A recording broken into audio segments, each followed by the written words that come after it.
The Rainbow Trail by Zane Grey. Read by Mack makes Audiobooks. Chapter 1. Red Lake. Shefford halted his tired horse and gazed with slowly realizing eyes. A league-long slope of sage rolled and billowed down to Red Lake, a dry red basin, denuded and glistening, a hollow in the desert, a lonely and desolate door to the vast, wild, and broken upland beyond. All day Shefford had plodded onward with the clear horizon line a thing unattainable, and for days before that he had ridden the wild bare flats and climbed the rocky desert benches. The great colored reaches and steps had led endlessly onward and upward through dim and deceiving distance. 100 miles of desert travel, with its mistakes, lessons, and intimations, had not prepared him for what he now saw. He beheld what seemed a world that knew only magnitude. Wonder and awe fixed his gaze, and thought remained aloof.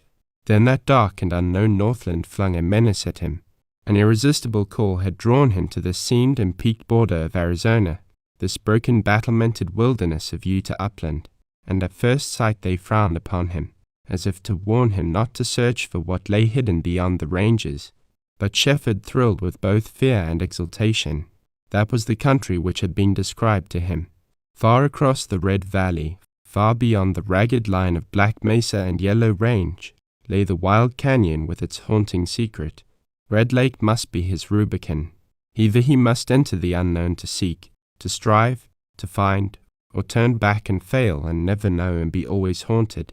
A friend's strange story had prompted his singular journey. A beautiful rainbow with its mystery and promise had decided him.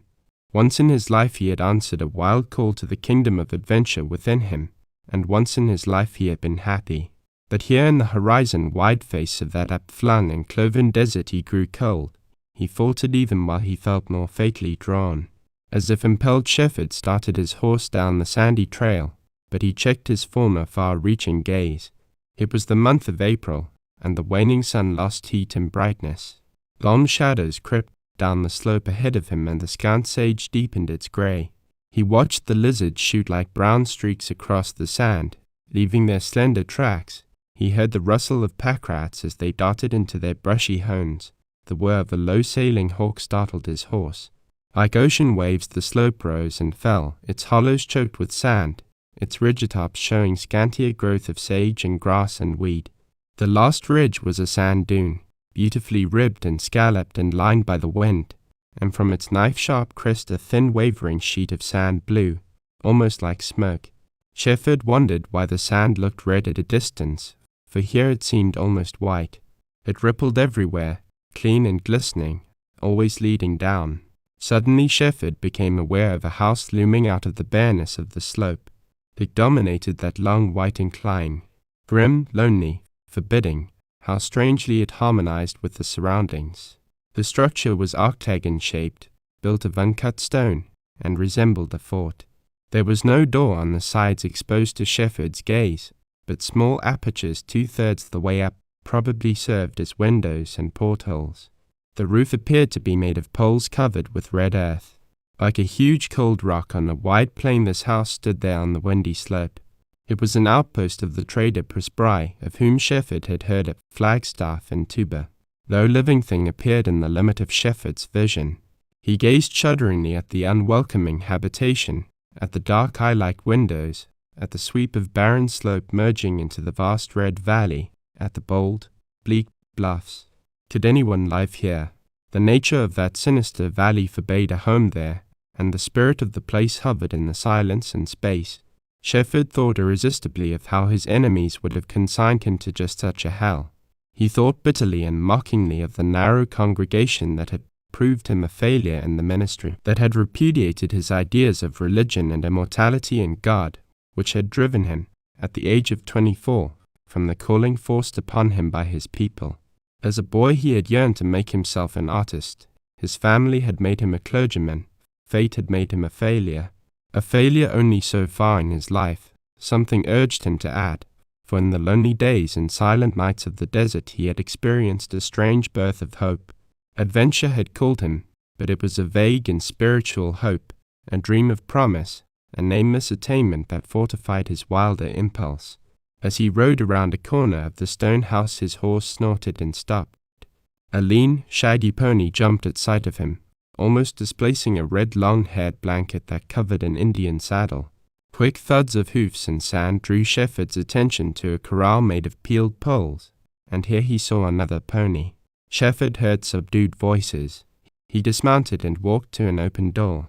In the dark interior he dimly descried a high counter, a stairway, a pile of bags of flour, blankets, and silver-ornamented objects, but the persons he had heard were not in that part of the house. Around another corner of the octagon-shaped wall he found another open door, and through it saw goatskins and a mound of dirty sheep wool, black and brown and white. It was light in this part of the building. When he crossed the threshold, he was astounded to see a man struggling with a girl, an Indian girl. She was straining back from him, panting and uttering low guttural sounds. The man's face was corded and dark with passion. This scene affected Shefford strangely. Primitive emotions were new to him. Before Shefford could speak, the girl broke loose and turned to flee. She was an Indian, and this place was the uncivilized desert, but Shefford knew terror when he saw it. Like a dog, the man rushed after her. It was instinct that made Shefford strike, and his blow laid the man flat. He lay stunned a moment, then raised himself to a sitting posture, his hand to his face, and the gaze he fixed upon Shefford seemed to combine astonishment and rage. "I hope you're not Presby," said Shefford, slowly. He felt awkward, not sure of himself. The man appeared about to burst into speech, but repressed it. There was blood on his mouth and his hand. Hastily he scrambled to his feet. Shefford saw this man's amaze and rage change to shame. He was tall and rather stout. He had a smooth tanned face, soft of outline, with a weak chin. His eyes were dark. The look of him and his corduroys and his soft shoes gave Shefford an impression that he was not a man who worked hard. By contrast with the few other worn and rugged desert men Shefford had met, this stranger stood out strikingly. He stooped to pick up a soft felt hat, and jamming it on his head, he hurried out. Shefford followed him and watched him from the door. He went directly to the corral, mounted the pony, and rode out, to turn down the slope toward the south. When he reached the level of the basin, where evidently the sand was hard, he put the pony to a lope and gradually drew away. "Well," ejaculated Shefford. He did not know what to make of this adventure. Presently he became aware that the Indian girl was sitting on a roll of blankets near the wall. With curious interest Shefford studied her appearance. She had long, raven black hair, tangled and disheveled, and she wore a soiled white band of cord above her brow. The color of her face struck him. It was dark, but not red nor bronzed. It almost had a tinge of gold. Her profile was clear-cut, bold, almost stern. Long black eyelashes hid her eyes. She wore a tight-fitting waist garment of material resembling velveteen. It was ripped along her side, exposing a skin still more richly gold than that of her face. A string of silver ornaments and turquoise and white beads encircled her neck, and it moved gently up and down with the heaving of her full bosom. Her skirt was some gaudy print goods, torn and stained and dusty. She had little feet encased in brown moccasins, fitting like gloves and buttoning over the ankles with silver coins. "Who was that man? Did he hurt you?" inquired Shefford, turning to gaze down the valley where a moving black object showed on the bare sand. "No savvy," replied the Indian girl. "Where's the trader Presby?" asked Shefford. She pointed straight down into the red valley. "Toe," she said. In the center of the basin lay a small pool of water shining brightly in the sunset glow. Small objects moved around it, so small that Shefford thought he saw several dogs led by a child. But it was the distance that deceived him. There was a man down there watering his horses. That reminded Shefford of the duty owing to his own tired and thirsty beast. Whereupon he untied his pack, took off the saddle, and was about ready to start down when the Indian girl grasped the bridle from his hand. "They go," she said. He saw her eyes then, and they made her look different. They were as black as her hair. He was puzzled to decide whether or not he thought her handsome. "Thanks, but I'll go," he replied, and, taking the bridle again, he started down the slope. At every step he sank into the deep, soft sand. Down a little way he came upon a pile of tin cans. They were everywhere, buried, half buried, and lying loose, and these gave evidence of how the trader lived. Presently Shefford discovered that the Indian girl was following him with her own pony. Looking upward at her against the light, he thought her slender, lithe, picturesque. At a distance he liked her. He plodded on, at length glad to get out of the drifts of sand to the hard level floor of the valley. This, too, was sand, but dried and baked hard, and red in color. At some season of the year this immense flap must be covered with water. How wide it was, and empty! Shefford experienced again a feeling that had been novel to him, and it was that he was loose, free, unanchored, ready to veer with the wind. From the foot of the slope the water-hole had appeared to be a few hundred rods out in the valley, but the small size of the figures made Shefford doubt, and he had to travel many times a few hundred rods before those figures began to grow. Then Shefford made out that they were approaching him. Thereafter they rapidly increased to normal proportions of man and beast. When Shefford met them, he saw a powerful, heavily built young man leading 2 ponies. "You're Mr. Presbry, the trader?" inquired Shefford. "Yes, I'm Presbry, without the Mr.," he replied. "My name's Shefford. I'm knocking about on the desert. Rode from beyond Tuba today." "Glad to see you," said Presbry. He offered his hand. He was a stalwart man, clad in grey shirt, overalls, and boots. A shock of tumbled light hair covered his massive head. He was tanned, but not darkly, and there was red in his cheeks. Under his shaggy eyebrows were deep, keen eyes. His lips were hard and set, as if occasion for smiles or words was rare, and his big, strong jaw seemed locked. "Wish more travelers came knocking around Red Lake," he added. "Reckon here's the jumping-off place." "It's pretty lonesome," said Shefford, hesitating as if at a loss for words. Then the Indian girl came up. Presbry addressed her in her own language, which Shefford did not understand. She seemed shy and would not answer. She stood with downcast face and eyes. Presbry spoke again, at which she pointed down the valley, and then moved on with her pony toward the water-hole. Presbry's keen eyes fixed on the receding black dot far down that oval expanse. "That fellow left, rather abruptly," said Shefford, constrainedly. "Who was he?" "His name's Willett. He's a missionary. He rode in today with this Navajo girl. He was taking her to Blue Canyon, where he lives and teaches the Indians. I've met him only a few times. You see, not many white men ride in here. He's the first white man I've seen in 6 months, and you're the second. Both the same day. Red Lake's getting popular. It's queer, though, his leaving. He expected to stay all night. There's no other place to stay. Blue Canyon is 50 miles away.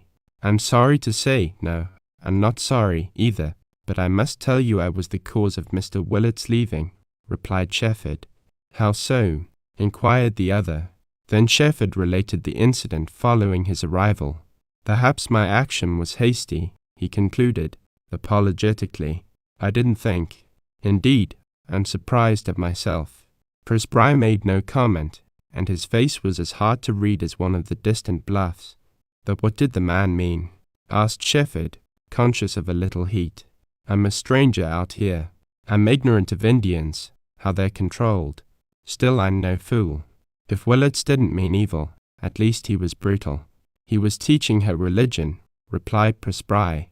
His tone held faint scorn and implied a joke, but his face did not change in the slightest. Without understanding just why, Shefford felt his conviction justified and his action approved.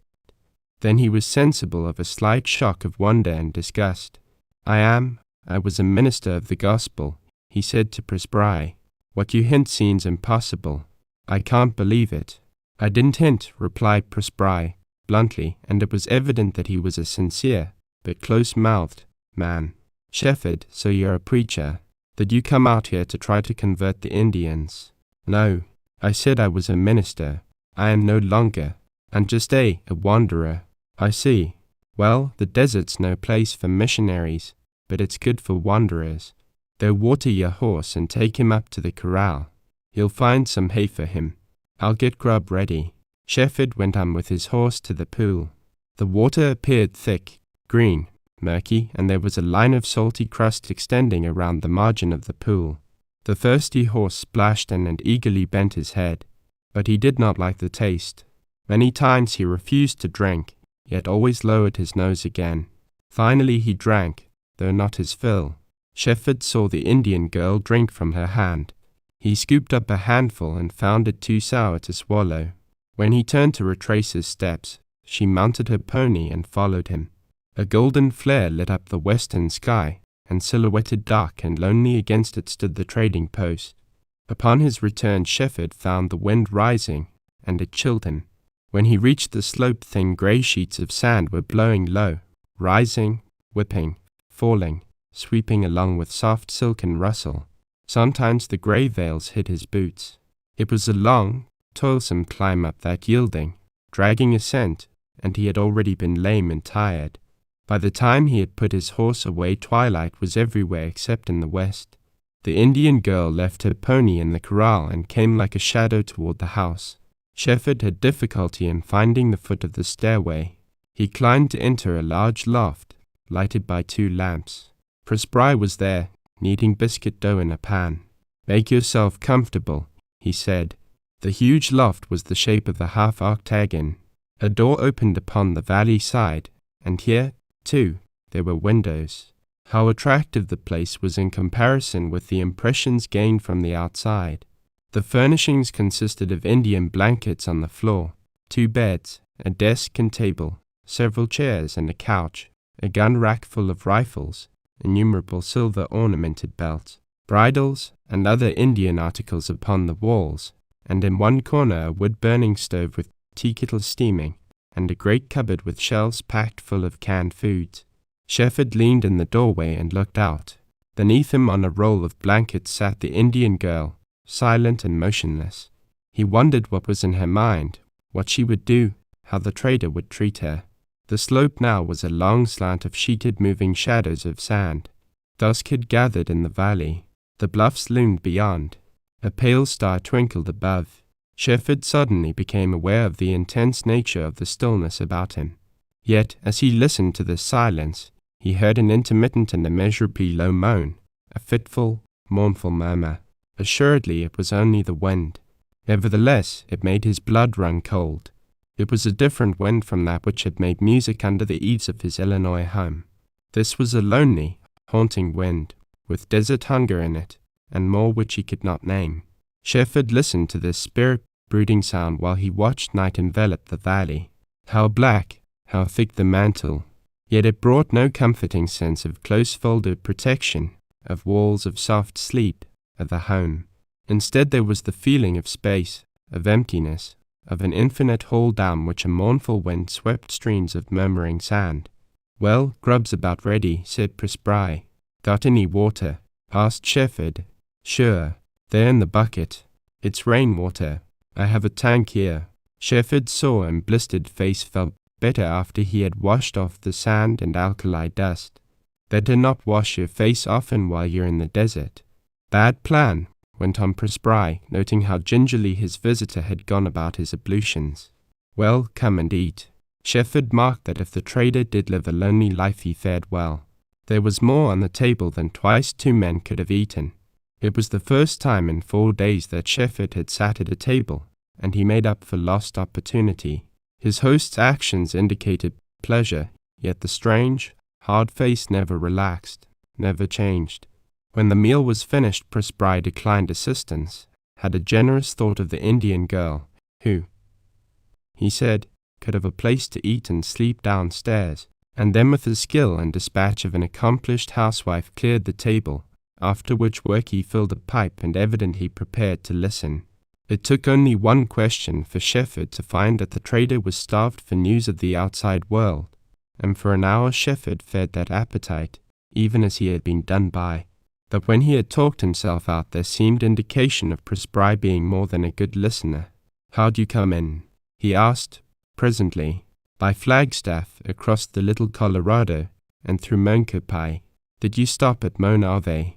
"No." "What place is that?" "A missionary lives there." "Did you stop at Tuba?" "Only long enough to drink and water my horse." "That was a wonderful spring for the desert. You said you were a wanderer. Do you want a job?" "I'll give you one." "No, thank you." "Presbry, I saw your pack." That's no pack to travel within this country. Your horse won't last, either. Have you any money? Yes, plenty of money. Well, that's good. Not that a white man out here would ever take $1 from you, that you can buy from the Indians as you go. Where are you making for, anyhow? Shefford hesitated, debating in mind whether to tell his purpose or not. His host did not press the question. I see. Just footloose and wandering around, went on Presbry. I can understand how the desert appeals to you. Preachers led easy, safe, crowded, bound lives. They're shut up in a church with a Bible and good people. When once in a lifetime they get loose, they break out. Yes, I've broken out, beyond all bounds, replied Shefford, sadly. He seemed retrospective for a moment, unaware of the trader's keen and sympathetic glance, and then he caught himself. I want to see some wildlife. Do you know the country north of here? Only what the Navajos tell me, and they're not much to talk. There's a trail goes north, but I've never traveled it. It's a new trail every time an Indian goes that way, for here the sand blows and covers old tracks. That few Navajos ride in from the north. My trade is mostly with Indians up and down the valley. How about water and grass? We've had rain and snow. There's sure to be water. Can't say about grass, though the sheep and ponies from the north are always fat. But, say, Shefford, if you'll excuse me for advising you, don't go north. Why? Asked Shefford, and it was certain that he thrilled. It's unknown country, terribly broken, as you can see from here, and there are bad Indians biting in the canyon. I've never met a man who had been over the pass between here and Kayenta. The trip's been made, so there must be a trail. But it's a dangerous trip for any man, let alone a tenderfoot. You're not even packing a gun. What's this place Kayenta? Asked Shefford. It's a spring. Kayenta means bottomless spring. There's a little trading post, the last and the wildest in northern Arizona. Withers, the trader who keeps it, hauls his supplies in from Colorado and New Mexico. He's never come down this way. I never saw him. Know nothing of him except hearsay. Reckon he's a nervy and strong man to hold that post. If you want to go there, better go by way of Keams Canyon, and then around the foot of Black Mesa. It'll be a long ride, maybe 200 miles. How far straight north over the pass? Can't say. Upward of 75 miles over rough trails, if there are trails at all. I've heard rumors of a fine tribe of Navajos living in there, rich in sheep and horses. It may be true, and it may not. But I do know there are bad Indians, half-breeds and outcasts, hiding in there. Some of them have visited me here. Bad customers. More than that, you'll be going close to the Utah line, and the Mormons over there are unfriendly these days. Why? Queried Shefford, again with that curious thrill. They are being persecuted by the government. Shefford asked no more questions, and his host vouchsafed no more information on that score. The conversation lagged. Then Shefford inquired about the Indian girl and learned that she lived up the valley somewhere. Presbry had never seen her before Willits came with her to Red Lake, and this query brought out the fact that Presbry was comparatively new to Red Lake and vicinity. Shefford wondered why a lonely 6 months there had not made the trader old in experience. Probably the desert did not readily give up its secrets. Moreover, this Red Lake house was only an occasionally used branch of Presbry's main trading post, which was situated at Willow Springs, 50 miles westward over the mesa. "I'm closing up here soon for a spell," said Presbry, and now his face lost its set hardness and seemed singularly changed. It was a difference of light and softness. "Won't be so lonesome over at Willow Springs. I'm being married soon." "That's fine," replied Shefford, warmly. He was glad for the sake of this lonely desert man. What good a wife would bring into a trader's life. Presbry's naive admission, however, appeared to detach him from his present surroundings, and with his massive head enveloped by a cloud of smoke he lived in dreams. Shefford respected his host's serene abstraction. Indeed, he was grateful for silence. Not for many nights had the past impinged so closely upon the present. The wound in his soul had not healed, and to speak of himself made it bleed anew. Memory was too poignant. The past was too close. He wanted to forget until he had toiled into the heart of this forbidding wilderness, until time had gone by and he dared to face his unquiet soul. Then he listened to the steadily rising roar of the wind. How strange and hollow! That wind was freighted with heavy sand, and he heard it sweep, sweep, sweep by in gusts, and then blow with dull, steady blast against the walls. The sound was provocative of thought. This moan and rush of wind was no dream. This presence of his in a night-enshrouded and sand-besieged house of the lonely desert was reality. This adventure was not one of fancy. True indeed, then, must be the wild, strange story that had led him hither. He was going on to seek, to strive, to find. Somewhere northward in the broken fastnesses lay hidden a valley walled in from the world. Would they be there, those lost fugitives whose story had thrilled him? After 12 years would she be alive, a child grown to womanhood in the solitude of a beautiful canyon? Incredible! Yet he believed his friend's story, and he indeed knew how strange and tragic life was. He fancied he heard her voice on the sweeping wind. She called to him, haunted him. He admitted the improbability of her existence, but lost nothing of the persistent intangible hope that drove him. He believed himself a man stricken in soul, unworthy, through doubt of God, to minister to the people who had banished him. Perhaps a labor of Hercules, a mighty and perilous work of rescue, the saving of this lost and imprisoned girl, would help him in his trouble. She might be his salvation. Who could tell? Always as a boy and as a man he had fared forth to find the treasure at the foot of the rainbow. Chapter 2. The SAGI. Next morning the Indian girl was gone, and the tracks of her pony led north. Shefford's first thought was to wonder if he would overtake her on the trail, and this surprised him with the proof of how unconsciously his resolve to go on had formed. Presbry made no further attempt to turn Shefford back, but he insisted on replenishing the pack, and that Shefford take weapons. Finally Shefford was persuaded to accept a revolver. The trader bade him goodbye and stood in the door while Shefford led his horse down the slope toward the waterhole. Perhaps the trader believed he was watching the departure of the man who would never return. He was still standing at the door of the post when Shefford halted at the pool. Upon the level floor of the valley lay thin patches of snow which had fallen during the night. The air was biting cold, yet stimulated Shefford while it stung him. His horse drank rather slowly and disgustedly. Then Shefford mounted and reluctantly turned his back upon the trading post. As he rode away from the pool, he saw a large flock of sheep approaching. They were very closely, even densely, packed, in a solid slow-moving mass and coming with a precision almost like a march. This fact surprised Shefford, for there was not an Indian in sight. Presently he saw that a dog was leading the flock, and a little later he discovered another dog in the rear of the sheep. They were splendid, long-haired dogs of a wild-looking shepherd breed. He halted his horse to watch the procession pass by. The flock covered fully an acre of ground, and the sheep were black, white, and brown. They passed him, making a little pattering roar on the hard-caked sand. The dogs were taking the sheep into water. Shefford went on and was drawing close to the other side of the basin, where the flat red level was broken by rising dunes and ridges, when he espied a bunch of ponies. A shrill whistle told him that they had seen him. They were wild, shaggy, with long manes and tails. They stopped, threw up their heads, and watched him. Shefford certainly returned the attention. There was no Indian with them. Presently, with a snort, the leader, which appeared to be a stallion, trotted behind the others, seemed to be driving them, and went clear round the band to get in the lead again. He was taking them into water, the same as the dogs had taken the sheep. These incidents were new and pleasing to Shefford. How ignorant he had been of life in the wilderness.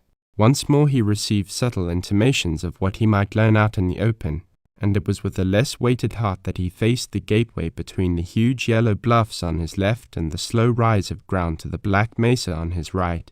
He looked back in time to see the trading post, bleak and lonely on the bare slope, pass out of sight behind the bluffs. Shefford felt no fear. He really had little experience of physical fear, but it was certain that he gritted his teeth and welcomed whatever was to come to him. He had lived a narrow, insulated life with his mind on spiritual things, his family and his congregation and his friends. except that one new friend whose story had enthralled him, were people of quiet religious habit. The man deep down in him had never had a chance. He breathed hard as he tried to imagine the world opening to him, and almost dared to be glad for the doubt that had sent him adrift. The tracks of the Indian girl's pony were plain in the sand. Also there were other tracks, not so plain, and these Shefford decided had been made by Willett and the girl the day before. He climbed a ridge, half soft sand and half hard, and saw right before him, rising in striking form, two great yellow butts, like elephant legs. He rode between them, amazed at their height. Then before him stretched a slowly ascending valley, walled on one side by the black mesa and on the other by low bluffs. For miles a dark green growth of greasewood covered the valley, and Shefford could see where the green thinned and failed to give place to sand. He trotted his horse and made good time on this stretch. The day contrasted greatly with any he had yet experienced. Grey clouds obscured the walls of rock a few miles to the west, and Shefford saw squalls of snow like huge veils dropping down and spreading out. The wind cut with the keenness of a knife. Soon he was chilled to the bone. A squall swooped and roared down upon him, and the wind that bore the driving white pellets of snow, almost like hail, was so freezing bitter cold that the former wind seemed warm in comparison. The squall passed as swiftly as it had come, and it left Shefford so benumbed he could not hold the bridle. He tumbled off his horse and walked. By and by the sun came out and soon warmed him and melted the thin layer of snow on the sand. He was still on the trail of the Indian girl, but hers were now the only tracks he could see. All morning he gradually climbed, with limited view, until at last he mounted to a point where the country lay open to his sight on all sides except where the endless black mesa ranged on into the north. A rugged yellow peak dominated the landscape to the fore, but it was far away. Red and jagged country extended westward to a huge flat-topped wall of grey rock. Lowering swift clouds swept across the sky like drooping mantles and darkened the sun. Shefford built a little fire out of dead greasewood sticks, and with his blanket round his shoulders he hung over the blaze, scorching his clothes and hands. He had been cold before in his life, but he had never before appreciated fire. This desert blast pierced him. The squall enveloped him, thicker and colder and windier than the other, but being better fortified, he did not suffer so much. It howled away, hiding the mesa and leaving a white desert behind. Shefford walked on, leading his horse, until the exercise and the sun had once more warmed him. This last squall had rendered the Indian girl's trail difficult to follow. The snow did not quickly melt, and, besides, sheep tracks and the tracks of horses gave him trouble, until at last he was compelled to admit that he could not follow her any longer. The faint path or trail led north, however, and, following that, he soon forgot the girl. Every surmounted ridge held a surprise for him. The desert seemed never to change in the vast whole that encompassed him, yet near him it was always changing. From Red Lake he had seen a peaked, walled, and canyon country, as rough as a stormy sea, but when he rode into that country the sharp and broken features held to the distance. He was glad to get out of the sand. Long narrow flats, grey with grass and dotted with patches of greasewood, and lined by low bare ridges of yellow rock, stretched away from him, leading toward the yellow peak that seemed never to be gained upon. Shefford had pictures in his mind, pictures of stone walls and wild valleys and domed buttes, all of which had been painted in colorful and vivid words by his friend Venters. He believed he would recognize the distinctive and remarkable landmarks Venters had portrayed, and he was certain that he had not yet come upon one of them. This was his second lonely day of travel, and he had grown more and more susceptible to the influence of horizon and the different prominent points. He attributed a gradual change in his feelings to the loneliness and the increasing wildness. Between Tuba and Flagstaff he had met Indians and an occasional prospector and teamster. Here he was alone, and though he felt some strange gladness, he could not help but see the difference. He rode on during the grey, lowering, chilly day, and toward evening the clouds broke in the west, and a setting sun shone through the rift, burnishing the desert to red and gold. Shefford's instinctive but deadened love of the beautiful in nature stirred into life, and the moment of its rebirth was a melancholy and sweet one. Too late for the artist's work, but not too late for his soul. For a place to make camp, he halted near a low area of rock that lay like an island in a sea of grass. There was an abundance of dead greasewood for a campfire, and, after searching over the rock, he found little pools of melted snow in the depressions. He took off the saddle and pack, watered his horse, and, hobbling him as well as his inexperience permitted, he turned him loose on the grass. Then while he built a fire and prepared a meal, the night came down upon him. In the lee of the rock he was well sheltered from the wind, but the air was bitter cold. He gathered all the dead greasewood in the vicinity, replenished the fire, and rolled in his blanket, back to the blaze. The loneliness and the coyotes did not bother him this night. He was too tired and cold. He went to sleep at once and did not awaken until the fire died out. Then he rebuilt it and went to sleep again. Every half hour all night long he repeated this, and was glad indeed when the dawn broke. The day began with misfortune. His horse was gone. It had been stolen, or had worked out of sight, or had broken the hobbles and made off. From a high stone ridge Shefford searched the grassy flats and slopes, all to no purpose. Then he tried to track the horse, but this was equally futile. He had expected disasters, and the first one did not daunt him. He tied most of his pack in the blanket, threw the canteen across his shoulder, and set forth, sure at least of one thing, that he was a very much better traveller on foot than on horseback. Walking did not afford him the leisure to study the surrounding country. However, from time to time, when he surmounted a bench, he scanned the different landmarks that had grown familiar. It took hours of steady walking to reach and pass the yellow peak that had been a kind of goal. He saw many sheep trails and horse tracks in the vicinity of this mountain, and once he was sure he espied an Indian watching him from a bold ridge top. The day was bright and warm, with air so clear it magnified objects he knew to be far away. The ascent was gradual. There were many narrow flats connected by steps, and the grass grew thicker and longer. At noon Shefford halted under the first cedar tree, a lonely, dwarfed shrub that seemed to have had a hard life.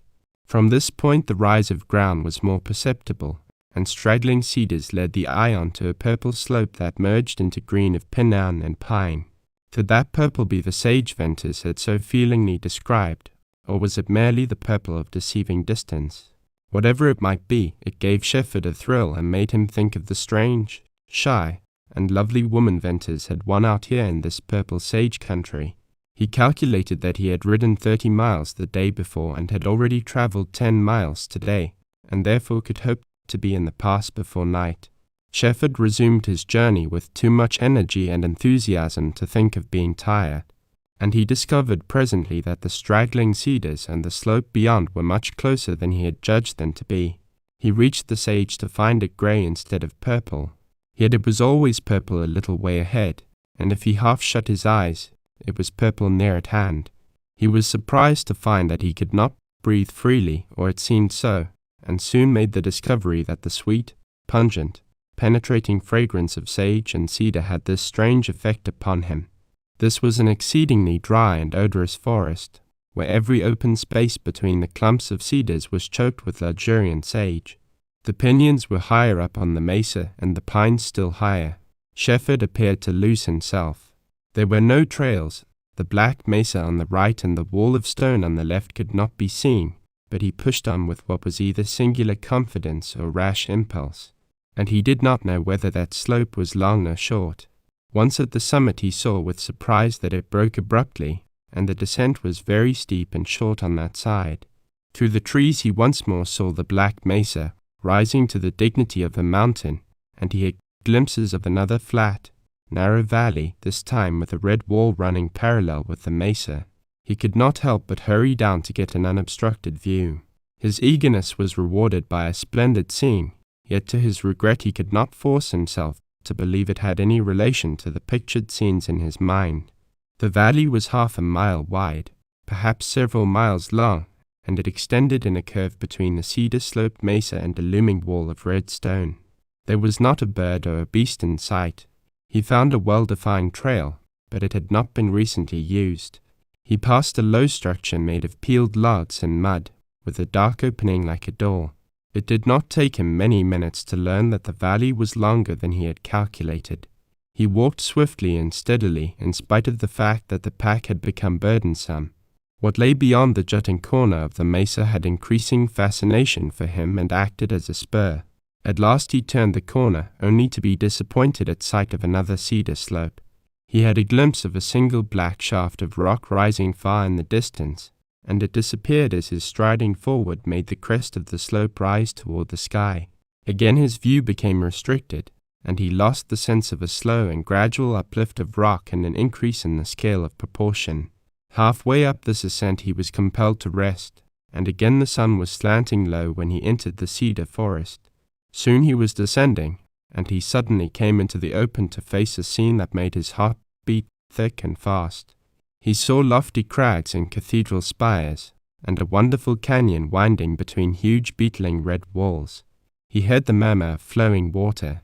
The trail led down to the canyon floor, which appeared to be level and green and cut by deep washes in red earth. Could this canyon be the mouth of Deception Pass? It bore no resemblance to any place Shefford had heard described, yet somehow he felt rather than saw that it was the portal to the wild vastness he had traveled so far to enter. Not till he had descended the trail and had dropped his pack did he realize how weary and footsore he was. Then he rested, but his eyes roved to and fro, and his mind was active. What a wild and lonesome spot! The low murmur of shallow water came up to him from a deep, narrow cleft. Shadows were already making the canyon seem full of blue haze. He saw a bare slope of stone out of which cedar trees were growing, and as he looked about him, he became aware of a singular and very perceptible change in the lights and shades. The sun was setting, the crags were gold-tipped, the shadows crept upward, the sky seemed to darken swiftly, then the gold changed to red, slowly dulled, and the greys and purples stood out. Shefford was entranced with the beautiful changing effects, and watched till the walls turned black and the sky grew steely, and a faint star peeped out. Then he set about the necessary camp tasks. Dead cedars right at hand assured him a comfortable night with steady fire, and when he had satisfied his hunger he arranged an easy seat before the blazing logs and gave his mind over to thought of his weird, lonely environment. The murmur of running water mingled in harmonious accompaniment with the moan of the wind in the cedars, wild, sweet sounds that were balm to his wounded spirit. They seemed a part of the silence, rather than a break in it or a hindrance to the feeling of it. But suddenly that silence did break to the rattle of a rock. Shefford listened, thinking some wild animal was prowling around. He felt no alarm. Presently he heard the sound again and again. Then he recognized the crack of unshod hoofs upon rock. A horse was coming down the trail. Shefford rather resented the interruption, though he still had no alarm. He believed he was perfectly safe. As a matter of fact, he had never in his life been anything but safe and padded around with wool. Hence, never having experienced peril, he did not know what fear was. Presently he saw a horse and rider come into dark prominence on the ridge just above his camp. They were silhouetted against the starry sky. The horseman stopped, and he and his steed made a magnificent black statue, somehow wild and strange, in Shefford's sight. Then he came on, vanished in the darkness under the ridge, presently to emerge into the circle of campfire light. He rode to within 20 feet of Shefford and the fire. The horse was dark, wild-looking, and seemed ready to run. The rider appeared to be an Indian, and yet had something about him suggesting the cowboy. At once Shefford remembered what Presbry had said about half-breeds. A little shock, inexplicable to Shefford, rippled over him. He greeted his visitor but received no answer. Shefford saw a dark, squat figure bending forward in the saddle. The man was tense. All about him was dark except the glint of a rifle across the saddle. The face under the sombrero was only a shadow. Shefford kicked the fire logs, and a brighter blaze lightened the scene. Then he saw this stranger a little more clearly, and made out an unusually large head, broad dark face, a sinister tight-shut mouth, and gleaming black eyes. Those eyes were unmistakably hostile. They roved searchingly over Shefford's pack and then over his person. Shefford felt for the gun that Presbry had given him, but it was gone. He had left it back where he had lost his horse and had not thought of it since. Then a strange, slow-coming cold agitation possessed Shefford. Something gripped his throat. Suddenly Shefford was stricken at a menacing movement on the part of the horseman. He had drawn a gun. Shefford saw it shine darkly in the firelight. The Indian meant to murder him. Shefford saw the grin, dark face in a kind of horrible amaze. He felt the meaning of that drawn weapon as he had never felt anything before in his life, and he collapsed back into his seat with an icy, sickening terror. In a second, he was dripping wet with cold sweat. Lightning-swift thoughts flashed through his mind. It had been one of his platitudes that he was not afraid of death. Yet here he was a shaking, helpless coward.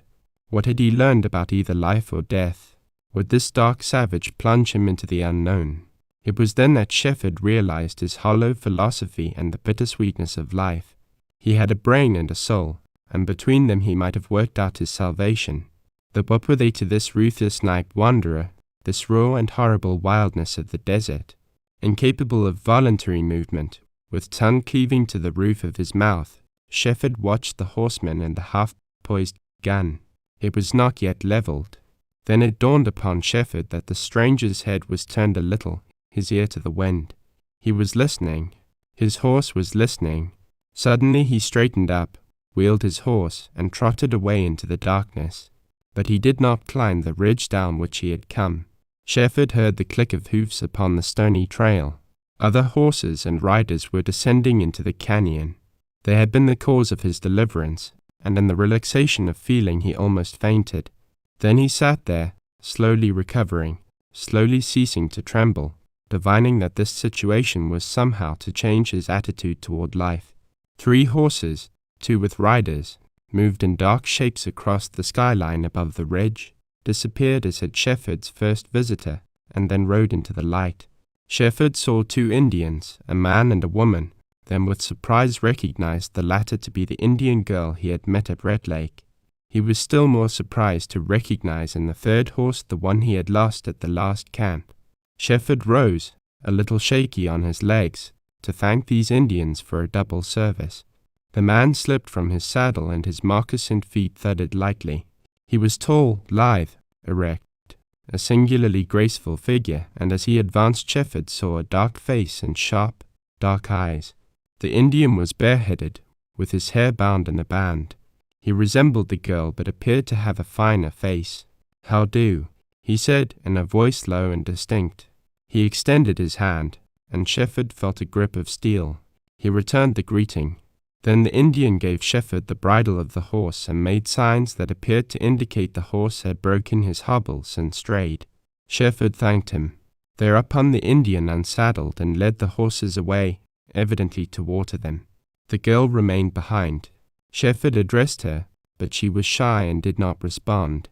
He then set about cooking a meal for his visitors and was busily engaged at this when the Indian returned without the horses. Presently Shefford resumed his seat by the fire and watched the 2 eat what he had prepared. They certainly were hungry and soon had the pans and cups empty. Then the girl drew back a little into the shadow, while the man sat with his legs crossed and his feet tucked under him. His dark face was smooth, yet it seemed to have lines under the surface. Shefford was impressed. He had never seen an Indian who interested him as this one. Looked at superficially, he appeared young, wild, silent, locked in his primeval apathy, just a healthy savage, but looked at more attentively. He appeared matured, even old, a strange, sad, brooding figure, with a burden on his shoulders. Shefford found himself growing curious. "What place?" asked Shefford, waving his hand toward the dark opening between the black cliffs. "Soggy," replied the Indian. That did not mean anything to Shefford, and he asked if the Soggy was the pass, but the Indian shook his head. "Wife?" asked Shefford, pointing to the girl. The Indian shook his head again. "Baila," he said. "What you mean?" asked Shefford.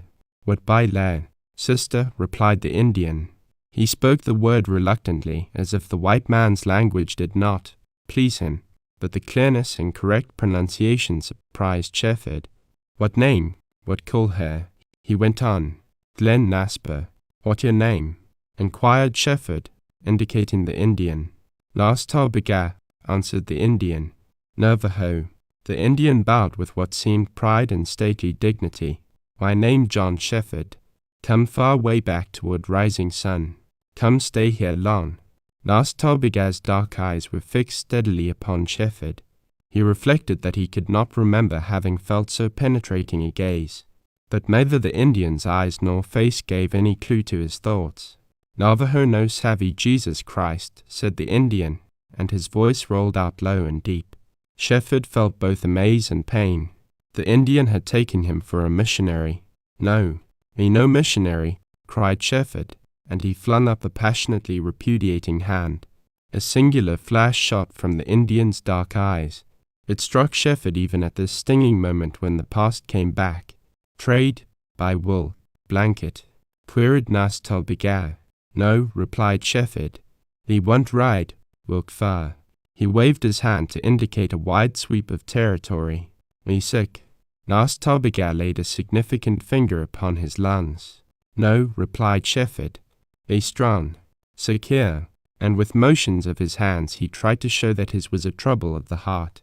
Shefford received instant impression of this Indian's intelligent comprehension, but he could not tell just what had given him the feeling. Nas Tolbigar rose then and walked away into the shadow. Shefford heard him working around the dead cedar tree, where he had probably gone to get firewood. Then Shefford heard a splintering crash, which was followed by a crunching, bumping sound. Presently he was astounded to see the Indian enter the lighted circle dragging the whole cedar tree, trunk first. Shefford would have doubted the ability of 2 men to drag that tree, and here came Nas Tolbigar, managing it easily. He laid the trunk on the fire and then proceeded to break off small branches, to place them advantageously where the red coals kindled them into a blaze. The Indian's next move was to place his saddle, which he evidently meant to use for a pillow. Then he spread a goatskin on the ground, lay down upon it, with his back to the fire, and, pulling a long-haired saddle blanket over his shoulders, he relaxed and became motionless. His sister, Glen Nasper, did likewise, except that she stayed farther away from the fire, and she had a larger blanket, which covered her well. It appeared to Shefford that they went to sleep at once. Shefford felt as tired as he had ever been, but he did not think he could soon drop into slumber, and in fact he did not want to. There was something in the companionship of these Indians that he had not experienced before. He still had a strange and weak feeling, the aftermath of that fear which had sickened him with its horrible icy grip. Last Tolbigar's arrival had frightened away that dark and silent prowler of the night, and Shefford was convinced the Indian had saved his life. The measure of his gratitude was a source of wonder to him. Had he cared so much for life? Yes, he had, when face to face with death. That was something to know. It helped him, and he gathered from his strange feeling that the romantic quest which had brought him into the wilderness might turn out to be an antidote for the morbid bitterness of heart. With new sensations had come new thoughts. Right then it was very pleasant to sit in the warmth and light of the roaring cedar fire. There was a deep-seated ache of fatigue in his bones. What joy it was to rest. He had felt the dry scorch of desert thirst and the pang of hunger. How wonderful to learn the real meaning of water and food. He had just finished the longest, hardest day's work of his life. Had that anything to do with a something almost like peace which seemed to hover near in the shadows, trying to come to him? He had befriended an Indian girl, and now her brother had paid back the service. Both the giving and receiving were somehow sweet to Shefford. They opened up hitherto vague channels of thought. For years he had imagined he was serving people, when he had never lifted a hand. A blow given in the defense of an Indian girl had somehow operated to make a change in John Shefford's existence. It had liberated a spirit in him. Moreover, it had worked its influence outside his mind. The Indian girl and her brother had followed his trail to return his horse, perhaps to guide him safely, but, unknowingly perhaps, they had done infinitely more than that for him. As Shefford's eye wandered over the dark, still figures of the sleepers, he had a strange, dreamy premonition, or perhaps only a fancy, that there was to be more come of this fortunate meeting. For the rest, it was good to be there in the speaking silence, to feel the heat on his outstretched palms and the cold wind on his cheek, to see the black wall lifting its bold outline, and the crags reaching for the white stars. Chapter 3. Ta Wide NTA. The stamping of horses awoke Shefford. He saw a towering crag, rosy in the morning light, like a huge red spear splitting the clear blue of sky. He got up, feeling cramped and sore, yet with unfamiliar exhilaration. The whipping air made him stretch his hands to the fire. An odor of coffee and broiled meat mingled with the fragrance of wood smoke. Glen Nasper was on her knees broiling a rabbit on a stick over the red coals. Nas Tobiga was saddling the ponies. The canyon appeared to be full of purple shadows under one side of dark cliffs and golden streaks of mist on the other where the sun struck high up on the walls. "Good morning," said Shefford. Glen Nasper shyly replied in Navajo. "How" was Nas Tobiga's greeting. In daylight the Indian lost some of the dark somberness of face that had impressed Shefford. He had a noble head, in poise like that of an eagle, a bold, keen-cut profile, and stern, close-shut lips. His eyes were the most striking and attractive feature about him. They were coal-black and piercing. The intent look out of them seemed to come from a keen and inquisitive mind. Shefford ate breakfast with the Indians, and then helped with a few preparations for departure. Before they mounted, Nas Tobiga pointed to horse tracks in the dust. They were those that had been made by Shefford's threatening visitor of the night before. Shefford explained by word and sign and succeeded at least in showing that he had been in danger. Nas Tobiga followed the tracks a little way and presently returned. "Shad," he said, with an ominous shake of his head. Shefford did not understand whether he meant the name of his visitor or something else, but the menace connected with the word was clear enough. Glen Nasper mounted her pony, and it was a graceful action that pleased Shefford. He climbed a little stiffly into his own saddle. Then Nas Tobiga got up and pointed northward. "Kayenta?" he inquired. Shefford nodded, and then they were off, with Glen Nasper in the lead. They did not climb the trail which they had descended, but took one leading to the right along the base of the slope. Shefford saw down into the red wash that bisected the canyon floor. It was a sheer wall of red clay or loam, 100 feet high, and at the bottom ran a swift, shallow stream of reddish water. Then for a time a high growth of greasewood hid the surroundings from Shefford's sight. Presently the trail led out into the open, and Shefford saw that he was at the neck of a wonderful valley that gradually widened with great jagged red peaks on the left and the black mesa, now a mountain, running away to the right. He turned to find that the opening of the Soggy could no longer be seen, and he was conscious of a strong desire to return and explore that canyon. Soon Glen Nasper put her pony to a long, easy, swinging canter, and her followers did likewise.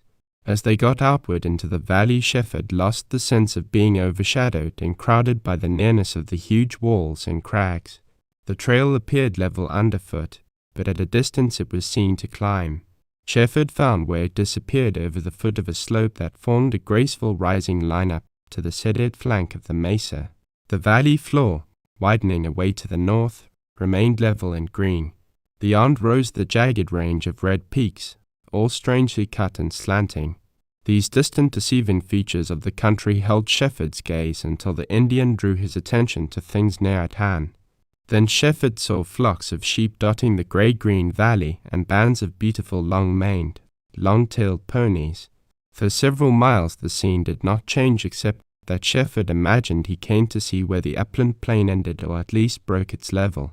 He was right, for presently the Indian pointed, and Shefford went on to halt upon the edge of a steep slope leading down into a valley vast in its barren grey reaches. "Kayenta," said Nas Tobiga. Shefford at first saw nothing except the monotonous grey valley reaching far to the strange, grotesque monuments of yellow cliff. Then close under the foot of the slope he espied 2 squat stone houses with red roofs, and a corral with a pool of water shining in the sun. The trail leading down was steep and sandy, but it was not long. Shefford's sweeping eyes appeared to take in everything at once, the crude stone structures with their earthen roofs, the piles of dirty wool, the Indians lolling around, the tents and wagons, and horses, little lazy burros and dogs, and scattered everywhere saddles, blankets, guns, and packs. Then a white man came out of the door. He waved a hand and shouted. Dust and wool and flour were thick upon him. He was muscular and weather-beaten, and appeared young in activity rather than face. A gun swung at his hip, and a row of brass-tipped cartridges showed in his belt. Shefford looked into a face that he thought he had seen before, until he realized the similarity was only the bronze and hard line and rugged cast common to desert man. The grey searching eyes went right through him. "Glad to see you. Get down and come in. Just heard from an Indian that you were coming. I'm the trader Withers," he said to Shefford. His voice was welcoming, and the grip of his hand made Shefford's ache. Shefford told his name and said he was as glad as he was lucky to arrive at Kayenta. "Hello, Nas Tobigar," exclaimed Withers. His tone expressed a surprise his face did not show. "Did this Indian bring you in?" Withers shook hands with the Navajo while Shefford briefly related what he owed to him. Then Withers looked at Nas Tobigar and spoke to him in the Indian tongue. "Shad," said Nas Tobigar. Withers let out a dry little laugh and his strong hand tugged at his mustache. "Who's Shad?" asked Shefford. "He's a half-breed Ute, bad Indian, outlaw, murderer. He's in with a gang of outlaws who hide in the San Juan country. Reckon you're lucky. How'd you come to be there in the Soggy alone?" "I traveled from Red Lake. Chris Bry, the trader there, advised against it, but I came anyway." "Well," Withers's grey glance was kind, if it did express the foolhardiness of Shefford's act. "Come into the house. Never mind the horse. My wife will sure be glad to see you." Withers led Shefford by the first stone house, which evidently was the trading store, into the second. The room Shefford entered was large, with logs smouldering in a huge open fireplace, blankets covering every foot of floor space, and Indian baskets and silver ornaments everywhere, and strange Indian designs painted upon the whitewashed walls. Withers called his wife and made her acquainted with Shefford. She was a slight, comely little woman, with keen, earnest, dark eyes. She seemed to be serious and quiet, but she made Shefford feel at home immediately. He refused, however, to accept the room offered him, saying that he meant to sleep out under the open sky. Withers laughed at this and said he understood. Shefford, remembering Presbry's hunger for news of the outside world, told this trader and his wife all he could think of, and he was listened to with that close attention a traveler always gained in the remote places. "Sure I'm glad you rode in," said Withers for the fourth time. "Now you make yourself at home. Stay here, come over to the store, do what you like. I've got to work. Tonight we'll talk." Shefford went out with his host. The store was as interesting as Presbry's, though much smaller and more primitive. It was full of everything and smelled strongly of sheep and goats. There was a narrow aisle between sacks of flour and blankets on one side and a high counter on the other. Behind this counter Withers stood to wait upon the buying Indians. They sold blankets and skins and bags of wool, and in exchange took silver money. Then they lingered and with slow, staid reluctance bought one thing and then another: flour, sugar, canned goods, coffee, tobacco, ammunition. The counter was never without 2 or 3 Indians leaning on their dark, silver-braceleted arms. But as they were slow to sell and buy and go, so were others slow to come in. Their voices were soft and low, and it seemed to Shefford they were whispering. He liked to hear them and to look at the banded heads, the long, twisted rolls of black hair tied with white cords, the still dark faces and watchful eyes, the silver earrings, the slender, shapely brown hands, the lean and sinewy shapes, the corduroys with a belt and gun, and the small, close-fitting buckskin moccasins buttoned with coins. These Indians all appeared young, and under the quiet, slow demeanor there was fierce blood and fire. By and by 2 women came in, evidently squaw and daughter. The former was a huge, stout Indian with a face that was certainly pleasant if not jolly. She had the corners of the blanket tied under her chin, and in the folds behind on her broad back was a naked Indian baby, round and black of head, brown-skinned, with eyes as bright as beads. When the youngster caught sight of Shefford, he made a startled dive into the sack of the blanket. Manifestly, however, curiosity got the better of fear, for presently Shefford caught a pair of wandering dark eyes peeping at him. "They're good spenders, but slow," said Withers. "The Navajos are careful and cautious. That's why they're rich. This squaw, Yana's pa, has flocks of sheep and more mustangs than she knows about." "Mustangs. So that's what you call the ponies," replied Shefford. "Yep. They're mustangs, and mostly wild as jackrabbits. Shefford strolled outside and made the acquaintance of Withers's helper, a Mormon named Wisner. He was a stockily built man past maturity, and his sun-blistered face and watery eyes told of the open desert. He was engaged in weighing sacks of wool brought him by the Indians. Nearby stood a framework of poles from which an immense bag was suspended. From the top of this bag protruded the head and shoulders of an Indian who appeared to be stamping and packing wool with his feet. He grinned at the curious Shefford, but Shefford was more interested in the Mormon. So far as he knew, Wisner was the first man of that creed he had ever met, and he could scarcely hide his eagerness. Venters's stories had been of a long past generation of Mormons, fanatical, ruthless, and unchangeable. Shefford did not expect to meet Mormons of this kind, but any man of that religion would have interested him. Besides this, Wisner seemed to bring him closer to that wild secret canyon he had come west to find. Shefford was somewhat amazed and discomfited to have his polite and friendly overtures repulsed. Wisner might have been an Indian. He was cold, incommunicative, aloof, and there was something about him that made the sensitive Shefford feel his presence was resented. Presently Shefford strolled onto the corral, which was full of shaggy mustangs. They snorted and kicked at him. He had a half-formed wish that he would never be called upon to ride one of those wild brutes, and then he found himself thinking that he would ride one of them, and after a while any of them. Shefford did not understand himself, but he fought his natural instinctive reluctance to meet obstacles, peril, suffering.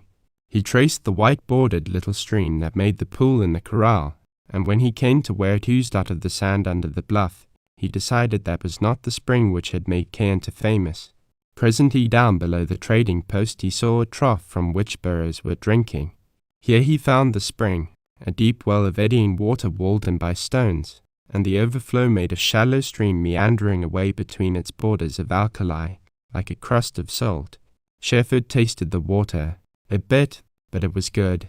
Shefford had no trouble in making friends with the lazy, sleepy-eyed burros. They let him pull their long ears and rub their noses, but the mustangs standing around were unapproachable. They had wild eyes, they raised long ears and looked vicious. He let them alone. Evidently this trading post was a great deal busier than Red Lake. Shefford counted a dozen Indians lounging outside, and there were others riding away. Their wagons told how the bags of wool were transported out of the wilds and how supplies were brought in. The wide, hard-packed road led off to the east, and another, not so clearly defined, wound away to the north, and Indian trails streaked off in all directions.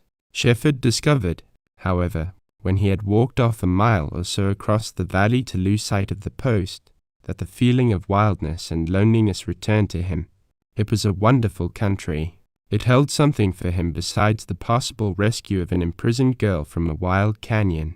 That night after supper, when Withers and Shefford sat alone before the blazing logs in the huge fireplace, the trader laid his hand on Shefford's and said, with directness and force, "I've lived my life in the desert. I've met many men and have been a friend to most. You're no prospector or trader or missionary." "No," replied Shefford. "You've had trouble." "Yes." "Have you come in here to hide?" "Don't be afraid to tell me. I won't give you away." "I didn't come to hide." "Then no one is after you. You've done no wrong." "Perhaps I wronged myself, but no one else," replied Shefford, steadily. "I reckoned so." "Well, tell me, or keep your secret. It's all one to me." Shefford felt a desire to unburden himself. This man was strong, persuasive, kindly. He drew Shefford.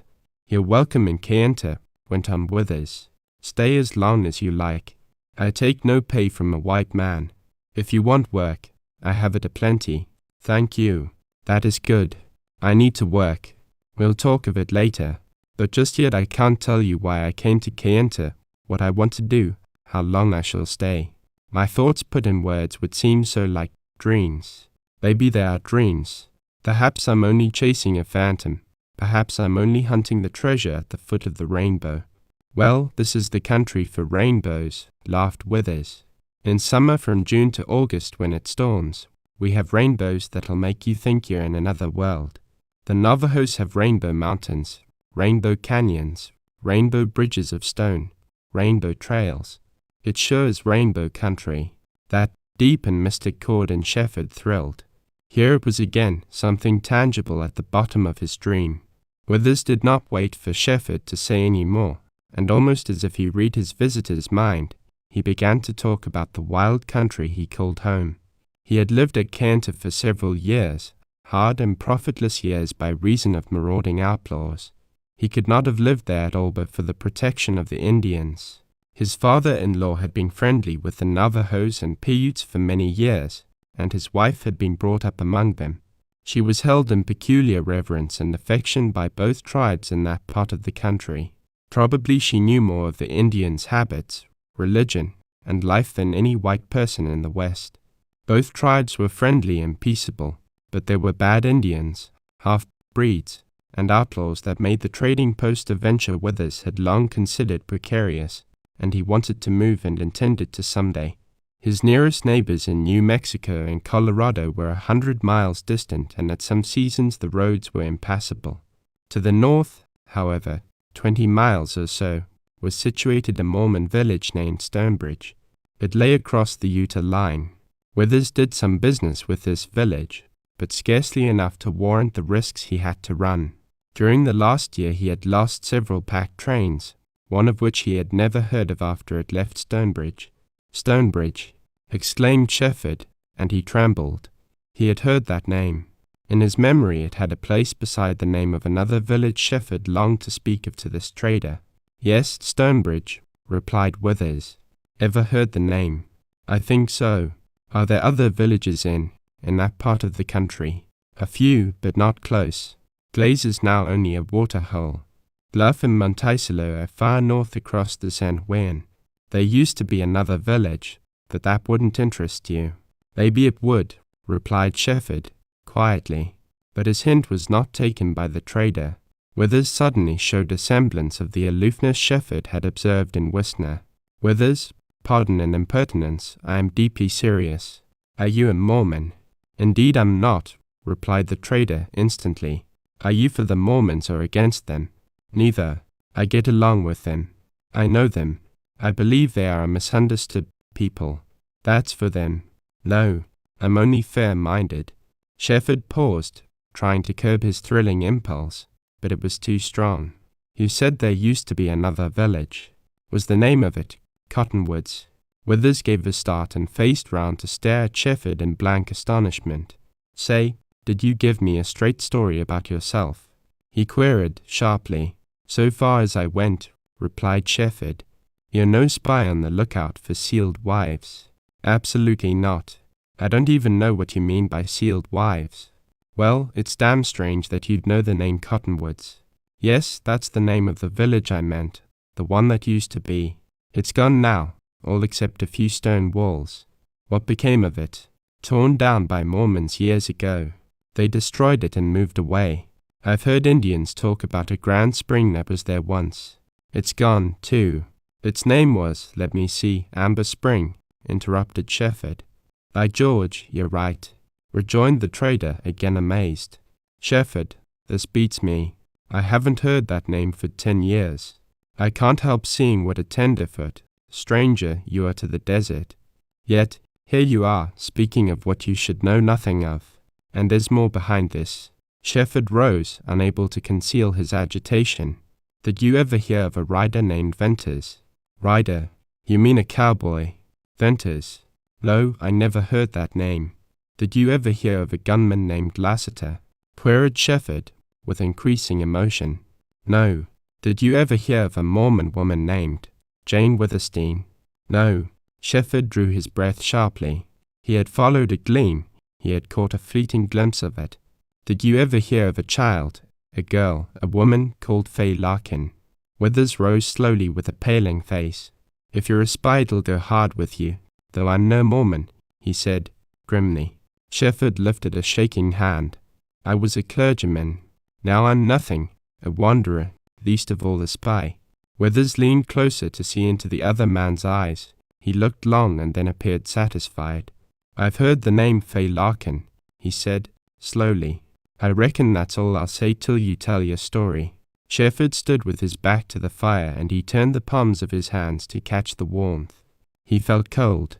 Withers had affected him strangely. What was the meaning of the trader's somber gravity?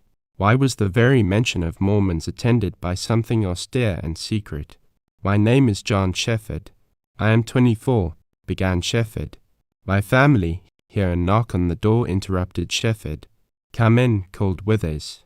The door opened, and like a shadow Nas Tarbagas slipped in.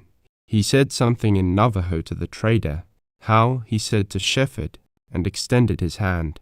He was stately, but there was no mistaking his friendliness. Then he sat down before the fire, doubled his legs under him after the Indian fashion, and with dark eyes on the blazing logs seemed to lose himself in meditation. "He likes the fire," explained Withers. "Whenever he comes to Kanta he always visits me like this. Don't mind him. Go on with your story." "My family were plain people, well-to-do, and very religious," went on Shefford. "When I was a boy we moved from the country to a town called Beaumont, Illinois. There was a college in Beaumont, and eventually I was sent to it to study for the ministry. I wanted to be, but never mind that. By the time I was 22 I was ready for my career as a clergyman.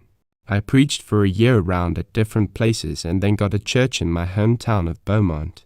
I became exceedingly good friends with a man named Venters, who had recently come to Beaumont.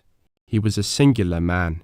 His wife was a strange, beautiful woman, very reserved, and she had wonderful dark eyes.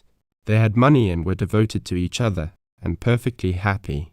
They owned the finest horses ever seen in Illinois, and their particular enjoyment seemed to be riding. They were always taking long rides. It was something worth going far for to see Mrs. Venters on a horse. It was through my own love of horses that I became friendly with Venters. He and his wife attended my church, and as I got to see more of them, gradually we grew intimate. And it was not until I did get intimate with them that I realized that both seemed to be haunted by the past. They were sometimes sad even in their happiness. They drifted off into dreams. They lived back in another world. They seemed to be listening. Indeed, they were a singularly interesting couple, and I grew genuinely fond of them. By and by they had a little girl whom they named Jane. The coming of the baby made a change in my friends. They were happier, and I observed that the haunting shadow did not so often return. Venters had spoken of a journey west that he and his wife meant to take some time. But after the baby came he never mentioned his wife in connection with the trip. I gathered that he felt compelled to go to clear up a mystery or to find something. I did not make out just what. But eventually, and it was about a year ago, he told me his story, the strangest, wildest, and most tragic I ever heard. I can't tell it all now. It is enough to say that 15 years before he had been a rider for a rich Mormon woman named Jane Withersteen of this village Cottonwoods. She had adopted a beautiful Gentile child named Fay Larkin. Her interest in Gentiles earned the displeasure of her churchmen, and as she was proud there came a breach. Venters and a gunman named Lassiter became involved in her quarrel. Finally Venters took to the canyon. Here in the wilds he found the strange girl he eventually married. For a long time they lived in a wonderful hidden valley, the entrance to which was guarded by a huge balancing rock. Venters got away with the girl, but Lassiter and Jane Withersteen and the child Fay Larkin were driven into the canyon. They escaped to the valley where Venters had lived. Lassiter rolled the balancing rock, and, crashing down the narrow trail, it loosened the weathered walls and closed the narrow outlet forever. Chapter 4. New Friends. Shefford ended his narrative out of breath, pale and dripping with sweat. Withers sat leaning forward with an expression of intense interest. Nas Tarbagas' easy, graceful pose had succeeded to one of strained rigidity. He seemed a statue of bronze. Did a few intelligible words, Shefford wondered, have created that strange, listening posture? Venters got out of Utah, of course, as you know, went on Shefford. He got out knowing, as I feel I would have known, that Jane, Lassiter, and little Fay Larkin were shut up, walled up in Surprise Valley. For years Venters considered it would not have been safe for him to venture to rescue them. He had no fears for their lives. They could live in Surprise Valley. But Venters always intended to come back with Bess and find the valley and his friends. No wonder he and Bess were haunted. However, when his wife had the baby, that made a difference. It meant he had to go alone, and he was thinking seriously of starting when there were developments that made it desirable for me to leave Beaumont. Venters's story haunted me as he had been haunted. I dreamed of that wild valley of little Fay Larkin grown to womanhood, such a woman as Bess Venters was, and the longing to come was great. And, Withers, here I am. The trader reached out and gave Shefford the grip of a man in whom emotion was powerful, but deep and difficult to express. Listen to this. I wish I could help you. Life is a queer deal. Shefford, I've got to trust you. Over here in the wild canyon country there's a village of Mormons' sealed wives. It's in Arizona, perhaps 20 miles from here and near the Utah line.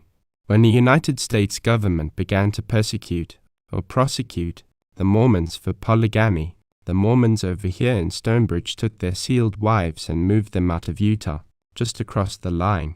They built houses, established a village there. I'm the only Gentile who knows about it, and I pack supplies every few weeks into these women. There are perhaps 50 women, mostly young, second or third or fourth wives of Mormons, sealed wives. And I want you to understand that sealed means sealed in all that religion or loyalty can get out of the word. There are also some old women and old men in the village, but they hardly count. And there's a flock of the finest children you ever saw in your life. The idea of the Mormons must have been to escape prosecution. The law of the government is one wife for each man, no more. All over Utah polygamists have been arrested. The Mormons are deeply concerned. I believe they are good, law-abiding people, but this law is a direct blow at their religion.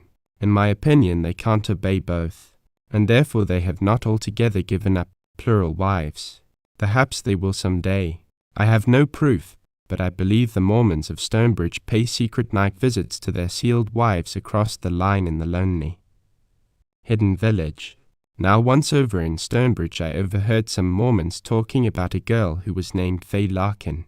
I never forgot the name. Later I heard the name in this sealed wife village. But, as I told you, I never heard of Lassiter or Jane Withersteen. Still, if Mormons had found them I would never have heard of it. And Deception Pass, that might be the Soggy. I'm not surprised at your rainbow-chasing adventure.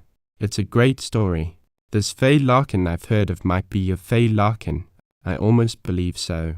Shefford, I'll help you find out. Yes, yes, I must know, replied Shefford. Oh, I pray we can find her. But I'd rather she was dead, if she's not still hidden in the valley. Naturally, you've dreamed yourself into rescuing this lost Fay Larkin. But, Shefford, you're old enough to know life doesn't work out as you want it to. One way or another I fear you're in for a bitter disappointment. Withers, take me to the village. Shefford, you're liable to get in bad out here, said the trader gravely.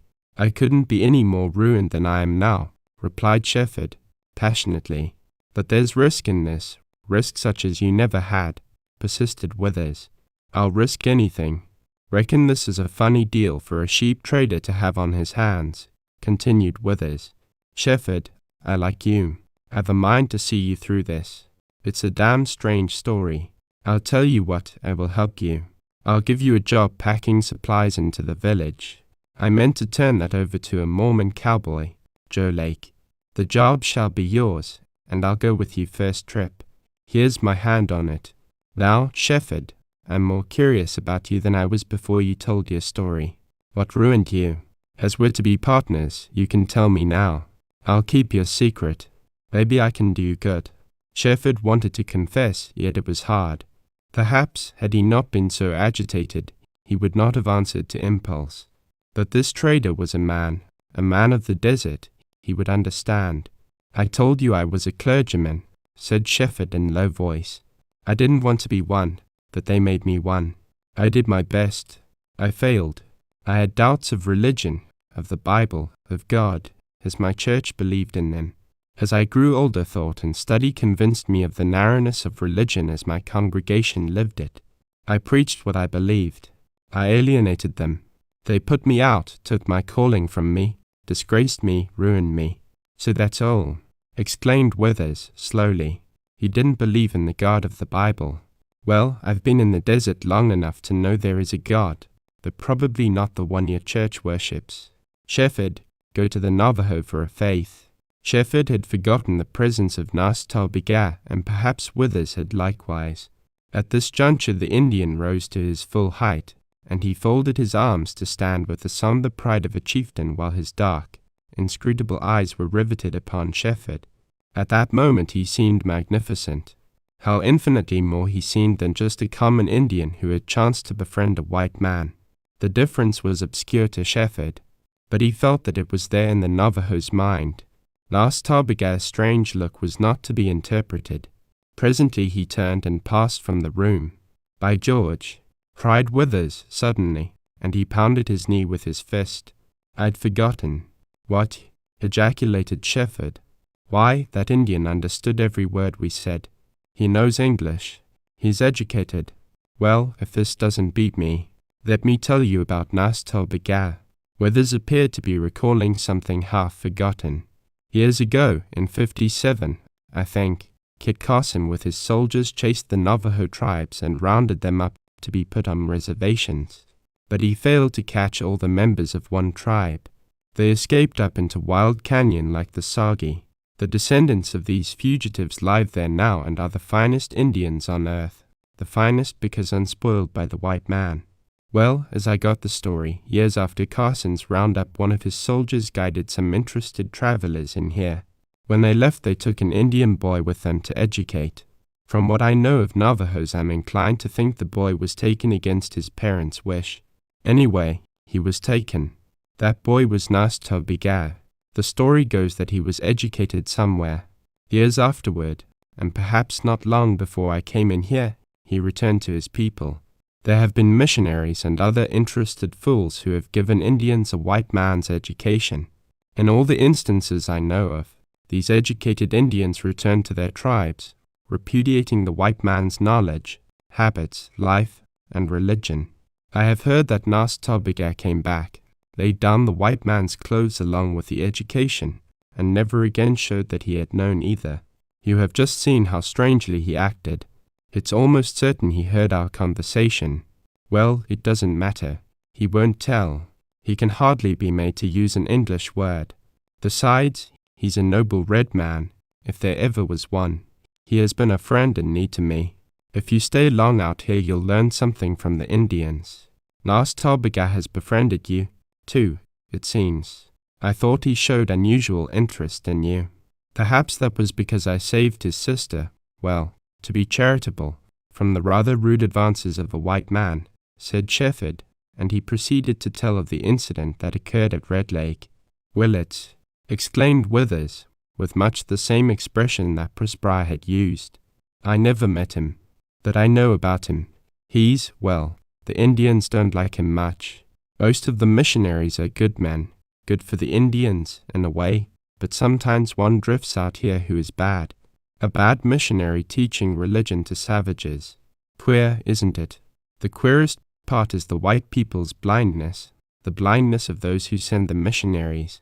Well, I dare say Willits isn't very good. When Presbry said that was Willits's way of teaching religion, he meant just what he said.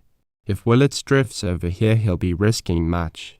This, you told me, explains Nas Talbiga's friendliness toward you, and also his bringing his sister Glen Nasper to live with relatives up in the pass. She had been living near Red Lake. Do you mean Nas Talbiga wants to keep his sister far removed from Willett? Inquired Shefford. I mean that, replied Withers, and I hope he's not too late. Later Shefford went outdoors to walk and think. There was no moon, but the stars made light enough to cast his shadow on the ground.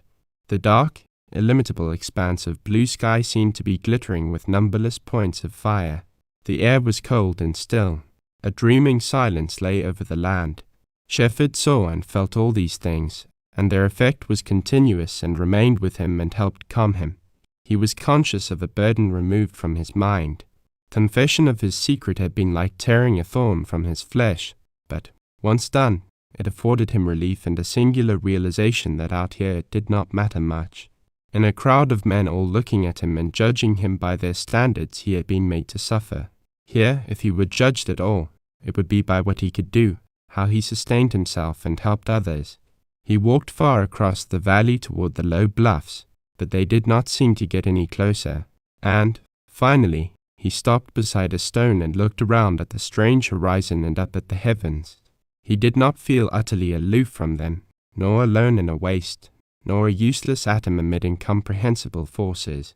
Something like a loosened mantle fell from about him, dropping down at his feet, and all at once he was conscious of freedom. He did not understand in the least why abasement left him, but it was so. He had come a long way in bitterness and despair, believing himself to be what man had called him. The desert and the stars and the wind, the silence of the night, the loneliness of this vast country where there was room for 1,000 cities, these somehow vaguely, yet surely, bade him lift his head. They withheld their secret, but they made a promise. The thing which he had been feeling every day and every night was a strange enveloping comfort. And it was at this moment that Shefford, divining whence his help was to come, embraced all that wild and speaking nature around and above him and surrendered himself utterly. "I am young. I am free. I have my life to live," he said. "I'll be a man. I'll take what comes. Let me learn here." When he had spoken out, settled once and forever his attitude toward his future, he seemed to be born again, wonderfully alive to the influences around him, ready to trust what yet remained a mystery. Then his thoughts reverted to Fay Larkin. Could this girl be known to the Mormons? It was possible. Fay Larkin was an unusual name. Deep into Shefford's heart had sunk the story Venters had told. Shefford found that he had unconsciously created a like romance. He had been loving a wild and strange and lonely girl, like beautiful Bess Venters. It was a shock to learn the truth, but, as it had been only a dream, it could hardly be vital. Shefford retraced his steps toward the post. Halfway back he espied a tall, dark figure moving toward him, and presently the shape and the step seemed familiar. Then he recognized Nas Talbigar. Soon they were face to face. Shefford felt that the Indian had been trailing him over the sand, and that this was to be a significant meeting. Remembering Withers's revelation about the Navajo, Shefford scarcely knew how to approach him now. There was no difference to be made out in Nas Talbigar's dark face and inscrutable eyes, yet there was a difference to be felt in his presence. But the Indian did not speak, and turned to walk by Shefford's side. Shefford could not long be silent. "Nas Talbigar, were you looking for me?" he asked. "You had no gun," replied the Indian. But for his very low voice, his slow speaking of the words, Shefford would have thought him a white man. For Shefford there was indeed an instinct in this meeting, and he turned to face the Navajo. "Withers told me you had been educated, that you came back to the desert, that you never showed your training. Nas Talbigar, did you understand all I told Withers?" "Yes," replied the Indian. "He won't betray me. I am a Navajo. Nas Talbigar, you trail me. You say I had no gun." Shefford wanted to ask this Indian if he cared to be the white man's friend, but the question was not easy to put, and, besides, seemed unnecessary. "I am alone and strange in this wild country. I must learn. Nas Talbigar will show you the trails and the water holes and how to hide from shad. For money, for silver you will do this," inquired Shefford. Shefford felt that the Indian's silence was a rebuke. He remembered Withers's singular praise of this red man. He realized he must change his idea of Indians. "Nas Talbigar, I know nothing. I feel like a child in the wilderness. When I speak it is out of the mouths of those who have taught me. I must find a new voice and a new life. You heard my story to Withers. I am an outcast from my own people. If you will be my friend, be so." The Indian clasped Shefford's hand and held it in a response that was more beautiful for its silence. So they stood for a moment in the starlight. "Nas Talbigar, what did Withers mean when he said go to the Navajo for a faith?" asked Shefford. "He meant the desert is my mother. Will you go with Nas Talbigar into the canyon and the mountains?" "Indeed I will." They unclasped hands and turned toward the trading post. "Nas Talbigar, have you spoken my tongue to any other white man since you returned to your home?" asked Shefford. "No. Why are you different from me?" The Indian maintained silence. "Is it because of Glen Nasper?" inquired Shefford. Nas Tarbiga stalked on, still silent, but Shefford divined that, although his service to Glen Naspa would never be forgotten, still it was not wholly responsible for the Indian's subtle sympathy. By Nai, the Navajo will call his white friend By Nai. Brother, said Nas Tarbiga, and he spoke haltingly, not as if words were hard to find, but strange to speak. I was stolen from my mother's hogan and taken to California. They kept me 10 years in a mission at San Bernardino and 4 years in a school. They said my color and my hair were all that was left of the Indian in me, but they could not see my heart. They took 14 years of my life. They wanted to make me a missionary among my own people. But the white man's ways and his life and his God are not the Indian's. They never can be. How strangely productive of thought for Shefford to hear the Indian talk. What fatality in this meeting and friendship. Upon Nas Tarbiga had been forced education, training, religion, that had made him something more and something less than an Indian. It was something assimilated from the white man which made the Indian unhappy and alien in his own home, something meant to be good for him and his kind that had ruined him. For Shefford felt the passion and the tragedy of this Navajo. By Nai, the Indian is dying. Nas Tarbiga's low voice was deep and wonderful with its intensity of feeling. The white man robbed the Indian of lands and homes, drove him into the deserts, made him a gaunt and sleepless spiller of blood. The blood is all spilled now, for the Indian is broken. But the white man sells him rum and seduces his daughters. He will not leave the Indian in peace with his own God. By Nai, the Indian is dying. That night Shefford lay in his blankets out under the open sky and the stars. The earth had never meant much to him, and now it was a bed.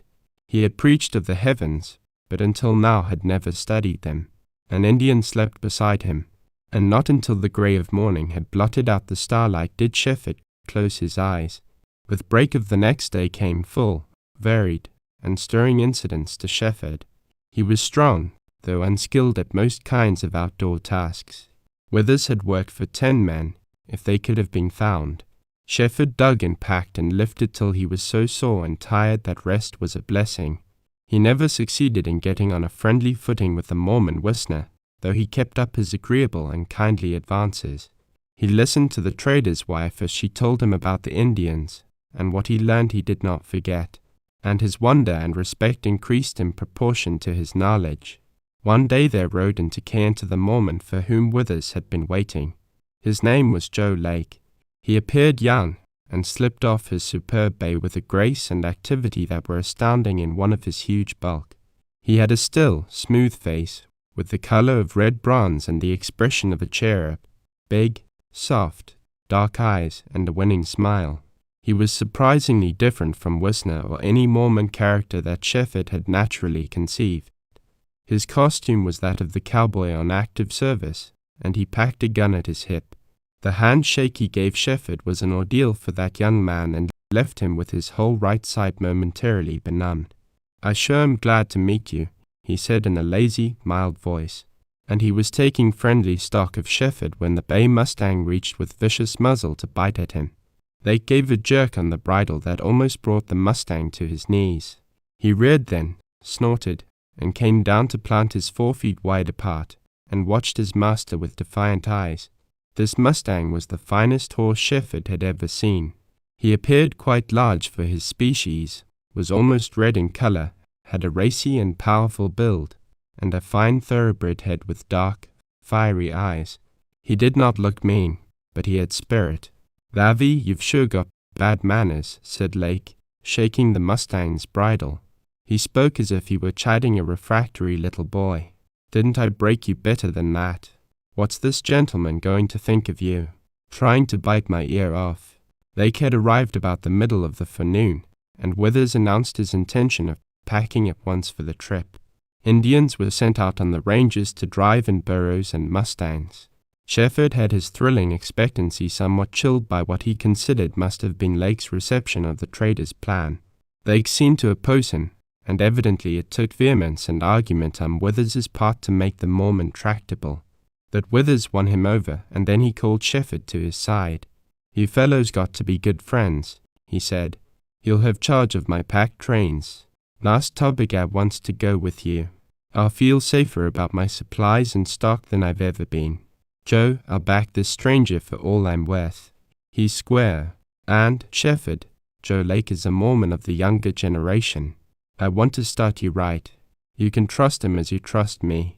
He's white clean through, and he's the best horse wrangler in Utah. It was Lake who first offered his hand, and Shefford made haste to meet it with his own. Neither of them spoke.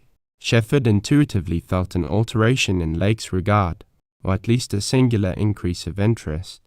Lake had been told that Shefford had been a clergyman, was now a wanderer, without any religion.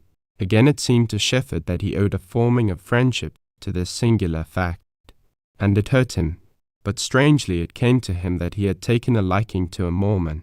About 1 o'clock the pack train left Kayenta.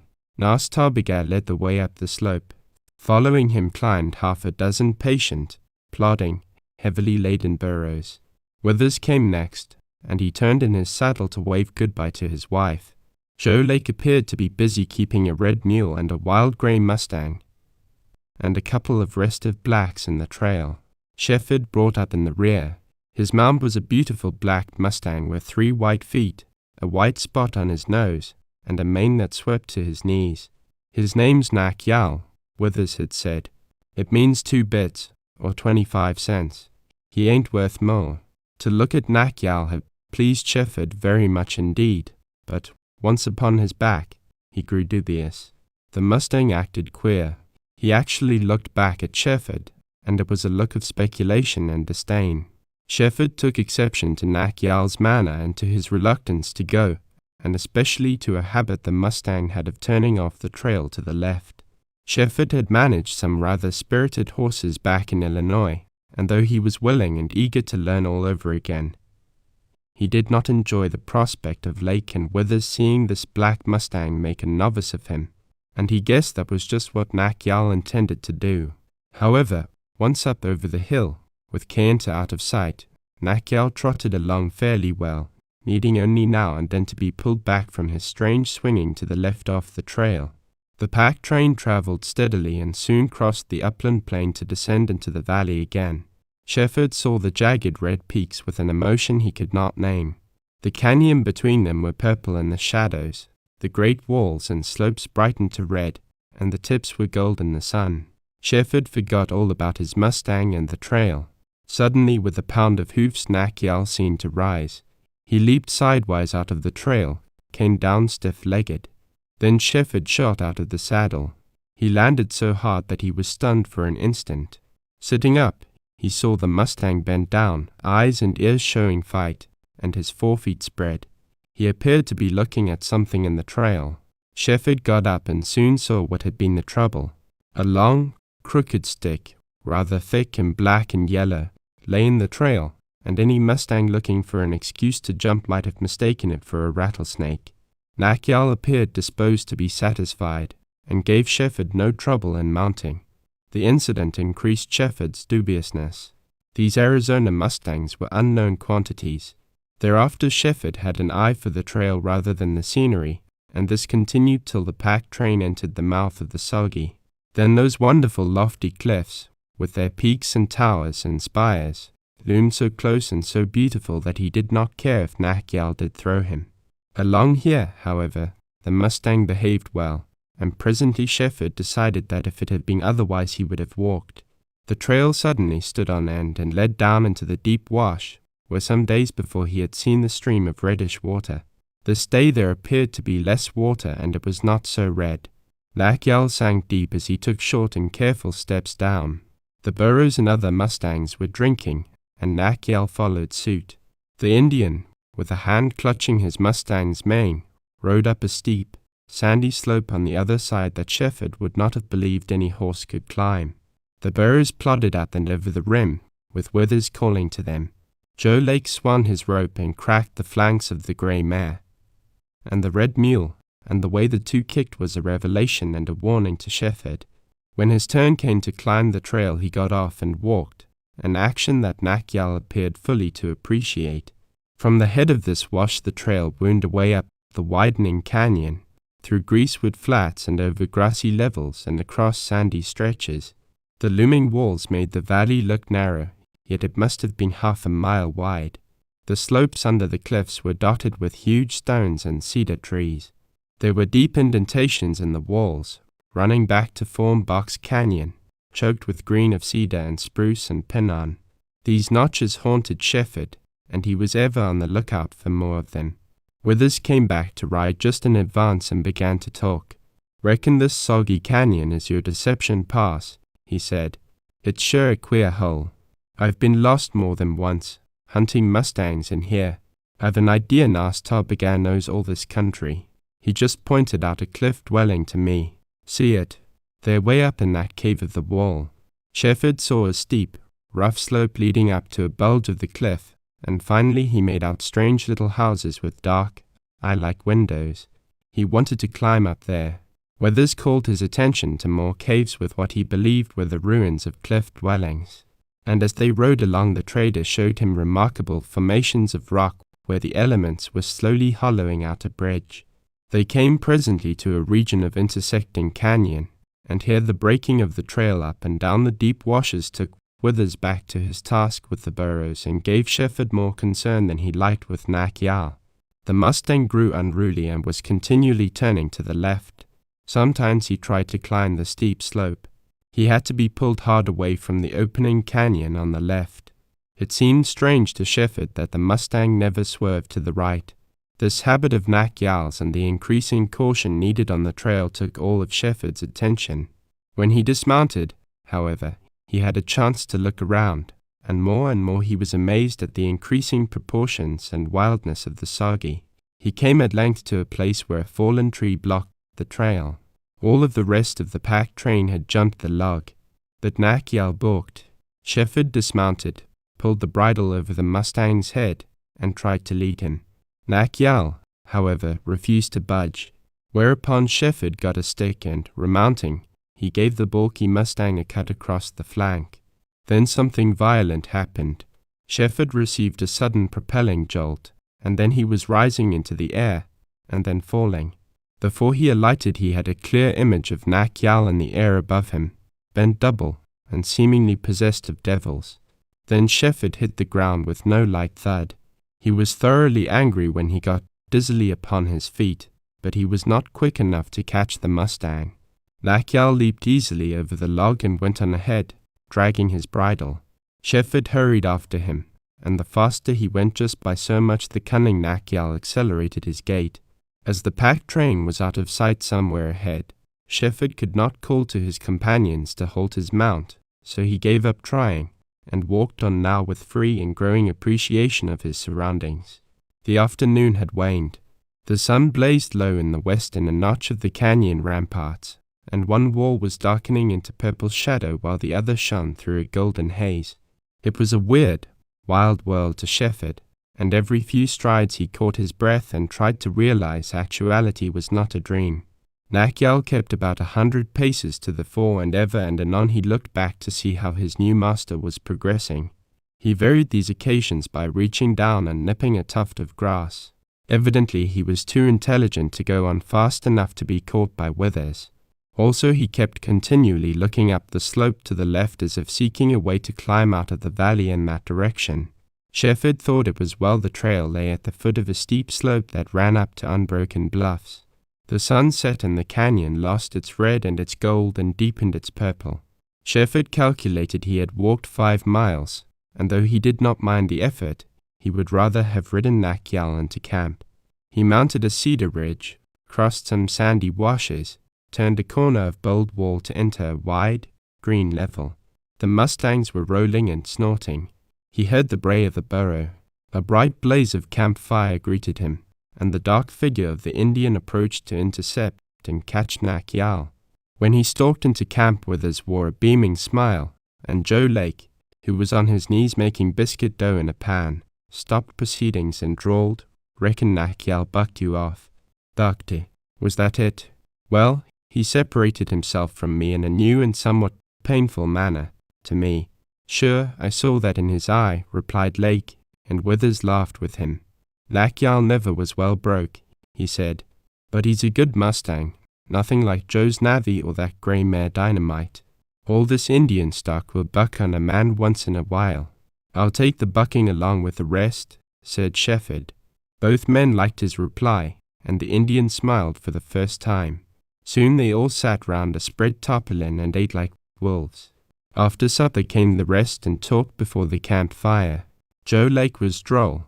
He said the most serious things in a way to make Shefford wonder if he was not joking.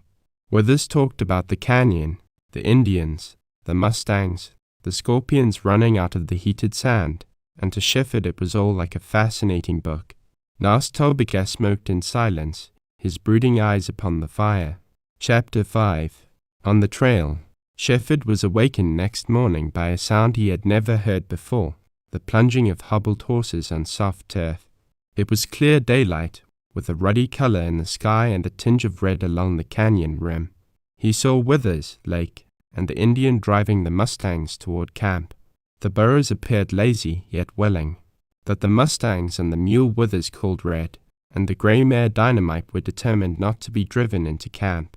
It was astonishing how much action they had, how much ground they could cover with their 4 feet hobbled together. They were exceedingly skillful. They lifted both 4 feet at once, and then plunged, and they all went in different directions.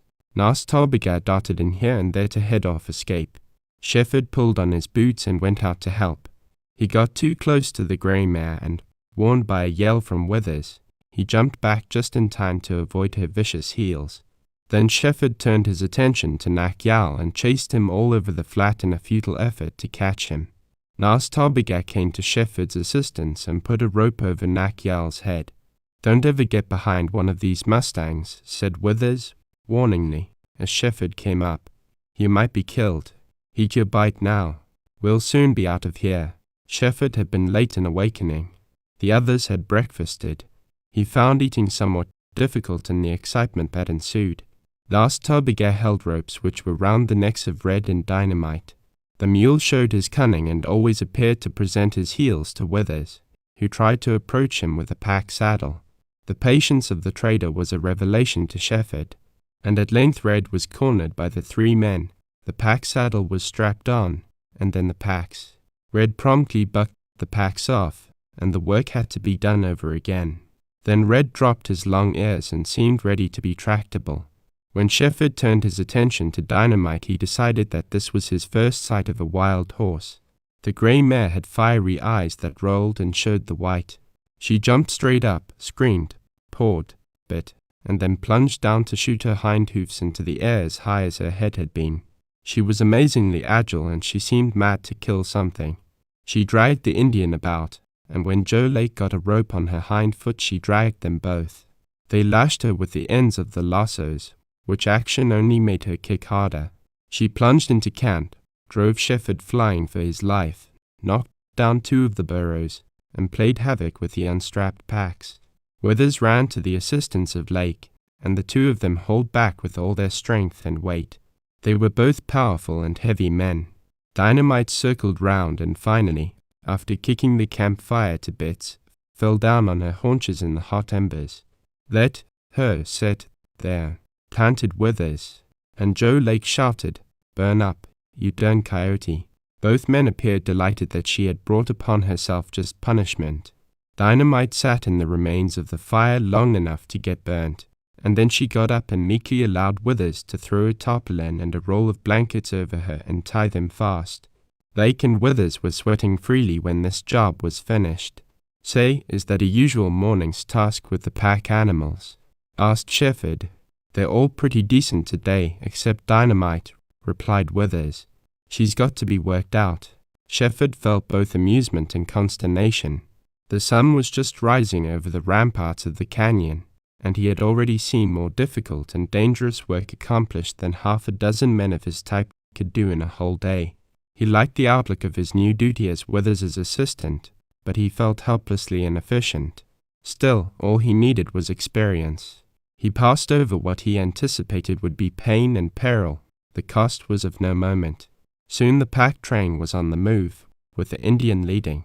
This morning Nak Yal began his strange swinging off to the left, precisely as he had done the day before. It got to be annoying to Shefford, and he lost patience with the mustang and jerked him sharply round. This, however, had no great effect upon Mack. As the train headed straight up the canyon, Joe Lake dropped back to ride beside Shefford. The Mormon had been amiable and friendly. "Flock of deer up that draw," he said, pointing up a narrow side canyon. Shefford gazed to see a half-dozen small, brown, long-haired objects, very like burros, watching the pack train pass. "Are they deer?" he asked, delightedly. "Sure are," replied Joe, sincerely. "Get down and shoot one. There's a rifle in your saddle sheath." Shefford had already discovered that he had been armed this morning, a matter which had caused him reflection.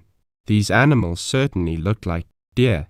He had seen a few deer, though not in their native wild haunts, and he experienced the thrill of the hunter. Dismounting, he drew the rifle out of the sheath and started toward the little canyon. "Here, where you going with that gun?" yelled Withers. "That's a bunch of burros. Joe's up to his old tricks. Shefford, look out for Joe." Rather sheepishly, Shefford returned to his Mustang and sheathed the rifle, and then took a long look at the animals up the draw. They resembled deer, but upon second glance they surely were burros. "Darn me, now if I didn't think they sure were deer," exclaimed Joe. He appeared absolutely sincere and innocent. Shefford hardly knew how to take this likable Mormon, but vowed he would be on his guard in the future. Nas Tarbiga soon led the pack train toward the left wall of the canyon, and evidently intended to scale it. Shefford could not see any trail, and the wall appeared steep and insurmountable. But upon nearing the cliff he saw a narrow broken trail leading zigzag up over smooth rock, weathered slope, and through cracks. "Spread out, and careful now," yelled Withers. The need of both advices soon became manifest to Shefford. The burros started stones rolling, making danger for those below. Shefford dismounted and led Mack and turned aside many a rolling rock. The Indian and the burros, with the red mule leading, climbed steadily. But the Mustangs had trouble. Joe's spirited bay had to be coaxed to face the ascent. Mack balked at every difficult step, and Dynamite slipped on a flat slant of rock and slid down 40 feet. Withers and Lake with ropes hauled the mare out of the dangerous position. Shefford, who brought up the rear, saw all the action, and it was exciting, but his pleasure in the climb was spoiled by sight of blood and hair on the stones. The ascent was crooked, steep, and long, and when Shefford reached the top of the wall he was glad to rest. It made him gasp to look down and see what he had surmounted. The canyon floor, green and level, lay 1,000 feet below, and the wild burros which had followed on the trail looked like rabbits. Shefford mounted presently, and rode out upon a wide, smooth trail leading into a cedar forest. There were bunches of gray sage in the open places. The air was cool and crisp, laden with a sweet fragrance. He saw Lake and Withers bobbing along, now on one side of the trail, now on the other, and they kept to a steady trot. Occasionally the Indian and his bright red saddle blanket showed in an opening of the cedars. It was level country, and there was nothing for Shefford to see except cedar and sage, an outcropping of red rock in places, and the winding trail. Mocking birds made melody everywhere. Shefford seemed full of a strange pleasure, and the hours flew by. The Akyal still wanted to be everlastingly turning off the trail, and, moreover, now he wanted to go faster. He was eager, restless, dissatisfied. At noon the pack train descended into a deep draw, well covered with cedar and sage. There was plenty of grass and shade, but no water. Shefford was surprised to see that every pack was removed. However, the roll of blankets was left on Dynamite. The men made a fire and began to cook a noonday meal. Shefford, tired and warm, sat in a shady spot and watched. He had become all eyes. He had almost forgotten Fay Larkin. He had forgotten his trouble, and the present seemed sweet and full. Presently his ears were filled by a pattering roar, and looking up the draw, he saw 2 streams of sheep and goats coming down. Soon an Indian shepherd appeared, riding a fine Mustang. The cream-colored colt bounded along behind, and presently a shaggy dog came in sight. The Indian dismounted at the camp, and his flock spread by in 2 white and black streams.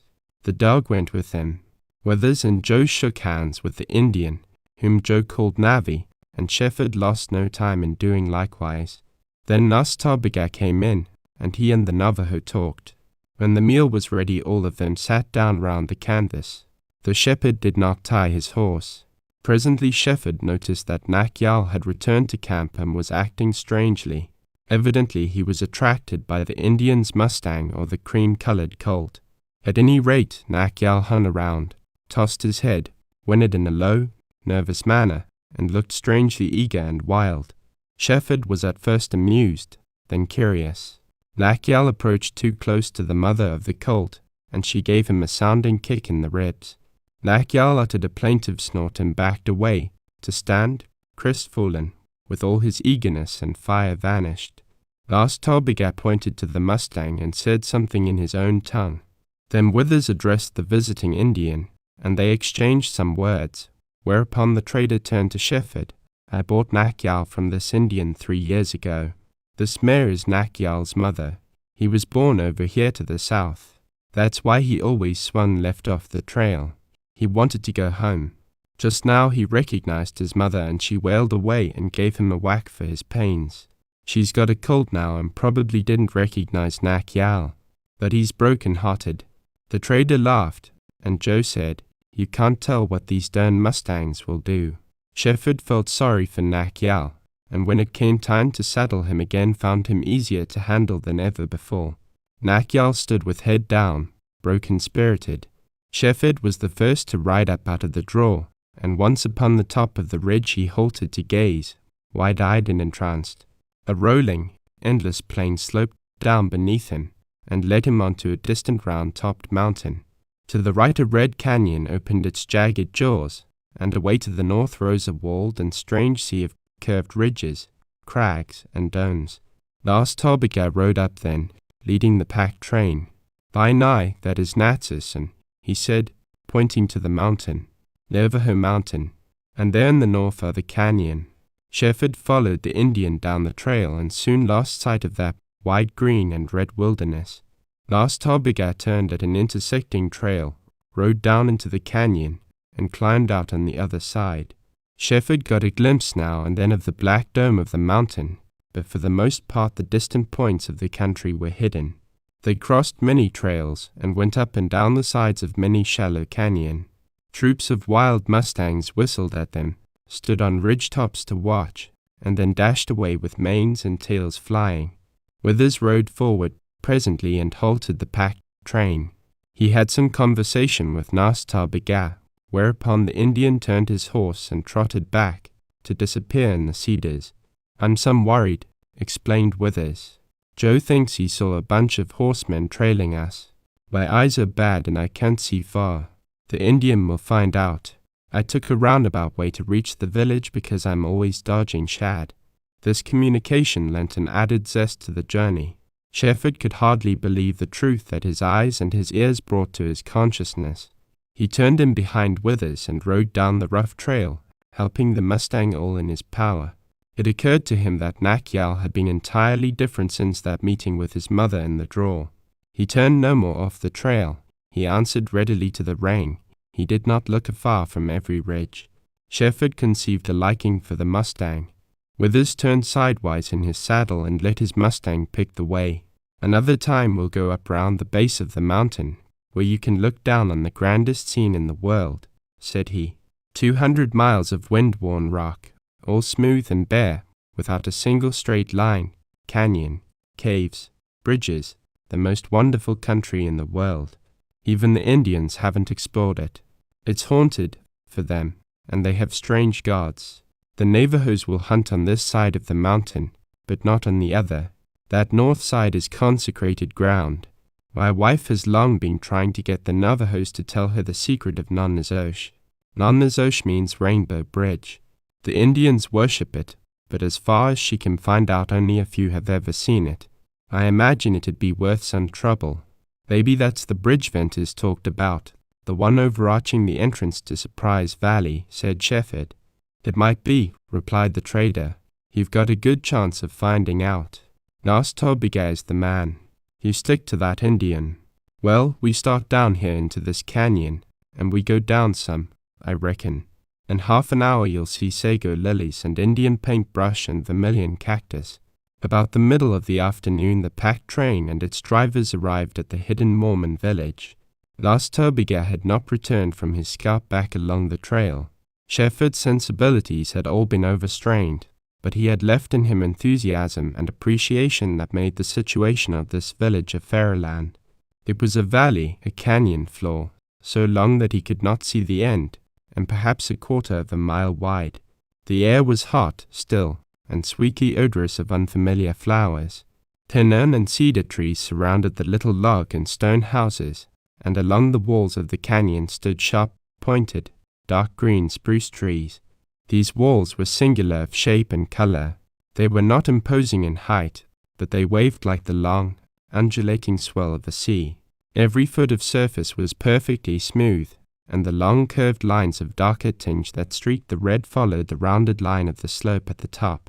Far above, yet overhanging, were great yellow crags and peaks, and between these, still higher, showed the pine-fringed slope of Navajo Mountain with snow in the sheltered places, and glistening streams, like silver threads, running down. All this Shefford noticed as he entered the valley from round a corner of wall. Upon nearer view he saw and heard a host of children, who, looking up to see the intruders, scattered like frightened quail. Long grey grass covered the ground, and here and there wide, smooth paths had been worn. A swift and murmuring brook ran through the middle of the valley, and its banks were bordered with flowers. Withers led the way to one side near the wall, where a clump of cedar trees and a dark, swift spring boiling out of the rocks and banks of amber moss with purple blossoms made a beautiful campsite. Here the mustangs were unsaddled and turned loose without hobbles. It was certainly unlikely that they would leave such a spot. Some of the burros were unpacked, and the others Withers drove off into the village.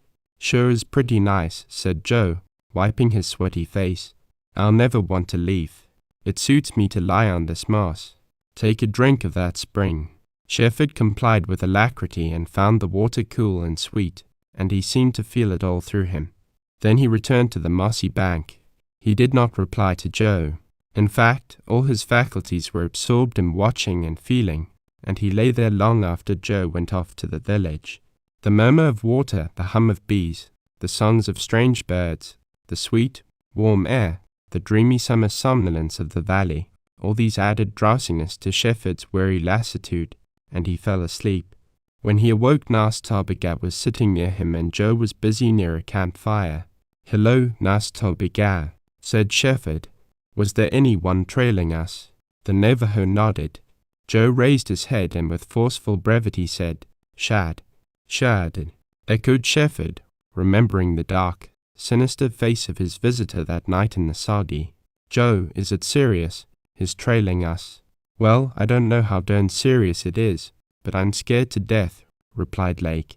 "He and his gang will hold us up somewhere on the way home." Shefford regarded Joe with both concern and doubt. Joe's words were at variance with his looks. "Say, Pod, can you shoot a rifle?" queried Joe. "Yes, I'm a fair shot at targets." The Mormon nodded his head as if pleased. "That's good. These outlaws are all poor shots with a rifle. So am I, but I can handle a 6-shooter. I reckon we'll make Shad sweat if he pushes us." Withers returned, driving the burros, all of which had been unpacked down to the saddles.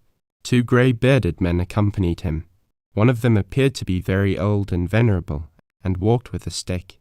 The other had a sad-lined face and kind, mild blue eyes.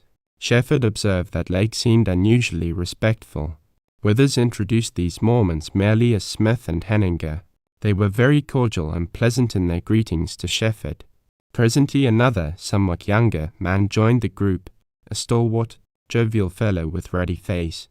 There was certainly no mistaking his kindly welcome as he shook Shefford's hand. His name was Beale.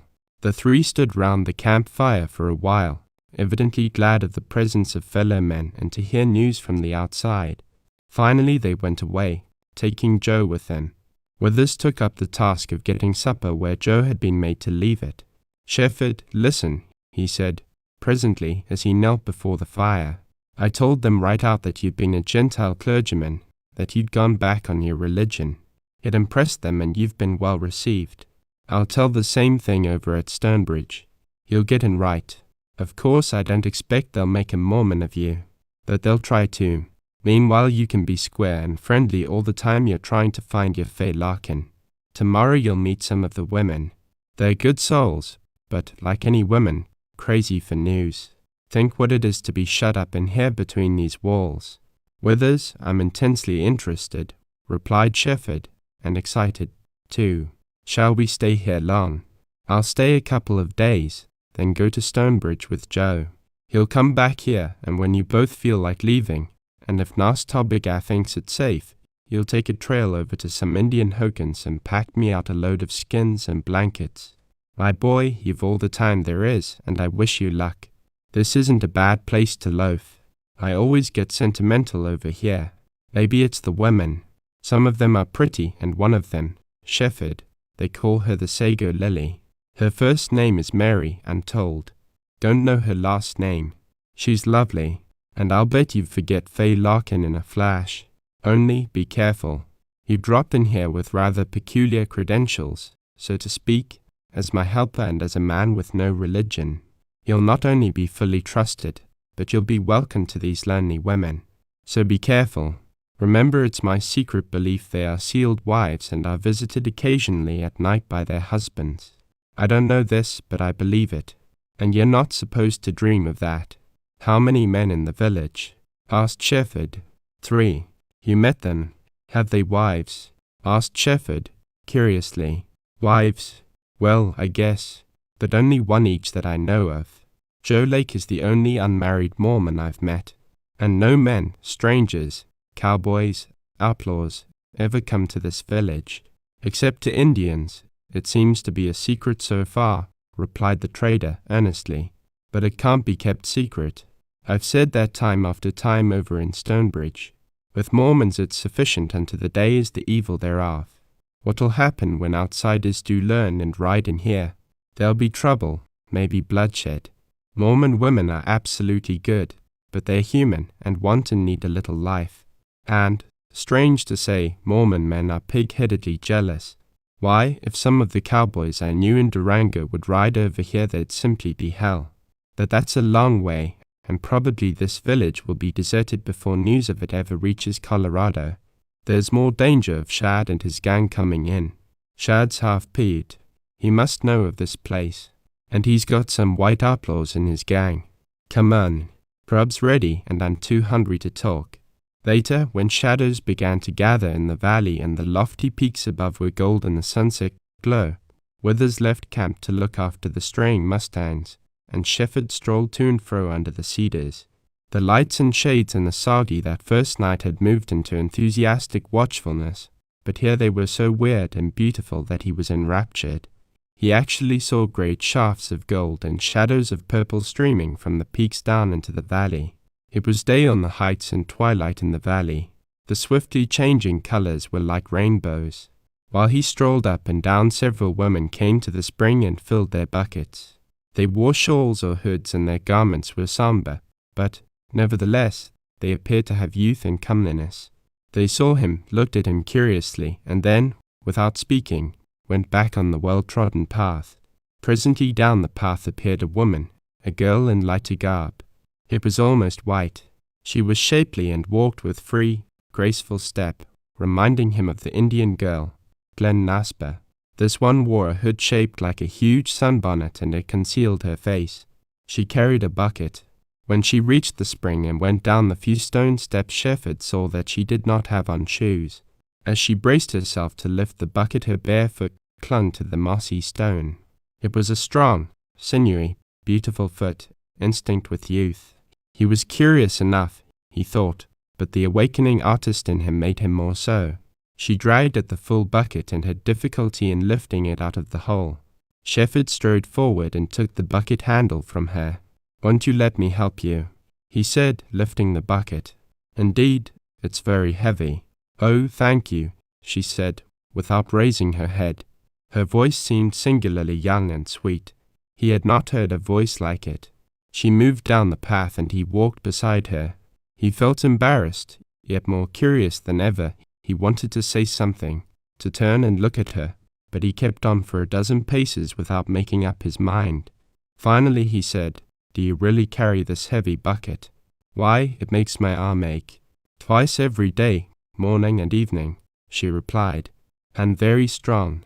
Then he stole a look out of the corner of his eye, and, seeing that her face was hidden from him by the hood, he turned to observe her better advantage. A long braid of hair hung down her back. In the twilight it gleamed dull gold. She came up to his shoulder. The sleeve nearest him was rolled up to her elbow, revealing a fine round arm. Her hand, like her foot, was brown, strong, and well-shaped. It was a hand that had been developed by labor. She was full-bosomed, yet slender, and she walked with a free stride that made Shefford admire and wonder. They passed several of the little stone and log houses, and women greeted them as they went by, and children peered shyly from the doors. He kept trying to think of something to say, and, failing in that, determined to have one good look under the hood before he left her. "You walk lame," she said, solicitously. "Let me carry the bucket now, please. My house is near. Am I lame?" "Guess so, a little," he replied. "It was a hard ride for me, but I'll carry the bucket just the same." They went on under some pinyon trees, down a path to a little house identical with the others, except that it had a stone porch. Shefford smelled fragrant wood smoke and saw a column curling from the low, flat, stone chimney. Then he set the bucket down on the porch. "Thank you, Mr. Shefford," she said. "You know my name?" He asked. "Yes. Mr. Withers spoke to my nearest neighbor and she told me." "Oh, I see. And you?" He did not go on, and she did not reply. When she stepped upon the porch and turned, he was able to see under the hood. The face there was in shadow, and for that very reason he answered to ungovernable impulse and took a step closer to her. Dark, grave, sad eyes looked down at him, and he felt as if he could never draw his own glance away. He seemed not to see the rest of her face, and yet felt that it was lovely. Then a downward movement of the hood hid from him the strange eyes and the shadowy loveliness. I beg your pardon," he said, quickly drawing back. "I'm rude. Withers told me about a girl he called. He said looked like a sago lily. That's no excuse to stare under your hood. But I was curious. I wondered if..." He hesitated, realizing how foolish his talk was.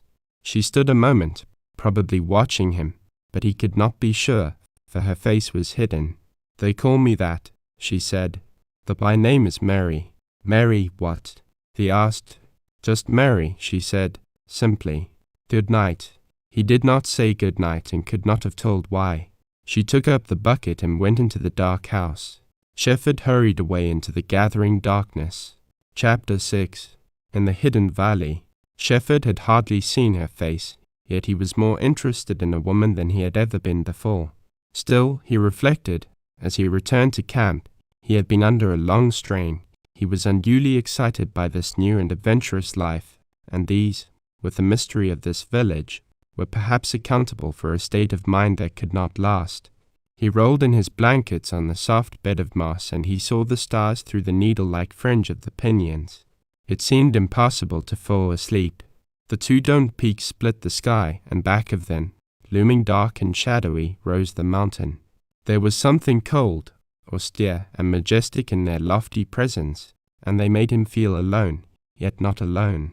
He raised himself to see the quiet forms of Withers and Nas Tarbigap prone in the starlight, and their slow, deep breathing was that of tired men. A bell on a mustang rang somewhere off in the valley and gave out a low, strange, reverberating echo from wall to wall. When it ceased, a silence set in that was deader than any silence he had ever felt, but gradually he became aware of the low murmur of the brook. For the rest there was no sound of wind, no bark of dog or yelp of coyote, no sound of voice in the village. He tried to sleep, but instead thought of this girl who was called the Sago Lily. He recalled everything incident to their meeting and the walk to her home. Her swift, free step, her graceful poise, her shapely form, the long braid of hair, dull gold in the twilight, the beautiful bare foot and the strong round arm, these he thought of and recalled vividly. But of her face he had no idea except the shadowy, haunting loveliness, and that grew more and more difficult to remember. The tone of her voice and what she had said, how the one had thrilled him and the other mystified. It was her voice that had most attracted him. There was something in it besides music. What? He could not tell. Sadness, depth, something like that in Nas Tobigaz's beauty springing from disuse. But this seemed absurd. Why should he imagine her voice one that had not been used as freely as any other woman's? She was a Mormon. Very likely, almost surely, she was a sealed wife. His interest, too, was absurd, and he tried to throw it off, or imagine it one he might have felt in any other of these strange women of the hidden village. But Shefford's intelligence and his good sense, which became operative when he was fully roused and set the situation clearly before his eyes, had no effect upon his deeper, mystic, and primitive feelings. He saw the truth and he felt something that he could not name. He would not be a fool, but there was no harm in dreaming. And unquestionably, beyond all doubt, the dream and the romance that had lured him to the wilderness were here, hanging over him like the shadows of the great peaks. His heart swelled with emotion when he thought of how the black and incessant despair of the past was gone. So he embraced any attraction that made him forget and think and feel. Some instinct stronger than intelligence bade him drift. Joe's rolling voice awoke him next morning, and he rose with a singular zest. When or where in his life had he awakened in such a beautiful place? Almost he understood why Ventus and Bess had been haunted by memories of Surprise Valley. The morning was clear, cool, sweet. The peaks were dim and soft in rosy cloud. Shafts of golden sunlight shot down into the purple shadows. Larking birds were singing. His body was sore and tired from the unaccustomed travel, but his heart was full, happy. His spirit wanted to run, and he knew there was something out there waiting to meet it. The Indian and the trader and the Mormon all meant more to him this morning. He had grown a little overnight. The Astarbagaz deep by nigh rang in his ears, and the smiles of Withers and Joe were greetings. He had friends, he had work, and there was rich, strange, and helpful life to live. There was even a difference in the Mustang Mack yowl. He came readily, he did not look wild.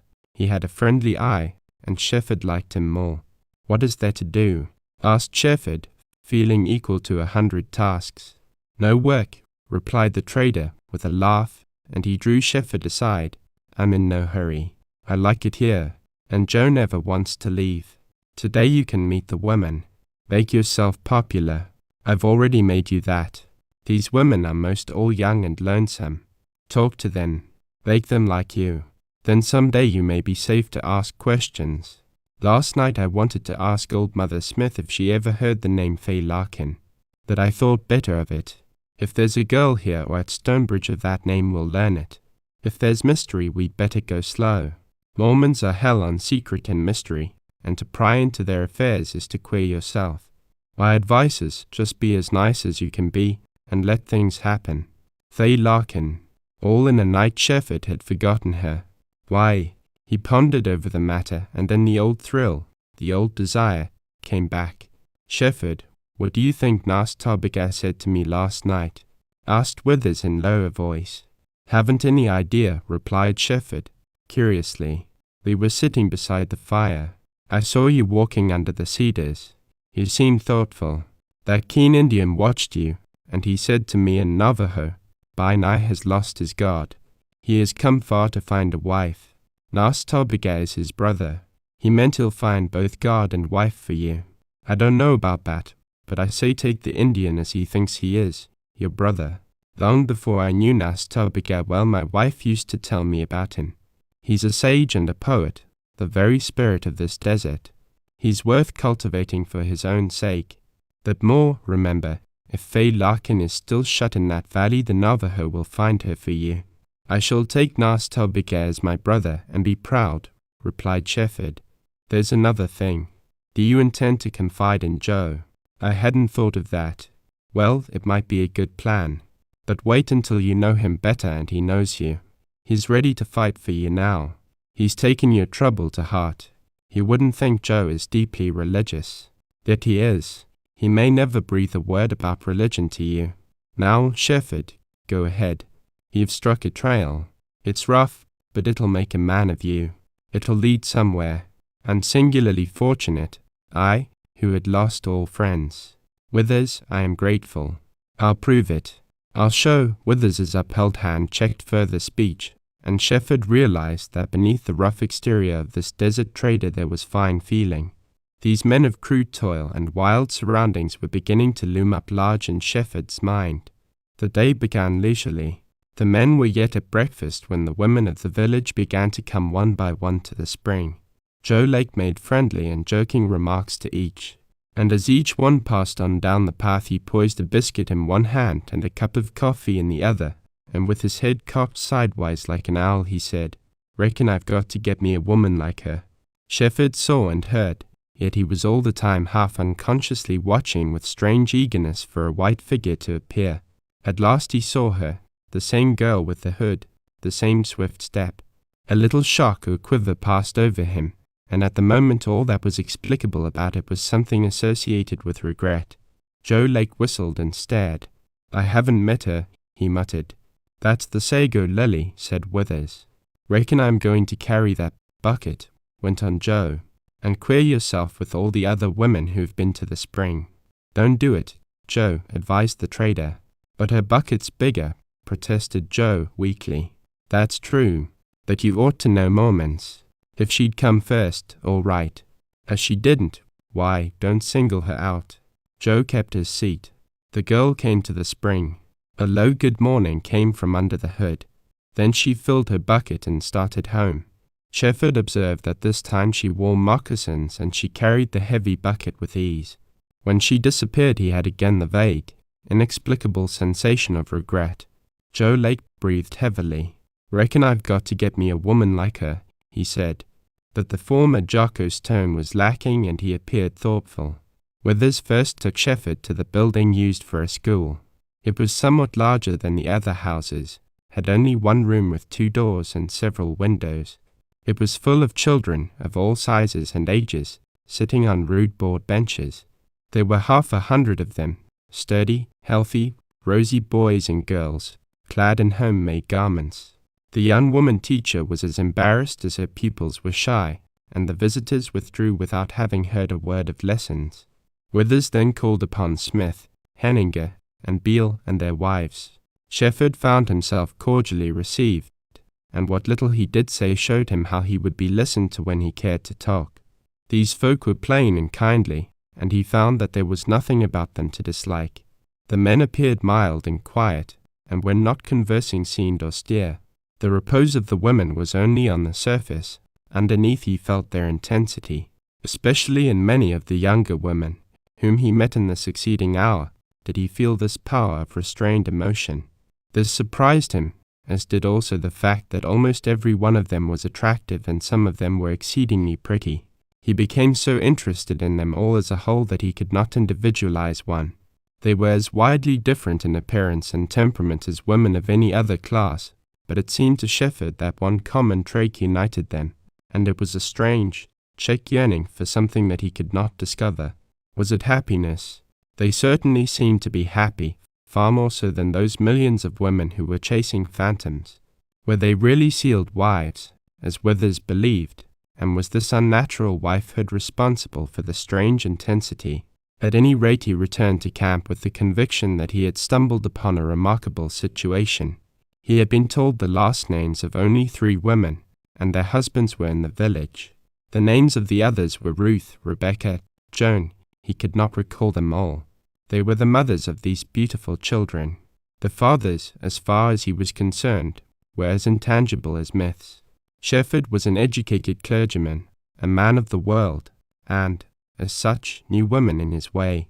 Mormons might be strange and different, yet the fundamental truth was that all over the world mothers of children were wives. There was a relation between wife and mother that did not need to be named to be felt, and he divined from this that, whatever the situation of these lonely and hidden women, they knew themselves to be wives. Shefford absolutely satisfied himself on that score. If they were miserable, they certainly did not show it, and the question came to him how just was the criticism of uninformed men. His judgment of Mormons had been established by what he had heard and read, rather than what he knew. He wanted now to have an open mind. He had studied the totemism and exogamy of the primitive races, and here was his opportunity to understand polygamy. 1 wife for 1 man, that was the law. Mormons broke it openly. Gentiles broke it secretly. Mormons acknowledged all their wives and protected their children. Gentiles acknowledged one wife only. Unquestionably the Mormons were wrong, but were not the Gentiles still more wrong? The following day Joe Lake appeared reluctant to start for Stonebridge with Withers. "Joe, you'd better come along," said the trader, dryly.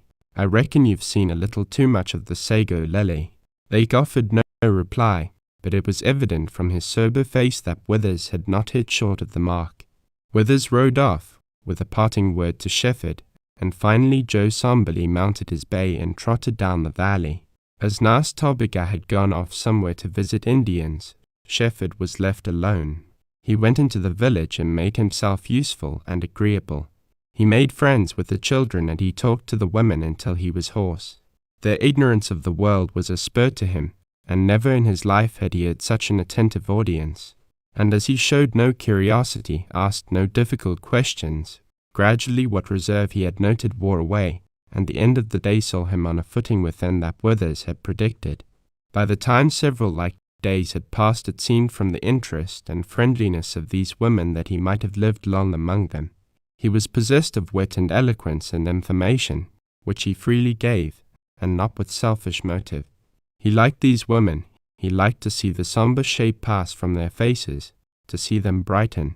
He had met the girl Mary at the spring and along the path, but he had not yet seen her face. He was always looking for her, hoping to meet her, and confessed to himself that the best of the day for him were the morning and evening visits she made to the spring. Nevertheless, for some reason hard to divine, he was reluctant to seek her deliberately. Always while he had listened to her neighbors talk, he had hoped they might let fall something about her, but they did not. He received an impression that she was not so intimate with the others as he had supposed.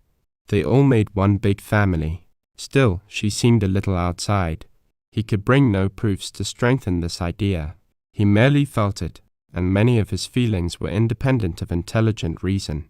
Something had been added to curiosity, that was sure. It was his habit to call upon Mother Smith in the afternoons. From the first her talk to him hinted of a leaning toward thought of making him a Mormon. Her husband and the other men took up her cue and spoke of their religion, casually at first, but gradually opening their minds to free and simple discussion of their faith. Shefford lent respectful attention. He would rather have been a Mormon than an atheist, and apparently they considered him the latter, and were earnest to save his soul. Shefford knew that he could never be one any more than the other. He was just at sea, but he listened, and he found them simple in faith, blind, perhaps, but loyal and good. It was noteworthy that Mother Smith happened to be the only woman in the village who had ever mentioned religion to him. She was old, of a past generation. The young women belonged to the present. Shefford pondered the significant difference. Every day made more steadfast his impression of the great mystery that was like a twining shadow round these women. Yet in the same time many little ideas shifted and many new characteristics became manifest. This last was of course the result of acquaintance. He was learning more about the villagers. He gathered from keen interpretation of subtle words and looks that here in this lonely village, the same as in all the rest of the world where women were together, there were cliques, quarrels, dislikes, loves, and jealousies. The truth, once known to him, made him feel natural and fortified his confidence to meet the demands of an increasingly interesting position. He discovered, with a somewhat grim amusement, that a clergyman's experience in a church full of women had not been entirely useless. One afternoon he let fall a careless remark that was a subtle question in regard to the girl Mary, whom Withers called the Sago Lily. In response he received an answer couched in the sweet poisoned honey of woman's jealousy. He said no more. Certain ideas of his were strengthened, and straightway he became thoughtful. That afternoon late, as he did his camp chores, he watched for her, but she did not come. Then he decided to go to see her. But even the decision and the strange thrill it imparted did not change his reluctance. Twilight was darkening the valley when he reached her house, and the shadows were thick under the pinyons. There was no light in the door or window. He saw a white shape on the porch, and as he came down the path it rose. It was the girl Mary, and she appeared startled. "Good evening," he said. "It's Shefford. May I stay and talk a little while?" She was silent for so long that he began to feel awkward. "I'd be glad to have you," she replied, finally. There was a bench on the porch, but he preferred to sit upon a blanket on the step. "I've been getting acquainted with everybody, except you," he went on. "I have been here," she replied. That might have been a woman's speech, but it certainly had been made in a girl's voice. She was neither shy nor embarrassed nor self-conscious. As she stood back from him, he could not see her face in the dense twilight. "I've been wanting to call on you." She made some slight movement. Shefford felt a strange calm, yet he knew the moment was big and potent. "Won't you sit here?" he asked. She complied with his wish, and then he saw her face, though dimly, in the twilight, and it struck him mute. But he had no glimpse such as had flashed upon him from under her hood that other night. He thought of a white flower in shadow, and received his first impression of the rare and perfect lily Withers had said graced the wild canyon. She was only a girl. She sat very still, looking straight before her, and seemed to be waiting, listening. Shefford saw the quick rise and fall of her bosom. "I want to talk," he began, swiftly, hoping to put her at her ease. "Every one here has been good to me, and I've talked, for hours and hours. But the thing in my mind I haven't spoken of. I've never asked any questions. That makes my part so strange. I want to tell why I came out here. I need someone who will keep my secret, and perhaps help me." "Would you?" "Yes, if I could," she replied. "You see, I've got to trust you, or one of these other women. You're all Mormons. I don't mean that's anything against you. I believe you're all good and noble. But the fact makes a liberty of speech impossible. What can I do?" Her silence probably meant that she did not know. Shefford sensed less strain in her and more excitement. He believed he was on the right track and did not regret his impulse. Even had he regretted it, he would have gone on, for opposed to caution and intelligence was his driving mystic force. Then he told her the truth about his boyhood, his ambition to be an artist, his renunciation to his father's hope, his career as a clergyman, his failure in religion, and the disgrace that had made him a wanderer. "Oh, I'm sorry," she said. The faint starlight shone on her face, in her eyes, and if he ever saw beauty and soul, he saw them then. She seemed deeply moved. She had forgotten herself. She betrayed girlhood then, all the quick sympathy, the wonder, the sweetness of a heart innocent and untutored. She looked at him with great, starry, questioning eyes, as if they had just become aware of his presence, as if a man had been strange to her. "Thank you. It's good of you to be sorry," he said. "My instinct guided me right. Perhaps you'll be my friend." "I will be, if I can," she said. "But can you be?" "I don't know. I never had a friend." But, sir, I mustn't talk of myself." "Oh, I'm afraid I can't help you." How strange the pathos of her voice. Almost he believed she was in need of help or sympathy or love. But he could not wholly trust a judgment formed from observation of a class different from hers. "Maybe you can help me." "Let's see," he said. "I don't seek to make you talk of yourself. But you're a human being, a girl, almost a woman. You're not dumb. But even a nun can talk." "A nun? What is that?"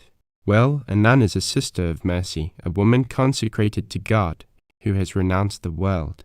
In some ways you Mormon women here resemble nuns. It is sacrifice that nails you in this lonely valley.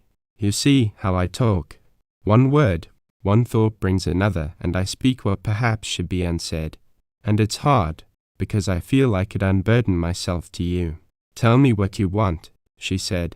Shefford hesitated, and became aware of the rapid pound of his heart. More than anything he wanted to be fair to this girl. He saw that she was warming to his influence. Her shadowy eyes were fixed upon him. The starlight, growing brighter, shone on her golden hair and white face. "I'll tell you presently," he said. "I've trusted you. I'll trust you with all. But let me have my own time. This is so strange a thing, my wanting to confide in you. It's selfish, perhaps. I have my own axe to grind. I hope I won't wrong you. That's why I'm going to be perfectly frank. I might wait for days to get better acquainted. But the impulse is on me. I've been so interested in all you Mormon women. The fact, the meaning of this hidden village is so so terrible to me, that that's none of my business. I have spent my afternoons and evenings with these women at the different cottages. You do not mingle with them. They are lonely, but have not such loneliness as yours. I have passed here every night. No light, no sound. I can't help thinking. Don't censure me or be afraid or draw within yourself just because I must think. I may be all wrong, that I'm curious. I wonder about you. Who are you? Mary what? Maybe I really don't want to know. I came with selfish motive and now I'd like to, what shall I say? Make your life a little less lonely for the while I'm here. That's all. It needn't offend. And if you accept it, how much easier I can tell you my secret. You are a Mormon and I am only a wanderer in these wilds. But we might help each other. Have I made a mistake? No, she cried, almost wildly. We can be friends then. You will trust me, help me. Yes, if I dare. Surely you may dare what the other women would. She was silent, and the wistfulness of her silence touched him. He felt contrition. He did not stop to analyze his own emotions, but he had an inkling that once this strange situation was ended he would have food for reflection. What struck him most now was the girl's blanched face, the strong, nervous clasp of her hands, the visible tumult of her bosom. Excitement alone could not be accountable for this. He had not divined the cause for such agitation. He was puzzled, troubled, and drawn irresistibly. He had not said what he had planned to say. The moment had given birth to his speech, and it had flowed. What was guiding him? Mary, he said, earnestly, tell me, have you mother, father, sister, brother? Something prompts me to ask that. All dead, gone, years ago, she answered. How old are you? 18, I think. I'm not sure. You are lonely. His words were gentle and divining. Oh God, she cried, lonely. Then as a man in a dream he beheld her weeping. There was in her the unconsciousness of a child and the passion of a woman. He gazed out into the dark shadows and up at the white stars, and then at the bowed head with its mass of glinting hair. But her agitation was no longer strange to him. A few gentle and kind words had proved her undoing. He knew then that whatever her life was, no kindness or sympathy entered it. Presently she recovered, and sat as before, only whiter of face it seemed, and with something tragic in her dark eyes. She was growing cold and still again, aloof, more like those other Mormon women. I understand, he said. I'm not sorry I spoke. I felt your trouble, whatever it is. Do not retreat into your cold shell, I beg of you. Let me trust you with my secret. He saw her shake out of the cold apathy. She wavered. He felt an inexplicable sweetness in the power his voice seemed to have upon her. She bowed her head in acquiescence, and Shefford began his story. Did she grow still, like stone, or was that only his vivid imagination? He told her of Venters and Bess, of Lassiter and Jane, of little Fay Larkin, of the romance, and then the tragedy of Surprise Valley. So, when my church disowned me, he concluded, I conceived the idea of wandering into the wilds of Utah to save Fay Larkin from that canyon prison. That grew to be the best and strongest desire of my life. I think if I could save her that it would save me. I never loved any girl. I can't say that I love Fay Larkin. How could I when I've never seen her, when she's only a dream girl? But I believe if she were to become a reality, a flesh and blood girl, that I would love her. That was more than Shefford had ever confessed to anyone, and it stirred him to his depths. Mary bent her head on her hands in strange, stone-like rigidity. So here I am in the canyon country, he continued. Withers tells me it is a country of rainbows, both in the evanescent air and in the changeless stone. Always as a boy there had been for me some haunting promise, some treasure at the foot of the rainbow. I shall expect the curve of a rainbow to lead me down into Surprise Valley. A dreamer, you will call me, but I have had strange dreams come true. Mary, do you think this dream will come true? She was silent so long that he repeated his question. Only in heaven, she whispered. He took her reply strangely, and a chill crept over him. You think my plan to seek to strive, to find, you think that idle, vain. I think it noble. Thank God I've met a man like you. Don't praise me, he exclaimed, hastily. Only help me. Mary, will you answer a few little questions? If I swear by my honor I'll never reveal what you tell me. I'll try. He moistened his lips. Why did she seem so strange, so far away? The hovering shadows made him nervous. Always he had been afraid of the dark. His mood now admitted of unreal fancies. Have you ever heard of Fay Larkin? He asked, very low. Yes. Was there only one Fay Larkin? Only one. Did you ever see her? Yes, came the faint reply. He was grateful. How she might be breaking faith with creed or duty. He had not dared to hope so much. All his inner being trembled at the portent of his next query. He had not dreamed it would be so hard to put, or would affect him so powerfully. A warmth, a glow, a happiness pervaded his spirit, and the chill, the gloom were as if they had never been. Where is Fay Larkin now?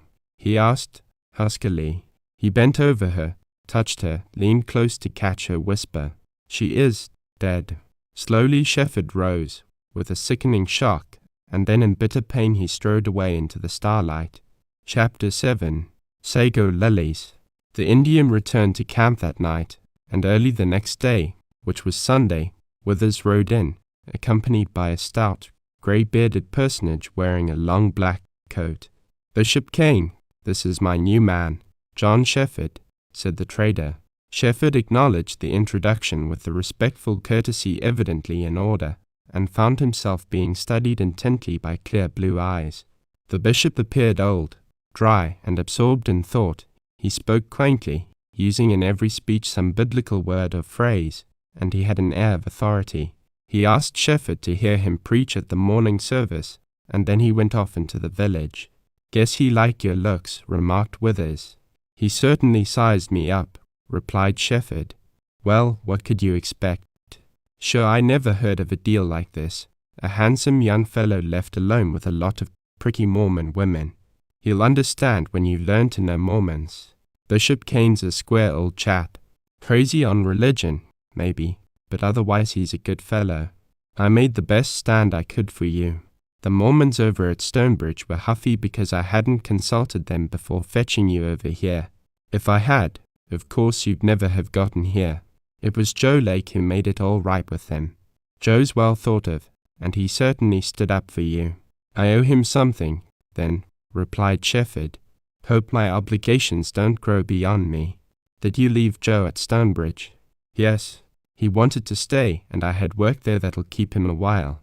Shefford, we got news of Shad. Bad news. The half-breed's cutting up rough.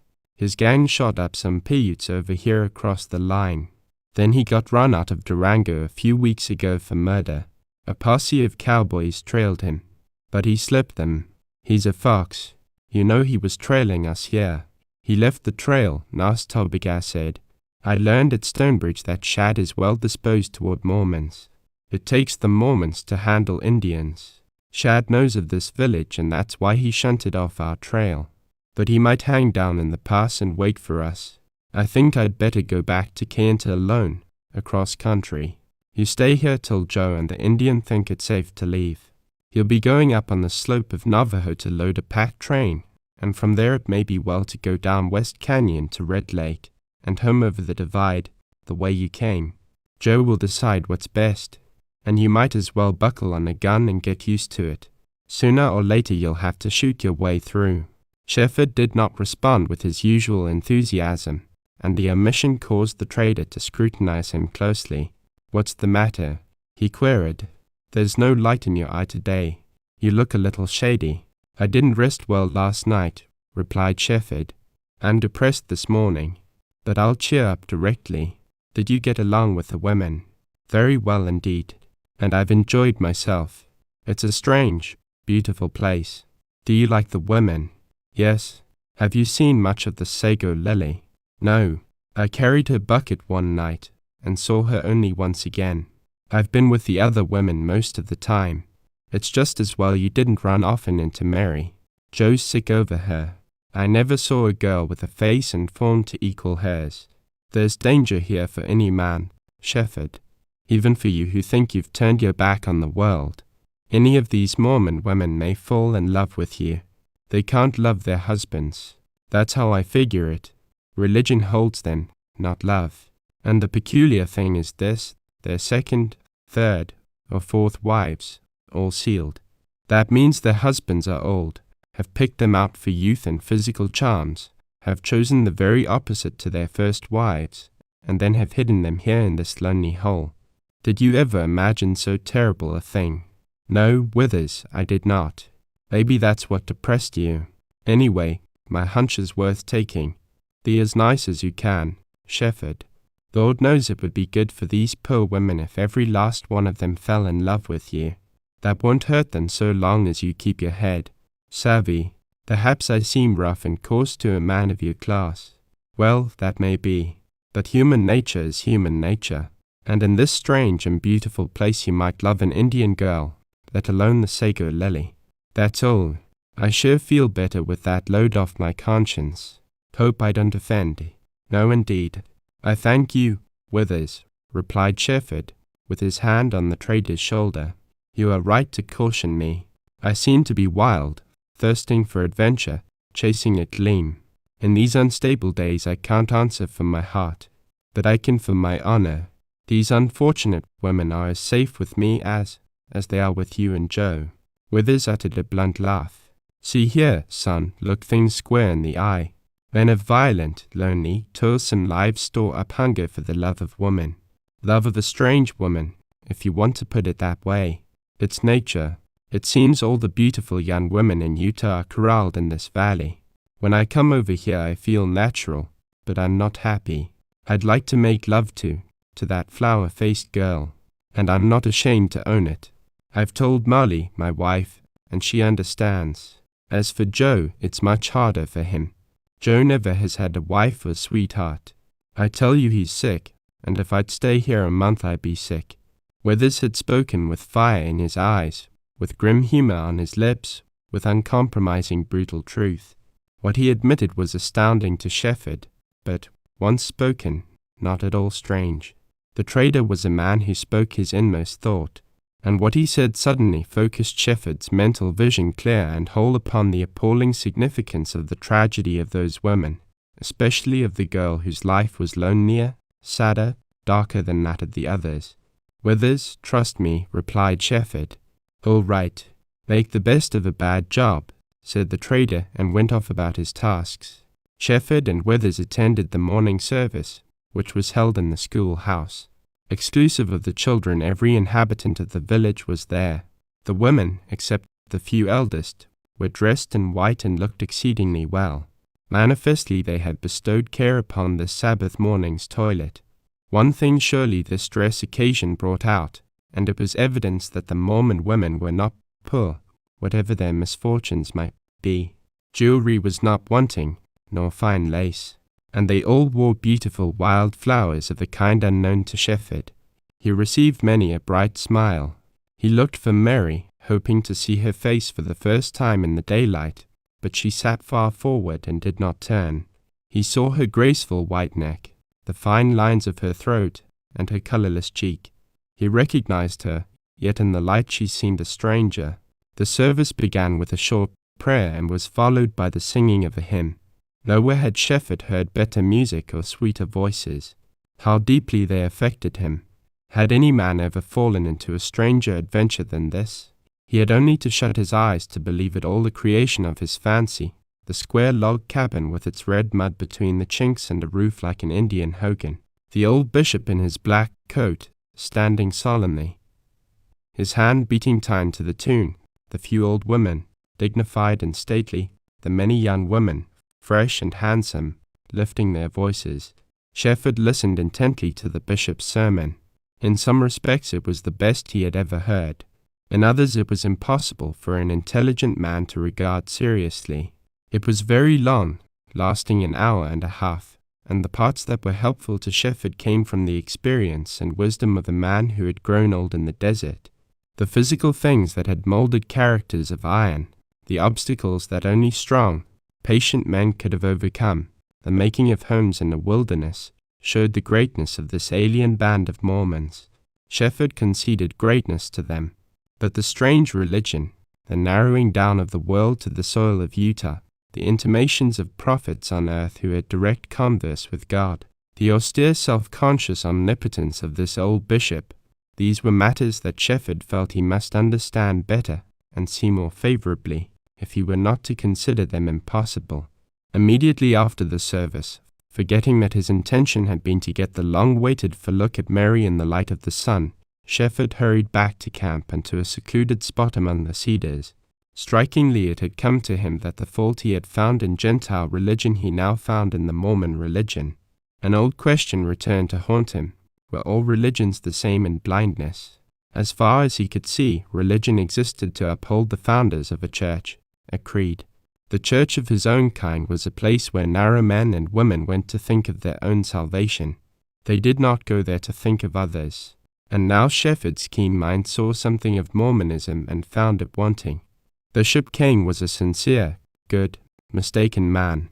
He believed what he preached, but that would not stand logic.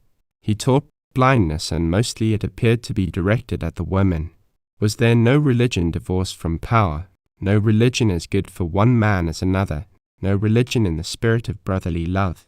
Last Tobigaz by nigh, that was love, if not religion, and perhaps the one and the other were the same. Shefford kept in mind an intention to ask Nas Tobigaz what he thought of the Mormons. Later, when opportunity afforded, he did speak to the Indian. Nas Tobigaz threw away his cigarette and made an impressive gesture that conveyed as much sorrow as scorn. The first Mormon said God spoke to him and told him to go to a certain place and dig. He went there and found the Book of Mormon. It said, "Follow me, marry many wives, go into the desert and multiply, send your sons out into the world and bring us young women, many young women." And when the first Mormon became strong with many followers, he said again, "Give to me part of your labor, of your cattle and sheep, of your silver, that I may build me great cathedrals for you to worship in.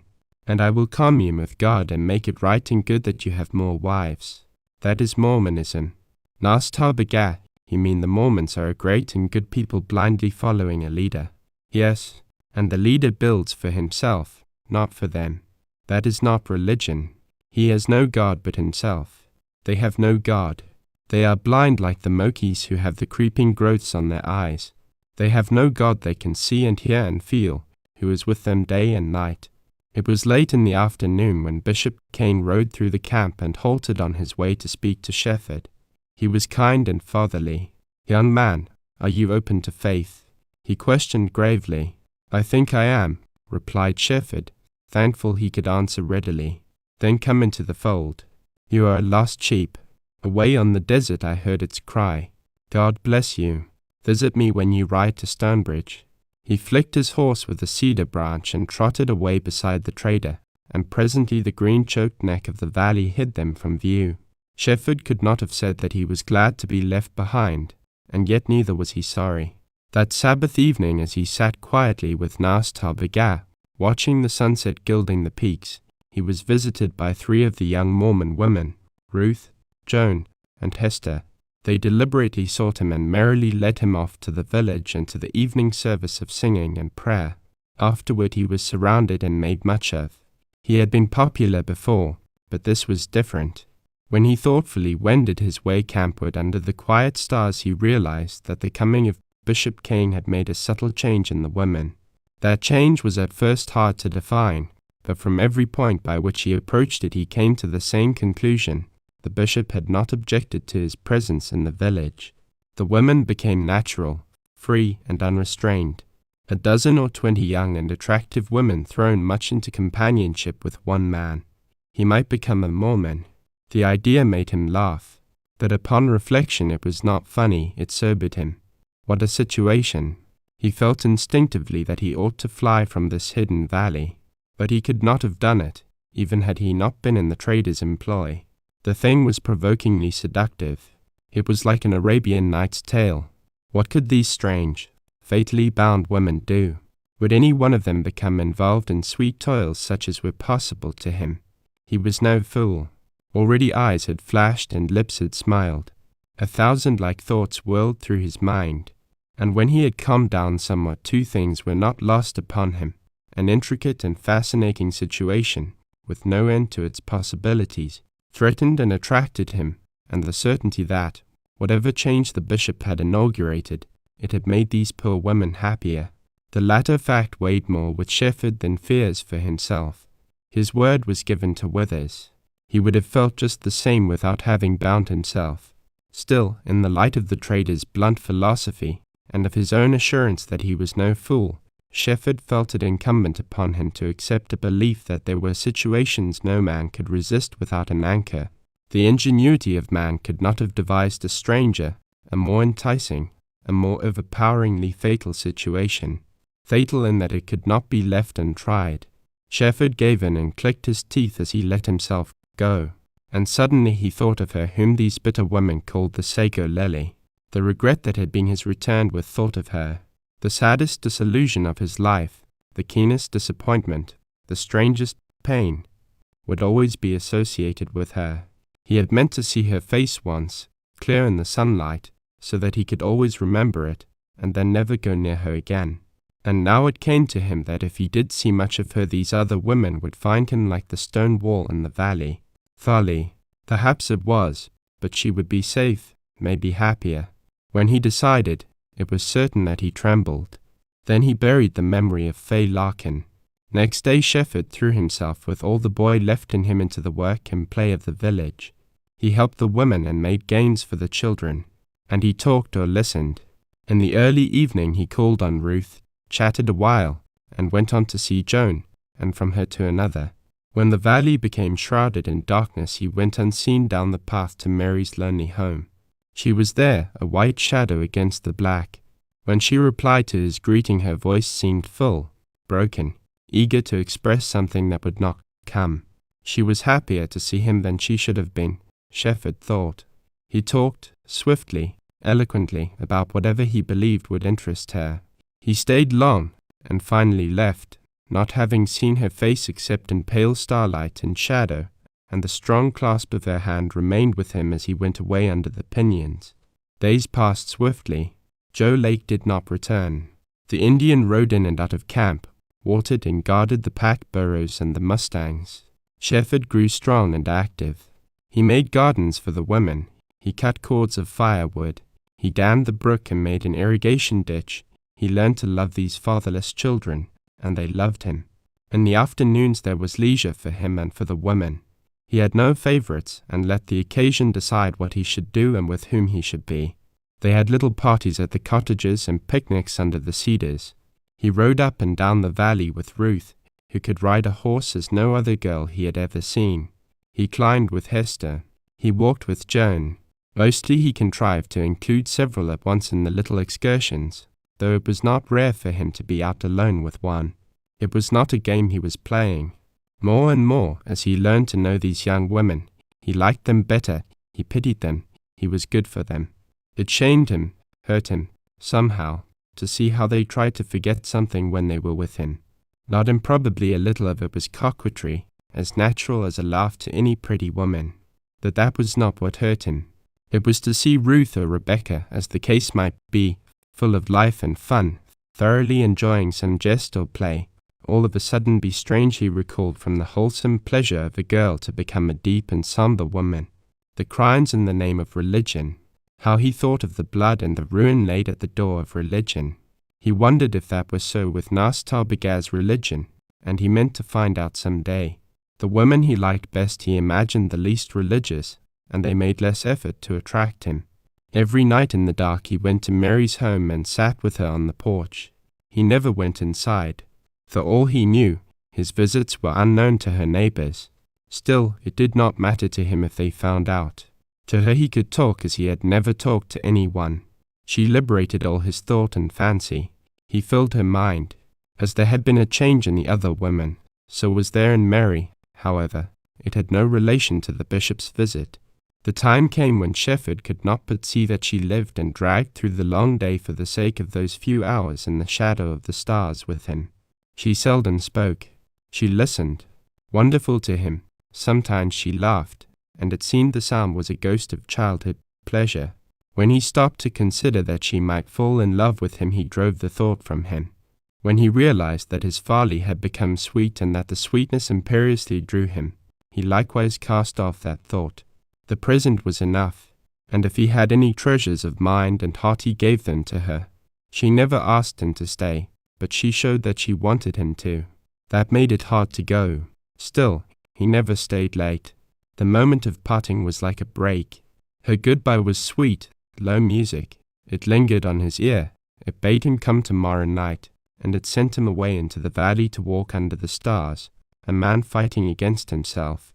One night at parting, as he tried to see her face in the wan glow of a clouded moon, he said, "I've been trying to find a sago lily. Have you never seen one?" She asked. No. He meant to say something with a double meaning, in reference to her face and the name of the flower, but her unconsciousness made him hold his tongue. She was wholly unlike the other women. "I'll show you where the lilies grow," she said. "When?" "Tomorrow. Early in the afternoon I'll come to the spring. Then I'll take you." Next morning Joe Lake returned and imparted news that was perturbing to Shefford. Reports of shad had come into Stonebridge from different Indian villages. Joe was not inclined to linger long at the camp, and favored taking the trail with the pack train. Shefford discovered that he did not want to leave the valley, and the knowledge made him reflective. That morning he did not go into the village, and stayed in camp alone. A depression weighed upon him. It was dispelled, however, early in the afternoon by the sight of a slender figure in white swiftly coming down the path to the spring. He had an appointment with Mary to go to see the sago lilies. Everything else slipped his mind. Mary wore the long black hood that effectually concealed her face. It made of her a woman, a Mormon woman, and strangely belied the lithe form and the braid of gold hair. "Good day," she said, putting down her bucket. "Do you still want to go, to see the lilies?" "Yes," replied Shefford, with a short laugh. "Can you climb?" "I'll go where you go." Then she set off under the cedars, and Shefford stalked at her side. He was aware that Nas Tabiga watched them walk away. This day, so far, at least, Shefford did not feel talkative, and Mary had always been one who mostly listened. They came at length to a place where the wall rose in low, smooth swells, not steep, but certainly at an angle Shefford would not of his own accord have attempted to scale. Light, quick, and sure as a mountain sheep, Mary went up the first swell to an offset above. Shefford, in amaze and admiration, watched the little moccasins as they flashed and held on to the smooth rock. When he essayed to follow her, he slipped and came to grief. A second attempt resulted in like failure.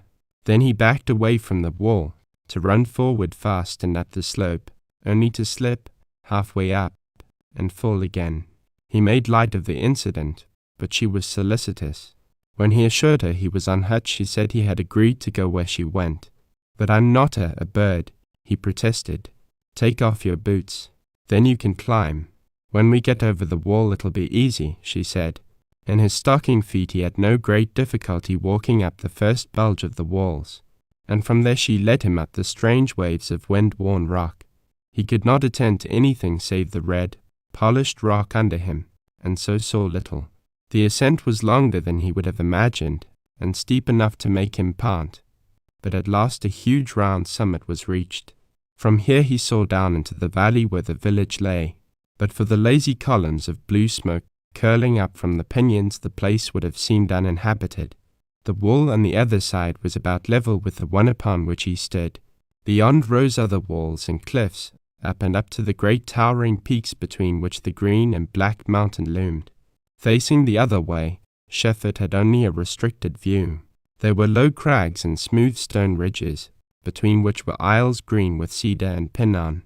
Shefford's companion headed toward one of these, and when he had followed her a few steps he could no longer see down into the valley. The Mormon village where she lived was as if it were lost, and when it vanished Shefford felt a difference. Scarcely had the thought passed when Mary removed the dark hood. Her small head glistened like gold in the sunlight. Shefford caught up with her and walked at her side, but could not bring himself at once deliberately to look at her. They entered a narrow, low-walled lane where cedars and pinyons grew thickly, their fragrance heavy in the warm air, and flowers began to show in the grassy patches. "This is Indian paint-brush," she said, pointing to little, low, scarlet flowers. A grey sage bush with beautiful purple blossoms she called purple sage. Another bush with yellow flowers she named buck-brush, and there were vermilion cacti and low, flat mounds of lavender daisies which she said had no name. The whole mossy bank was covered with lace-like green leaves and tiny blossoms the color of violets, which she called loco. Loco, is this what makes the horses go crazy when they eat it? He asked. It is, indeed, she said, laughing. When she laughed it was impossible not to look at her. She walked a little in advance. Her white cheek and temple seemed framed in the gold of her hair. How white her skin! But it was like pearl, faintly veined and flushed. The profile, clear-cut and pure, appeared cold, almost stern. He knew now that she was singularly beautiful, though he had yet to see her full face. They walked on. Quite suddenly the lane opened out between two rounded bluffs, and Shefford looked down upon a grander and more awe-inspiring scene than ever he had viewed in his dreams. What appeared to be a green mountainside sloped endlessly down to a plain, and that rolled and billowed away to a boundless region of strangely carved rock. The greatness of the scene could not be grasped in a glance. The slope was long, the plain not as level as it seemed to be on first sight. Here and there round, red rocks, isolated and strange, like lonely castles, rose out of the green. Beyond the green all the earth seemed naked, showing smooth, glistening bones. It was a formidable wall of rock that flung itself up in the distance, carved into 1,000 canyon and walls and domes and peaks, and there was not a straight nor a broken nor a jagged line in all that wildness. The color low down was red, dark blue, and purple in the clefts, yellow upon the heights, and in the distance rainbow-hued. A land of curves and color. Shefford uttered an exclamation. "That's Utah," said Mary. "I come often to sit here. You see that winding blue line? There, that's San Juan Canyon. And the other dark line, that's Escalante Canyon. They wind down into this great purple chasm, way over here to the left, and that's the Grand Canyon. They say not even the Indians have been in there." Shefford had nothing to say. The moment was one of subtle and vital assimilation. Such places as this to be unknown to man. What strength, what wonder, what help, what glory, just to sit there an hour, slowly and appallingly to realize. Something came to Shefford from the distance, out of the purple canyon and from those dim, wind-worn peaks. He resolved to come here to this promontory again and again, alone and in humble spirit, and learn to know why he had been silenced, why peace pervaded his soul. It was with this emotion upon him that he turned to find his companion watching him. Then for the first time he saw her face fully, and was thrilled that chance had reserved the privilege for this moment. It was a girl's face he saw, flower-like, lovely and pure as a Madonna's, and strangely, tragically sad. The eyes were large, dark grey, the color of the sage. They were as clear as the air which made distant things close, and yet they seemed full of shadows, like a ruffled pool under midnight stars. They disturbed him. Her mouth had the sweet curves and redness of youth, but it showed bitterness, pain, and repression. "Where are the sago lilies?" he asked, suddenly. "Farther down. It's too cold up here for them." "Come," she said. He followed her down a winding trail, down and down till the green plain rose to blot out the scrawled wall of rock, down into a verdant canyon where a brook made swift music over stones, where the air was sultry and hot, laden with the fragrant breath of flower and leaf. This was a canyon of summer, and it bloomed. The girl bent and plucked something from the grass. "Here's a white lily," she said. "There are 3 colors. The yellow and pink ones are deeper down in the canyon." Shefford took the flower and regarded it with great interest. He had never seen such an exquisite thing. It had 3 large petals, curving cup-like, of a whiteness purer than new-fallen snow, and a heart of rich, warm gold. Its fragrance was so faint as to be almost indistinguishable, yet of a haunting, unforgettable sweetness. And even while he looked at it the petals drooped and their whiteness shaded and the gold paled. In a moment the flower was wilted. "I don't like to pluck the lilies," said Mary. "They die so swiftly." Shefford saw the white flowers everywhere in the open, sunny places along the brook. They swayed with stately grace in the slow, warm wind. They seemed like 3 pointed stars shining out of the green. He bent over one with a particularly lofty stem, and after a close survey of it he rose to look at her face. His action was plainly one of comparison. She laughed and said it was foolish for the women to call her the sago lily. She had no coquetry. She spoke as she would have spoken of the stones at her feet. She did not know that she was beautiful. Shefford imagined there was some resemblance in her to the lily, the same whiteness, the same rich gold, and, more striking than either, a strange, rare quality of beauty, of life, intangible as something fleeting, the spirit that had swiftly faded from the plucked flower. Where had the girl been born? What had her life been? Shefford was intensely curious about her. She seemed as different from any other woman he had known as this rare canyon lily was different from the tame flowers at home. On the return up the slope she outstripped him. She climbed lightly and tirelessly. When he reached her upon the promontory there was a stain of red in her cheeks and her expression had changed. "Let's go back up over the rocks," she said. "I've not climbed for so long." "I'll go where you go," he replied. Then she was off, and he followed. She took to the curves of the bare rocks and climbed. He sensed a spirit released in her. It was so strange, so keen, so wonderful to be with her, and when he did catch her he feared to speak lest he break this mood. Her eyes grew dark and daring, and often she stopped to look away across the wavy sea of stones to something beyond the grape walls. When they got high the wind blew her hair loose and it flew out, a golden stream, with the sun bright upon it.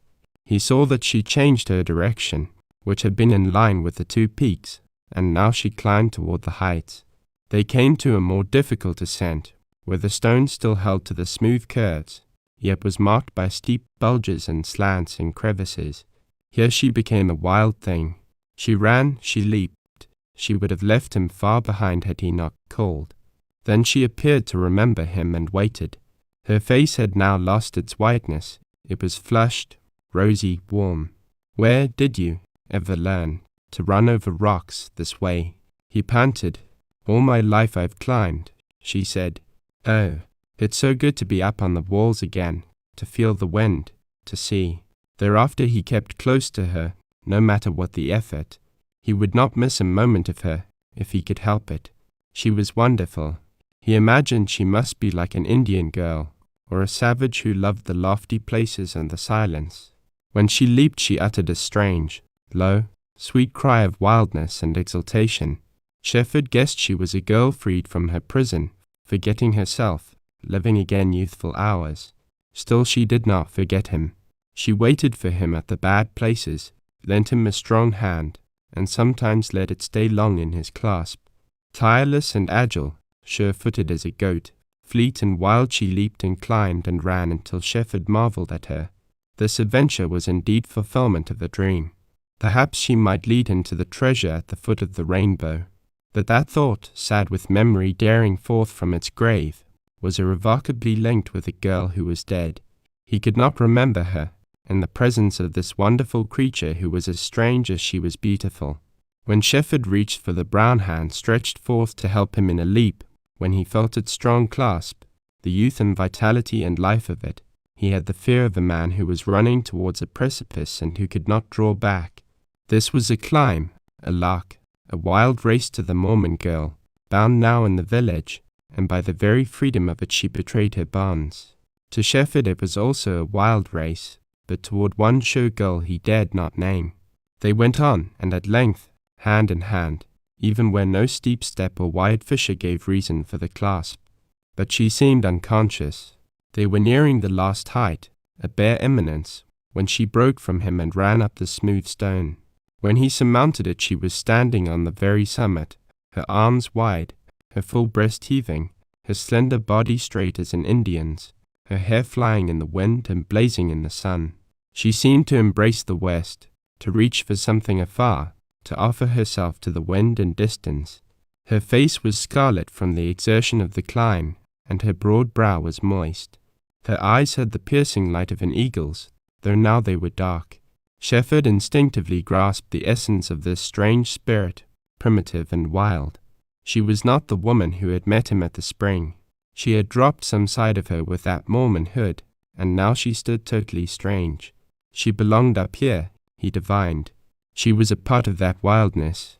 She must have been born and brought up in loneliness, where the wind blew and the peaks loomed and silence held dominion. The sinking sun touched the rim of the distant wall, and as if imparting regret shone with renewed golden fire, and the girl was crowned as with a glory. Shefford loved her then. Realizing it, he thought he might have loved her before, but that did not matter when he was certain of it now. He trembled a little, fearfully, though without regret. Everything pertaining to his desert experience had been strange, this the strangest of all. The sun sank swiftly, and instantly there was a change in the golden light. Quickly it died out. The girl changed as swiftly. She seemed to remember herself, and sat down as if suddenly weary. Shefford went closer and seated himself beside her. The sun has set. We must go, she said, but she made no movement. Whenever you are ready, replied he. Just as the blaze had died out of her eyes, so the flush faded out of her face. The whiteness stole back, and with it the sadness. He had to bite his tongue to keep from telling her what he felt, to keep from pouring out 1,000 questions. But the privilege of having seen her, of having been with her when she had forgotten herself, that he believed was enough. It had been wonderful. It had made him love her, but it need not add to the tragedy of her life, whatever that was. He tried to eliminate himself, and he watched her. Their eyes were fixed upon the gold-rimmed ramparts of the distant wall in the west. Plain it was how she loved that wild upland, and there seemed to be some haunting memory of the past in her gaze, some happy part of life, agonizing to think of now. We must go, she said, and rose. Shefford rose to accompany her. She looked at him, and her haunting eyes seemed to want him to know that he had helped her to forget the present, to remember girlhood, and that somehow she would always associate a wonderful happy afternoon with him. He divined that her silence then was a Mormon's heel on lips. Mary, this has been the happiest, the best, the most revealing day of my life, he said, simply. Swiftly, as if startled, she turned and faced down the slope.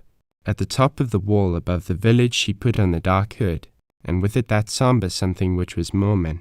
Twilight had descended into the valley, and shadows were so thick Shefford had difficulty in finding Mary's bucket. He filled it at the spring and made offer to carry it home for her, which she declined. He'll come tonight, later, she asked. Yes, he replied, hurriedly promising. Then he watched her white form slowly glide down the path to disappear in the shadows. Lassiter and Joe were busy at the campfire. Shefford joined them. This night he was uncommunicative. Joe peered curiously at him in the flare of the blaze. Later, after the meal, when Shefford appeared restless and strode to and fro, Joe spoke up gruffly, better hang round camp tonight. Shefford heard, but did not heed. Nevertheless, the purport of the remark, which was either jealousy or admonition, haunted him with the possibility of its meaning. He walked away from the campfire under the dark pinyons, out into the starry open, and every step was hard to take unless it pointed toward the home of the girl whose beauty and sadness and mystery had bewitched him. After what seemed hours he took the well-known path toward her cabin, and then every step seemed lighter. He divined he was rushing to some fate, he knew not what. The porch was in shadow. He peered in vain for the white form against the dark background. In the silence he seemed to hear his heart beat thick and muffled. Some distance down the path he heard the sound of hoofs. Withdrawing into the gloom of a cedar, he watched. Soon he made out moving horses with riders. They filed past him to the number of half a score. Like a flash of fire the truth burned him. Mormons come for one of those mysterious night visits to sealed wives. Shefford stalked far down the valley into the lonely silence and the night shadows under the walls. Chapter 8. The Hogan of Lassiter. The home of Lassiter lay far up the said slope, with the craggy yellow cliffs and the black canyon and the pine-fringed top of Navajo Mountain behind, and to the fore the vast, rolling descent of cedar groves and sage flats and sandy washes. Though dim, dark range made bold outline along the horizon. The stretch of grey and purple and green extended to the blue line of sky. Down the length of one sage level Shefford saw a long lane where the brush and the grass had been beaten flat. This, the Navajo said, was a track where the young braves had raced their mustangs and had striven for supremacy before the eyes of maidens and the old people of the tribe. Naastal begat, Did you ever race here? Asked Shefford. I am a chief by birth, but I was stolen from my home, and now I cannot ride well enough to race the braves of my tribe, the Indian replied, bitterly. In another place Joe Lake halted his horse and called Shefford's attention to a big yellow rock lying along the trail, and then he spoke in Navajo to the Indian. I've heard of this stone, Isendahal, said Joe, after Naastal Begat had spoken. Get down and let's see. Shefford dismounted, but the Indian kept his seat in the saddle. Joe placed a big hand on the stone and tried to move it. According to Shefford's eye measurement, the stone was nearly oval, perhaps 3 feet high, by a little over 2 in width. Joe threw off his sombrero, took a deep breath, and, bending over, clasped the stone in his arms. He was an exceedingly heavy and powerful man, and it was plain to Shefford that he meant to lift the stone if that were possible. Joe's broad shoulders strained, flattened, his arms bulged, his joints cracked, his neck corded, and his face turned black. By gigantic effort he lifted the stone and moved it about 6 inches. Then as he released his hold he fell, and when he sat up his face was wet with sweat. Try it, he said to Shefford, with his lazy smile. See if you can heave it. Shefford was strong, and there had been a time when he took pride in his strength. Something in Joe's supreme effort and in the gloom of the Indian's eyes made Shefford curious about this stone. He bent over and grasped it as Joe had done. He braced himself and lifted with all his power until a red blur obscured his sight and shooting stars seemed to explode in his head. But he could not even stir the stone. Shefford, maybe you'll be able to heft it some day, observed Joe. Then he pointed to the stone and addressed Naastal Begat. The Indian shook his head and spoke for a moment. This is the Isendahal of the Navajos, explained Joe. The young braves are always trying to carry this stone. As soon as one of them can carry it, he is a man.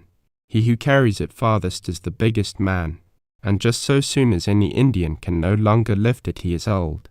Naastal Begat says the stone has been carried 2 miles in his lifetime. His own father carried it the length of 6 steps. Well, it's plain to me that I am not a man, said Shefford, or else I am old.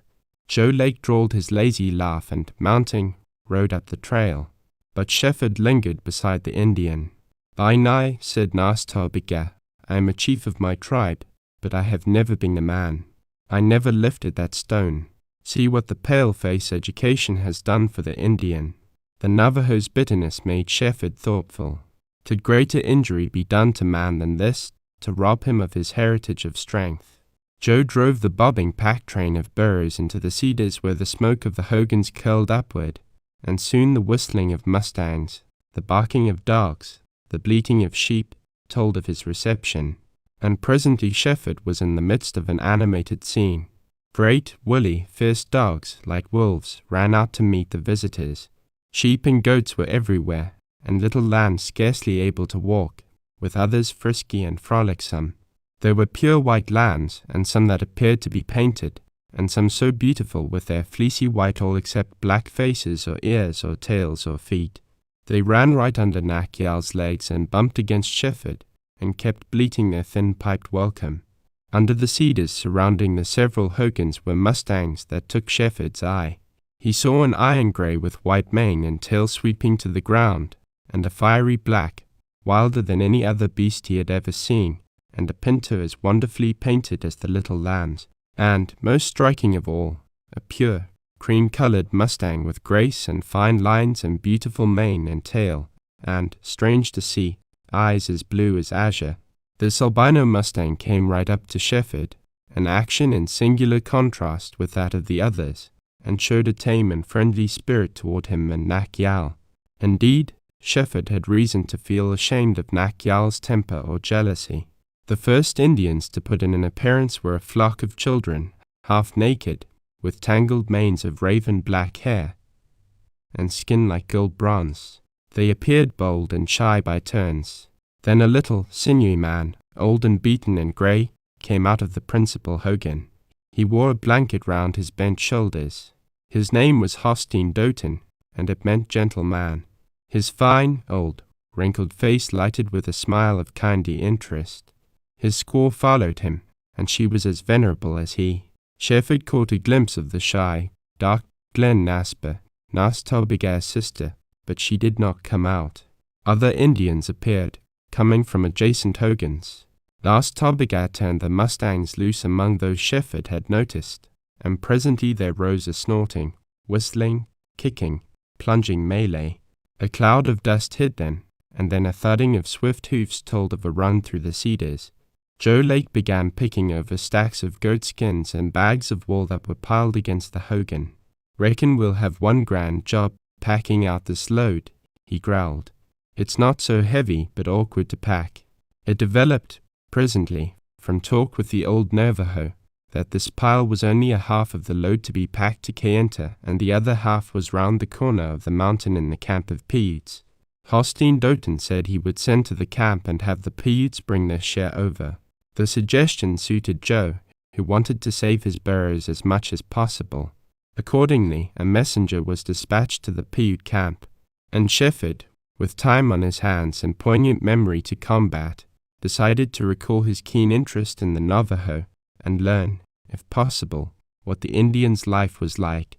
What would a day of his natural life be? In the grey of dawn, when the hush of the desert night still lay deep over the land, the Navajo stirred in his blanket and began to chant to the morning light. It began very soft and low, a strange, broken murmur, like the music of a brook, and as it swelled that weird and mournful tone was slowly lost in one of hope and joy. The Indian's soul was coming out of night, blackness, the sleep that resembled death, into the day, the light that was life. Then he stood in the door of his hogan, his blanket around him, and faced the east. Light was lifting out of the clefts and ravines. The rolling cedar ridges and the sage flats were softly grey, with thin veils like smoke mysteriously rising and vanishing. The colourless rocks were changing. A long, horizon-wide gleam of light, rosiest in the centre, lay low down in the east and momentarily brightened.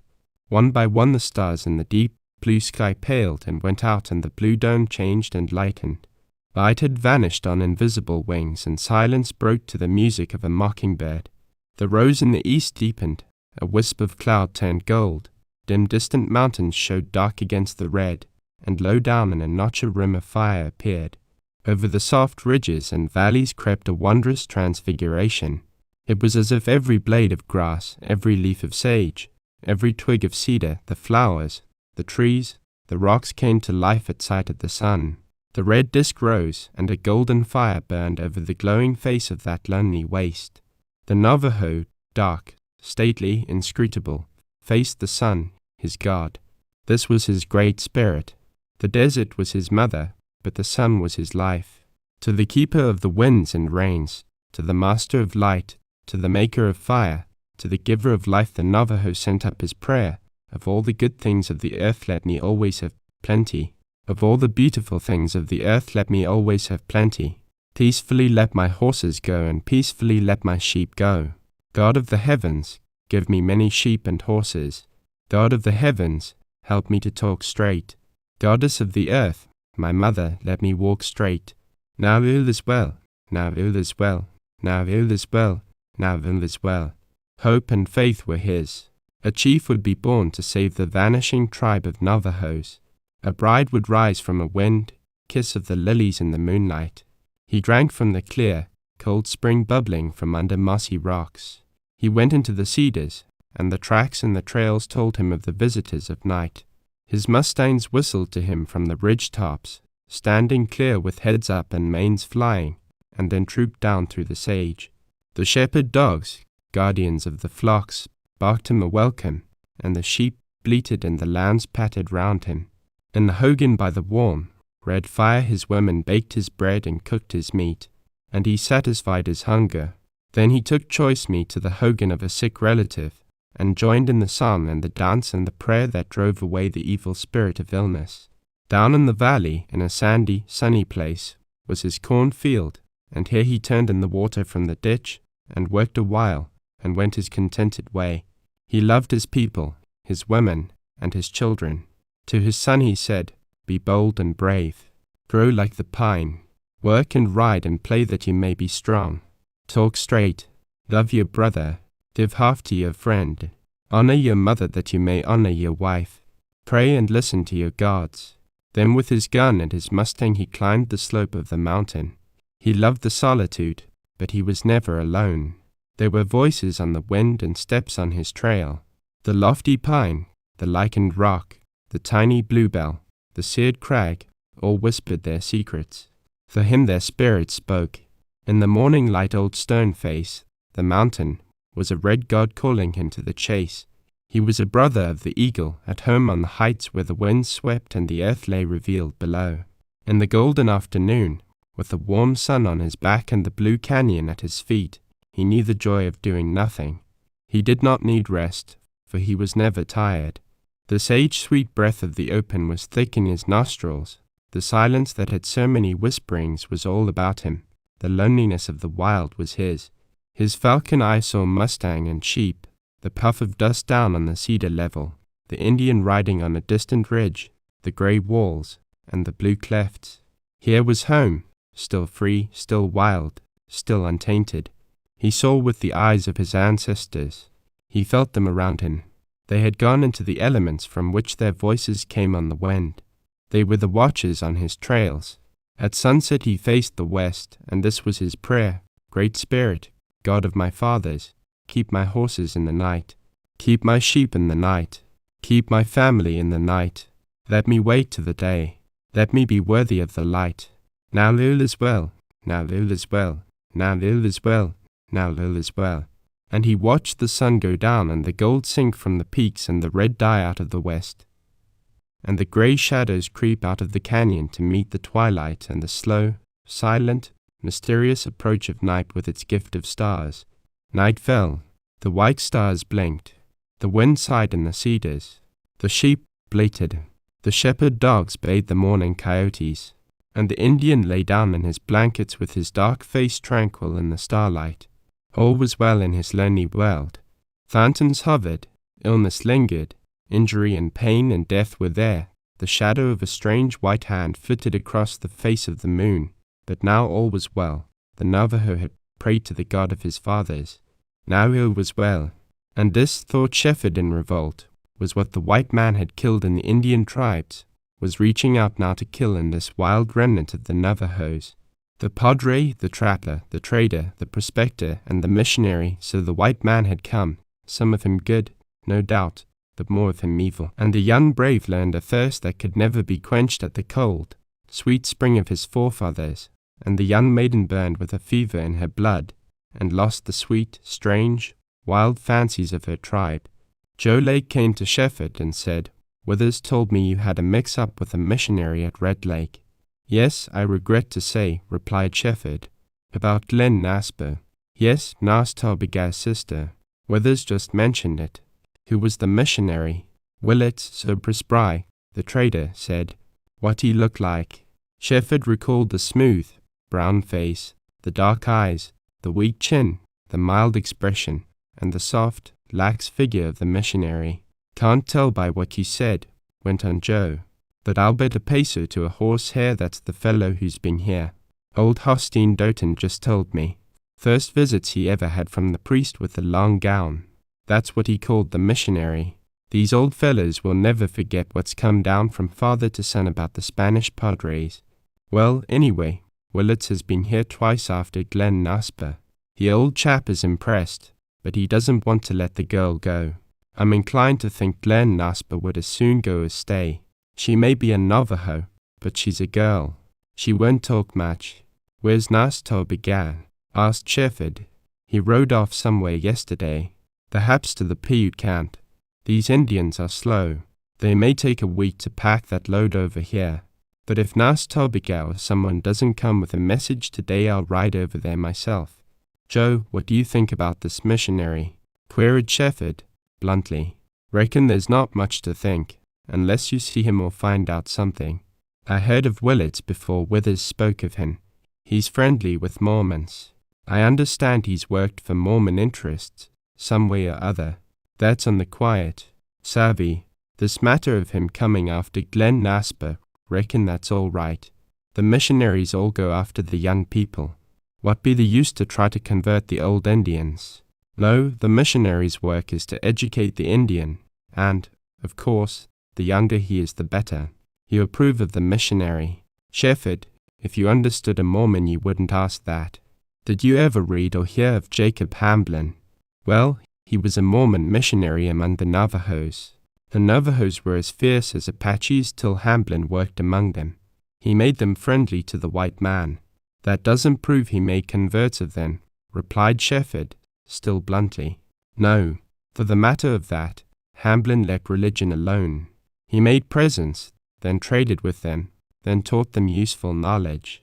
Mormon or not, Shefford, I'll admit this, a good man, strong with his body and learned in ways with his hands, with some knowledge of medicine, can better the condition of these Indians. But just as soon as he begins to preach his religion, then his influence wanes. That's natural. These heathen have their ideals, their gods, which the white man should leave them, replied Shefford, feelingly. That's a matter of opinion. But don't let's argue. Willits is after Glen Nasper, and if I know Indian girls he'll persuade her to go to his school. Persuade her. Then Shefford broke off and related the incident that had occurred at Red Lake. Reckon any means justifies the end, replied Joe, imperturbably. Let him talk love to her or rope her or beat her, so long as he makes a Christian of her. Shefford felt a hot flush and had difficulty in controlling himself. From this single point of view the Mormon was impossible to reason with. That, too, is a matter of opinion. We won't discuss it, continued Shefford. But if old Hosteen Doten objects to the girl leaving, and if Nas Tobigad is the same, won't that end the matter? Reckon not. The end of the matter is Glen Nasper. If she wants to go, she'll go. Shefford thought best to drop the discussion. For the first time he had occasion to be repelled by something in this kind and genial Mormon, and he wanted to forget it. Just as he had never talked about men to the sealed wives in the hidden valley, so he could not talk of women to Joe Lake. Nas Tobigad did not return that day, but next morning a messenger came calling late to the Paiute camp. Shefford spent the morning high on the slope, learning more with every hour in the silence and loneliness, that he was stronger of soul than he had dared to hope, and that the added pain which had come to him could be borne. Upon his return toward camp, in the cedar grove, he caught sight of Glen Nasper with the white man. They did not see him. When Shefford recognized Willits, an embarrassment as well as an instinct made him halt and step into a bushy, low-branched cedar. It was not his intention to spy on them. He merely wanted to avoid a meeting. But the missionary's hand on the girl's arm, and her uplifted head, her pretty face, strange, intent, troubled, struck Shefford with an unusual and irresistible curiosity. Willits was talking earnestly. Glen Nasper was listening intently. Shefford watched long enough to see that the girl loved the missionary, and that he reciprocated or was pretending. His manner scarcely savored of pretense, Shefford concluded, as he slipped away under the trees. He did not go at once into camp. He felt troubled, and wished that he had not encountered the two. His duty in the matter, of course, was to tell Nas Tobigad what he had seen. Upon reflection Shefford decided to give the missionary the benefit of a doubt, and if he really cared for the Indian girl, and admitted or betrayed it, to think all the better of him for the fact. Glen Nasper was certainly pretty enough, and probably lovable enough, to please any lonely man in this desert.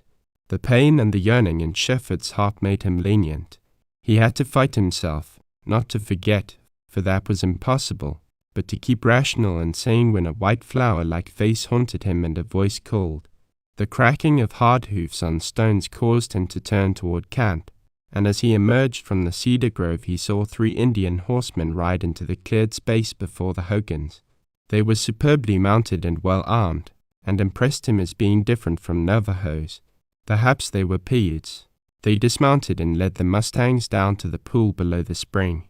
Shefford saw another mustang, standing bridled down and carrying a pack behind the saddle. Some squaws with children hanging behind their skirts were standing at the door of Hosteen Doten's hogan. Shefford glanced in to see Glen Nasper, pale, quiet, almost sullen. Willett stood with his hands spread.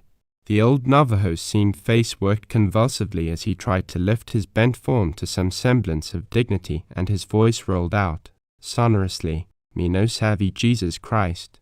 Me hungry. Me no eat Jesus Christ." Shefford drew back as if he had received a blow. That had been Hostine Dotan's reply to the importunities of the missionary. The old Navajo could work no longer. His sons were gone. His squaw was worn out. He had no one save Glen Nasper to help him. She was young, strong. He was hungry. What was the white man's religion to him? With long, swift stride Shefford entered the hogan. Willits, seeing him, did not look so mild as Shefford had him pictured in memory, nor did he appear surprised. Shefford touched Hostine Dotan's shoulder and said, "Tell me." The aged Navajo lifted a shaking hand. "They no savvy Jesus Christ. They hungry. They no eat Jesus Christ." Shefford then made signs that indicated the missionary's intention to take the girl away. "And come, big talk. Jesus, old Jesus." "Me no want Glen Nasper go," replied the Indian. Shefford turned to the missionary. "Willits, is he a relative of the girl?" "There's some blood tie, I don't know what. But it's not close," replied Willits. "Then don't you think you'd better wait till Nas Tarbiga returns? He's her brother." "What for?" demanded Willits. "That Indian may be gone a week. She's willing to accompany the missionary." Shefford looked at the girl. "Glen Nasper, do you want to go?" She was shy, ashamed, and silent, but manifestly willing to accompany the missionary. Shefford pondered a moment. How he hoped Nas Tarbiga would come back. It was thought of the Indian that made Shefford stubborn. What his stand ought to be was hard to define, unless he answered to impulse, and here in the wilds he had become imbued with the idea that his impulses and instincts were no longer false. "Willits, what do you want with the girl?" queried Shefford, coolly, and at the question he seemed to find himself. He peered deliberately and searchingly into the other's face. The missionary's gaze shifted and a tinge of red crept up from under his collar. Absurd thing to ask a missionary. He burst out, impatiently, "Do you care for Glen Nasper?" "I care as God's disciple, who cares to save the soul of heathen," he replied, with a lofty tone of prayer. "Has Glen Nasper no other interest in you, except to be taught religion?" The missionary's face flamed, and his violent tremor showed that under his exterior there was a different man. "What right have you to question me?" he demanded. "You're an adventurer, an outcast. I've my duty here. I'm a missionary with church and state and government behind me." "Yes, I'm an outcast," replied Shefford, bitterly, "and you may be all you say. But we're alone now out here on the desert, and this girl's brother is absent. You haven't answered me yet. Is there anything between you and Glen Nasper except religion?" "No, you insulting beggar." Shefford had forced the reply that he had expected and which damned the missionary beyond any consideration. "Willits, you are a liar," said Shefford, steadily. "And what are you?" cried Willits in shrill fury. "I've heard all about you. Heretic, atheist, driven from your church, hated and scorned for your blasphemy." Then he gave way to ungovernable rage, and cursed Shefford as a religious fanatic might have cursed the most debased sinners. Shefford heard with the blood beating, strangling the pulse in his ears. Somehow this missionary had learned his secret, most likely from the Mormons in Stonebridge, and the terms of disgrace were coals of fire upon Shefford's head. Strangely, however, he did not bow to them, as had been his humble act in the past, when his calumniators had arraigned and flayed him. Passion burned in him now, for the first time in his life, made a tiger of him. And these raw emotions, new to him, were difficult to control. "You can't take the girl," he replied, when the other had ceased. "Not without her brother's consent." "I will take her." Shefford threw him out of the hogan and strode after him. Willits had stumbled. When he straightened up he was white and shaken. He groped for the bridle of his horse while keeping his eyes upon Shefford, and when he found it he whirled quickly, mounted, and rode off. Shefford saw him halt a moment under the cedars to speak with the 3 strange Indians, and then he galloped away. It came to Shefford then that he had been unconscious of the last strained moment of that encounter. He seemed all cold, tight, locked, and was amazed to find his hand on his gun. Verily the wild environment had liberated strange instincts and impulses, which he had answered. That he had no regrets proved how he had changed. Shefford heard the old woman scolding. Peering into the hogan, he saw Glen Nasper flounce sullenly down, for all the world like any other thwarted girl. Hostine Doten came out and pointed down the slope at the departing missionary. "Heap talk Jesus, old Jesus," he exclaimed, contemptuously. Then he gave Shefford a hard rap on the chest. "Small talk, heap man."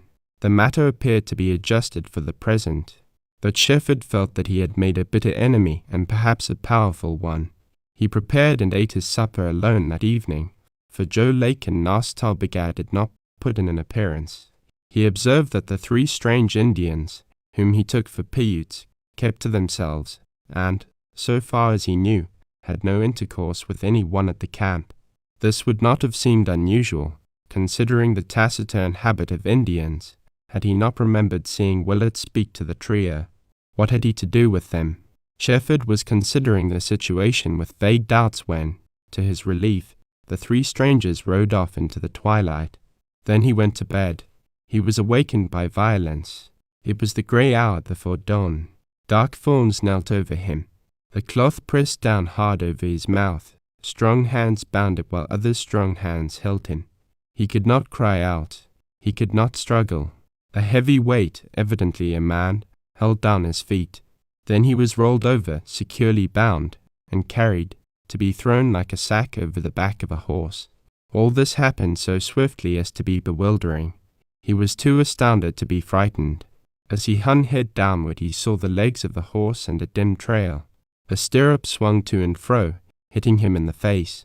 He began to feel exceedingly uncomfortable, with a rush of blood to his head, and cramps in his arms and legs. This kept on and grew worse for what seemed a long time. Then the horse was stopped, and a rude hand tumbled him to the ground.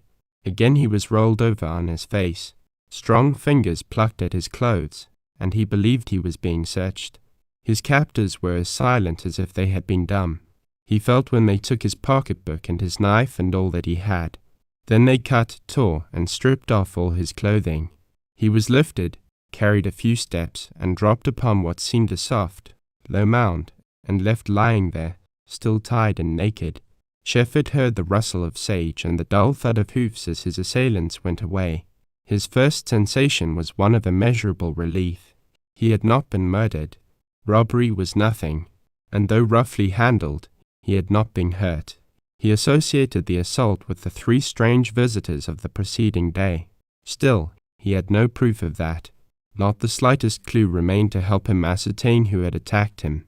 It might have been a short while or a long one. His mind was so filled with growing conjectures, but a time came when he felt cold. As he lay face down, only his back felt cold at first. He was grateful that he had not been thrown upon the rocks. The ground under him appeared soft, spongy, and gave somewhat as he breathed. He had really sunk down a little in this pile of soft earth. The day was not far off, as he could tell by the brightening of the grey. He began to suffer with the cold, and then slowly he seemed to freeze and grow numb. In an effort to roll over upon his back, he discovered that his position, or his being bound, or the numbness of his muscles was responsible for the fact that he could not move. Here was a predicament. It began to look serious. What would a few hours of the powerful sun do to his uncovered skin? Somebody would trail and find him. Still, he might not be found soon. He saw the sky lighten, turn rosy and then gold.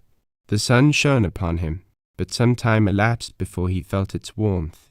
All of a sudden a pain, like a sting, shot through his shoulder. He could not see what caused it, probably a bee. Then he felt another upon his leg, and about simultaneously with it a tiny, fiery stab in his side. A sickening sensation pervaded his body, slowly moving, as if poison had entered the blood of his veins. Then a puncture, as from a hot wire, entered the skin of his breast. Unmistakably it was a bite. By dint of great effort he twisted his head to see a big red ant on his breast. Then he heard a faint sound, so exceedingly faint that he could not tell what it was like. But presently his strained ears detected a low, swift, rustling, creeping sound, like the slipping rattle of an infinite number of tiny bits of moving gravel. Then it was a sound like the seeping of wind-blown sand. Several hot bites occurred at once, and then with his head twisted he saw a red stream of ants pour out of the mound and spill over his quivering flesh. In an instant he realized his position. He had been dropped intentionally upon an ant heap, which had sunk with his weight, wedging him between the crusts, at the mercy of those terrible desert ants. A frantic effort to roll up proved futile, as did another and another. His violent muscular contractions infuriated the ants, and in an instant he was writhing in pain so horrible and so unendurable that he nearly fainted. But he was too strong to faint suddenly. A bath of vitriol, a stripping of his skin and red embers of fire thrown upon raw flesh, could not have equaled this. There was fury in the bites and poison in the fangs of these ants. Was this an Indian's brutal trick, or was it the missionary's revenge? Shefford realized that it would kill him soon. He sweat what seemed blood, although perhaps the blood came from the bites. A strange, hollow, buzzing roar filled his ears, and it must have been the pouring of the angry ants from their mound. Then followed a time that was hell, worse than fire, for fire would have given merciful death, agony under which his physical being began spasmodically to jerk and retch, and his eyeballs turned and his breast caved in. A cry rang through the roar in his ears. By nigh, by nigh. His fading sight seemed to shade round the dark face of Nas Tobigah. Then powerful hands dragged him from the mound, through the grass and sage, rolled him over and over, and brushed his burning skin with strong, swift sweep. Chapter 9. In the Desert Crucible. That hard experience was but the beginning of many cruel trials for John Shefford. He never knew who his assailants were, nor their motive other than robbery, and they had gotten little, for they had not found the large sum of money sewed in the lining of his coat. Joe Lake declared it was Shad's work, and the Mormon showed the stern nature that lay hidden under his mild manner. Nas Tobigah shook his head and would not tell what he thought, but a somber fire burned in his eyes. The three started with a heavily laden pack train and went down the mountain slope into West Canyon. The second day they were shot at from the rim of the walls. Lake was wounded, hindering the swift flight necessary to escape deeper into the canyon. Here they hid for days, while the Mormon recovered and the Indian took stealthy trips to try to locate the enemy. Lack of water and grass for the burros drove them on. They climbed out of a side canyon, losing several burros on a rough trail, and had proceeded to within half a day's journey of Red Lake when they were attacked while making camp in a cedar grove. Shefford sustained an exceedingly painful injury to his leg, but, fortunately, the bullet went through without breaking a bone. With that burning pain there came to Shefford the meaning of fight, and his rifle grew hot in his hands. Light alone saved the trio from certain fatality. Under the cover of darkness the Indian helped Shefford to escape. Joe Lake looked out for himself. The pack train was lost, and the mustangs, except Mack Yell. Shefford learned what it meant to lie out at night, listening for pursuit, cold to his marrow, sick with dread, and enduring frightful pain from a ragged bullet hole. Next day the Indian led him down into the red basin, where the sun shone hot and the sand reflected the heat. They had no water. A wind arose and the valley became a place of flying sand. Through a heavy, stifling pall Nas Tobigah somehow got Shefford to the trading post at Red Lake. Presbry attended to Shefford's injury and made him comfortable. Next day Joe Lake limped in, surly and somber, with the news that Shad and 8 or 10 of his outlaw gang had gotten away with the pack train. In short time Shefford was able to ride, and with his companions went over the pass to Kayenta. Withers already knew of his loss, and all he said was that he hoped to meet Shad some day. Shefford showed a reluctance to go again to the hidden village in the silent canyon with the rounded walls. The trader appeared surprised, but did not press the point, and Shefford meant sooner or later to tell him, yet never quite reached the point. The early summer brought more work for the little post, and Shefford toiled with the others. He liked the outdoor tasks, and at night was grateful that he was too tired to think. Then followed trips to Durango and Bluff and Monticello. He rode 50 miles a day for many days. He knew how a man fares who packs light and rides far and fast. When the Indian was with him he got along well, but Nas Tarbigar would not go near the towns. Thus many mishaps were Shefford's fortune. Many and many a mile he trailed his Mustang, for Nack Yal never forgot the sagi and always headed for it when he broke his hobbles. Shefford accompanied an Indian teamster into Durango with a wagon and 4 wild Mustangs. Upon the return, with a heavy load of supplies, accident put Shefford in charge of the outfit.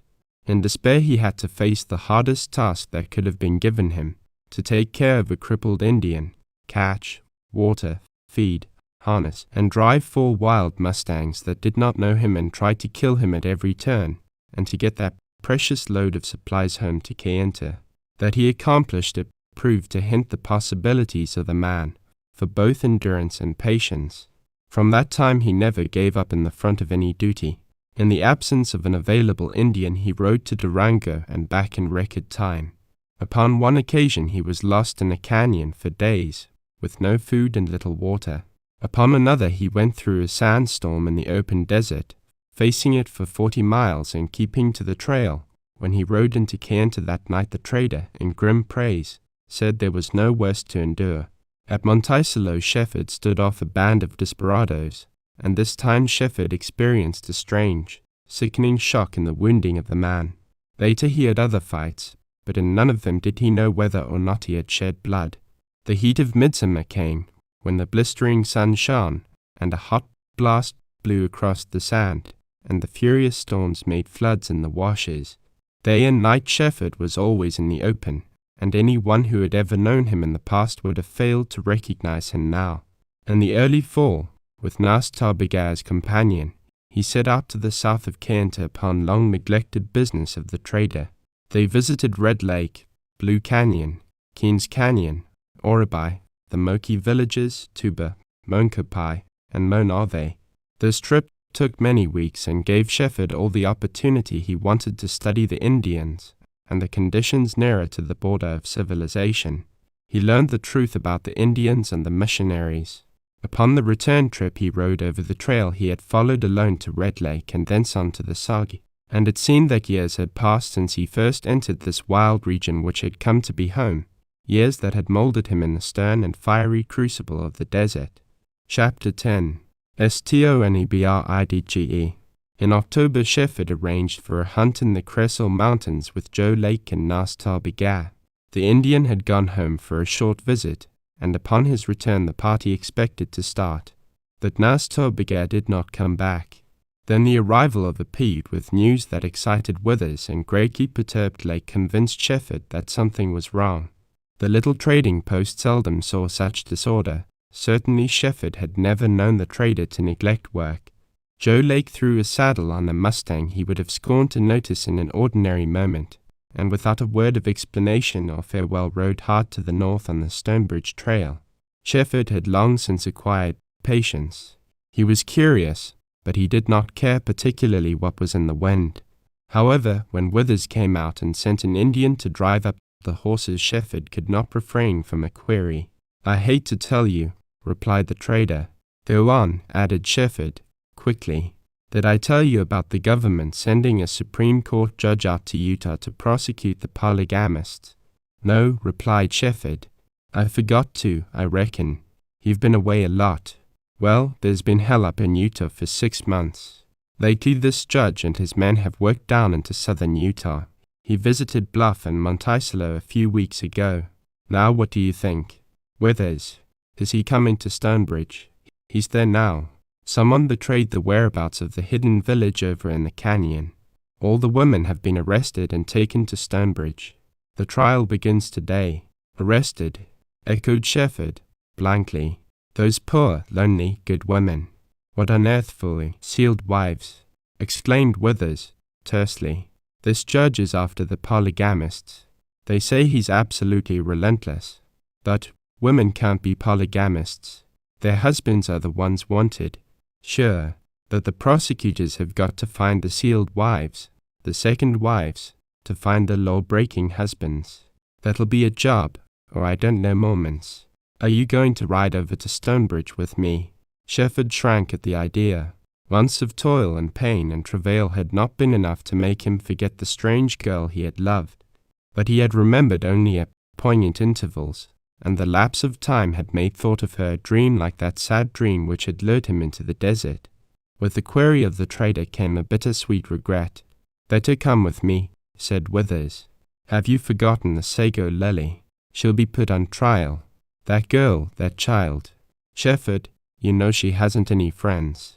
And now no Mormon man I'll protect her, for fear of prosecution." "I'll go," replied Shefford, shortly. The Indian brought up the horses. Mack was thin from his long travel during the hot summer, but he was as hard as iron, and the way he pointed his keen nose toward the soggy showed how he wanted to make for the upland country, with its clear springs and valleys of grass. Withers mounted his bay, and with a hurried farewell to his wife spurred the Mustang into the trail. Shefford took time to get his weapons and the light pack he always carried, and then rode out after the trader. The pace Withers set was the long, steady lope to which these Indian mustangs had been trained all their lives. In an hour they reached the mouth of the Soggy, and at sight of it, it seemed to Shefford that the hard half-year of suffering since he had been there had disappeared. Withers, to Shefford's regret, did not enter the Soggy. He turned off to the north and took a wild trail into a spit of the red wall, and wound in and out, and climbed a crack so narrow that the light was obscured and the cliffs could be reached from both sides of a horse. Once up on the wild plateau, Shefford felt again in a different world from the barren desert he had lately known. The desert had crucified him and had left him to die or survive, according to his spirit and his strength. If he had loved the glare, the endless level, the deceiving distance, the shifting sand, it had certainly not been as he loved the softer, wilder, more intimate upland, with the red peaks shining up into the blue, and the fragrance of cedar and pinon, and the purple sage and flowers and grass and splash of clear water over stones. With these there came back to him something that he had lost and which had haunted him. It seemed he had returned to this wild upland of color and canyon and lofty crags and green valleys and silent places with a spirit gained from victory over himself in the harsher and sterner desert below. And, strange to him, he found his old self, the dreamer, the artist, the lover of beauty, the searcher for he knew not what, come to meet him on the fragrant wind. He felt this, saw the old wildness with glad eyes, yet the greater part of his mind was given over to the thought of the unfortunate woman he expected to see in Stonebridge.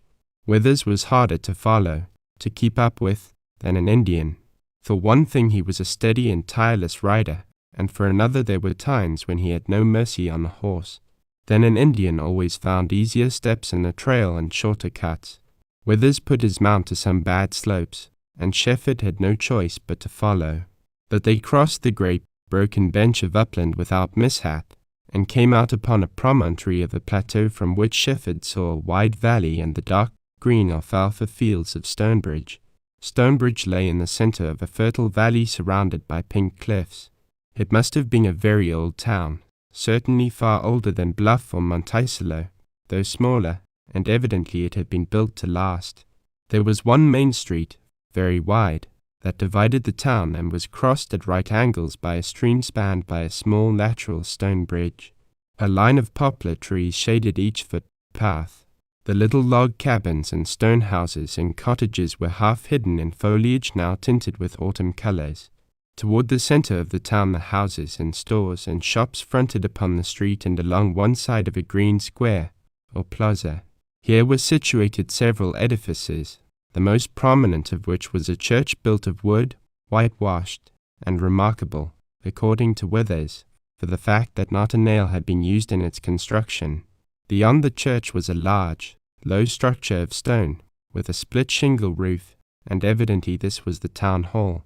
Shefford saw, before he reached the square, that this day in Stonebridge was one of singular action and excitement for a Mormon village.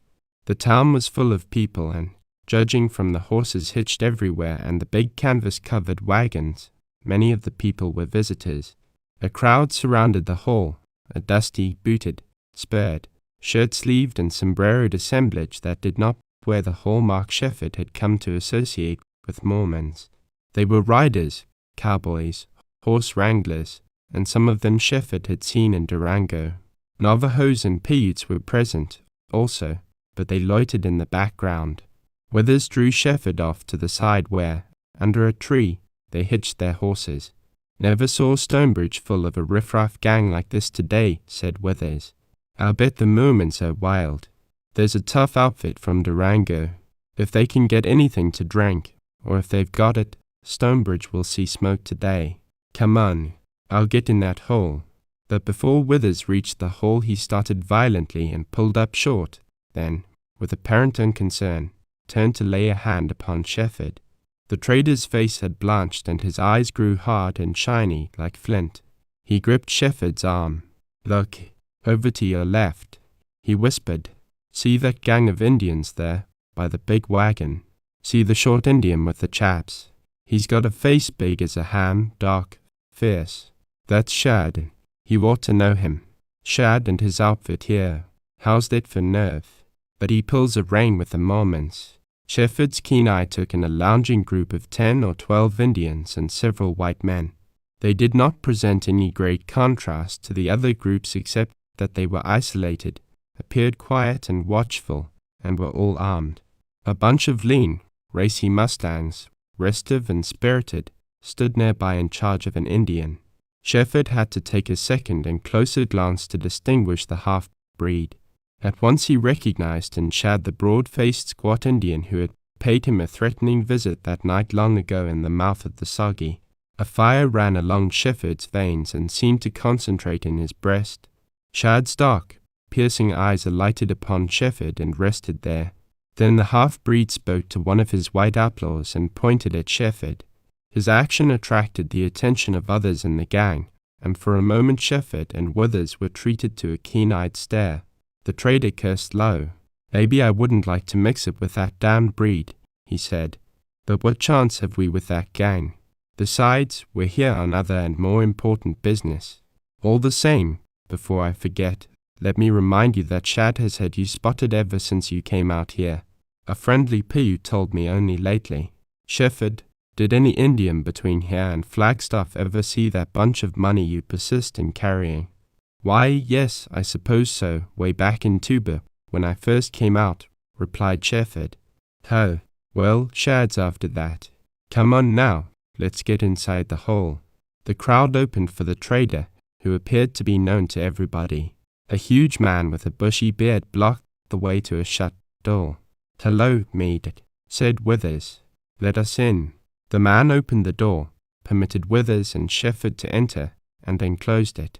Shefford, coming out of the bright glare of sun into the hall, could not see distinctly at first. His eyes blurred. He heard a subdued murmur of many voices. Withers appeared to be affected with the same kind of blindness, for he stood bewildered a moment. But he recovered sooner than Shefford. Gradually the darkness shrouding many obscure forms lifted. Withers drew him through a crowd of men and women to one side of the hall, and squeezed along the wall to a railing where progress was stopped. Then Shefford raised his head to look with bated breath and strange curiosity. The hall was large and had many windows. Men were in consultation upon the platform. Women to the number of 20 sat close together upon benches. Back of them stood another crowd, but the women on the benches held Shefford's gaze. They were the prisoners. They made a somber group.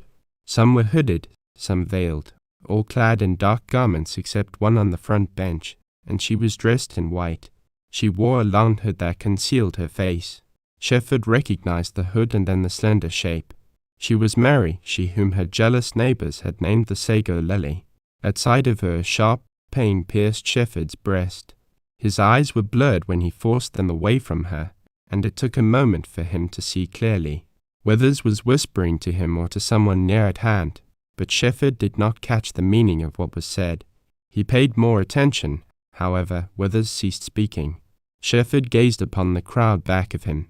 The women were hooded and it was not possible to see what they looked like. There were many stalwart, clean-cut, young Mormons of Joe Lake's type, and these men appeared troubled, even distressed and at a loss.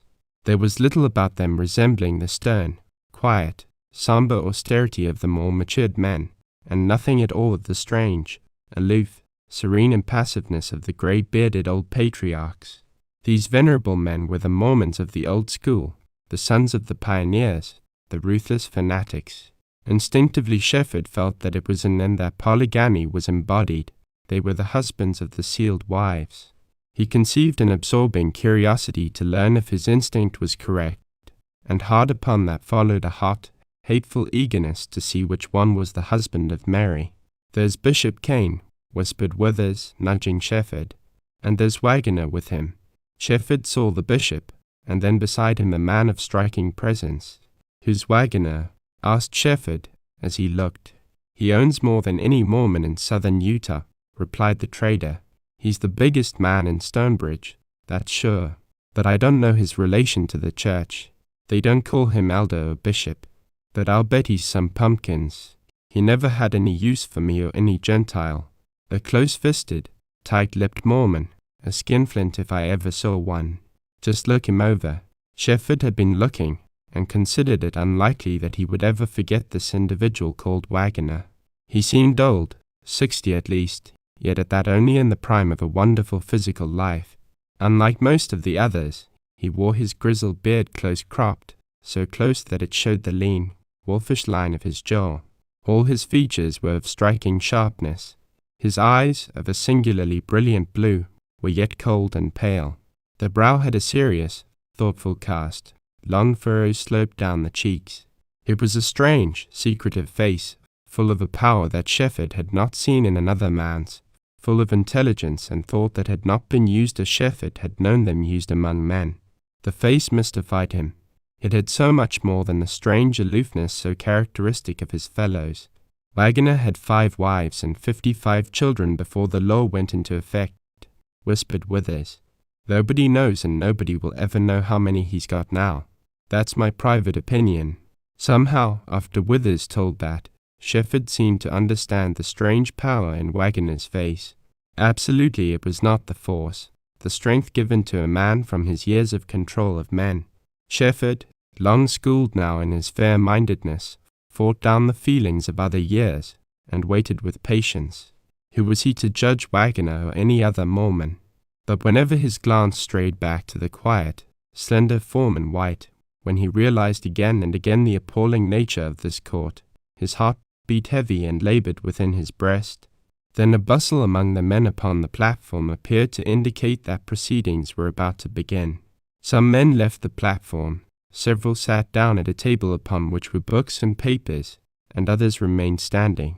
These last were all roughly garbed, in riding boots and spurs, and Shefford's keen eye detected the bulge of hidden weapons. They looked like deputy marshals upon duty. Somebody whispered that the judge's name was Stone. The name fitted him. He was not young, and looked a man suited to the prosecution of these secret Mormons. He had a ponderous brow, a deep, cavernous eye that emitted gleams but betrayed no color or expression. His mouth was the saving human feature of his stony face. Shefford took the man upon the judge's right hand to be a lawyer, and the one on his left an officer of court, perhaps a prosecuting attorney. Presently this fellow pounded upon the table and stood up as if to address a courtroom. Certainly he silenced that hall full of people. Then he perfunctorily and briefly stated that certain women had been arrested upon suspicion of being sealed wives of Mormon polygamists, and were to be herewith tried by a judge of the United States Court. Shefford felt how the impressive words affected that silent hall of listeners, but he gathered from the brief preliminaries that the trial could not be otherwise than a crude, rapid investigation, and perhaps for that the more sinister. The first woman on the foremost bench was led forward by a deputy to a vacant chair on the platform just in front of the judge's table. She was told to sit down, and showed no sign that she had heard. Then the judge courteously asked her to take the chair. She refused, and Stone nodded his head as if he had experienced that sort of thing before. He stroked his chin wearily, and Shefford conceived an idea that he was a kind man, if he was a relentless judge. "Please remove your veil," requested the prosecutor. The woman did so, and proved to be young and handsome. Shefford had a thrill as he recognized her. She was Ruth, who had been one of his best-known acquaintances in the hidden village. She was pale, angry, almost sullen, and her breast heaved. She had no shame, but she seemed to be outraged. Her dark eyes, scornful and blazing, passed over the judge and his assistants, and onto the crowd behind the railing. Shefford, keen as a blade, with all his faculties absorbed, fancied he saw Ruth stiffen and change slightly as her glance encountered someone in that crowd. Then the prosecutor in deliberate and chosen words enjoined her to kiss the Bible handed to her and swear to tell the truth. How strange for Shefford to see her kiss the book which he had studied for so many years. Stranger still to hear the low murmur from the listening audience as she took the oath. "What is your name?" asked Judge Stone, leaning back and fixing the cavernous eyes upon her. "Ruth Jones," was the cool reply. "How old are you?" 20. "Where were you born?" went on the judge. He allowed time for the clerk to record her answers. "Panguitch, Utah." "Were your parents Mormons?" "Yes." "Are you a Mormon?" "Yes." "Are you a married woman?" "No." The answer was instant, cold, final. It seemed to the truth. Almost Shefford believed she spoke truth. The judge stroked his chin and waited a moment, and then hesitatingly he went on. "Have you any children?" "No." And the blazing eyes met the cavernous ones. That about the children was true enough, Shefford thought, and he could have testified to it. "You live in the hidden village near this town?" "Yes." "What is the name of this village?" "It has none." "Did you ever hear of Fredonia, another village far west of here?" "Yes." "It is in Arizona, near the Utah line. There are few men there. Is it the same kind of village as this one in which you live?" "Yes." "What does Fredonia mean?" "The name, has it any meaning?" "It means free women." The judge maintained silence for a moment, turned to whisper to his assistants, and presently, without glancing up, said to the woman, "That will do." Ruth was led back to the bench, and the woman next to her brought forward. This was a heavier person, with the figure and step of a matured woman. Upon removing her bonnet she showed the plain face of a woman of 40, and it was striking only in that strange, stony aloofness noted in the older man. Here, Shefford thought, was the real Mormon, different in a way he could not define from Ruth. This woman seated herself in the chair and calmly faced her prosecutors. She manifested no emotion whatever. Shefford remembered her and could not see any change in her deportment. This trial appeared to be of little moment to her, and she took the oath as if doing so had been a habit all her life. "What is your name?" asked Judge Stone, glancing up from the paper he held. "Mary Danton." "Family or married name?" "My husband's name was Danton." "Was. Is he living?" "No." "Where did you live when you were married to him?" "In St. George, and later here in Stonebridge." "You were both Mormons?" "Yes." "Did you have any children by him?" "Yes." "How many?" "2." "Are they living?" "One of them is living." Judge Stone bent over his paper and then slowly raised his eyes to her face. "Are you married now?" "No." Again the judge consulted his notes, and held a whispered colloquy with the 2 men at his table. "Mrs. Danton, when you were arrested there were 5 children found in your home. To whom do they belong?" "Me." "Are you their mother?" "Yes." "Your husband Danton is the father of only one, the eldest, according to your former statement. Is that correct?" "Yes." "Who, then, is the father, or who are the fathers, of your other children?" "I do not know." She said it with the most stony-faced calmness, with utter disregard of what significance her words had. A strong, mystic wall of cold flint insulated her. Strangely it came to Shefford how impossible either to doubt or believe her. Yet he did both. Judge Stone showed a little heat. "You don't know the father of one or all of these children?" he queried, with sharp rising inflection of voice. "I do not." "Madam, I beg to remind you that you are under oath." The woman did not reply. "These children are nameless, then illegitimate." "They are." "You swear you are not the sealed wife of some Mormon?" "I swear." "How do you live, maintain yourself?" "I work." "What at?" "I weave, sew, bake, and work in my garden." "My men made note of your large and comfortable cabin, even luxurious, considering this country." "How is that?" "My husband left me comfortable." Judge Stone shook a warning finger at the defendant. "Suppose I were to sentence you to jail for perjury, for a year, far from your home and children. Would you speak, tell the truth?" "I am telling the truth." "I can't speak what I don't know. Send me to jail." Baffled, with despairing, angry impatience, Judge Stone waved the woman away. "That will do for her. Fetch the next one," he said. One after another he examined 3 more women, and arrived, by various questions and answers different in tone and temper, at precisely the same point as had been made in the case of Mrs. Danton. Thereupon the proceedings rested a few moments while the judge consulted with his assistants. Shefford was grateful for this respite. He had been worked up to an unusual degree of interest, and now, as the next Mormon woman to be examined was she whom he had loved and loved still, he felt rise in him emotion that threatened to make him conspicuous unless it could be hidden. The answers of these Mormon women had been not altogether unexpected by him, but once spoken in cold blood under oath. How tragic, how appallingly significant of the shadow, the mystery, the yoke that bound them. He was amazed, saddened. He felt bewildered. He needed to think out the meaning of the falsehoods of women he knew to be good and noble. Surely religion, instead of fear and loyalty, was the foundation and the strength of this disgrace, this sacrifice. Absolutely, shame was not in these women, though they swore to shameful facts. They had been coached to give these baffling answers, every one of which seemed to brand them, not the brazen mothers of illegitimate offspring, but faithful, unfortunate sealed wives. To Shefford the truth was not in their words, but it sat upon their somber brows.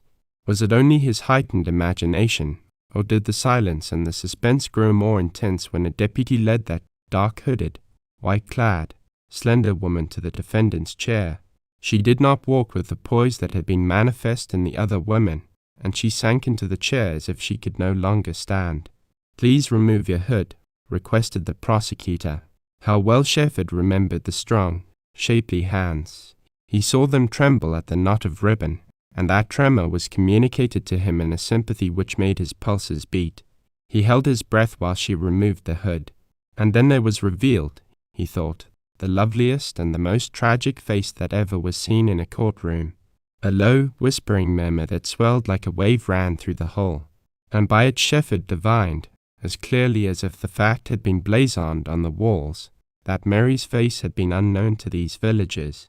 That the name Sago Lily had not been unknown, Shefford heard it whispered on all sides. The murmuring subsided. The judge and his assistants stared at Mary.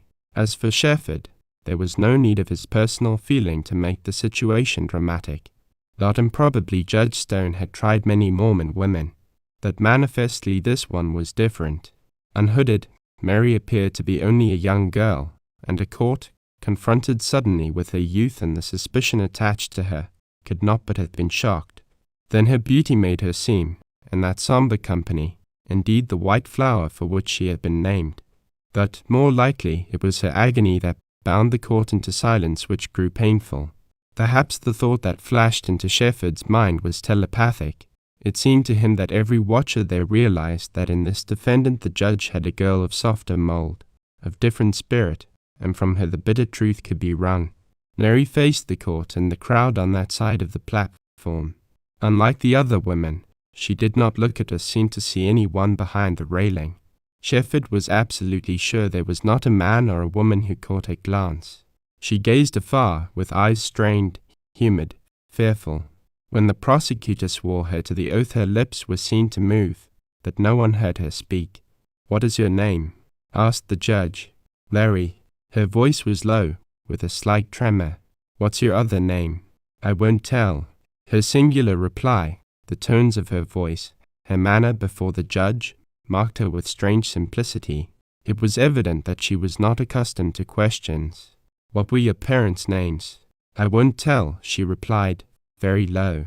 Judge Stone did not press the point. Perhaps he wanted to make the examination as easy as possible for her, or to wait till she showed more composure. "Were your parents Mormons?" He went on. "No, sir." She added the sir with a quaint respect, contrasting markedly with the short replies of the women before her. "Then you were not born a Mormon?" "No, sir." "How old are you?" 17 or 18. "I'm not sure." "You don't know your exact age?" "No." "Where were you born?" "I won't tell." "Was it in Utah?" "Yes, sir." "How long have you lived in this state?"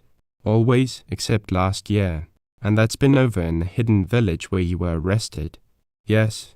But you often visited here, this town Stonebridge. I never was here till yesterday. Judge Stone regarded her as if his interest as a man was running counter to his duty as an officer. Suddenly he leaned forward. Are you a Mormon now? He queried, forcibly. No, sir, she replied, and here her voice rose a little clearer. It was an unexpected reply. Judge Stone stared at her. The low buzz ran through the listening crowd, and as for Shefford, he was astounded. When his wits flashed back and he weighed her words and saw in her face truth as clear as light, he had the strangest sensation of joy. Almost it flooded away the gloom and pain that attended this ordeal. The judge bent his head to his assistants as if for counsel. All of them were eager where formerly they had been wary. Shefford glanced around at the dark and somber faces, and a slow wrath grew within him. Then he caught a glimpse of Wagoner. The steel blue, piercing intensity of the Mormon's gaze impressed him at a moment when all that older generation of Mormons looked as hard and immutable as iron. Either Shefford was overexcited and mistaken, or the hour had become fraught with greater suspense. The secret, the mystery, the power, the hate, the religion of a strange people were thick and tangible in that hall. For Shefford, the feeling of the presence of Withers on his left was entirely different from that of the Mormon on his other side. If there was not a shadow there, then the sun did not shine so brightly as it had shone when he entered. The air seemed clogged with nameless passion. I gather that you've lived mostly in the country, away from people. The judge began. Yes, sir, replied the girl. Do you know anything about the government of the United States? No, sir. He pondered again, evidently weighing his queries, leading up to the fatal and inevitable question. Still, his interest in this particular defendant had become visible. Have you any idea of the consequences of perjury? No, sir. Do you understand what perjury is? It's to lie. Do you tell lies? No, sir. Have you ever told a single lie? Not yet, she replied, almost whispering. It was the answer of a child and affected the judge. He fussed with his papers. Perhaps his task was not easy, certainly it was not pleasant. Then he leaned forward again and fixed those deep, cavernous eyes upon the sad face. Do you understand what a sealed wife is? I've never been told. But you know there are sealed wives in Utah. Yes, sir, I've been told that. Judge Stone halted there, watching her. The hall was silent except for faint rustlings and here and there deep breaths drawn guardedly. The vital question hung like a sword over the white-faced girl. Perhaps she divined its impending stroke, for she sat like a stone with dilating, appealing eyes upon her executioner. Are you a sealed wife? He flung at her. She could not answer at once. She made effort, but the words would not come. He flung the question again, sternly. No, she cried, and then there was silence. That poignant word quivered in Shefford's heart. He believed it was a lie. It seemed he would have known it if this hour was the first in which he had ever seen the girl. He heard, he felt, he sensed the fatal thing. The beautiful voice had lacked some quality before present, and the thing wanting was something subtle, an essence, a beautiful ring, the truth. What a hellish thing to make that pure girl a liar, a perjurer. The heat deep within Shefford kindled to fire. You are not married, went on Judge Stone. No, sir, she answered, faintly. Have you ever been married? No, sir. Do you expect ever to be married? Oh, no, sir. She was ashen pale now, quivering all over, with her strong hands clasping the black hood, and she could no longer meet the judge's glance. Have you any children? The judge asked, haltingly. It was a hard question to get out. No. Judge Stone leaned far over the table, and that his face was purple showed Shefford he was a man. His big fist clenched. Girl, you're not going to swear you, too, were visited, over there by men. You're not going to swear that. Oh, no, sir. Judge Stone settled back in his chair, and while he wiped his moist face that same foreboding murmur, almost a menace, moaned through the hall. Shefford was sick in his soul and afraid of himself. He did not know the spirit that flamed up in him. His helplessness was a most hateful fact. Come, confess you are a sealed wife, called her interrogator. She maintained silence, but shook her head. Suddenly he seemed to leap forward. Unfortunate child. Confess. That forced her to lift her head and face him, yet still she did not speak. It was the strength of despair. She could not endure much more. Who is your husband? He thundered at her. She rose wildly, terror-stricken. It was terror that dominated her, not of the stern judge, for she took a faltering step toward him, lifting a shaking hand, but of someone or of something far more terrible than any punishment she could have received in the sentence of a court. Still she was not proof against the judge's will. She had weakened, and the terror must have been because of that weakening. Who is the Mormon who visits you? He thundered, relentlessly. I never knew his name, but you'd know his face. I'll arrest every Mormon in this country and bring him before you. You'd know his face. Oh, I wouldn't. I could and tell. I never saw his face in the light.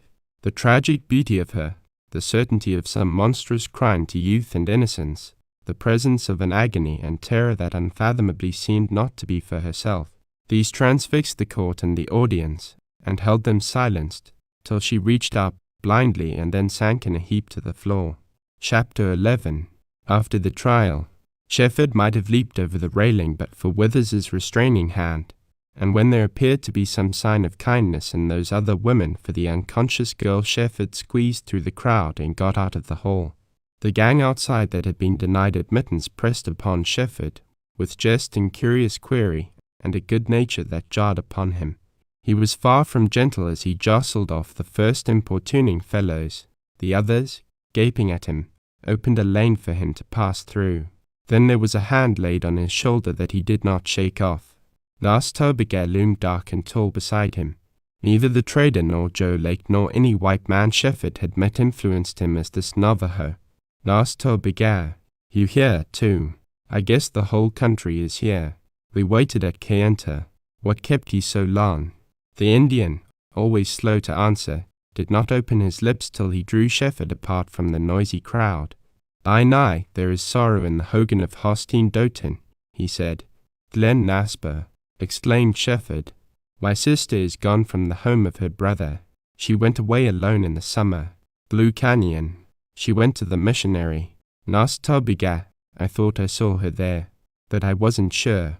I didn't want to make sure. I was afraid it might be true. A brave who loved my sister trailed her there. Nastabiga, will we go find her, take her home? No, she will come home some day. What bitter sadness and wisdom in his words. But, my friend, that damned missionary, began Shefford, passionately. The Indian had met him at a bad hour. Willits is here. I saw him go in there, interrupted Nastabiga, and he pointed to the hall. Here, he gets around a good deal, declared Shefford. Nastabiga, what are you going to do to him? The Indian held his peace, and there was no telling from his inscrutable face what might be in his mind. He was dark, impassive. He seemed a wise and bitter Indian, beyond any savagery of his tribe, and the suffering Shefford divined was deep. He'd better keep out of my sight, muttered Shefford, more to himself than to his companion. The half-breed is here, said Nastabiga. She added, yes, we saw him. There, he's still with his gang. Nastabiga, what are they up to? They will steal what they can. Withers says Shad is friendly with the Mormons. Yes, and with the missionary, too. With Willits. I saw them talk together, strong talk. Strange. But maybe it's not so strange. Shad is known well in Monticello and Bluff. He spends money there. They are afraid of him, but he's welcome just the same. Perhaps everybody knows him. It'd be like him to ride into Kayenta. But, Nastabiga, I've got to look out for him, because Withers says he's after me. Bainai wears a scar that is proof, said the Indian. Then it must be he found out long ago I had a little money. It might be. But, Bainai, the half-breed has a strange step on your trail. What do you mean? Demanded Shefford. Nastabiga cannot tell what he does not know, replied the Navajo. Let that be. We shall know some day. Bainai, there is sorrow to tell that is not the Indians. Sorrow for my brother. Shefford lifted his eyes to the Indians, and if he did not see sadness there he was much deceived. By nigh, long ago you told a story to the trader. Nas Tobiga sat before the fire that night. He did not know he could understand your language. He listened, and he learned what brought you to the country of the Indian. That night he made you his brother. All his lonely rides into the canyon have been to find the little golden-haired child, the lost girl, Fay Larkin. By nigh, I have found the girl you wanted for your sweetheart. Shefford was bereft of speech. He could not see steadily, and the last solemn words of the Indian seemed far away. By nigh, I have found Fay Larkin, repeated Nas Tobiga. Fay Larkin, gasped Shefford, shaking his head. But she's dead. It would be less sorrow for by nigh if she were dead. Shefford clutched at the Indian. There was something terrible to be revealed. Like an aspen leaf in the wind he shook all over. He divined the revelation, divined the coming blow, but that was as far as his mind got. She's in there, said the Indian, pointing toward Hall. Fay Larkin, whispered Shefford. Yes, by nigh. My God, how do you know? Oh, I could have seen. I've been blind. Tell me, Indian, which one? Fay Larkin is the sago lily. Shefford strode away into a secluded corner of the square, where in the shade and quiet of the trees he suffered a storm of heart and mind. During that short or long time, he had no idea how long, the Indian remained with him. He never lost the feeling of Nas Tobiga close beside him. When the period of acute pain left him and some order began to replace the tumult in his mind, he felt in Nas Tobiga the same quality, silence or strength or help, that he had learned to feel in the deep canyon and the lofty crags. He realized then that the Indian was indeed a brother, and Shefford needed him. What he had to fight was more fatal than suffering and love. It was hate rising out of the unsuspected dark gulf of his heart, the instinct to kill, the murder in his soul. Only now did he come to understand Jane Withersteen's tragic story and the passion of Ventus and what had made Lassiter a gunman. The desert had transformed Shefford. The elements had entered into his muscle and bone, into the very fiber of his heart. Sun, wind, sand, cold, storm, space, stone, the poison cactus, the racking toil, the terrible loneliness, the iron of the desert man, the cruelty of the desert savage, the wildness of the mustang, the ferocity of hawk and wolf, the bitter struggle of every surviving thing. These were as if they had been melted and merged together and now made a dark and passionate stream that was his throbbing blood. He realized what he had become and gloried in it, yet there, looking on with grave and earnest eyes, was his old self, the man of reason, of intellect, of culture, who had been a good man despite the failure and shame of his life. And he gave heed to the voice of warning, of conscience. Not by revengefully seeking the Mormon who had ruined Fay Larkin and blindly dealing a wild justice could he help this unfortunate girl. This fierce, newborn strength and passion must be tempered by reason, lest he become merely elemental, a man answering wholly to primitive impulses. In the darkness of that hour he mined deep into his heart, understood himself, trembled at the thing he faced, and won his victory. He would go forth from that hour a man. He might fight, and perhaps there was death in the balance, but hate would never overthrow him. Then when he looked at future action he felt a strange, unalterable purpose to save Fay Larkin. She was very young, 17 or 18, she had said, and there must be some happiness before her. It had been his dream to chase a rainbow. It had been his determination to find her in the lost Surprise Valley. Well, he had found her. It never occurred to him to ask Nas Tobiga how he had discovered that the sago lily was Fay Larkin. The wonder was, Shefford thought, that he had so long been blind himself. How simply everything worked out now. Every thought, every recollection of her was proof. Her strange beauty like that of the sweet and rare lily, her low voice that showed the habit of silence, her shapely hands with the clasp strong as a man's, her lithe form, her swift step, her wonderful agility upon the smooth, steep trails, and the wildness of her upon the heights, and the haunting, brooding shadow of her eyes when she gazed across the canyon. All these fitted so harmoniously the conception of a child lost in a beautiful Surprise Valley and growing up in its wildness and silence, tutored by the sad love of broken Jane and Lassiter. Yes, to save her had been Shefford's dream, and he had loved that dream. He had loved the dream and he had loved the child. The secret of her hiding place as revealed by the story told him and his slow growth from dream to action, these had strangely given Fay Larkin to him.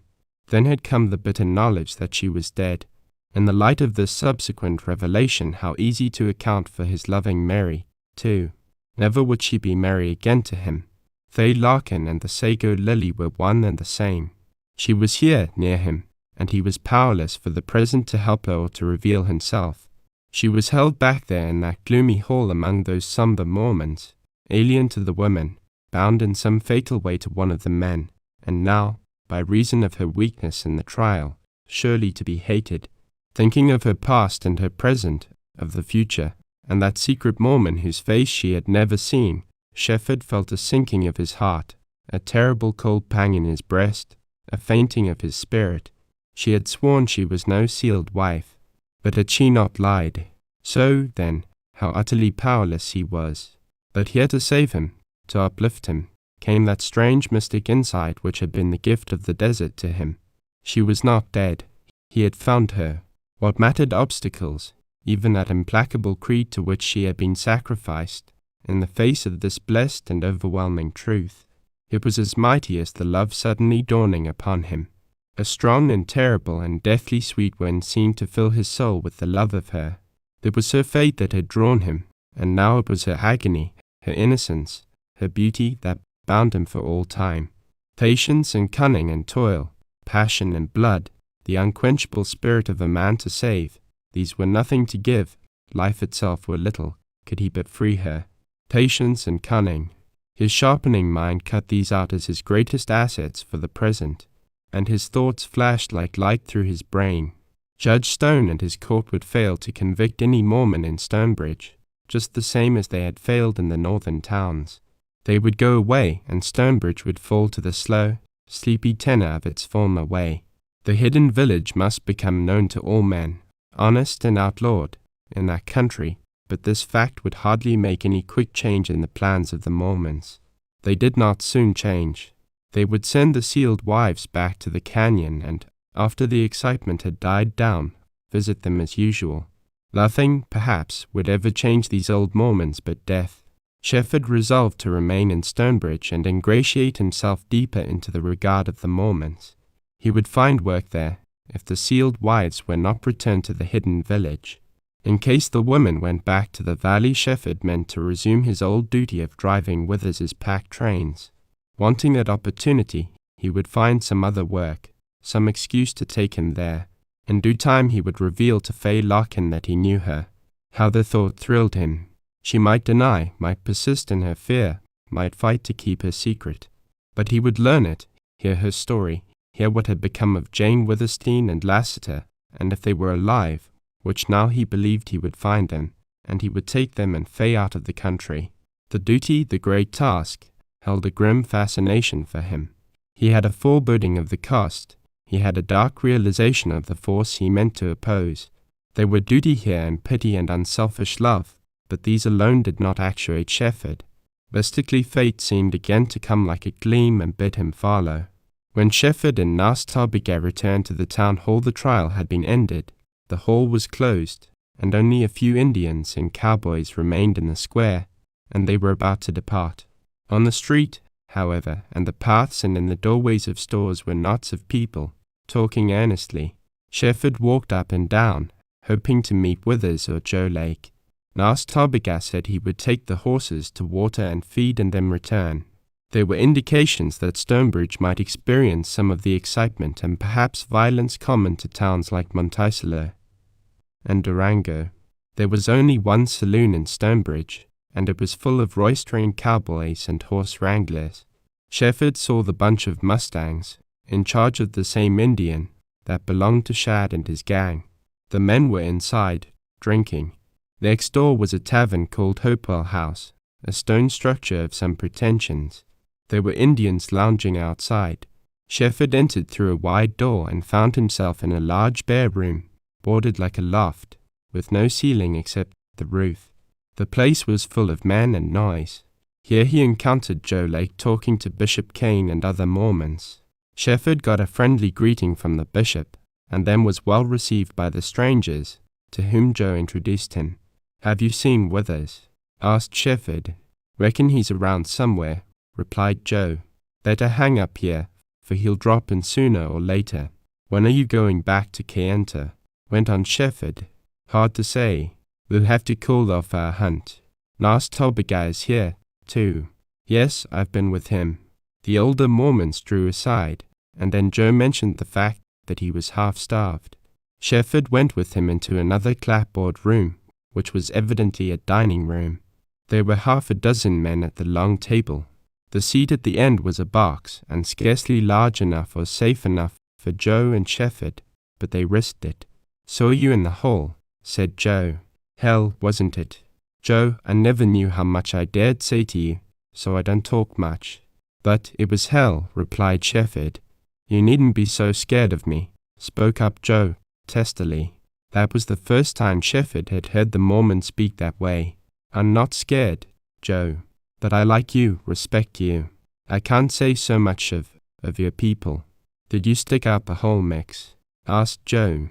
"No, I had enough when they got through with Mary." Shefford spoke low and dropped his head. He heard the Mormon grind his teeth. There was silence for a little space while neither man looked at the other. "Reckon the judge was pretty decent," presently said Joe. "Yes, I thought so. He might have," but Shefford did not finish that sentence. "How'd the thing end?" "It ended all right." "Was there no conviction? No sentence?" Shefford felt a curious eagerness. "No," he snorted. "That court might have saved its breath, I suppose. Well, Joe, between you and me, as old friends now, that trial established one fact, even if it couldn't be proved. Those women are sealed wives." Joe had no reply for that. He looked gloomy, and there was a stern line in his lips. Today he seemed more like a Mormon. "Judge Stone knew that as well as I knew," went on Shefford.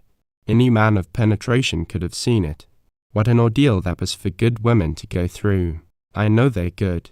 And there they were swearing to. Didn't it make me sick?" Interrupted Joe in a kind of growl. "Reckon it made Judge Stone sick, too. After Mary went under, he conducted that trial like a man cutting out steers at a roundup. He wanted to get it over. He never forced any question. Bad job to ride down Stonebridge Way. It's out of creation. There's only 6 men in the party with a poor lot of horses. Really, government officers or not, they're not safe. And they've taken a hunch." "Have they left already?" inquired Shefford. "They packed an hour ago. I didn't see them go, but somebody said they went. Took the trail for Bluff, which sure is the only trail they could take, unless they wanted to go to Colorado by way of Kayenta. That might have been the safest trail." "Joe, what might happen to them?" asked Shefford, quietly, with eyes on the Mormon. "Oh, you know that rough trail. Bad on horses. Weathered slopes, slipping ledges. A rock might fall on you any time. Then Shad's here with his gang. And bad Paiutes." "What became of the women?" Shefford asked, presently. "They're around among friends." "Where are their children?" "Left over there with the old women. Couldn't be fetched over. But there are some pretty young babies in that bunch need their mothers."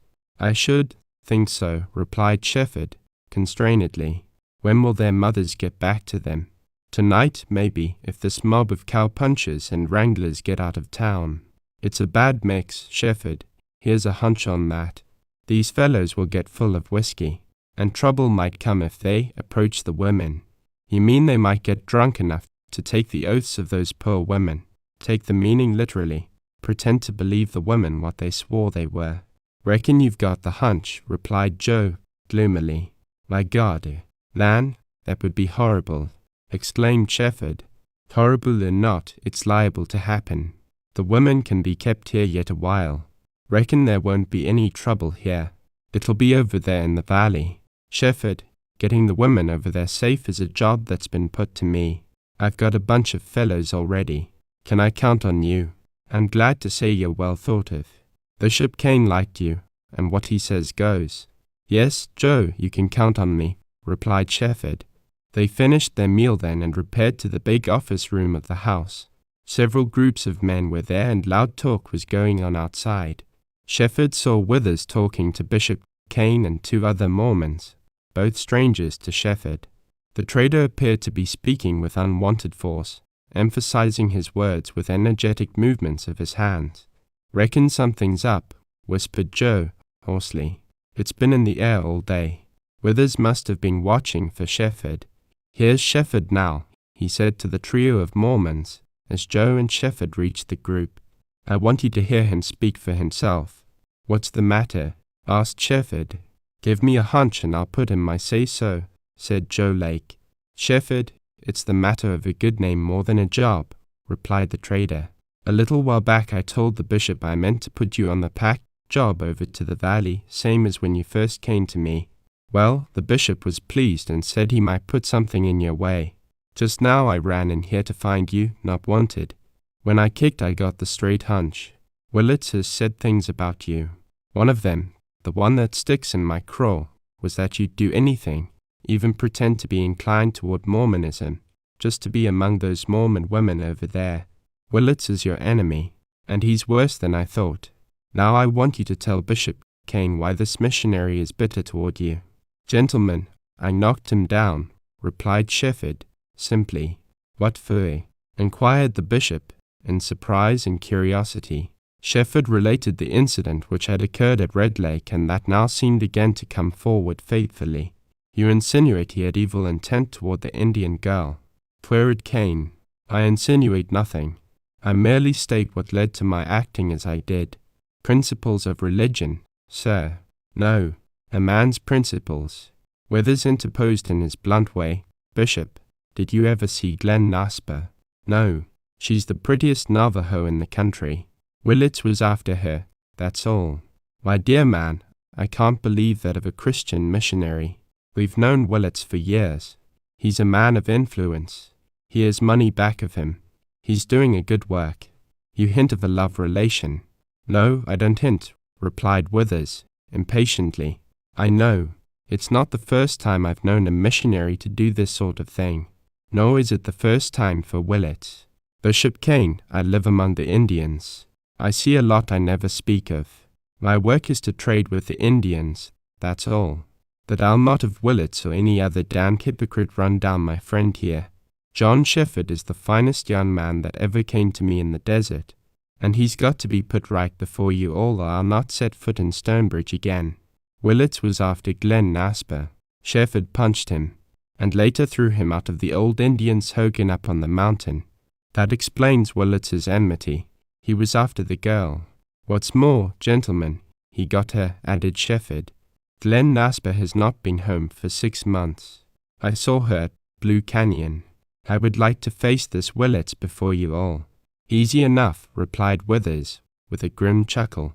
"He's just outside." The trader went out. Joe Lake followed at his heels and the 3 Mormons were next. Shefford brought up the rear and lingered in the door while his eye swept the crowd of men and Indians. His feeling was in direct contrast to his movements. He felt the throbbing of fierce anger, but it seemed the face came between him and his passion, a sweet and tragic face that would have had power to check him in a vastly more critical moment than this, and in an instant he had himself in hand, and, strangely, suddenly felt the strength that had come to him. Willits stood in earnest colloquy with a short, squat Indian, the half-breed Shad. They leaned against a hitching rail. Other Indians were there and outlaws.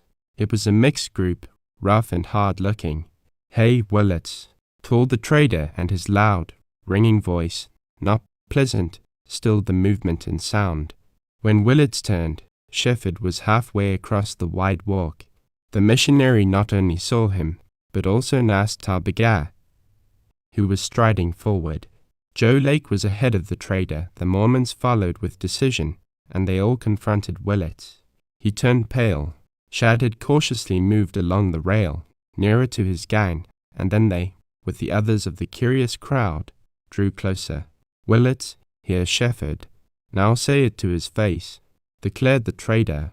He was angry and evidently wanted the fact known, as well as the situation. Willits had paled, but he showed boldness. For an instant Shefford studied the smooth face, with its sloping lines, the dark, wine-colored eyes. Willits, I understand you've maligned me to Bishop Kane and others, began Shefford, curtly. I called you an atheist, returned the missionary, harshly. Yes, and more than that. And I told these men why you vented your spite on me. Willits uttered a half laugh, an uneasy, contemptuous expression of scorn and repudiation. The charges of such a man as you can't hurt me, he said. The man did not show fear so much as disgust at the meeting. He seemed to be absorbed in thought, yet no serious consideration of the situation made itself manifest. Shefford felt puzzled. Perhaps there was no fire to strike from this man. The desert had certainly not made him flint. He had not toiled or suffered or fought. But I can hurt you, thundered Shefford, with startling suddenness. Here, look at this Indian. Do you know him? Glenn Nasper's brother. Look at him. Let us see you face him while I accuse you. You made love to Glenn Nasper, took her from her home. Harping infidel, replied Willits, hoarsely. So that's you again. Well, Glenn Nasper came to my school of her own accord, and she will say so. Why will she? Because you blinded the simple Indian girl. Willits, I'll waste little more time on you. And swift and light as a panther Shefford leaped upon the man, and, fastening powerful hands round the thick neck, bore him to his knees and bent back his head over the rail. There was a convulsive struggle, a hard flinging of arms, a straining wrestle, and then Willits was in a dreadful position. Shefford held him in iron grasp. You damned, white-livered hypocrite, and liable to kill you, cried Shefford. I watched you and Glenn Nasper that day up on the mountain. I saw you embrace her. I saw that she loved you. Tell that, you liar. That'll be enough. The face of the missionary turned purple as Shefford forced his head back over the rail. I'll kill you, man, repeated Shefford, piercingly. Do you want to go to your God unprepared? Say you made love to Glenn Nasper. Tell that you persuaded her to leave her home. Puerque. Willits raised a shaking hand, and then Shefford relaxed the paralyzing grip and let his head come forward. The half-strangled man gasped out a few incoherent words that his livid, guilty face made unnecessary. Shefford gave him a shove, and he fell into the dust at the feet of the Navajo. Gentlemen, I leave him to Nas Ta Begat, said Shefford, with a strange change from passion to calmness. Late that night, when the roistering visitors had gone or were deep in drunken slumber, a melancholy and strange procession filed out of Stonebridge. Joe Lake and his armed comrades were escorting the Mormon women back to the hidden valley. They were mounted on burros and mustangs, and in all that dark and somber line there was only one figure which shone white under the pale moon. At the starting, until that white-clad figure had appeared, Shefford's heart had seemed to be in his throat, and thereafter its beat was muffled and painful in his breast. Yet there was some sad sweetness in the knowledge that he could see her now, be near her, watch over her. By and by the overcast clouds drifted and the moon shone bright. The night was still, the great dark mountain loomed to the stars. The numberless waves of rounded rock that must be crossed and circled lay deep in shadow. There was only a steady pattering of light hoofs.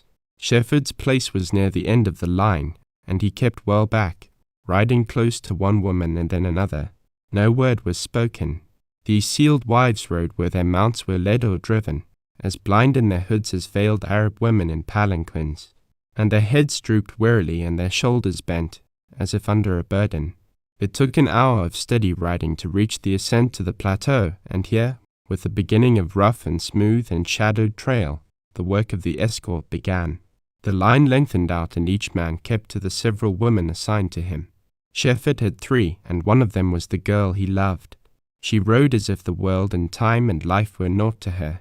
As soon as he dared trust his voice and his control, he meant to let her know the man whom perhaps she had not forgotten was there with her, a friend. 6 months. It had been a lifetime to him, surely eternity to her. Had she forgotten? He felt like a coward who had basely deserted her.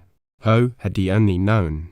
She rode a burro that was slow, continually blocking the passage for those behind, and eventually it became lame. Thus the other women forged ahead. Shefford dismounted and stopped her burro. It was a moment before she noted the halt, and twice in that time Shefford tried to speak and failed. What poignant pain, regret, love made his utterance fail. "Ride my horse," he finally said, and his voice was not like his own. Obediently and wearily she dismounted from the burro and got up on Mack. The stirrups were long for her and he had to change them. His fingers were all thumbs as he fumbled with the buckles. Suddenly he became aware that there had been a subtle change in her. He knew it without looking up, and he seemed to be unable to go on with his task. If his life had depended upon keeping his head lowered, he could not have done it. The listlessness of her drooping form was no longer manifest. The peak of the dark hood pointed toward him. He knew then that she was gazing at him. Never so long as he lived would that moment be forgotten. They were alone. The others had gotten so far ahead that no sound came back. The stillness was so deep it could be felt. The moon shone with white, cold radiance, and the shining slopes of smooth stone waved away, crossed by shadows of pinions. Then she leaned a little toward him. One swift hand flew up to tear the black hood back so that she could see. In its place flashed her white face, and her eyes were like the night. "You," she whispered. His blood came leaping to sting neck and cheek and temple. What dared he interpret from that single word? Could any other word have meant so much? "No one else," he replied, unsteadily. Her white hand flashed again to him, and he met it with his own. He felt himself standing cold and motionless in the moonlight. He saw her, wonderful, with the deep, shadowy eyes and a silver sheen on her hair, and as he looked she released her hand and lifted it, with the other, to her hood. He saw the shiny hair darken and disappear, and then the lovely face with its sad eyes and tragic lips. He drew Nakyal's bridle forward and led him up the moonlit trail. Chapter 12. The Revelation. The following afternoon cowboys and horse wranglers, keen-eyed as Indians for tracks and trails, began to arrive in the quiet valley to which the Mormon women had been returned. Under every cedar clump there were hobbled horses, packs, and rolled bedding in tarpaulins. Shefford and Joe Lake had pitched camp in the old site near the spring. The other men of Joe's escort went to the homes of the women, and that afternoon, as the curious visitors began to arrive, these homes became barred and dark and quiet, as if they had been closed and deserted for the winter. Not a woman showed herself. Shefford and Joe, by reason of the location of their camp and their alertness, met all the newcomers. The ride from Stonebridge was a long and hard one, calculated to wear off the effects of the whiskey imbibed by the adventure seekers. This fact alone saved the situation. Nevertheless, Joe expected trouble. Most of the visitors were decent, good-natured fellows, merely curious, and simple enough to believe that this really was what the Mormons had claimed, a village of free women. But there were those among them who were coarse, evil-minded, and dangerous. By supper time there were 24 or more of these men in the valley, camped along the west wall. Fires were lighted, smoke curled up over the cedars. Gay songs disturbed the usual serenity of the place. Later in the early twilight the curious visitors, by twos and threes, walked about the village, peering at the dark cabins and jesting among themselves. Joe had informed Shefford that all the women had been put in a limited number of cabins, so that they could be protected. So far as Shefford saw or heard there was no unpleasant incident in the village. However, as the sauntering visitors returned toward their camps they loitered at the spring, and here developments threatened. In spite of the fact that the majority of these cowboys and their comrades were decent-minded and beginning to see the real relation of things, they were not disposed to be civil to Shefford. They were certainly not Mormons, and his position, apparently as a Gentile, among these Mormons was one open to criticism. They might have been jealous, too, at any rate. Remarks were passed in his hearing, meant for his ears, that made it exceedingly trying for him not to resent. Moreover, Joe Lake's increasing impatience rendered the situation more difficult. Shefford welcomed the arrival of Nas Tarbigar. The Indian listened to the loud talk of several loungers round the campfire, and thereafter he was like Shefford's shadow, silent, somber, watchful. Nevertheless, it did not happen to be one of the friendly and sarcastic cowboys that precipitated the crisis. The horse wrangler named Hurley, a man of bad repute, as much outlaw as anything, took up the bantering. "Say, Shefford, what in the hell's your job here, anyway?" he queried as he kicked a cedar branch into the campfire. The brightening blaze showed him swarthy, unshaven, a large-featured, ugly man. "I've been doing odd jobs for Withers," replied Shefford. "Expect to drive pack trains in here for a while. You must stand strong with these Mormons. Must be a Mormon yourself." "No," replied Shefford, briefly. "Well, I'm stuck on your job. Do you need a packer? I can throw a diamond hitch better than any fella in this country. I don't need help. Maybe you'll take me over to see the ladies," he went on, with a coarse laugh. Shefford did not show that he had heard. Hurley waited, leering his look from the keen listeners to Shefford. "Want to have them all yourself, eh?" he jeered. Shefford struck him, sent him tumbling heavily like a log. Hurley, cursing as he half rose, jerked his gun out. Nastaubega, swift as light, kicked the gun out of his hand, and Joe Lake picked it up. Deliberately the Mormon cocked the weapon and stood over Hurley. "Get up," he ordered, and Shefford heard the ruthless Mormon in him then. Hurley rose slowly. Then Joe prodded him in the middle with the cocked gun. Shefford, startled, expected the gun to go off. So did the others, especially Hurley, who shrank in panic from the dark Mormon. "Russell," said Joe, and gave the man a harder prod. Assuredly the gun did not have a hair trigger. "Joe, maybe it's loaded," protested one of the cowboys. Hurley shrank back and turned to hurry away, with Joe close after him. They disappeared in the darkness. A constrained silence was maintained around the campfire for a while. Presently some of the men walked off and others began to converse. Everybody heard the sound of hoofs passing down the trail. The patter ceased, and in a few moments Lake returned. He still carried Hurley's gun. The crowd dispersed then. There was no indication of further trouble. However, Shefford and Joe and Nastaubega divided the night in watches, so that someone would be wide awake. Early next morning there was an exodus from the village of the better element among the visitors.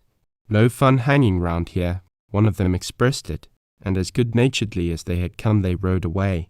6 or 7 of the desperado class remained behind, bent on mischief, and they were reinforced by more arrivals from Stonebridge.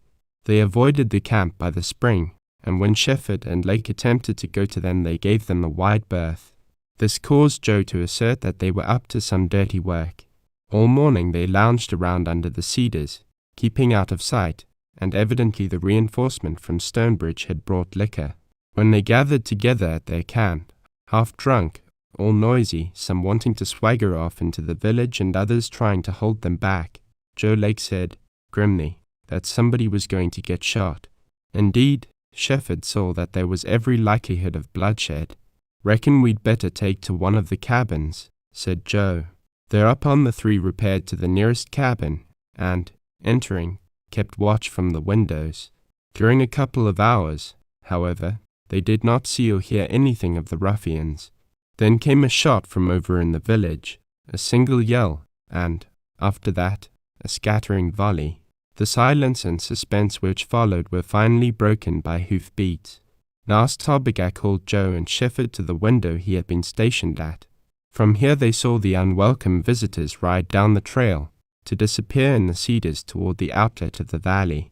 Joe, who had numbered them, said that all but one of them had gone. "Reckon he got it," added Joe. So indeed it turned out, one of the men, a well-known rustler named Harker, had been killed, by whom no one seemed to know. He had brazenly tried to force his way into one of the houses, and the act had cost him his life. Naturally Shefford, never free from his civilized habit of thought, remarked apprehensively that he hoped this affair would not cause the poor women to be arrested again and haled before some rude court. "Though," grunted Joe, "there ain't any. The nearest sheriff is in Durango. That's Colorado, and he'd give us a medal for killing Harker. It was a good job, for it'll teach these rowdies a lesson." Next day the old order of life was resumed in the village, and the arrival of a heavily laden pack train, under the guidance of Withers, attested to the fact that the Mormons meant not only to continue to live in the valley, but also to build and plant and enlarge. This was good news to Shefford. At least the village could be made less lonely, and there was plenty of work to give him excuse for staying there. Furthermore, Withers brought a message from Bishop Kane to the effect that the young man was offered a place as teacher in the school, in cooperation with the Mormon teachers. Shefford experienced no twinge of conscience when he accepted. It was the fourth evening after the never-to-be-forgotten moonlight ride to the valley that Shefford passed under the dark pinyon trees on his way to Fay Larkin's cottage. He paused in the gloom and memory beset him. The 6 months were annihilated, and it was the night he had fled. But now all was silent. He seemed to be trying to drag himself back. A beginning must be made. Only how to meet her, what to say, what to conceal. He tapped on the door and she came out. After all, it was a meeting vastly different from what his feeling made him imagine it might have been. She was nervous, frightened, as were all the other women, for that matter. She was alone in the cottage. He made haste to reassure her about the improbability of any further trouble such as had befallen the last week. As he had always done on those former visits to her, he talked rapidly, using all his wit, and here his emotion made him eloquent. He avoided personalities, except to tell about his prospects of work in the village, and he sought above all to lead her mind from thought of herself and her condition. Before he left her he had the gladness of knowing he had succeeded. When he said good night he felt the strange falsity of his position. He did not expect to be able to keep up the deception for long. That roused him, and half the night he lay awake, thinking. Next day he was the life of the work and study and play in that village. Kindness and goodwill did not need inspiration, but it was keen, deep passion that made him a plotter for influence and friendship. Was there a woman in the village whom he might trust, in case he needed one? And his instinct guided him to her whom he had liked well, Ruth. Ruth Jones she had called herself at the trial, and when Shefford used the name she laughed mockingly. Ruth was not very religious, and sometimes she was bitter and hard. She wanted life, and here she was a prisoner in a lonely valley. She welcomed Shefford's visits. He imagined that she had slightly changed, and whether it was the added 6 months with its trouble and pain or a growing revolt he could not tell. After a time he divined that the inevitable retrogression had set in. She had not enough faith to uphold the burden she had accepted, nor the courage to cast it off. She was ready to love him. That did not frighten Shefford, and if she did love him he was not so sure it would not be an anchor for her. He saw her danger, and then he became what he had never really been in all the days of his ministry, the real helper. Unselfishly, for her sake, he found power to influence her, and selfishly, for the sake of Fay Larkin, he began slowly to win her to a possible need. The days passed swiftly. Mormons came and went, though in the open day, as laborers, new cabins went up, and a store, and other improvements. Some part of every evening Shefford spent with Fay, and these visits were no longer unknown to the village. Women gossiped, in a friendly way about Shefford, but with jealous tongues about the girl. Joe Lake told Shefford the run of the village talk. Anything concerning the Sago Lily the droll Mormon took to heart. He had been hard hit and admitted it. Sometimes he went with Shefford to call upon her, but he talked little and never remained long. Shefford had anticipated antagonism on the part of Joe, however, he did not find it. Shefford really lived through the busy day for that hour with Fay in the twilight, and every evening seemed the same. He would find her in the dark, alone, silent, brooding, hopeless. Her mood did not puzzle him, but how to keep from plunging her deeper into despair baffled him. He exhausted all his powers trying to do for her what he had been able to do for Ruth. Yet he failed. Something had blunted her. The shadow of that baneful trial hovered over her, and he came to sense a strange terror in her. It was mostly always present. Was she thinking of Jane Withersteen and Lassiter, left dead or imprisoned in the valley from which she had been brought so mysteriously? Shefford wearied his brain revolving these questions. The fate of her friends and the cross she bore, of these was tragedy born, but the terror that Shefford divined came of waiting for the visit of the Mormon whose face she had never seen. Shefford prayed that he might never meet this man. Finally he grew desperate. When he first arrived at the girls' home she would speak. She showed gladness, relief, and then straightway she dropped back into the shadow of her gloom. When he got up to go then there was a wistfulness, an unspoken need, an unconscious reliance, in her reluctant good night. Then the hour came when he reached his limit. He must begin his revelation. "You never asked me anything," let alone about myself, he said. I'd like to hear, she replied, timidly. Do I strike you as an unhappy man? No, indeed. Well, how do I strike you? This was an entirely new tack he had veered to. Very good and kind to us women, she said. I don't know about that. If I am so, it doesn't bring me happiness. Do you remember what I told you once about my being a preacher, disgrace, ruin, and all that, and my rainbow-chasing dream out here after a lost girl? I remember all, you said, she replied, very low. Listen. His voice was a little husky, but behind it there seemed a tide of resistless utterance. Loss of faith and name did not send me to this wilderness. But I had love for that lost girl, Fay Larkin. I dreamed about her till I loved her. I dreamed that I would find her, my treasure, at the foot of a rainbow. Dreams. When you told me she was dead, I accepted that. There was truth in your voice. I respected your reticence. But something died in me then. I lost myself, the best of me, the good that might have uplifted me. I went away, down upon the barren desert, and there I rode and slept and grew into another and a harder man. Yet, strange to say, I never forgot her, though my dreams were done. As I toiled and suffered and changed, I loved her, if not her, the thought of her, more and more. Now I have come back to these walled valleys, to the smell of pinnan, to the flowers in the nooks, to the wind on the heights, to the silence and loneliness and beauty. And here the dreams come back, and she is with me always. Her spirit is all that keeps me kind and good, as you say I am. But I suffer, I long for her alive. If I love her dead, how could I love her living? Always I torture myself with the vain dream that she might not be dead. I have never been anything but a dreamer. And here I go about my work by day and lie awake at night with that lost girl in my mind. I love her. Does that seem strange to you? But it would not if you understood. Think. I had lost faith, hope. I set myself a great work, to find Fay Larkin. And by the fire and the iron and the blood that I felt it would cost to save her, some faith must come to me again. My work is undone. I've never saved her. But listen, how strange it is to feel, now, as I let myself go, that just the loving her and the living here in the wildness that holds her somewhere have brought me hope again. Some faith must come, too. It was through her that I met this Indian, Nas Talbigar. He has saved my life, taught me much. What would I ever have learned of the naked and vast earth, of the sublimity of the wild uplands, of the storm and night and sun, if I had not followed a gleam she inspired? In my hunt for a lost girl, perhaps I wandered into a place where I shall find a God in my salvation. Do you marvel that I love Fay Larkin, that she is not dead to me?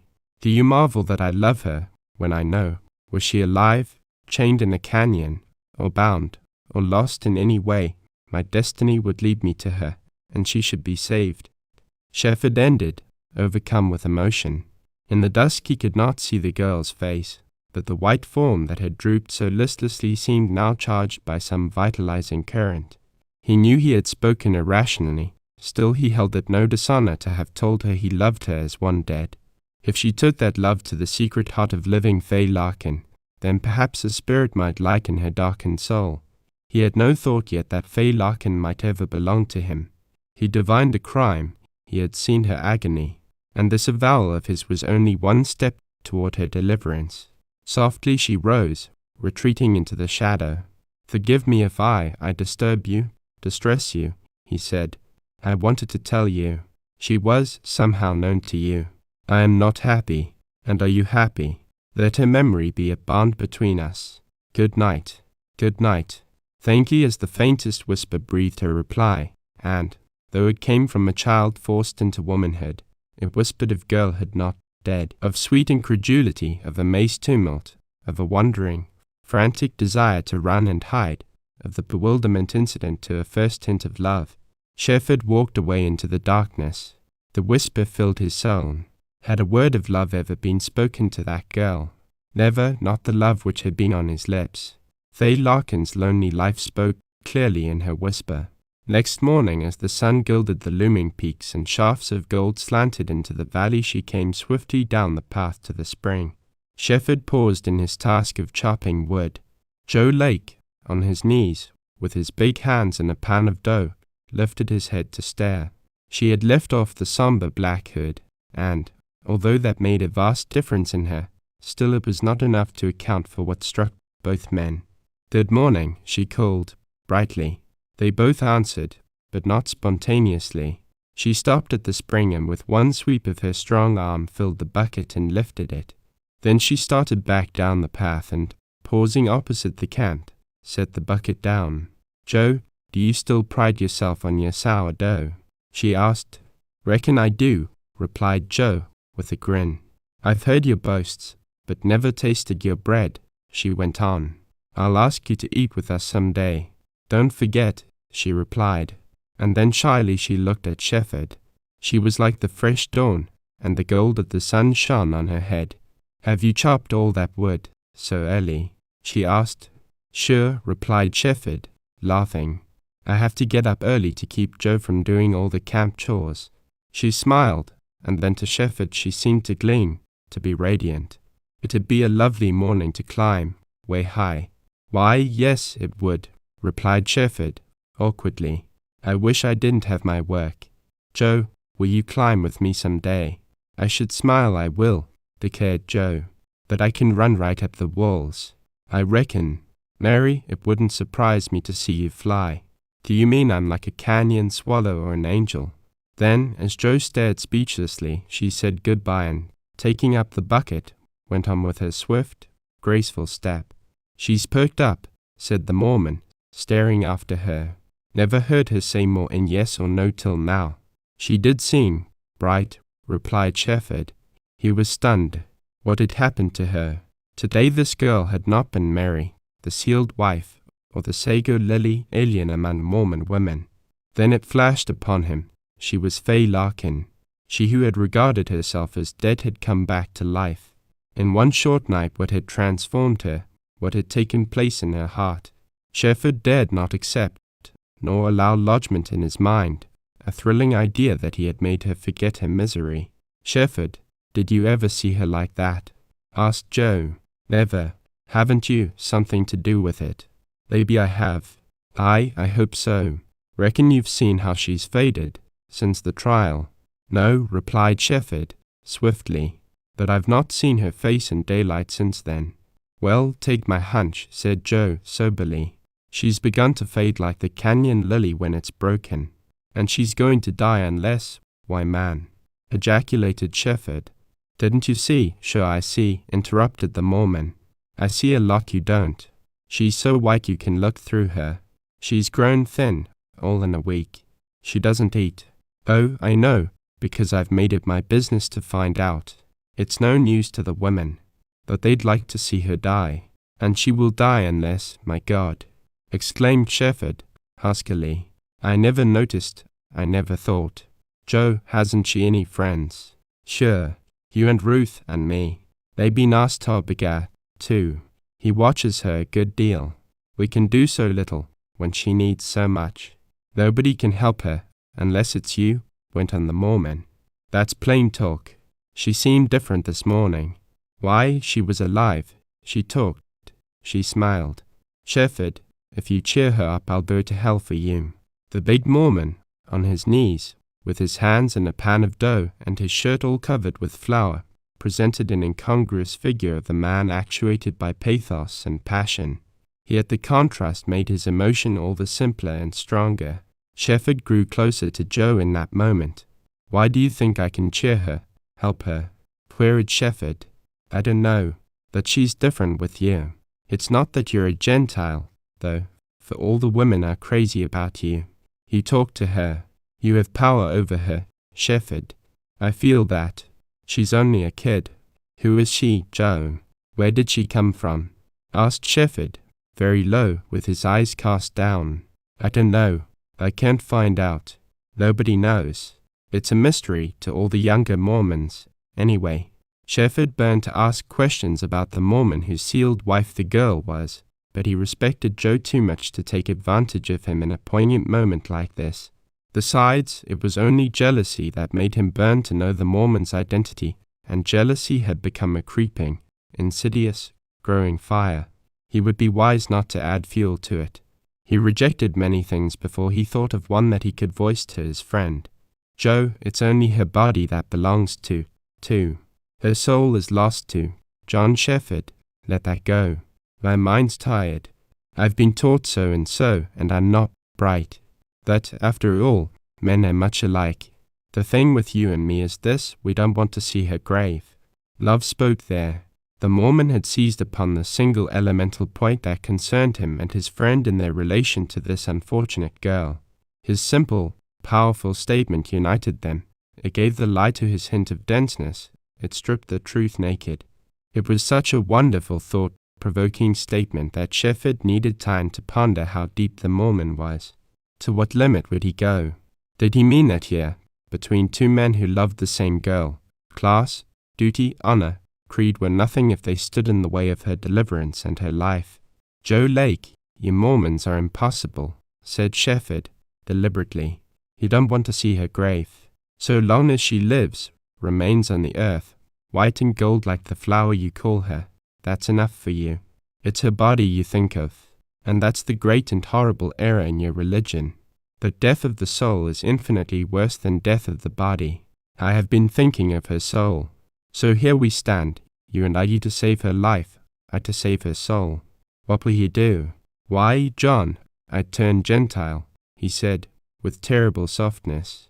It was a softness that scorned Shefford for asking, and likewise it flung defiance at his creed and into the face of hell. Shefford felt the sting and the exultation. And I'd be a Mormon, he said. All right, we understand each other. Reckon there won't be any call for such extremes. I haven't an idea what you mean, what can be done. But I say, go slow, so we won't all find graves. First cheer her up somehow. Make her want to live.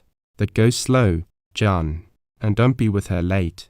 That night Shefford found her waiting for him in the moonlight, a girl who was as transparent as crystal clear water, who had left off the somber gloom with a black hood, who tremulously embraced happiness without knowing it, who was one moment timid and wild like a half-frightened fawn, and the next exquisitely half-conscious of what it meant to be thought dead, but to be alive, to be awakening, wondering, palpitating, and to be loved. Shefford lived the hour as a dream and went back to the quiet darkness under the cedars to lie wide-eyed, trying to recall all that she had said, for she had talked as if utterance had long been damned behind a barrier of silence. There followed other hours like that one, indescribable hours, so sweet they stung, and in which, keeping pace with his love, was the noblest stride of a spirit that more every day lightened her burden. The thing he had to do, sooner or later, was to tell her he knew she was Fay Larkin, not dead, but alive, and that, not love nor religion, but sacrifice, nailed her down to her martyrdom. Many and many a time he had tried to force himself to tell her, only to fail. He hated to risk ending this sweet, strange, thoughtless, girlish mood of hers. It might not be soon won back, perhaps never. How could he tell what chains bound her? And so as he vacillated between Joe's cautious advice to go slow, and his own pity, the days and weeks slipped by. One haunting fear kept him sleepless half the nights and sick even in his dreams, and it was that the Mormon whose sealed wife she was might come, surely would come, some night. Shefford could bear it, but what would that visit do to Fay Larkin? Shefford instinctively feared the awakening in the girl of womanhood, of deeper insight, of a spiritual realization of what she was, of a physical dawn. He might have spared himself needless torture. One day Joe Lake eyed him with penetrating glance. Reckon you don't have to sleep right on that Stonebridge trail, said the Mormon, significantly. Shefford felt the blood burn his neck and face. He had pulled his tarpaulin closer to the trail, and his motive was as an open page to the keen Mormon. Why, asked Shefford, there won't be any Mormons riding in here soon, by night, to visit the women, replied Joe, bluntly. Haven't you figured there might be government spies watching the trails? No, I haven't. Well, take a hunch, then, added the Mormon, gruffly, and Shefford divined, as well as if he had been told, that warning word had gone to Stonebridge.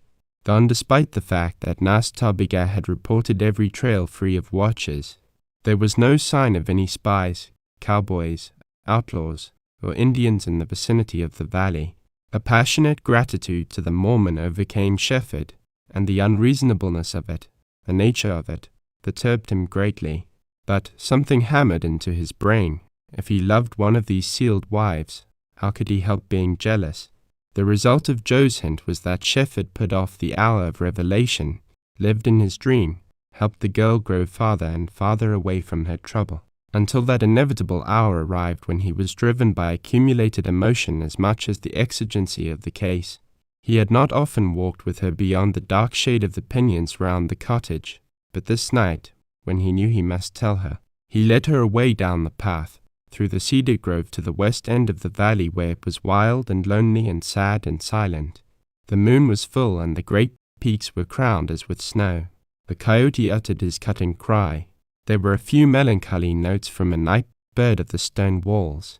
The air was clear and cold, with a tang of frost in it. Shefford gazed about him at the vast, uplifted, insulating walls, and that feeling of his which was more than a sense told him how walls like these and the silence and shadow and mystery had been nearly all of Fay Larkin's life. He felt them all in her. He stopped out in the open, near the line where dark shadow of the wall met the silver moonlight on the grass, and here, by a huge flat stone where he had come often alone and sometimes with Ruth. He faced Fay Larkin in the spirit to tell her gently that he knew her, and sternly to force her secret from her. "Am I your friend?" he began. "Oh, my only friend," she said. "Do you trust me? Believe I mean well by you? Want to help you?" "Yes, indeed." "Well, then, let me speak of you. You know one topic we've never touched upon. You." She was silent and looked wonderingly, a little fearfully, at him, as if vague, disturbing thoughts were entering the fringe of her mind. "Our friendship is a strange one, is it not?"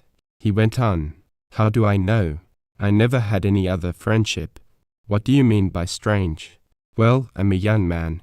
You're a married woman. We are together a good deal, and like to be. Why is that strange?" she asked. Suddenly Shefford realized that there was nothing strange in what was natural. A remnant of sophistication clung to him and that had spoken. He needed to speak to her in a way which in her simplicity she would understand. "Never mind strange. Say that I am interested in you, and, as you're not happy, I want to help you. And say that your neighbors are curious and oppose my idea. Why do they? They're jealous and want you themselves," she replied, with sweet directness. "They've said things I don't understand, but I felt they hated in me what would be all right in themselves." Here to simplicity she added truth and wisdom, as an Indian might have expressed them. But shame was unknown to her, and she had as yet only vague perceptions of love and passion. Shefford began to realize the quickness of her mind, that she was indeed awakening. "They are jealous, were jealous before I ever came here. That's only human nature. I was trying to get to a point. Your neighbors are curious. They oppose me. They hate you. It's all bound up in the fact of your difference from them, your youth, beauty, that you're not a Mormon, that you nearly betrayed their secret at the trial in Stonebridge.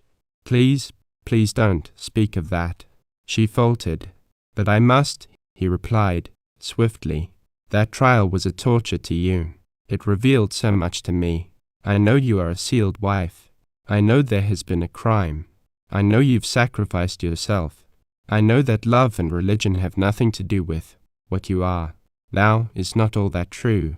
"I must not tell," she whispered. "But I shall make you tell," he replied, and his voice rang. "Oh no, you cannot," she said. "I can, with just one word."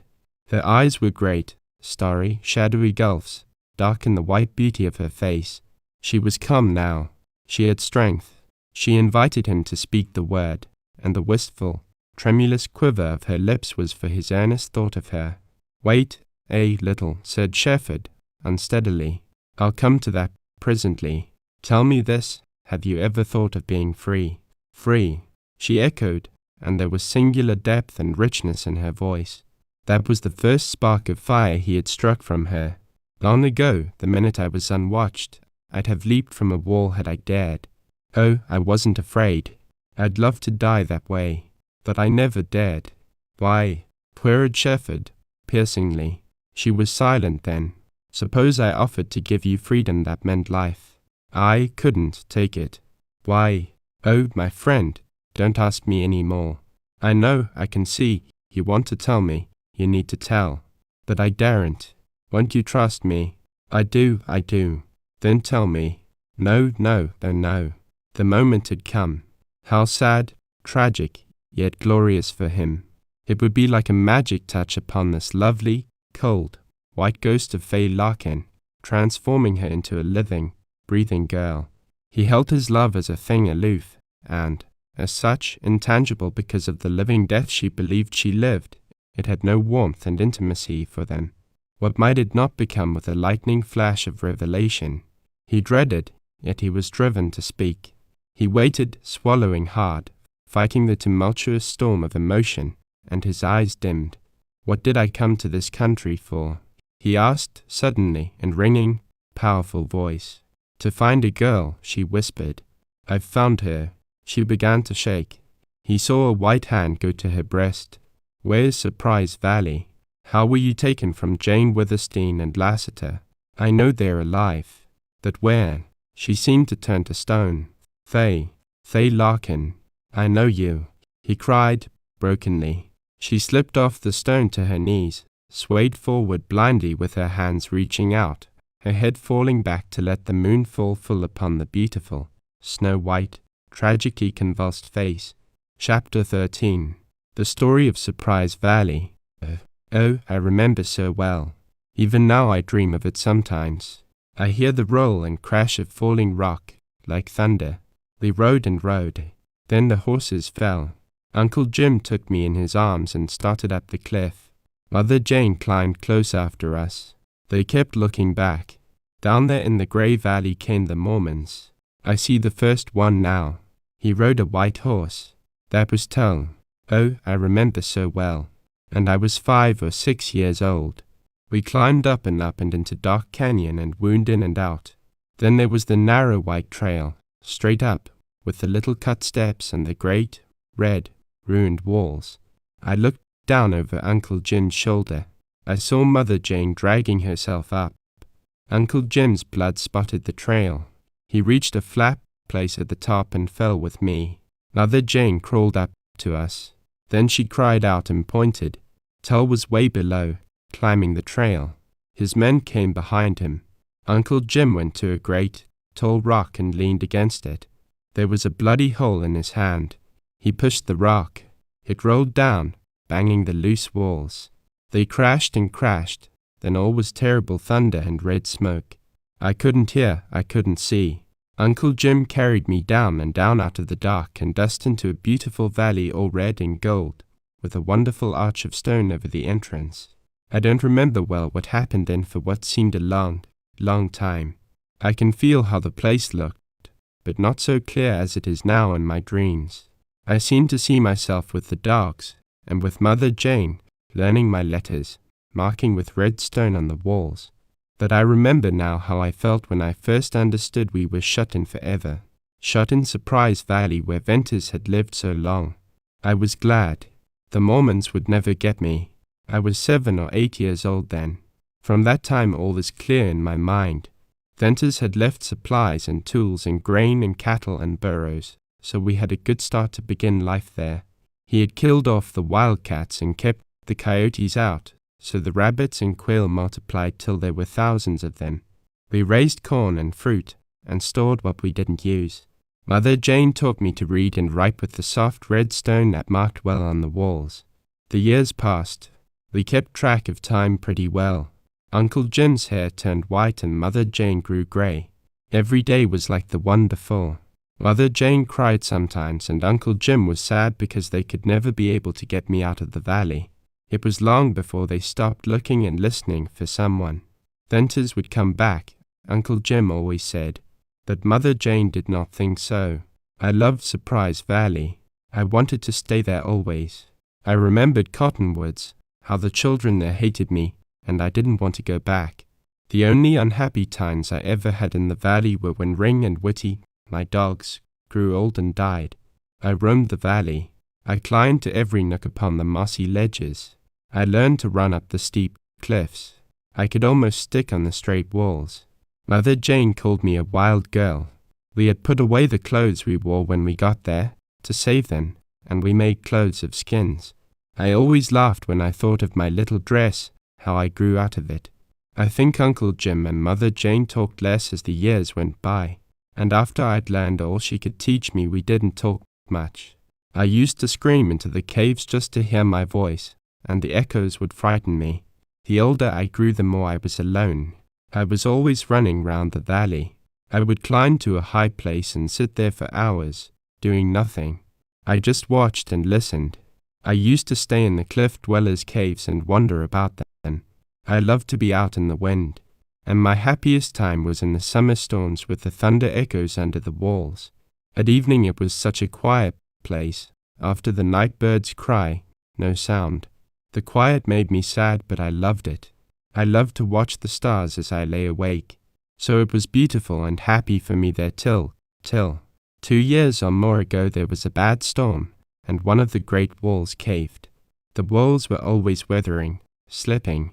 Many and many a time have I heard the rumble of an avalanche, but most of them were another canyon. The slide in the valley made it possible, Uncle Jim said, for men to get down into the valley, that we could not climb out unless helped from above. Uncle Jim never rested well after that, but it never worried me. One day, over a year ago, while I was across the valley, I heard strange shouts and then screams. I ran to our camp. I came upon men with ropes and guns. Uncle Jim was tied, and a rope was round his neck. Mother Jane was lying on the ground. I thought she was dead until I heard her moan. I was not afraid. I screamed and flew at Uncle Jim to tear the ropes off him. The men held me back. They called me a pretty cat. Then they talked together, and some were for hanging Lassiter. That was the first time I ever knew any name for him but Uncle Jim, and some were for leaving him in the valley. Finally they decided to hang him. But Mother Jane pleaded so, and I screamed and fought so that they left off. Then they went away, and we saw them climb out of the valley. Uncle Jim said they were Mormons, and some among them had been born in cottonwoods. I was not told why they had such a terrible hate for him. He said they would come back and kill him. Uncle Jim had no guns to fight with. They watched and watched. In 5 days they did come back, with more men, and some of them wore black masks. They came to our cave with ropes and guns. One was tall. He had a cruel voice. The others ran to obey him. I could see white hair and sharp eyes behind the mask. The men caught me and brought me before him. He said Lassiter had killed many Mormons.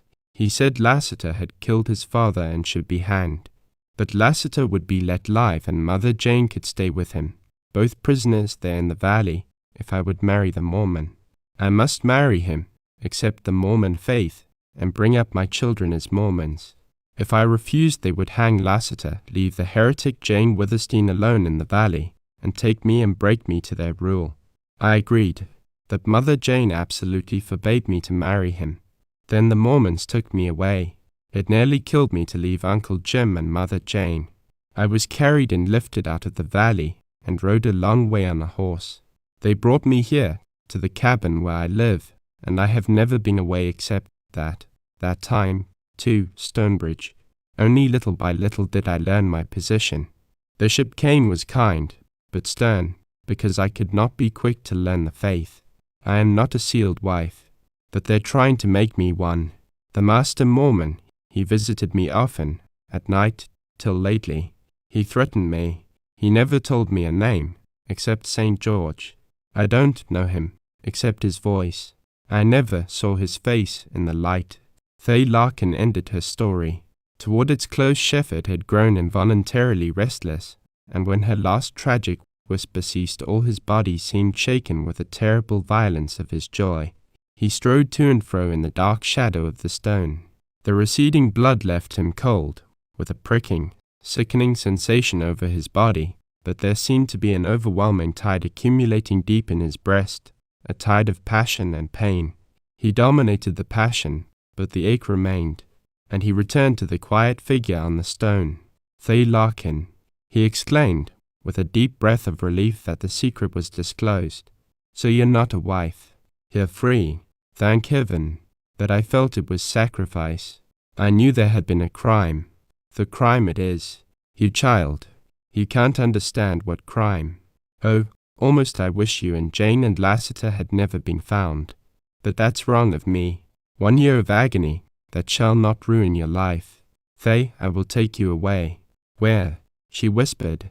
Away from this Mormon country, to the east, he replied, and he spoke of what he had known, of travel, of cities, of people, of happiness possible for a young girl who had spent all her life hidden between the narrow walls of a silent, lonely valley. He spoke swiftly and eloquently till he lost his breath. There was an instant of flashing wonder and joy on her white face, and then the radiance paled, the glow died. Her soul was the darker for that one strange, leaping glimpse of a glory not for such as she. I must stay here, she said, shudderingly. How strange to say aloud to you. Do you know the way to Surprise Valley?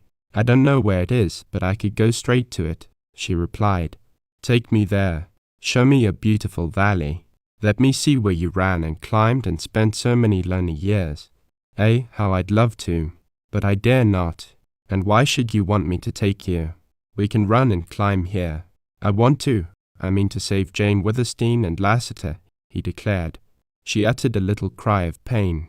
Save them. Yes, save them. Get them out of the valley, take them out of the country, far away where they and you. But I can't go, she wailed. I'm afraid. I'm bound. They can't be broken. If I tried to go, they would catch me. They would hang Uncle Jim and leave Mother Jane alone there to starve. Lassiter and Jane both will starve. At least they will die there if we do not save them. You have been terribly wronged. You're a slave. You're not a wife. They said I'll be burned in hell if I don't marry him. Mother Jane never taught me about God. I don't know, but he said God was there. I dare not break it. You have been deceived by old men. Let them have their creed, but you mustn't accept it. John, what is God to you? Dear child, I am not sure of that myself, he replied huskily. When all this trouble is behind us, surely I can help you to understand and you can help me. The fact that you are alive, that Lassiter and Jane are alive, that I shall save you all, that lifts me up. I tell you, Larkin will be my salvation. Your words trouble me. Oh, I shall be torn one way and another. But, John, I daren't run away. I will not tell you where to find Lassiter and Mother Jane. I shall find them. I have the Indian. He found you for me. Last Tobiga will find Surprise Valley. Last Tobiga. Oh, I remember. There was an Indian with the Mormons who found us. But he was a Paiute. Last Tobiga never told me how he learned about you. That he learned was enough. And, he will find Surprise Valley. He will save Uncle Jim and Mother Jane. Thay's hands clasped Shefford's in strong, trembling pressure. The tears streamed down her white cheeks. A tragic and eloquent joy convulsed her face. Oh, my friend, save them. That I can't go. Let them keep me. Let him kill me. Him. He shall not harm you, replied Shefford in passionate earnestness. She caught the hand he had struck up with. You look like Uncle Jim when he spoke of the Mormons, she said. Then I used to be afraid of him. He was so different. John, you must not do anything about me. Let me be. It's too late. He and his men, they would hang you. And I couldn't bear that. I've enough to bear without losing my friend. Say you won't watch and wait for him. Shefford had to promise her. Like an Indian, she gave expression to primitive feeling, for it certainly never occurred to her that, whatever Shefford might do, he was not the kind of man to wait in hiding for an enemy. They had faltered through her last speech and was now weak and nervous and frightened. Shefford took her back to the cabin. Don't be distressed, he said. I won't do anything right away. You can trust me. I won't be rash. I'll consult you before I make a move. I haven't any idea what I could do, anyway. You must bear up. Why, it looks as if you're sorry I found you. Oh, I'm glad, she whispered. Then if you're glad, you mustn't break down this way again. Suppose some of the women happen to run into us. I won't again. It's only you. You surprised me so. I used to think how I'd like you to know I wasn't really dead. But now it's different. It hurts me here. Yet I'm glad, if my being alive makes you a little happier." Shefford felt that he had to go then. He could not trust himself any further. "Good night, Faye," he said. "Good night, John," she whispered. "I promise to be good tomorrow." She was crying softly when he left her. Twice he turned to see the dim, white, slender form against the gloom of the cabin. Then he went on under the pinions, blindly down the path, with his heart as heavy as lead. That night as he rolled in his blanket and stretched wearily, he felt that he would never be able to sleep. The wind in the cedars made him shiver. The great stars seemed relentless, passionless, white eyes, mocking his little destiny and his pain. The huge shadow of the mountain resembled the shadow of the insurmountable barrier between Faye and him. Her pitiful, childish promise to be good was in his mind when he went to her home on the next night. He wondered how she would be, and he realized a desperate need of self-control. That night Faye Larkin was a different girl. In the dark, before she spoke, he felt a difference that afforded him surprise and relief. He greeted her as usual, and then it seemed, though not at all clearly, that he was listening to a girl, strangely and unconsciously glad to see him, who spoke with deeper note in her voice, who talked where always she had listened, whose sadness was there under an eagerness, a subdued gaiety as new to her, as sweet as it was bewildering. And he responded with emotion, so that the hour passed swiftly, and he found himself back in camp, in a kind of dream, unable to remember much of what she had said, sure only of this strange sweetness suddenly come to her. Upon the following night, however, he discovered what had wrought this singular change in Faye Larkin. She loved him and she did not know it. How passionately sweet and sad and painful was that realization for Shefford. The hour spent with her then was only a moment. He walked under the stars that night and they shed a glorious light upon him. He tried to think, to plan, but the sweetness of remembered word or look made mental effort almost impossible. He got as far as the thought that he would do well to drift, to wait till she learned she loved him, and then, perhaps, she could be persuaded to let him take her and Lassiter and Jane away together. And from that night he went at his work, and the party played in the village with a zeal and a cunning that left him free to seek Faye when he chose. Sometimes in the afternoon, always for a while in the evening, he was with her.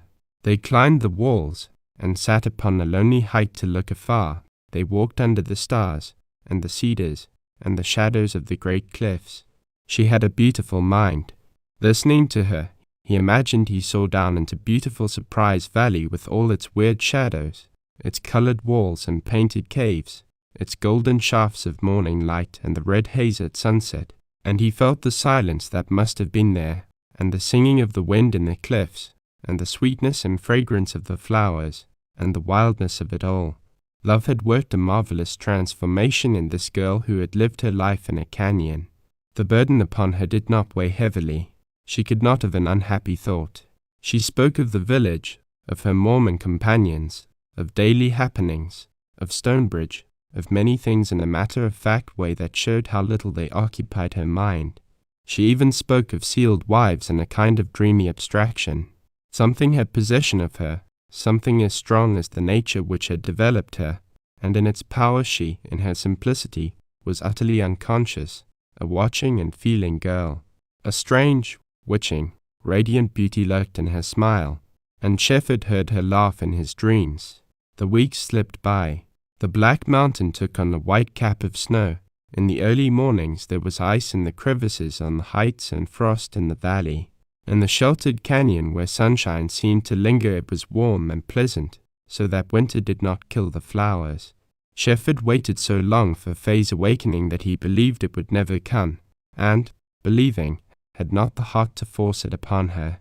Then there was a growing fear with him. What would Faye Larkin do when she awakened to the truth? Faye was indeed like that white and fragile lily which bloomed in the silent, lonely canyon, but the same nature that had created it had created her. Would she droop as the lily would in a furnace blast? More than that, he feared a sudden flashing into life of strength, power, passion, hate. She did not hate yet because she did not yet realize love. She was utterly innocent of any wrong having been done her. More and more he began to fear, and a foreboding grew upon him. He made up his mind to broach the subject of Surprise Valley and of escaping with Lassiter. And Jane, still, every time he was with Faye the girl, and her beauty and her love were so wonderful that he put off the ordeal till the next night. As time flew by, he excused his vacillation on the score that winter was not a good time to try to cross the desert. There was no grass for the mustangs, except in well-known valleys, and these he must shun. Spring would soon come. So the days passed, and he loved Faye more all the time, desperately living out to its limit the sweetness of every moment with her, and paying for his bliss in the increasing trouble that beset him when once away from her charm. One starry night, about 10 o'clock, he went, as was his custom, to drink at the spring. Upon his return to the cedars, Nas Tarbiga, who slept under the same tree with him, had arisen, with his blanket hanging half off his shoulder.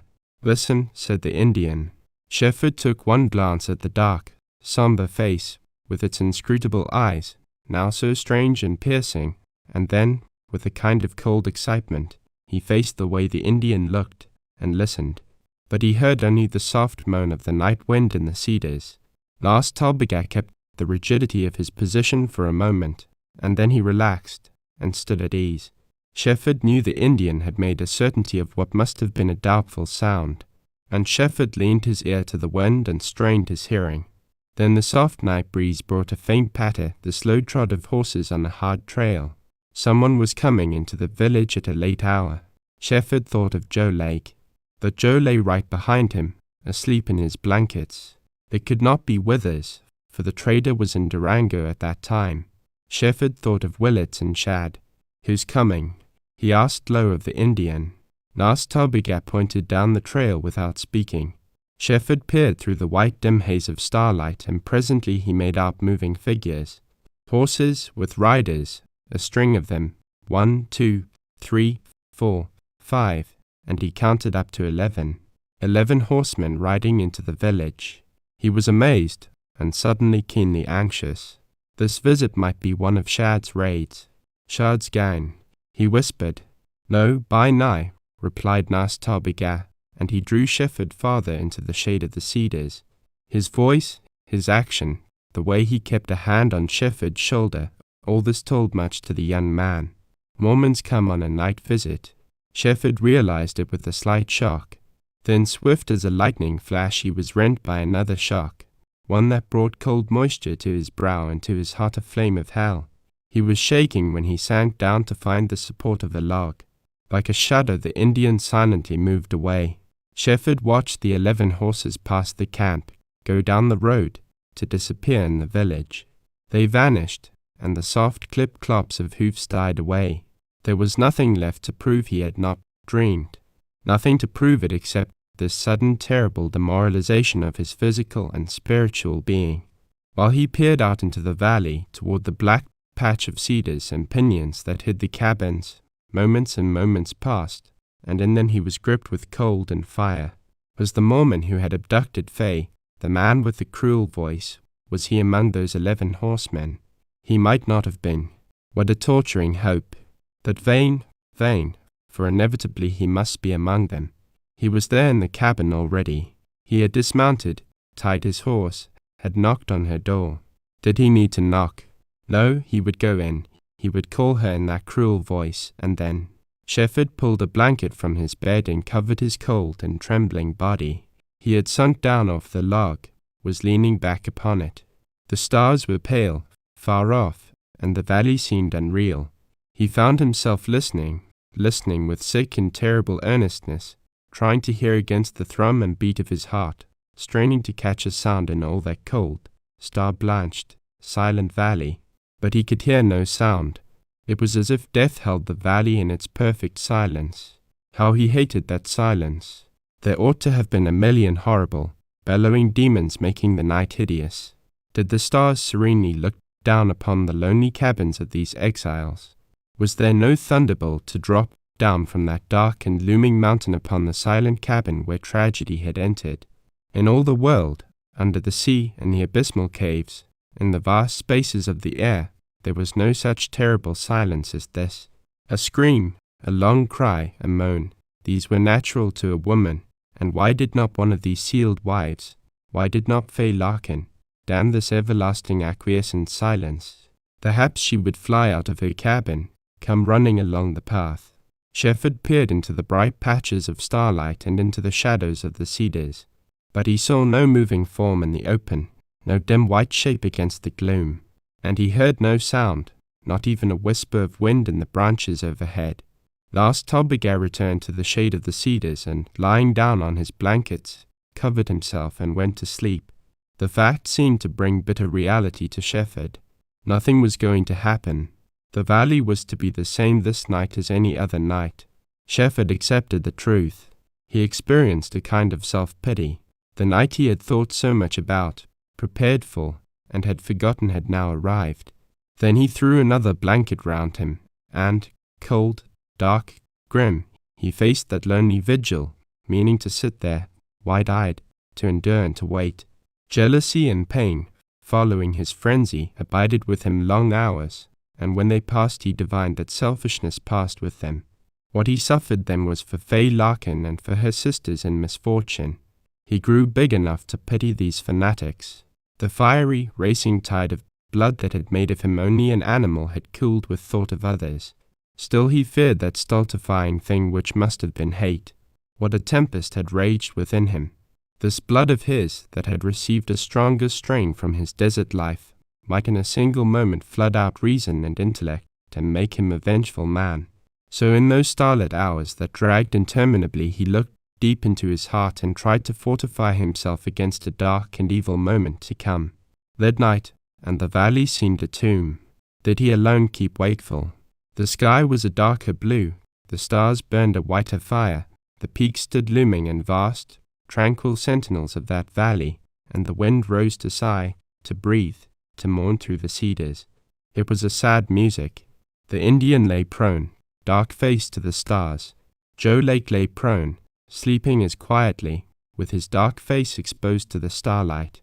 The gentle movement of the cedar branches changed the shape of the bright patches on the grass where shadow and light met. The walls of the valley waved upward, dark below and growing paler, to shine faintly at the rounded rims, and there was a tiny, silvery tinkle of running water over stones. Here was a little nook of the vast world. Here were tranquility, beauty, music, loneliness, life. Shefford wondered, did he alone keep watchful? Did he feel that he could see dark, wide eyes peering into the gloom? And it came to him after a time that he was not alone in his vigil, nor was Fay Larkin alone in her agony. There was someone else in the valley, a great and breathing and watchful spirit. It entered into Shefford's soul and he trembled. What had come to him?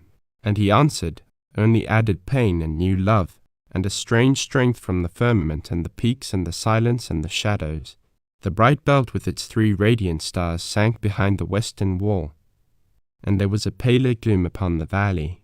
Then a few lights twinkled in the darkness that enveloped the cabins. A woman's laugh strangely broke the silence, profaning it, giving the lie to that somber yoke which seemed to consist of the very shadows. The voices of men were heard, and then the slow clip-clop of trotting horses on the hard trail. Shefford saw the Mormons file out into the paling starlight, ride down the valley, and vanish in the grey gloom. He was aware that the Indians sat up to watch the procession ride by, and that Joe turned over, as if disturbed. One by one the stars went out. The valley became a place of grey shadows. In the east a light glowed. Shefford sat there, haggard and worn, watching the coming of the dawn, the kindling of the light, and had the power been his the dawn would never have broken and the rose and gold never have tipped the lofty peaks. Shefford attended to his camp chores as usual. Several times he was aware of Joe's close scrutiny, and finally, without looking at him, Shefford told of the visit of the Mormons. A violent expulsion of breath was Joe's answer, and it might have been a curse.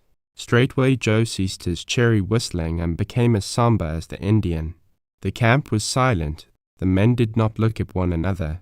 While they sat at breakfast, Shefford's back was turned toward the village. He had not looked in that direction since dawn. "Ugh!" suddenly exclaimed Nas Tolbegar. Joe Lake muttered low and deep, and this time there was no mistake about the nature of his speech. Shefford did not have the courage to turn to see what had caused these exclamations. He knew since today had dawned that there was calamity in the air. "Shefford, I reckon if I know women there's a little hell coming to you," said the Mormon significantly. Shefford wheeled as if a powerful force had turned him on a pivot. He saw Fay Larkin. She seemed to be almost running. She was unhooded and her bright hair streamed down. Her swift, lithe action was without its usual grace. She looked wild, and she almost fell crossing the stepping stones of the brook. Joe hurried to meet her, took hold of her arm and spoke, but she did not seem to hear him. She drew him along with her, up the little bench under the cedars straight toward Shefford. Her face held a white, mute agony, as if in the hour of strife it had hardened into marble. But her eyes were dark purple fire, windows of an extraordinarily intense and vital life. In one night the girl had become a woman.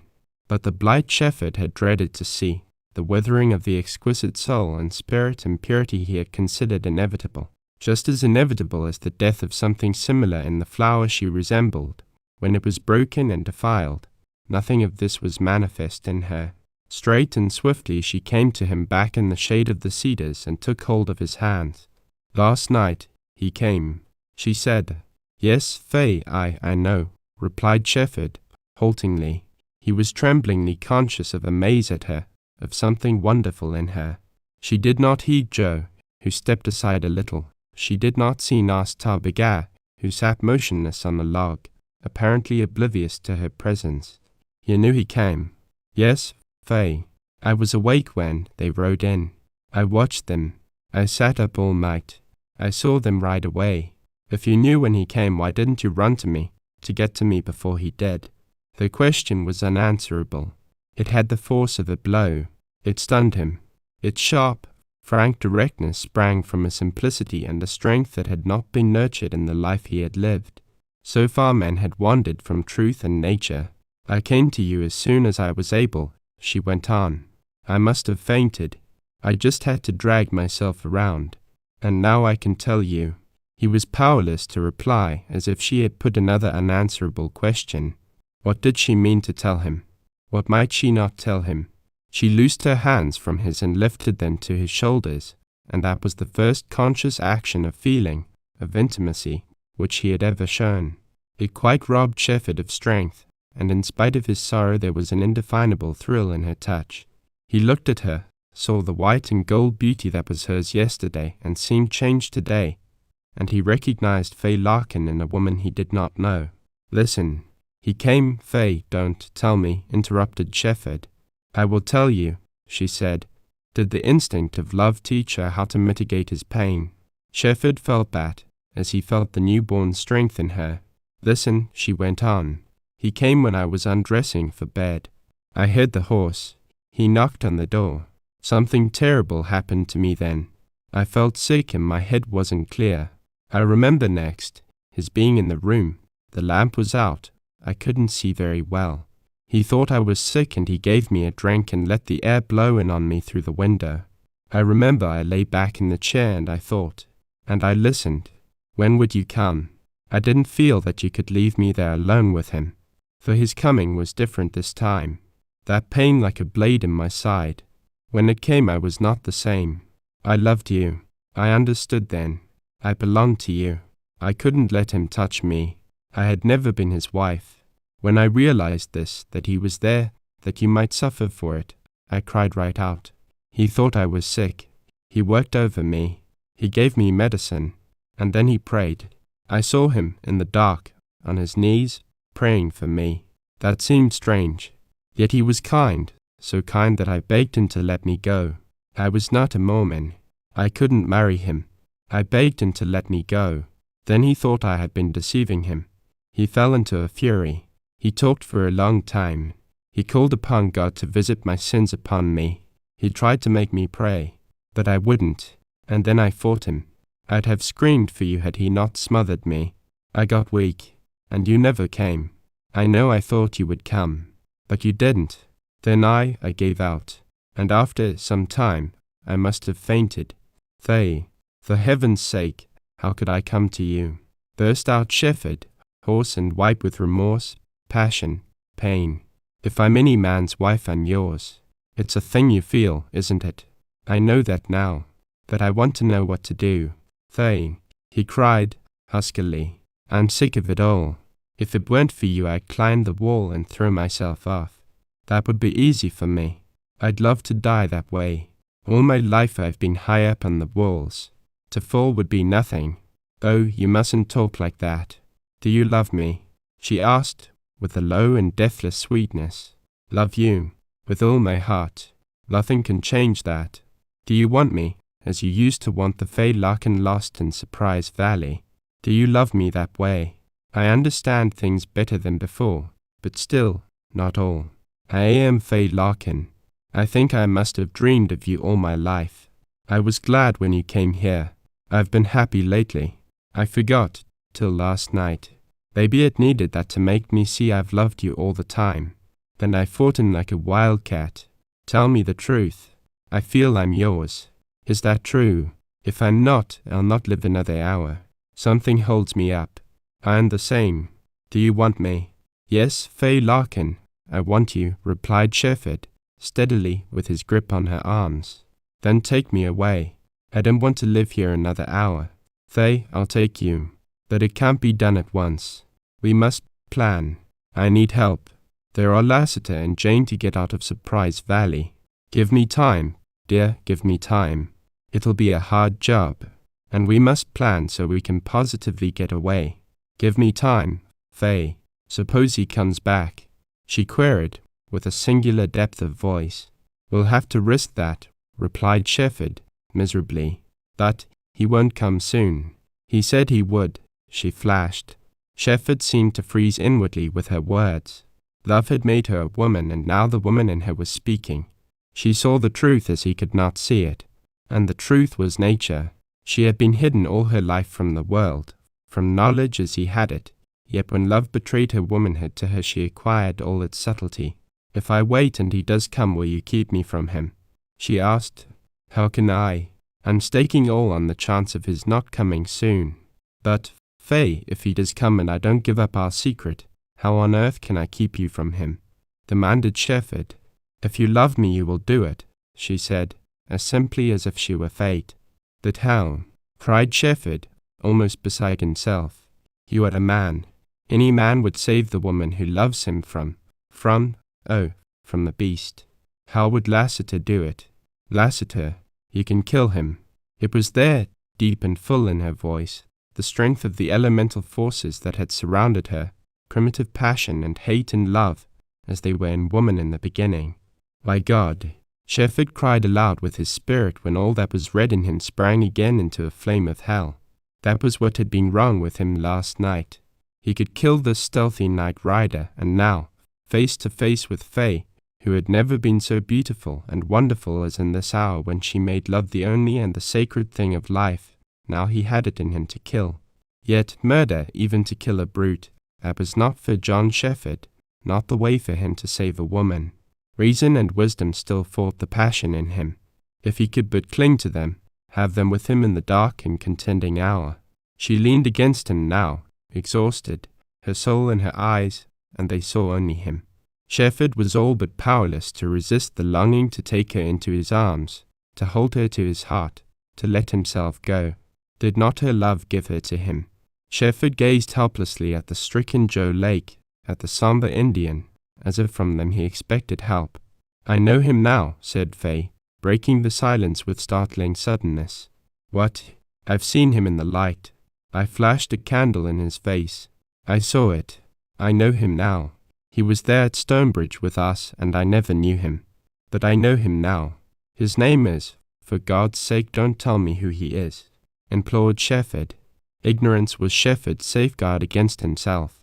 To make a name of this heretofore intangible man, to give him an identity apart from the crowd, to be able to recognize him, that for Shefford would be fatal. Fay, tell me no more, he said, brokenly. I love you and I will give you my life. Trust me.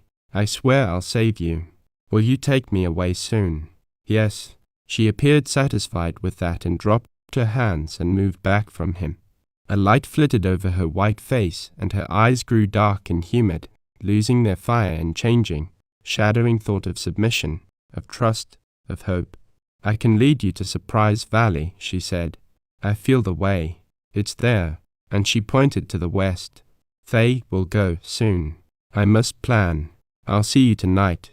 Then we'll talk. Run home now, before some of the women see you here." She said goodbye and started away under the cedars, out into the open where her hair shone like gold in the sunlight, and she took the stepping stones with her old free grace, and strode down the path swift and lithe as an Indian. Once she turned to wave a hand. Shefford watched her with a torture of pride, love, hope, and fear contending within him. Chapter 14. The Navajo. That morning a pig rode into the valley. Shefford recognized him as the brave who had been in love with Glen Naspa.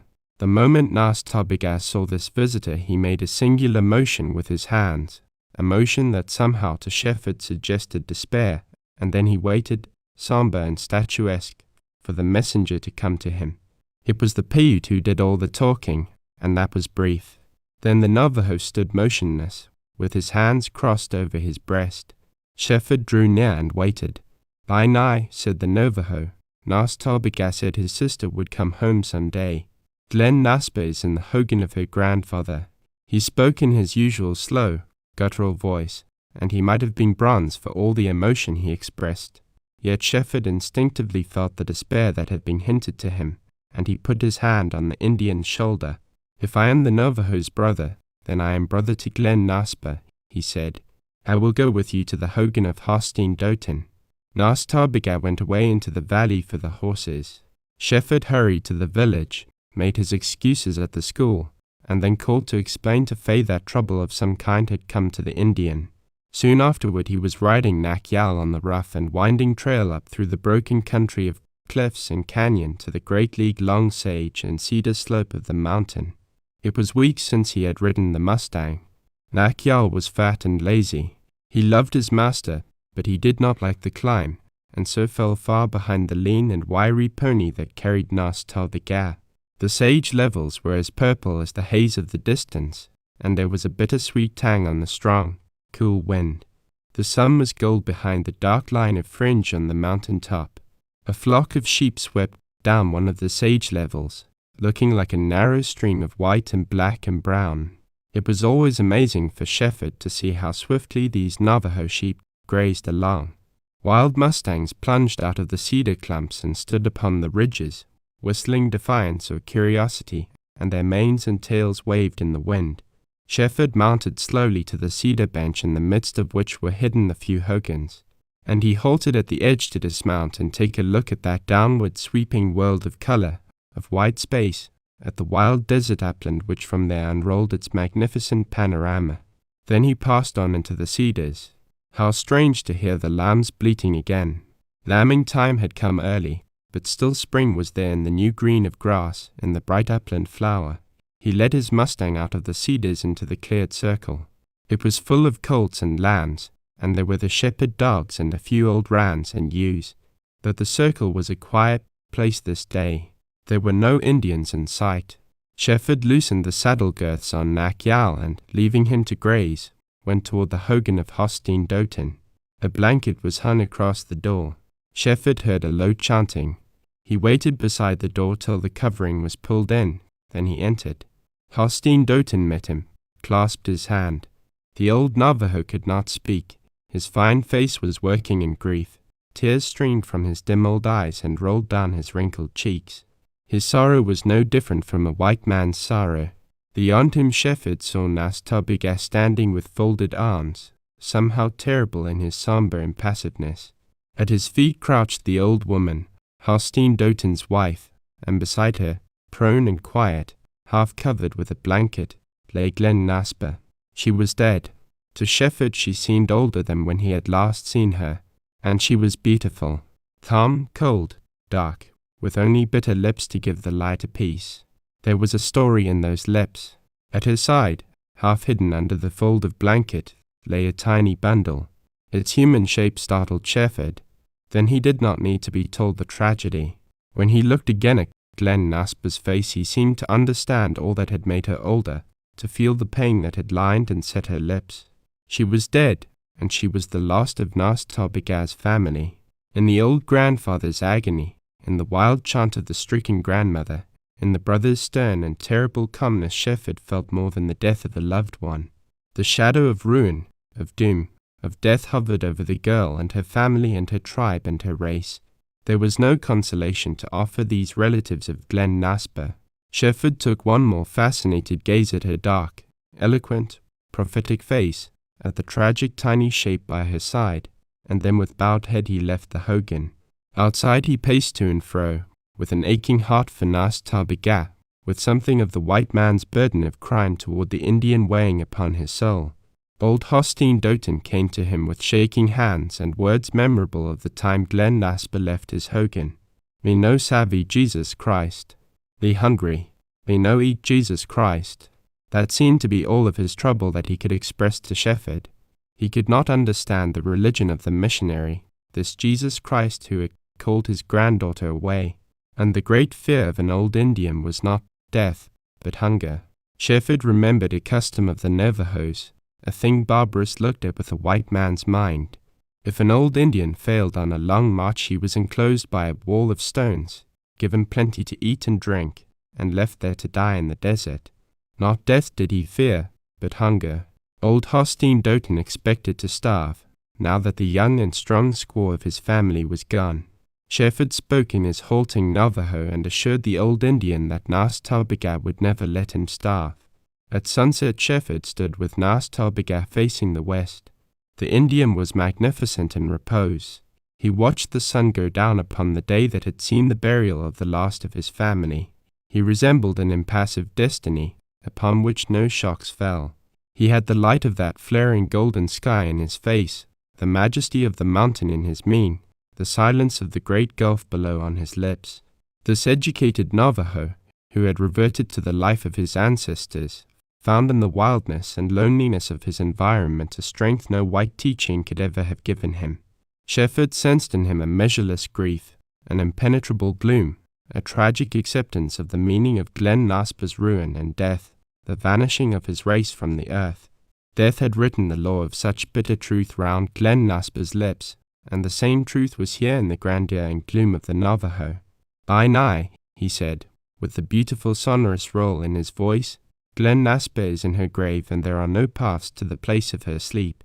Glen Naspa is gone. Gone. Where? Nas Tarbega. Remember, I lost my own faith, and I have not yet learned yours. The Navajo has one mother, the earth. Her body has gone to the earth, and it will become dust. But her spirit is in the air. It shall whisper to me from the wind. I shall hear it on running waters. It will hide in the morning music of the mocking bird and in the lonely night cry of the canyon hawk. Her blood will go to make the red of the Indian flowers, and her soul will rest at midnight in the lily that opens only to the moon. She will wait in the shadow for me, and live in the great mountain that is my home, and forever step behind me on the trail." "He will kill Willets," demanded Shefford. "The Navajo will not seek the missionary, but if you meet him you'll kill him." "By nigh would Nas Tarbega kill after it is too late. What good could come? The Navajo is above revenge. If he crosses my trail I think I couldn't help but kill him," muttered Shefford in a passion that wrung the thread from him. The Indian put his arm round the white man's shoulders. "By nigh, long ago I made you my brother, and now you make me your brother. Is it not so? Glen Naspa's spirit calls for wisdom, not revenge. Willets must be a bad man, but we'll let him live. Life will punish him. Who knows if he was all to blame? Glen Naspa was only one pretty Indian girl. There are many white men in the desert. She loved a white man when she was a baby. The thing was a curse. Listen, by nigh, and the Navajo will talk. Many years ago the Spanish padres, the first white men, came into the land of the Indian. Their search was for gold, but they were not wicked men. They did not steal and kill. They taught the Indian many useful things. They brought in horses, but when they went away they left him unsatisfied with his life and his God. Then came the pioneers. They crossed the great river and took the pasture lands and the hunting grounds of the Indian. They drove him backward, and the Indian grew sullen. He began to fight. The white man's government made treaties with the Indian, and these were broken. Then war came, fierce and bloody war. The Indian was driven to the waste places. The stream of pioneers, like a march of ants, spread on into the desert. Every valley where grass grew, every river, became a place for farms and towns. Cattle choked the water holes where the buffalo and deer had once gone to drink. The forests and the hills were cut and the springs dried up, and the pioneers followed to the edge of the desert. Then came the prospectors, mad, like the padres for the gleam of gold. The day was not long enough for them to dig in the creeks and the canyon. They worked in the night, and they brought weapons and rum to the Indian, to buy from him the secret of the places where the shining gold lay hidden. Then came the traders, and they traded with the Indian. They gave him little for much, and that little changed his life. He learned a taste for the sweet foods of the white man. Because he could trade for a sack of flour, he worked less in the field, and the very fiber of his bones softened. Then came the missionaries. They were proselytizers for converts to their religion. The missionaries are good men. There may be a bad missionary, like Willets, the same as there are bad men in other callings, or bad Indians. They say Shad is a half-breed, but the Paiutes can tell you he is a full-blood, and he, like me, was sent to a white man's school. In the beginning the missionaries did well for the Indian. They taught him cleaner ways of living, better farming, useful work with tools, many good things. But the wrong to the Indian was the undermining of his faith. It was not humanity that sent the missionary to the Indian. Humanity would have helped the Indian in his ignorance of sickness and work, and left him his God. For to trouble the Indian about his God worked at the roots of his nature. The beauty of the Indian's life is in his love of the open, of all that is nature, of silence, freedom, wildness. It is a beauty of mind and soul. The Indian would have been content to watch and feel. To a white man he might be dirty and lazy, content to dream life away without trouble or what the white man calls evolution. The Indian might seem cruel because he leaves his old father out in the desert to die. But the old man wants to die that way, alone with his spirits and the sunset. And the white man's medicine keeps his old father alive days and days after he ought to be dead. Which is more cruel? The Navajos used to fight with other tribes, and then they were stronger men than they are today. But leaving religion, greed, and war out of the question, contact with the white man would alone have ruined the Indian. The Indian and the white man cannot mix. The Indian brave learns the habits of the white man, acquires his diseases, and has not the mind or body to withstand them. The Indian girl learns to love the white man, and that is death of her Indian soul, if not of life. So the red man is passing. Tribes once powerful have died in the life of Nas-Tur Begar. The curse of the white man is already heavy upon my race in the south. Here in the north, in the wildest corner of the desert, chased here by the great soldier, Carson, the Navajo has made his last stand. By nigh, you have seen the shadow in the hogan of Hostine Doten. Glen Naspa has gone to her grave, and no sisters, no children, will make paths to the place of her sleep. Nas-Tur Begar will never have a wife, a child. He sees the end. It is the sunset of the Navajo.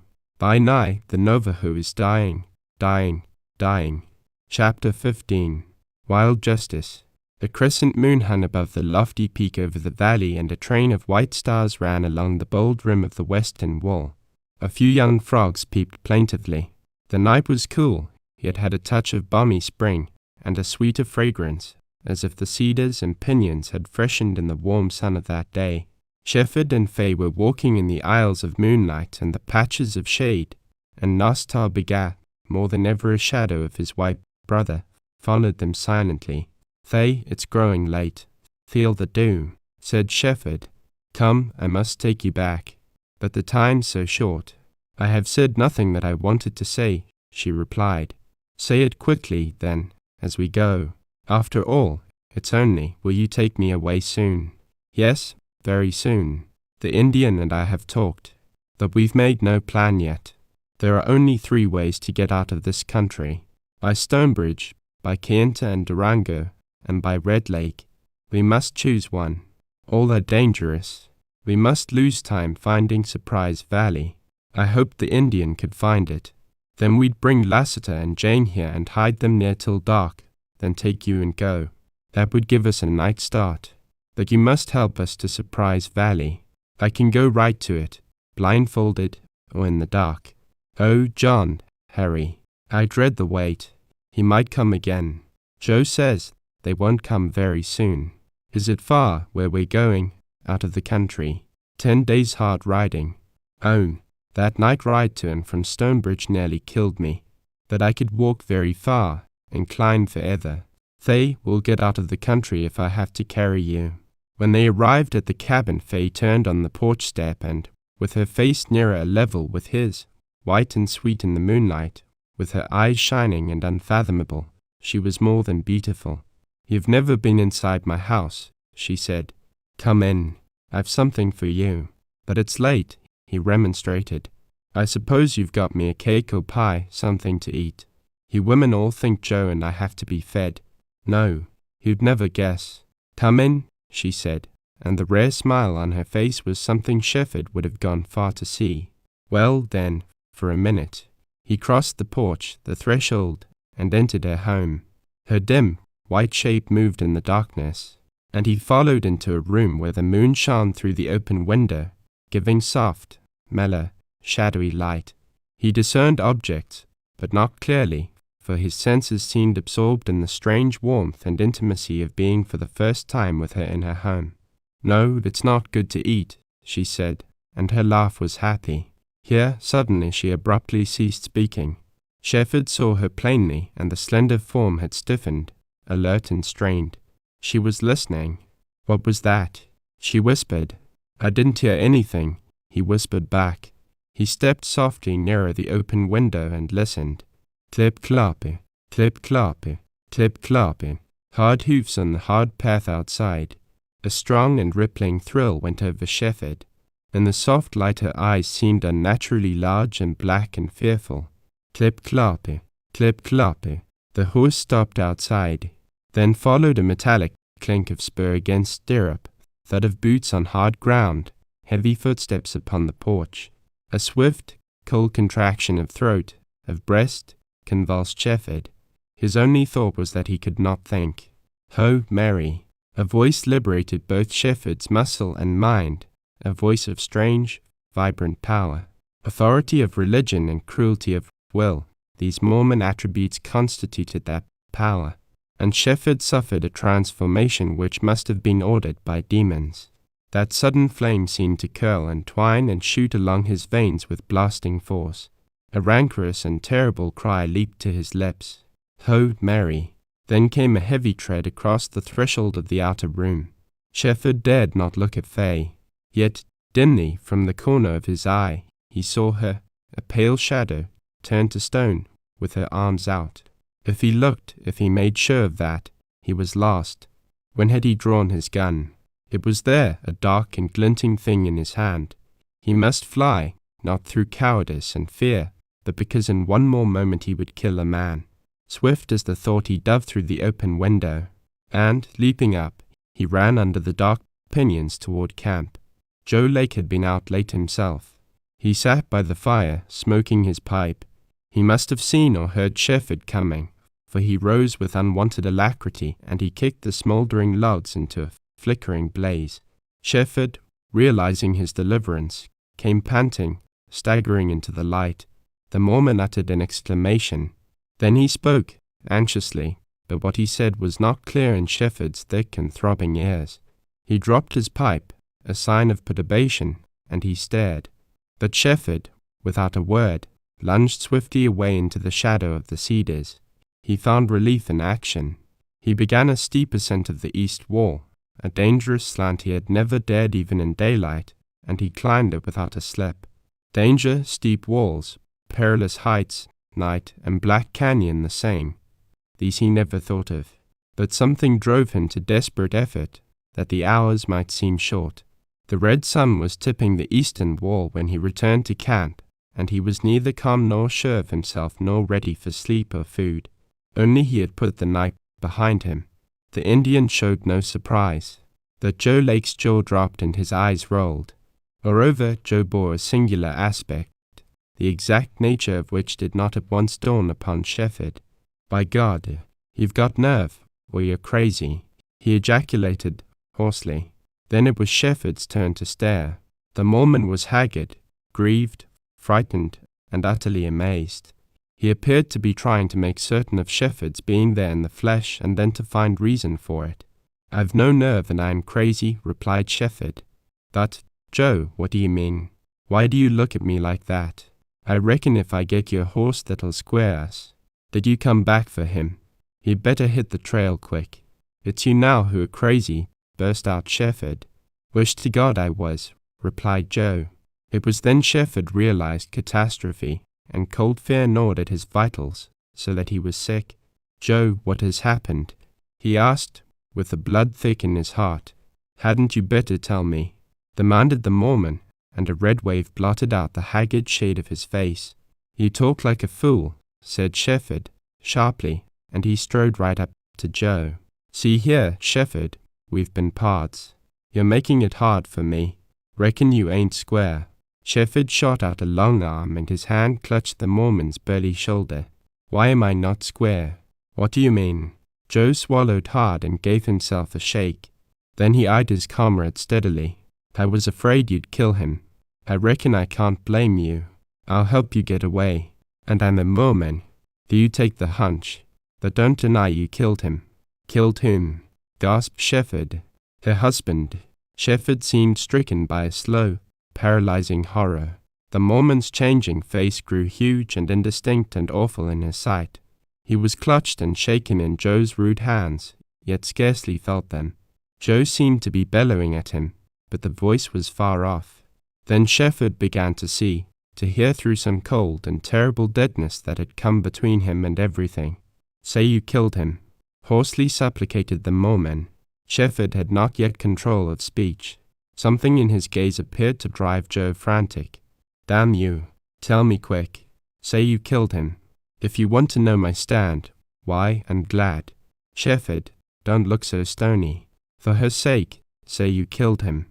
Shefford stood with a face as grey and still as stone. With a groan the Mormon drew away from him and sank upon a log.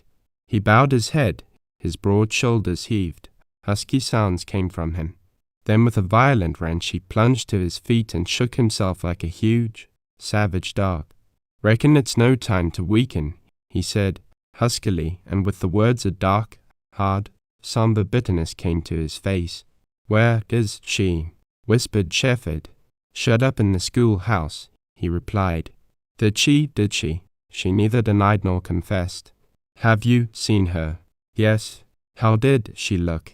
"Cool and quiet as the Indian there. Game as hell. She always had stuff in her." "Oh, Joe, it's unbelievable," cried Shefford. "That lovely, innocent girl. She couldn't. She's fixed him. Don't think of that. It's too late. We ought to have saved her. God, she begged me to hurry, to take her away. Think what we can do now to save her," cut in the Mormon. Shefford sustained a vivifying shock. "To save her," he echoed. "Think, man." "Joe, I can hit the trail and let you tell them I killed him," burst out Shefford in panting excitement. "Reckon I can. So help me God, I'll do it." The Mormon turned a dark and austere glance upon Shefford. "You mustn't leave her. She killed him for your sake. You must fight for her now, save her, take her away." "But the law," scoffed Joe, "and these wildsmen get killed and there's no law." "But if she's taken back to Stonebridge, those iron-jawed old Mormons will make law enough to. Shefford, the thing is, get her away. Once out of the country, she's safe. Mormons keep their secrets. I'll take her. Joe, will you help me?" Shefford, even in his agitation, felt the Mormon's silence to be a consent that need not have been asked, and Shefford had a passionate gratefulness toward his comrade. That stultifying and blinding prejudice which had always seemed to remove a Mormon outside the pale of certain virtue suffered final eclipse, and Joe Lake stood out a man, strange and crude, but with a heart and a soul. "Joe, tell me what to do," said Shefford, with a simplicity that meant he needed only to be directed. "Pull yourself together. Get your nerve back," replied Joe. "Reckon you better show yourself over there. No one saw you come in this morning. Your absence from camp isn't known. It's better you seem curious and shocked like the rest of us. Come on, we'll go over, and afterward we'll get the Indian and plan." They left camp and, crossing the brook, took the shaded path toward the village. Hope of saving Faye, the need of all his strength and nerve and cunning to effect that end, gave Shefford the supreme courage to overcome his horror and fear. On that short walk under the pinyons to Faye's cabin he had suffered many changes of emotion, but never anything like this change which made him fierce and strong to fight, deep and crafty to plan, hard as iron to endure. The village appeared very quiet, though groups of women stood at the doors of cabins. If they talked, it was very low. Henninger and Smith, 2 of the 3 Mormon men living in the village, were standing before the closed door of the schoolhouse. A tigerish feeling thrilled Shefford when he saw them on guard there. Shefford purposely avoided looking at Faye's cabin as long as he could keep from it. When he had to look he saw several hooded, whispering women in the yard, and Beale, the other Mormon man, standing in the cabin door. Upon the porch lay the long shape of a man, covered with blankets. Shefford experienced a horrible curiosity. "Say, Beale, I fetched Shefford over," said Lake. "He's pretty much cut up." Beale wagged a solemn head, but said nothing. His mind seemed absent or steeped in gloom, and he looked up as one silently praying. Joe Lake strode upon the little porch and, reaching down, he stripped the blanket from the shrouded form. Shefford saw a sharp, cold, ghastly face. "Wagoner," he whispered. "Yes," replied Lake. "Wagoner." Shefford remembered the strange power in his face, and, now that life had gone, that power was stripped of all disguise. Death, in Shefford's years of ministry, had lain under his gaze many times and in a multiplicity of aspects, but never before had he seen it stamped so strangely. Shefford did not need to be told that here was a man who believed he had conversed with God on earth, who believed he had a divine right to rule women, who had a will that would not yield itself to death utterly. Wagoner, then, was the devil who had come masked to Surprise Valley, had forced a martyrdom upon Faye Larkin, and this was the Mormon who had made Faye Larkin a murderess. Shefford had hated him living, and now he hated him dead. Death here was robbed of all nobility, of pathos, of majesty. It was only retribution, wild justice, that alas, that it had to be meted out by a white-souled girl whose innocence was as great as the unconscious savagery which she had assimilated from her lonely and wild environment. Shefford laid a despairing curse upon his own head, and a terrible remorse knocked at his heart. He had left her alone, this girl in whom love had made the great change. Like a coward he had left her alone. That curse he visited upon himself because he had been the spirit and the motive of this wild justice, and his should have been the deed. Joe Lake touched Shefford's arm and pointed at the haft of a knife protruding from Wagoner's breast. It was a wooden haft. Shefford had seen it before somewhere. Then he was struck with what perhaps Joe meant him to see, the singular impression the haft gave of one sweeping, accurate, powerful stroke. A strong arm had driven that blade home. The haft was sunk deep. There was a little depression in the cloth. No blood showed, and the weapon looked as if it could not be pulled out. Shefford's thought went fatally and irresistibly to Faye Larkin's strong arm. He saw her flash that white arm and lift the heavy bucket from the spring with an ease he wondered at. He felt the strong clasp of her hand as she had given it to him in a flying leap across a crevice upon the walls. Yes, her fine hand and the round, strong arm possessed the strength to have given that blade its singular directness and force. The marvel was not in the physical action. It hid inscrutably in the mystery of deadly passion rising out of a gentle and sad heart. Joe Lake drew up the blanket and shut from Shefford's fascinated gaze that spare form, that accusing knife, that face of strange, cruel power. "Anybody been sent for?" asked Lake of Beale. "Yes. An Indian boy went for the Paiute." "We'll send him to Stonebridge," replied the Mormon. "How soon do you expect any one here from Stonebridge?" "Tomorrow, maybe by noon. Meantime, what's to be done with this?" "Elder Smith thinks the body should stay right here where it fell till they come from Stonebridge." "Wagoner was found here, then?" "Right here." "Who found him?" "Mother Smith. She came over early, and the sight made her scream. The women all came running. Mother Smith had to be put to bed. Who found Mary? See here, Joe, I told you all I knowed once before, replied the Mormon, testily. I've forgotten. Was sort of bewildered. Tell me again. Who found her? The women folks. She laid right inside the door, in a dead faint. She hadn't undressed. There was blood on her hands and a cut or scratch. The women fetched her too, but she wouldn't talk. Then Elder Smith come and took her. They've got her locked up. Then Joe led Shefford away from the cabin farther on into the village. When they were halted by the somber, grieving women, it was Joe who did the talking. They passed the schoolhouse, and here Shefford quickened his step. He could scarcely bear the feeling that rushed over him, and the Mormon gripped his arm as if he understood. Shefford, which one of these younger women do you reckon your best friend?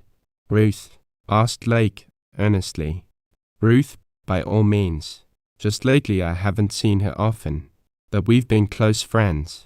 I think she'd do much for me. Maybe there'll be a chance to find out. Maybe we'll need Ruth. Let's have a word with her. I haven't seen her out among the women. They stopped at the door of Ruth's cabin. It was closed. When Joe knocked, there came a sound of footsteps inside. A hand drew aside the window blind, and presently the door opened. Ruth stood there, dressed in somber hue. She was a pretty, slender, blue-eyed, brown-haired young woman. Shefford imagined from her pallor and the set look of shock upon her face that the tragedy had affected her more powerfully than it had the other women. When he remembered that she had been more friendly with Fay Larkin than any other neighbor, he made sure he was right in his conjecture. "Amen," was Ruth's greeting. "No, we just wanted to say a word. I noticed you've not been out. Do you know all about it?" She gave them a strange glance. "Any of the women folks been in?" added Joe. "Hester ran over. She told me through the window. Then I barred my door to keep the other women out." "What for?" asked Joe, curiously. "Please come in," she said, in reply. They entered, and she closed the door after them. The change that came over her then was the loosing of restraint. "Joe, what will they do with Mary?" she queried, tensely. The Mormon studied her with dark, speculative eyes. "Hang her," he rejoined in brutal harshness. "O Mother of Saints!" She cried, and her hands went up. "You're sorry for Mary, then?" asked Joe, bluntly. "My heart is breaking for her." "Well, so's Shefford's," said the Mormon, huskily, "and mine's kind of damn shaky." Ruth glided to Shefford with a woman's swift softness. "You've been my best friend." "You were hers, too." "Oh, I know. Can't you do something for her?" "I hope to God I can," replied Shefford. Then the three stood looking from one to the other in a strong and subtly realizing moment drawn together. "Ruth," whispered Joe, hoarsely, and then he glanced fearfully around, at the window and door, as if listeners were there. It was certain that his dark face had paled. He tried to whisper more, only to fail. Shefford divined the weight of Mormonism that burdened Joe Lake then. Joe was faithful to a love for Fay Larkin, noble in friendship to Shefford, desperate in a bitter strait with his own manliness, but the power of that creed by which he had been raised struck his lips mute, for to speak on meant to be false to that creed. Already in his heart he had decided, yet he could not voice the thing. "Ruth," Shefford took up the Mormon's unfinished whisper, "if we plan to save her, if we need you, will you help?" Ruth turned white, but an instant and splendid fire shone in her eyes. "Try me," she whispered back. "I'll change places with her, so you can get her away. They can't do much to me." Shefford wrung her hands. Joe licked his lips and found his voice. "We'll come back later." Then he led the way out and Shefford followed. They were silent all the way back to camp. Last Tobiga sat in repose where they had left him, a thoughtful, somber figure. Shefford went directly to the Indian, and Joe tarried at the campfire, where he raked out some red embers and put one upon the bowl of his pipe. He puffed clouds of white smoke, then found a seat beside the others. "Shefford, go ahead. Talk. It'll take a deal of talk. I'll listen. Then I'll talk. It'll be Nas Tobiga who makes the plan out of it all." Shefford launched himself so swiftly that he scarcely talked coherently. But he made clear the points that he must save Fay, get her away from the village, let her lead him to Surprise Valley, rescue Lassiter and Jane Withersteen, and take them all out of the country. Joe Lake dubiously shook his head. Manifestly, the Surprise Valley part of the situation presented a new and serious obstacle. It changed the whole thing. To try to take the three out by way of Kayenta and Durango was not to be thought of, for reasons he briefly stated. The Red Lake Trail was the only one left, and if that were taken, the chances were against Shefford. It was 5 days over sand to Red Lake, impossible to hide a trail, and even with a day's start, Shefford could not escape the hard-riding men who would come from Stonebridge. Besides, after reaching Red Lake, there were days and days of desert travel needful to avoid places like Blue Canyon, Tuba, Moncopi, and the Indian villages. "We'll have to risk all that," declared Shefford, desperately. "It's a full risk," retorted Joe. "Listen, by tomorrow noon all of Stonebridge, more or less, will be riding in here. You've got to get away tonight with the girl, or never. And tomorrow you've got to find that Lassiter and the woman in Surprise Valley. This valley must be back, deep in the canyon country. Well, you've got to come out this way again. No trail through here would be safe. Why, you'd put all your heads in a rope. You mustn't come through this way. It'll have to be tried across country, off the trails, and that means hell. Day and night travel, no camp, no feed for horses, maybe no water. Then you'll have the best trackers in Utah like hounds on your trail." When the Mormon ceased his forceful speech, there was a silence fraught with hopeless meaning. He bowed his head in gloom. Shefford, growing sick again to his marrow, fought a cold, hateful sense of despair. By night, in his extremity, he called to the Indian. "The Navajo has heard," replied Nas Talbaga, strangely speaking in his own language. With a long, slow heave of breast, Shefford felt his despair leave him. In the Indian lay his salvation. He knew it. Joe Lake caught the subtle spirit of the moment and looked up eagerly. Nas Talbaga stretched an arm toward the east and spoke in Navajo. But Shefford, owing to the hurry and excitement of his mind, could not translate. Joe Lake listened, gave a violent start, leaped up with all his big frame quivering, and then fired question after question at the Indian. When the Navajo had replied to all, Joe drew himself up as if facing an irrevocable decision which would wring his very soul. What did he cast off in that moment? What did he grapple with? Shefford had no means to tell, except by the instinct which baffled him. But whether the Mormon's trial was one of spiritual rending or the natural physical fear of a perilous, virtually impossible venture, the fact was he was magnificent in his acceptance of it. He turned to Shefford, white, cold, yet glowing. "Last Talbaga believes he can take you down the canyon to the big river, the Colorado. He knows the head of this canyon. Nonnazosh Boko it's called, Canyon of the Rainbow Bridge. He has never been down it. Only 2 or 3 living Indians have ever seen the Great Stone Bridge, but all have heard of it. They worship it as a god. There's water runs down this canyon and water runs to the river. Nas Talbaga thinks he can take you down to the river." "Go on," cried Shefford breathlessly, as Joe paused. "The Indian plans this way. God, it's great. If only I can do my end. He plans to take mustangs today and wait with them for you tonight or tomorrow till you come with the girl. He'll go get Lassiter and the woman out of Surprise Valley. Then you'll strike east for Nonnazosh Boko. If possible, you must take a pack of grub. You may be days going down and waiting for me at the mouth of the canyon, at the river. Joe, where will you be? I'll ride like hell for Kayenta, get another horse there, and ride like hell for the San Juan River. There's a big flatboat at the Durango crossing. I'll go down the San Juan in that, into the big river. I'll drift down by day, tie up by night, and watch for you at the mouth of every canyon till I come to Nonnazosh Boko." Shefford could not believe the evidence of his ears. He knew the treacherous San Juan River. He had heard of the great, sweeping, terrible red Colorado and its roaring rapids. "Oh, it seems impossible," he gasped. "You'll just lose your life for nothing. The Indian will turn the trick, I tell you. Take my hunch. It's nothing for me to drift down a swift river. I worked a ferry boat once." Shefford, to whom flying straws would have seemed stable, caught the inflection of defiance and daring and hope of the Mormon's spirit. "What then, after you meet us at the mouth of Narrator?" he queried. "We'll all drift down to Lee's Ferry. That's at the head of Marble Canyon. We'll get out on the south side of the river, thus avoiding any Mormons at the ferry. Last Tolbegan knows the country. It's open desert on the other side of these plateaus. He can get horses from Navajos. Then you'll strike south for Willow Springs." "Willow Springs, that's Prisbry's trading post," said Shefford. "Never met him, but he'll see you safe out of the Painted Desert. The thing that worries me most is how not to miss you all at the mouth of Nonnazosh. You must have sharp eyes, but I forget the Indian. A bird couldn't pass him.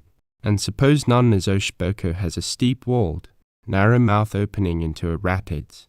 Phew. Well, the Indian will figure that, too. Now, let's put our heads together and plan how to turn this end of the trick here. Getting the girl." After a short colloquy, it was arranged that Shefford would go to Ruth and talk to her of the aid she had promised. Joe averred that this aid could be best given by Ruth going in her somber gown and hood to the schoolhouse, and there, while Joe and Shefford engaged the guards outside, she would change apparel and places with Faye, and let her come forth. "What'll they do to Ruth?" demanded Shefford. "We can't accept her sacrifice if she's to suffer or be punished. Reckon Ruth has a strong hunch that she can get away with it. Did you notice how strange she said that? Well, they can't do much to her. The bishop may damn her soul. But Ruth," here Lake hesitated and broke off. Not improbably he had meant to say that of all the Mormon women in the valley, Ruth was the least likely to suffer from punishment inflicted upon her soul. "Anyway, it's our only chance," went on Joe, "unless we kill a couple of men. Ruth will gladly take what comes to help you." "All right, I consent," replied Shefford, with emotion. "And now after she comes out, the supposed Ruth, what then? You can be natural-like. Go with her back to Ruth's cabin, then stroll off into the cedars, then climb the west wall. Meanwhile, Nas Tobiga will ride off with a pack of grub and Nack Yal and several other mustangs. He'll wait for you or you'll wait for him, as the case may be, at some appointed place. When you're gone, I'll jump my horse and hit the trail for Kayenta and the San Juan." "Very well, that's settled," said Shefford, soberly. "I'll go at once to see Ruth. You and Nas Tobiga decide on where I'm to meet him. Reckon you do just as well to walk round and come up to Ruth's from the other side, instead of going through the village," suggested Joe. Shefford approached Ruth's cabin in a roundabout way. Nevertheless, she saw him coming before he got there and, opening the door, stood pale, composed, and quietly bade him enter. Briefly, in low and earnest voice, Shefford acquainted her with the plan. "You love her so much," she said, wistfully, wonderingly. "Indeed I do. Is it too much to ask of you to do this thing?" he asked. "Do it," she queried, with a flash of spirit. "Of course I'll do it. Ruth, I can't thank you. I can't. I've only a faint idea what you're risking. That distresses me. I'm afraid of what may happen to you." She gave him another of the strange glances. "I don't risk so much as you think," she said, significantly. "Why?" She came close to him, and her hands clasped his arms, and she looked up at him, her eyes darkening and her face growing paler.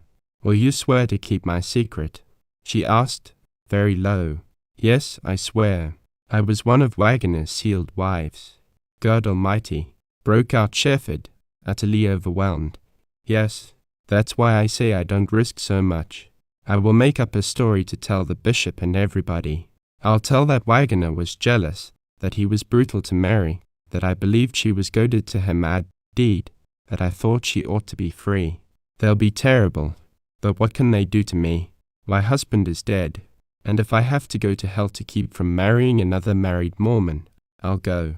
In that low, passionate utterance Shefford read the death blow to the old Mormon polygamous creed.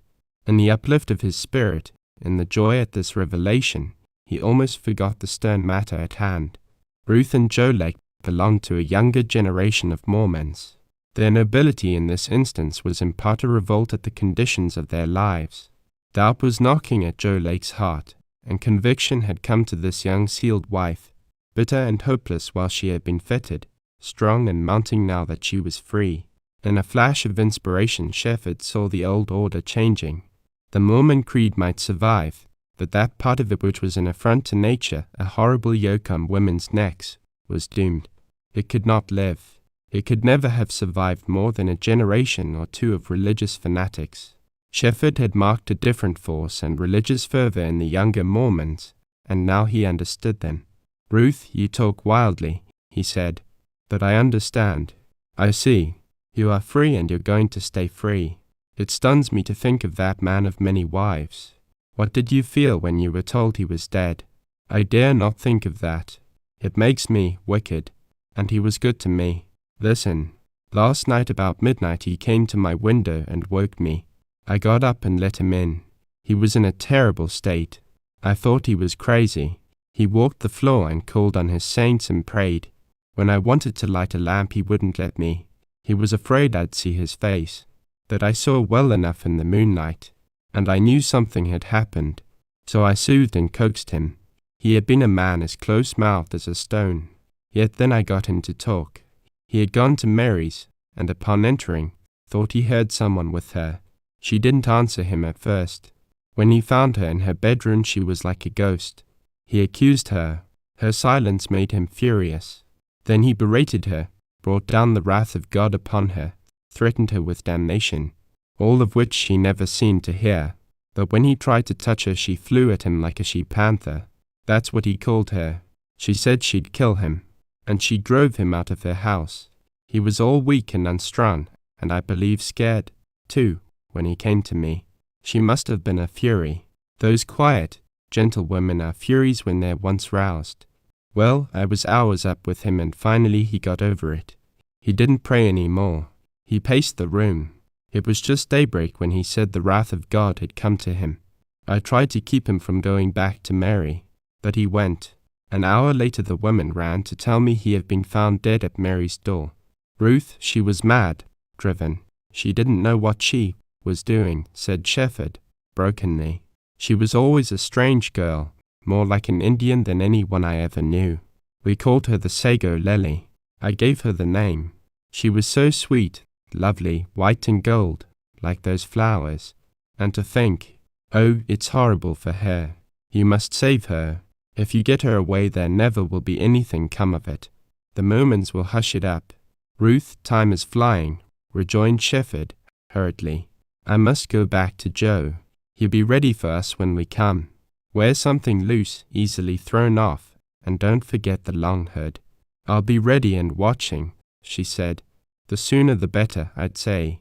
He left her and returned toward camp in the same circling route by which he had come. The Indian had disappeared and so had his Mustang. This significant fact augmented Shefford's hurried, thrilling excitement. That one glance at Joe's face changed all that to a sudden numbness, a sinking of his heart. What is it? He queried. Look there, exclaimed the Mormon. Shefford's quick eye caught sight of horses and men down the valley. He saw several Indians and 3 or 4 white men. They were making camp. Who are they? Demanded Shefford. Shad and some of his gang. Reckon that Pugh told the news. By tomorrow the valley will be full as a horse wrangler's corral. Lucky Nas Tobica got away before that gang rode in. Now things won't look as queer as they might have looked. The Indian took a pack of grub, 6 Mustangs, and my guns. Then there was your rifle in your saddle sheath. So you'll be well heeled in case you come to close quarters. Reckon you can look for a running fight. For now, as soon as your flight is discovered, Shad will hit your trail. He's in with the Mormons. You know him, what you'll have to deal with. But the advantage will all be yours. You can ambush the trail. We're in for it. And the sooner we're off the better, replied Shefford, grimly. Reckon that's gospel. Well, come on. The Mormon strode off, and Shefford, catching up with him, kept at his side. Shefford's mind was full, but Joe's dark and gloomy face did not invite communication. They entered the pinon grove and passed the cabin where the tragedy had been enacted. A tarpaulin had been stretched across the front porch. Beale was not in sight, nor were any of the women. I forgot, said Shefford, suddenly. Where am I to meet the Indian? Climb the west wall, back of camp, replied Joe. Last Tarbigat took the Stonebridge trail, that he'll leave that, climb the rocks, then hide the outfit and come back to watch for you. Reckon he'll see you when you top the wall. They passed on into the heart of the village. Joe tarried at the window of a cabin and passed a few remarks to a woman there, and then he inquired for Mother Smith at her house. When they left here, the Mormon gave Shefford a nudge. Then they separated, Joe going toward the schoolhouse, while Shefford bent his steps in the direction of Ruth's home. Her door opened before he had a chance to knock. He entered. Ruth, white and resolute, greeted him with a wistful smile. "All ready?" she asked. "Yes. Are you?" he replied, low-voiced. "I've only to put on my hood. I think luck favors you. Hester was here and she said Elder Smith told someone that Mary hadn't been offered anything to eat yet, so I'm taking her a little. It'll be a good excuse for me to get in the schoolhouse to see her. I can throw off this dress and she can put it on in a minute. Then the hood. I mustn't forget to hide her golden hair. You know how it flies. But this is a big hood. Well, I'm ready now. And this is our last time together. Ruth, what can I say? How can I thank you? I don't want any thanks. It'll be something to think of always, to make me happy. Only I'd like to feel you cared a little." The wistful smile was there, a tremor on the sad lips, and a shadow of soul hunger in her eyes. Shefford did not misunderstand her. She did not mean love, although it was a yearning for real love that she mutely expressed. "Care. I shall care all my life," he said, with strong feeling. "I shall never forget you. It's not likely I'll forget you. Goodbye, John." Shefford took her in his arms and held her close. "Ruth, goodbye," he said, huskily. Then he released her. She adjusted the hood and, taking up a little tray which held food covered with a napkin, she turned to the door. He opened it and they went out. They did not speak another word. It was not a long walk from Ruth's home to the schoolhouse, yet if it were to be measured by Shefford's emotion, the distance would have been unending. The sacrifice offered by Ruth and Joe would have been noble under any circumstances had they been Gentiles or persons with no particular religion. But considering that they were Mormons, that Ruth had been a sealed wife, that Joe had been brought up under the strange, secret, and binding creed, their action was no less than tremendous in its import. Shefford took it to mean vastly more than loyalty to him and pity for Fay Larkin. As Ruth and Joe had arisen to this height, so perhaps would other young Mormons have arisen. It needed only the situation, the climax, to focus these long insulated, slow developing and inquiring minds upon the truth that one wife, one mother of children, for one man at one time was a law of nature, love, and righteousness. Shefford felt as if he were marching with the whole younger generation of Mormons, as if somehow he had been a humble instrument in the working out of their destiny, and the awakening that was to eliminate from their religion the only thing which kept it from being as good for man, and perhaps as true, as any other religion. And then suddenly he turned the corner of schoolhouse to encounter Joe talking with the Mormon Henninger. Elder Smith was not present. "Why, hello, Ruth," greeted Joe. "You've fetched Mary some dinner. Now that's good of you." "May I go in?" asked Ruth. "Reckon so," replied Henninger, scratching his head. He appeared to be tractable, and probably was good-natured under pleasant conditions. She ought to have something to eat, and nobody cares to have remembered that we're so set up. He unbarred the huge, clumsy door and allowed Ruth to pass in. "Joe, you can go in if you want," he said, "but hurry out before Elder Smith comes back from his dinner." Joe mumbled something, gave a husky cough, and then went in. Shefford experienced great difficulty in presenting to this mild Mormon a natural and unagitated front. When all his internal structure seemed to be in a state of turmoil, he did not see how it was possible to keep the fact from showing in his face.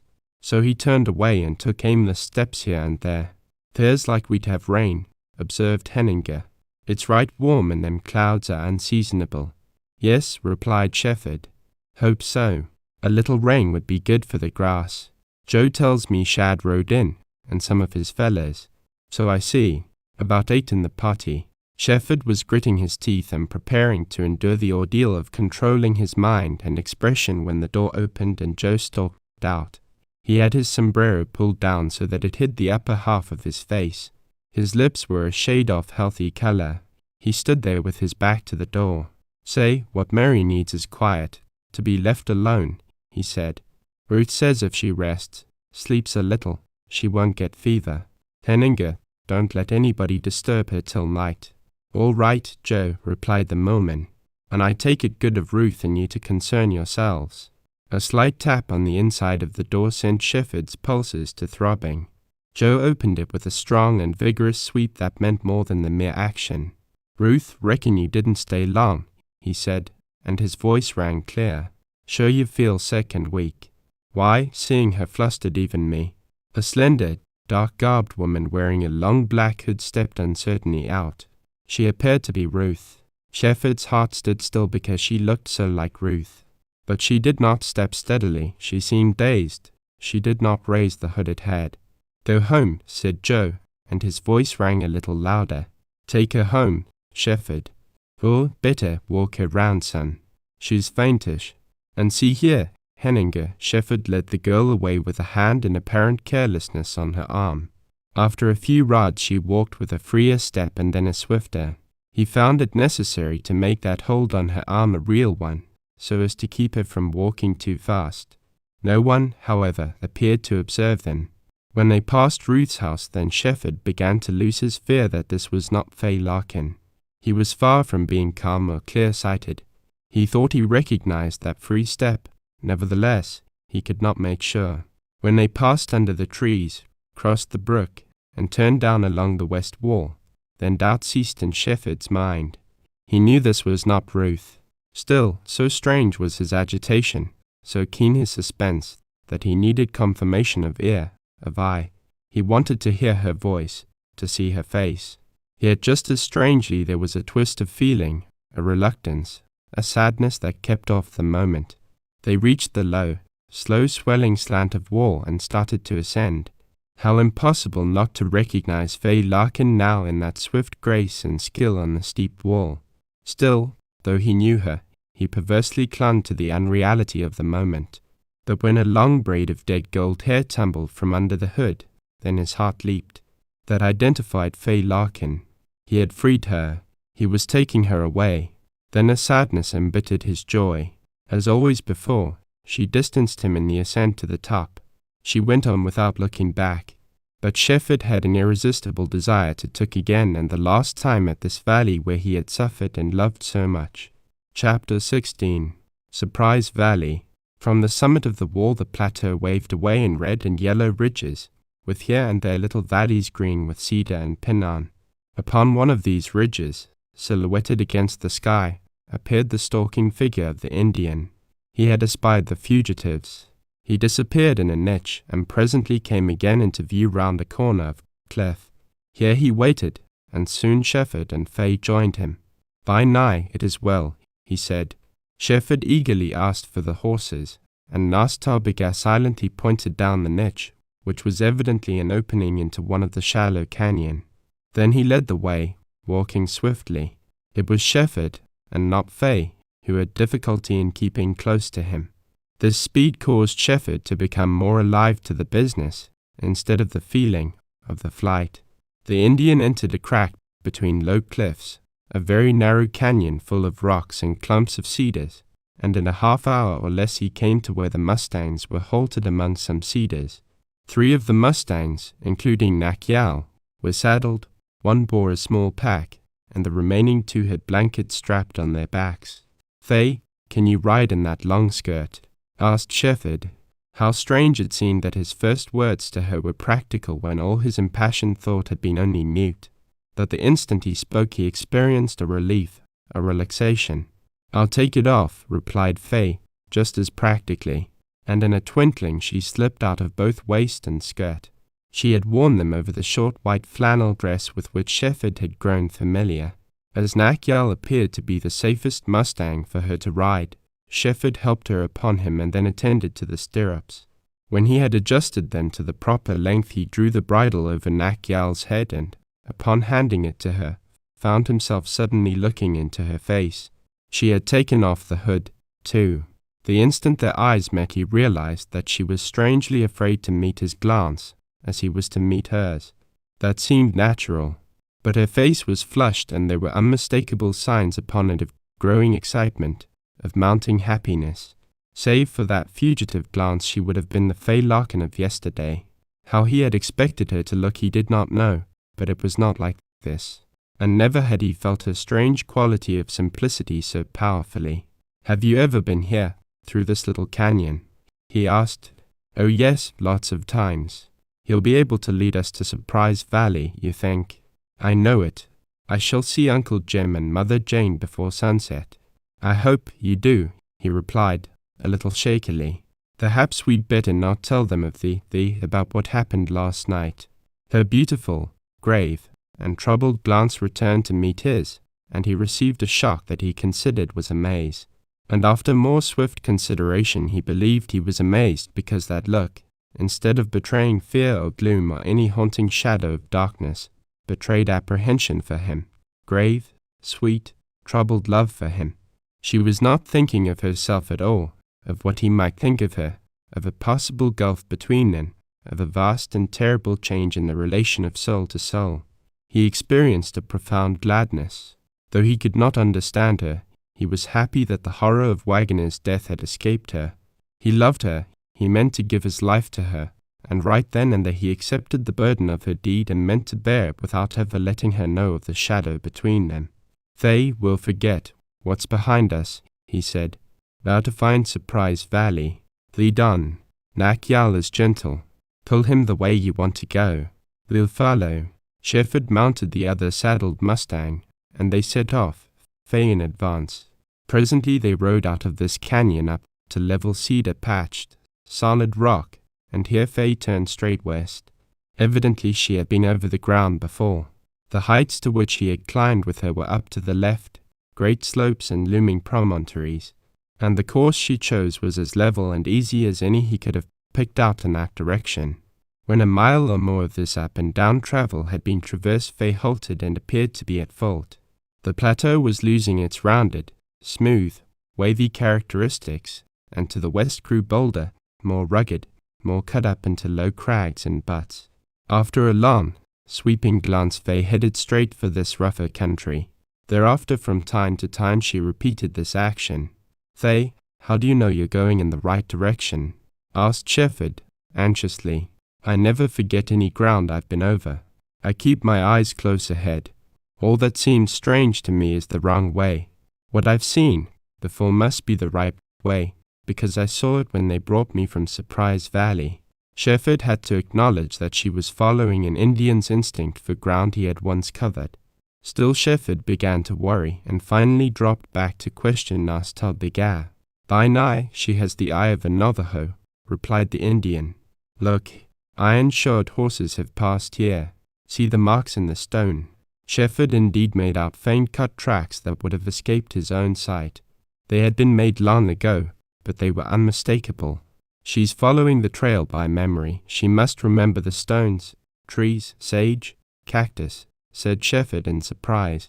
"Pictures in her mind," replied the Indian. Thereafter the farther she progressed, the less at fault she appeared and the faster she traveled.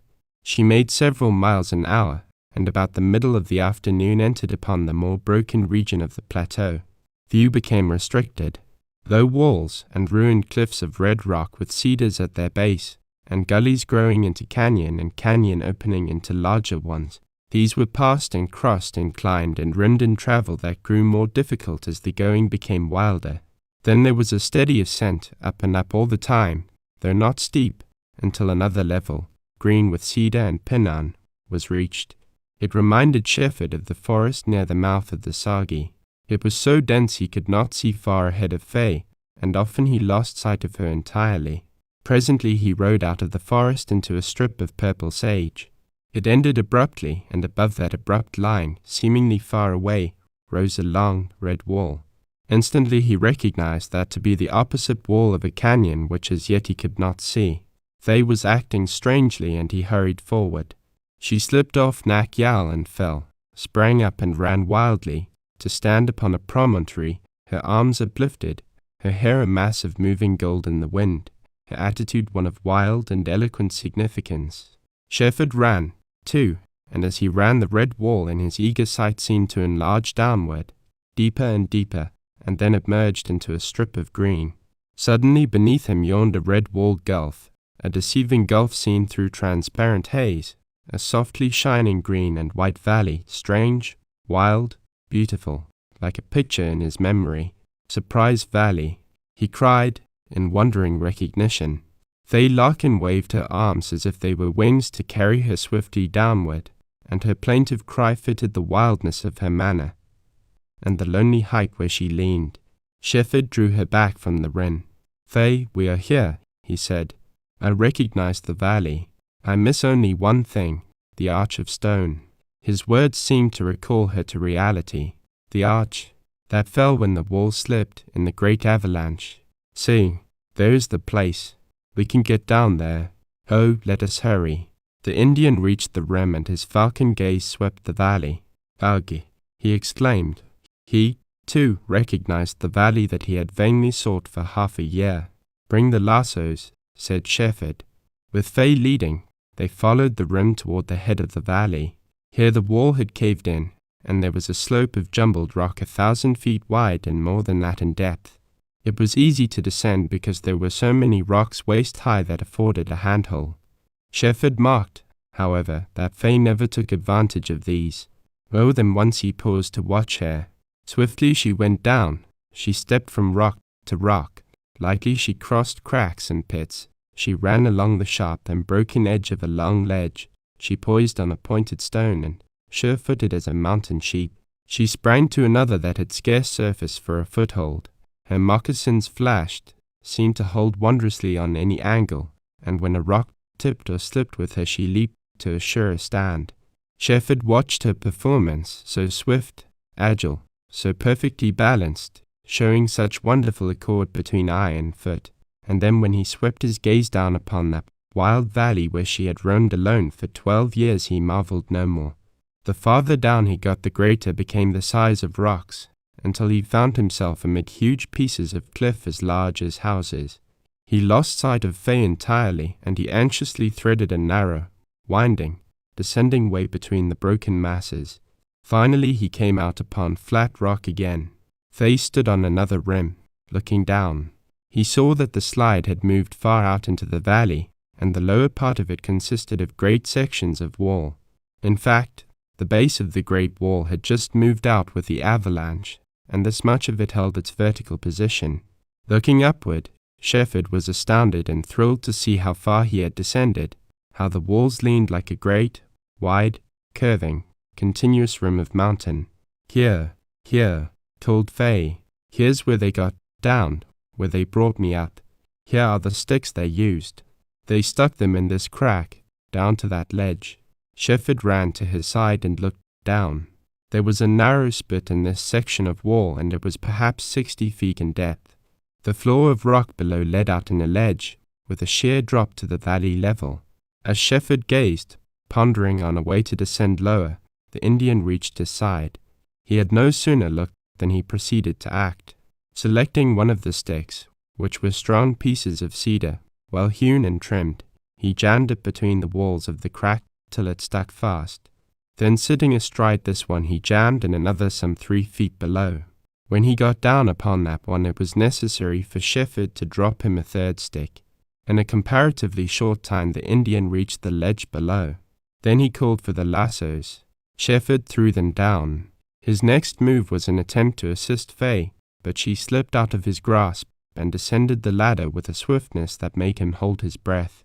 Still, when his turn came, her spirit so governed him that he went down as swiftly, and even leaped sheer the last 10 feet. Nas Tobica and Faye were leaning over the ledge. "Here's the place," she said, excitedly. "Let me down on the rope." It took 2 30-foot lassos tied together to reach the floor of the valley. Shefford folded his vest, put it round Faye, and slipped a loop of the lasso under her arms. Then he and Nas Tobica lowered her to the grass below. Faye, throwing off the loop, bounded away like a wild creature, uttering the strangest cries he had ever heard, and she disappeared along the wall. "I'll go down," said Shefford to the Indian. "You stay here to help pull us up." Hand over hand Shefford descended, and when his feet touched the grass he experienced a shock of the most singular exultation. In Surprise Valley, he breathed softly. The dream that had come to him with his friend's story, the years of waiting, wondering, and then the long, fruitless, hopeless search in the desert uplands, these were in his mind as he turned along the wall where Faye had disappeared. He faced a wide terrace, green with grass and moss and starry with strange white flowers, and dark-foliaged, spear-pointed spruce trees. Below the terrace sloped a bench covered with thick copse, and this merged into a forest of dwarf oaks, and beyond that was a beautiful strip of white aspens, their leaves quivering in the stillness. The air was close, sweet, warm, fragrant, and remarkably dry. It reminded him of the air he had smelled in dry caves under cliffs. He reached a point from where he saw a meadow dotted with red and white spotted cattle and little black burros. There were many of them, and he remembered with a start the agony of toil and peril Venters had endured bringing the progenitors of this stock into the valley. What a strange, wild, beautiful story it all was. But a story connected with this valley could not have been otherwise. Beyond the meadow, on the other side of the valley, extended the forest, and that ended in the rising bench of thicket, which gave place to green slope and mossy terrace of sharp-tipped spruces, and all this led the eye irresistibly up to the red wall where a vast, dark, wonderful cavern yawned, with its rust-coloured streaks of stain on the wall, and the queer little houses of the cliff dwellers, with their black, vacant, silent windows speaking so weirdly of the unknown past. Shefford passed a place where the ground had been cultivated, but not as recently as the last 6 months. There was a scant shock of corn and many meagre standing stalks. He became aware of a low, whining hum and a fragrance overpowering in its sweetness, and there round another corner of wall he came upon an orchard all pink and white in blossom and melodious with the buzz and hum of innumerable bees. He crossed a little stream that had been dammed, went along a pond, down beside an irrigation ditch that furnished water to orchard and vineyard, and from there he strode into a beautiful cove between 2 jutting corners of red wall. It was level and green, and the spruces stood gracefully everywhere. Beyond their dark trunks he saw caves in the wall. Suddenly the fragrance of blossom was overwhelmed by the stronger fragrance of smoke from a wood fire. Swiftly he strode under the spruces. Quail fluttered before him as tame as chickens. Big grey rabbits scarcely moved out of his way. The branches above him were full of mockingbirds, and then there before him stood 3 figures. Faye Larkin was held close to the side of a magnificent woman, barbarously clad in garments made of skins and pieces of blanket. Her face worked in noble emotion. Shefford seemed to see the ghost of that fair beauty Venters had said was Jane Withersteen's. Her hair was grey. Near her stood a lean, stoop-shouldered man whose long hair was perfectly white. His gaunt face was bare of beard.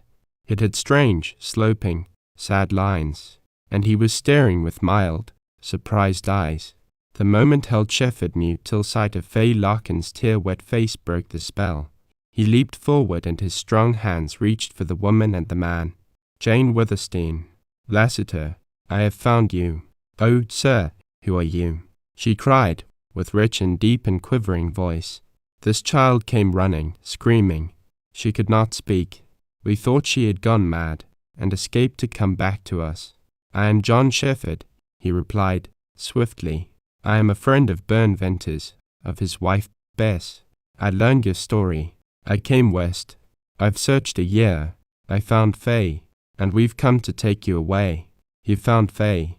That masked Mormon who forced her to sacrifice herself to save us. What of him? It's not been so many long years. I remember what my father was, and Dyer and Tull, all those cruel churchmen." "Waggoner is dead," replied Shefford. "Dead. She is free." "Oh, what? How did he die?" "He was killed." "Who did it?" "That's no matter," replied Shefford, stonily, and he met her gaze with steady eyes. "He's out of the way. Faye was never his wife. Faye's free. We've come to take you out of the country. We must hurry. We'll be tracked, pursued.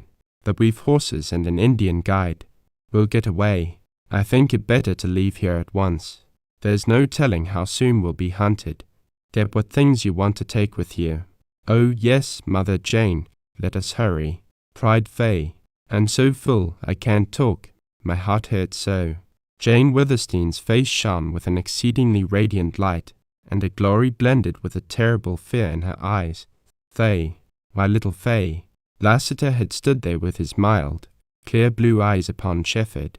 "I sure am glad to see you," or he drawled, and extended his hand as if the meeting were casual. "What you say your name was?" Shefford repeated it as he met the proffered hand. "How's Bern and Bess?" Lassiter inquired. "They were well, prosperous, happy when last I saw them. They had a baby. Now ain't that fine? Jane, did you hear? Bess has a baby. And, Jane, didn't I always say Bern would come back to get us out? Sure it's just the same." How cool, easy, slow, and mild this Lassiter seemed. Had the man grown old? Shefford wondered. The past to him manifestly was only yesterday, and the danger of the present was as nothing. Looking in Lassiter's face, Shefford was baffled. If he had not remembered the greatness of this old gunman, he might have believed that the lonely years in the valley had unbalanced his mind.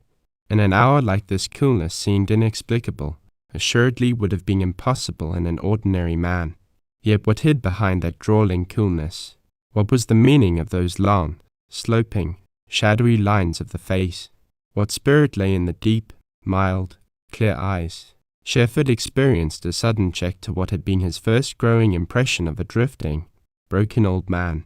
"Lassiter, pack what little you can carry, mustn't be much, and we'll get out of here," said Shefford. "I sure will. Reckon I ain't a-going to need a packed train. We saved the clothes we wore in here. Jane never thought it no use, but I figured we might need them some day. They won't be stylish, but I reckon they'll do better in these skins. And there's an old coat that was Ventus's." The mild, dreamy look became intensified in Lassiter's eyes. "Did Ventus have any horses when you knowed him?" he asked. "He had a farm full of horses," replied Shefford, with a smile. "And there were 2 blacks, the grandest horses I ever saw. Black Star and Night. You remember, Lassiter?" "Sure. I was wondering if he got the blacks out. They must be growing old by now. Grand horses, they was. But Jane had another horse, a big devil of a sorrel. His name was Wrangle. Did Ventus ever tell you about him, and that race with Jerry Card?" "100 times," replied Shefford. "Wrangle run the blacks off their legs. But Jane never would believe that, and I couldn't change her all these years. Reckon maybe we'll get to see them blacks." "Indeed, I hope, I believe you will," replied Shefford, feelingly. "Sure won't that be fine? Jane, did you hear? Black Star and Night are living and we'll get to see them." But Jane Withersteen only clasped Fay in her arms and looked at Lassiter with wet and glistening eyes.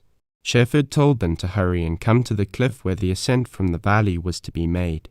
He thought best to leave them alone to make their preparations and bid farewell to the cavern home they had known for so long. Then he strolled back along the wall, loitering here to gaze into a cave, and there to study crude red paintings in the nooks. And sometimes he halted thoughtfully and did not see anything. At length he rounded a corner of cliff to espy Nas Talbigas sitting upon the ledge, reposeful and watchful as usual. Shefford told the Indian they would be climbing out soon, and then he sat down to wait and let his gaze rove over the valley. He might have sat there a long while, so sad and reflective and wondering was his thought, but it seemed a very short time till Fay came in sight with her free, swift grace, and Lassiter and Jane some distance behind. Jane carried a small bundle, and Lassiter had a sack over his shoulder that appeared no inconsiderable burden. "Them beans sure is heavy," he drawled, as he deposited the sack upon the ground. Shefford curiously took hold of the sack and was amazed to find that a second and hard muscular effort was required to lift it. "Beans?" he queried.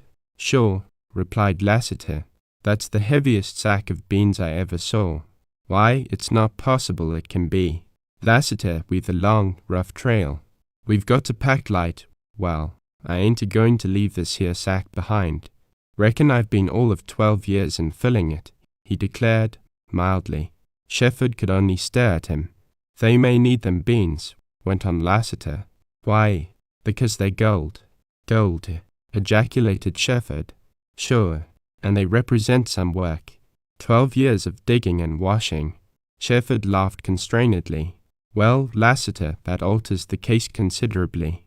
A sack of gold nuggets or grains, or beans, as you call them, certainly must not be left behind. Come, now, we'll tackle this climbing job. He called up to the Indian and, grasping the rope, began to walk up the first slant, and then by dint of hand-over-hand effort and climbing with knees and feet he succeeded, with Nas Talbigaz's help, in making the ledge. Then he let down the rope to haul up the sack and bundle. That done, he directed Faye to fasten the noose round her as he had fixed it before. When she had complied, he called to her to hold herself out from the wall while he and Nas Talbigaz hauled her up. Hold the rope tight, replied Faye, I'll walk up. And to Shefford's amaze and admiration, she virtually walked up that almost perpendicular wall by slipping her hands along the rope and stepping as she pulled herself up. There, if never before, he saw the fruit of her years of experience on steep slopes. Only such experience could have made the feat possible. Jane had to be hauled up, and the task was a painful one for her. Lassiter's turn came then, and he showed more strength and agility than Shefford had supposed him capable of. From the ledge they turned their attention to the narrow crack with its ladder of sticks. They had already ascended and now hung over the brim, her white face and golden hair framed vividly in the narrow stream of blue sky above. Mother Jane, Uncle Jim, you are so slow, she called. Well, Faye, we haven't been second cousins to a canyon squirrel all these years, replied Lassiter. This upper half of the climb bid fair to be as difficult for Jane, if not so painful, as the lower. It was necessary for the Indian to go up and drop the rope, which was looped around her, and then, with him pulling from above and Shefford assisting Jane as she climbed, she was finally gotten up without mishap. When Lassiter reached the level, they rested a little while and then faced the great slide of jumbled rocks. They led the way, light, supple, tireless, and Shefford never ceased looking at her. At last they surmounted the long slope and, winding along the rim, reached the point where Faye had led out of the cedars. Nas Talbigaz, then, was the one to whom Shefford looked for every decision or action of the immediate future. The Indian said he had seen a pool of water in a rocky hole, that the day was spent, that here was a little grass for the mustangs, and it would be well to camp right there. So while Nas Talbigaz attended to the mustangs, Shefford said about such preparations for camp and supper as their light pack afforded. The question of beds was easily answered, for the mats of soft needles under pinan and cedar would be comfortable places to sleep. When Shefford felt free again, the sun was setting. Lassiter and Jane were walking under the trees. The Indian had returned to camp, but Faye was missing. Shefford imagined he knew where to find her, and upon going to the edge of the forest he saw her sitting on the promontory. He approached her, drawn in spite of a feeling that perhaps he ought to stay away. Faye, would you rather be alone? He asked. His voice startled her. I want you, she replied, and held out her hand. Taking it in his own, he sat beside her. The red sun was at their backs. Surprise Valley lay hazy, dusky, shadowy beneath them. The opposite wall seemed fired by crimson flame, save far down at its base, which the sun no longer touched, and the dark line of red slowly rose, encroaching upon the bright crimson. Changing, transparent, yet dusky veils seemed to float between the walls, long, red rays, where the sun shone through a notch or crack in the rim, split the darker spaces. Deep down at the floor the forest darkened, the strip of aspen paled, the meadow turned grey, and all under the shells and in the great caverns a purple gloom deepened. Then the sun set, and swiftly twilight was there below while they lingered above. On the opposite wall the fire died and the stone grew cold. The canyon nighthawk voiced his lonely, weird, and melancholy cry, and it seemed to pierce and mark the silence. A pale star, peering out of a sky that had begun to turn blue, marked the end of twilight, and all the purple shadows moved and hovered and changed till, softly and mysteriously, they embraced black night, beautiful, wild, strange, silent Surprise Valley. Shefford saw it before and beneath him, a dark abyss now, the abode of loneliness. He imagined faintly what was in Faye Larkin's heart, For the last time she had seen the sun set there and night come with its dead silence and sweet mystery and phantom shadows, its velvet blue sky and white trains of stars. He, who had dreamed and longed and searched, found that the hour had been incalculable for him in its import. Chapter 17. The Trail to Nonnazosh. When Shefford awoke next morning and sat up on his bed of pin and boughs, the dawn had broken cold with a ruddy gold brightness under the trees. Lassiter and Lassiter were busy around a campfire. The mustangs were halted nearby. Jane Withersteen combed out her long, tangled tresses with a crude wooden comb, and Fay Larkin was not in sight. As she had been missing from the group at sunset, so she was now at sunrise. Shefford went out to take his last look at Surprise Valley. On the evening before, the valley had been a place of dusky red veils and purple shadows, and now it was pink-walled, clear and rosy and green and white, with wonderful shafts of gold slanting down from the notched eastern rim. They stood on the promontory, and Shefford did not break the spell of her silent farewell to her wild home. A strange emotion abided with him, and he knew he would always, all his life, regret leaving Surprise Valley. Then the Indian called. "Come, Fay," said Shefford, gently, and she turned away with dark, haunted eyes and the white, still face. The somber Indian gave a silent gesture for Shefford to make haste. While they had breakfast, the mustangs were saddled and packed, and soon all was in readiness for the flight. Fay was given Mack Yowl, Jane the saddled horse Shefford had ridden, and Lassiter the Indian's roan. Shefford and Narrator were to ride the blanketed mustangs, and the sixth and last one bore the pack. Narrator set off, leading this horse. The others of the party lined in behind, with Shefford at the rear. Narrator led at a brisk trot, and sometimes, on level stretches of ground, had an easy canter, and Shefford had a grim realization of what this flight was going to be for these three fugitives, now so unaccustomed to riding. Jane and Lassiter, however, needed no watching, and showed they had never forgotten how to manage a horse. The Indian back trailed yesterday's path for an hour, then headed west to the left, and entered a low pass. All parts of this plateau country looked alike, and Shefford was at some pains to tell the difference of this strange ground from that which he had been over. In another hour they got out of the rugged, broken rock to the wind-worn and smooth, shallow canyon. Shefford calculated that they were coming to the end of the plateau. The low walls slanted lower, the canyon made a turn, Narrator disappeared, and then the others of the party. When Shefford turned the corner of wall, he saw a short strip of bare, rocky ground with only sky beyond.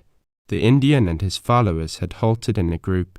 Shefford rode to them, halted himself, and in one sweeping glance realized the meaning of their silent gaze. But immediately Narrator started down, and the mustangs, without word or touch, followed him. Shefford, however, lingered on the promontory. His gaze seemed impelled and held by things afar, the great yellow and purple corrugated world of distance, now on a level with his eyes. He was drawn by the beauty and the grandeur of that scene, and transfixed by the realization that he had dared to venture to find a way through this vast, wild, and upflung fastness. He kept looking afar, sweeping the three-quartered circle of horizon till his judgment of distance was confounded and his sense of proportion dwarfed one moment and magnified the next. Then he withdrew his fascinated gaze to adopt the Indian's method of studying unlimited spaces in the desert, to look with slow, contracted eyes from near to far. His companions had begun to zigzag down a long slope, bare of rock, with yellow gravel patches showing between the scant strips of green, and here and there a scrub cedar. Half a mile down, the slope merged into green level. The close, keen gaze made out this level to be a rolling plain, growing darker green, with blue lines of ravines, and thin, undefined spaces that might be mirage. Miles and miles it swept and relied and heaved to lose its waves in apparent darker level. A round, red rock stood isolated, marking the end of the barren plain, and farther on were other round rocks, all isolated, all of different shape. They resembled huge grazing cattle. But as Shefford gazed, and his sight gained strength from steadily holding it to separate features, these rocks were strangely magnified. They grew and grew into mounds, castles, domes, crags, great, red, wind-carved butts. One by one they drew his gaze to the wall of upland rock. He seemed to see 1,000 domes of 1,000 shapes and colors, and among them 1,000 blue clefts, each one a little mark in his sight, yet which he knew was a canyon. So far he gained some idea of what he saw. But beyond this wide area of curved lines rose another wall, dwarfing the lower, dark red, horizon, long, magnificent in frowning boldness, and because of its limitless deceiving surfaces, breaks, and lines, incomprehensible to the sight of man. Away to the eastward began a winding, ragged, blue line, looping back upon itself, and then winding away again, growing wider and bluer. This line was the San Juan Canyon. Where was Joe Lake at that moment? Had he embarked yet on the river? Did that blue line, so faint, so deceiving, hold him in the boat? Almost it was impossible to believe. Shefford followed the blue line all its length, 100 miles, he fancied, down toward the west where it joined a dark, purple, shadowy cleft. And this was the Grand Canyon of the Colorado. Shefford's eye swept along with that winding mark, farther and farther to the west, round to the left, until the cleft, growing larger and coming closer, losing its deception, was seen to be a wild and winding canyon. Still farther to the left, as he swung in fascinated gaze, it split the wonderful wall, a vast plateau now with great red peaks and yellow mesas. The canyon was full of purple smoke. It turned, it gaped, it lost itself and showed again in that chaos of 1,000,000 cliffs. And then farther on it became again a cleft, a purple line, at last to fail entirely in deceiving distance. Shefford imagined there was no scene in all the world to equal that. The tranquility of lesser spaces was not here manifest. Sound, movement, life seemed to have no fitness here. Ruin was there and desolation and decay. The meaning of the ages was flung at him, and the man became nothing.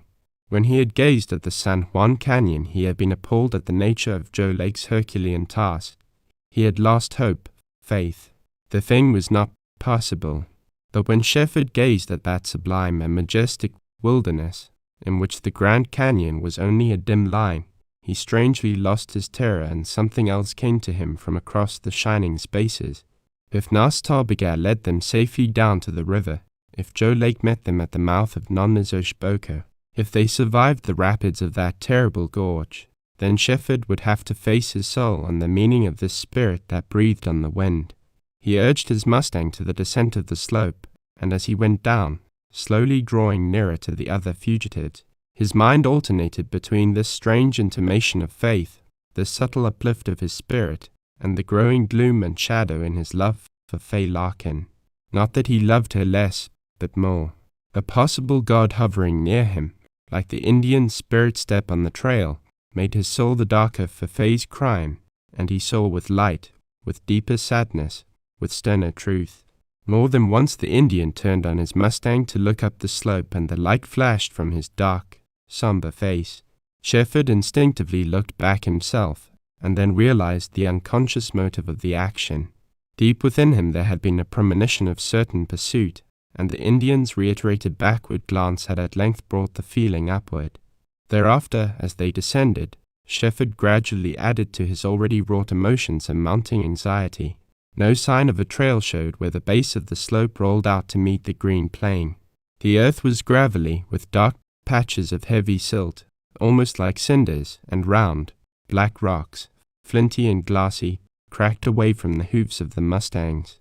There was a level bench a mile wide, then a ravine, and then an ascent, and after that, rounded ridge and ravine, one after the other, like huge swells of the monstrous sea.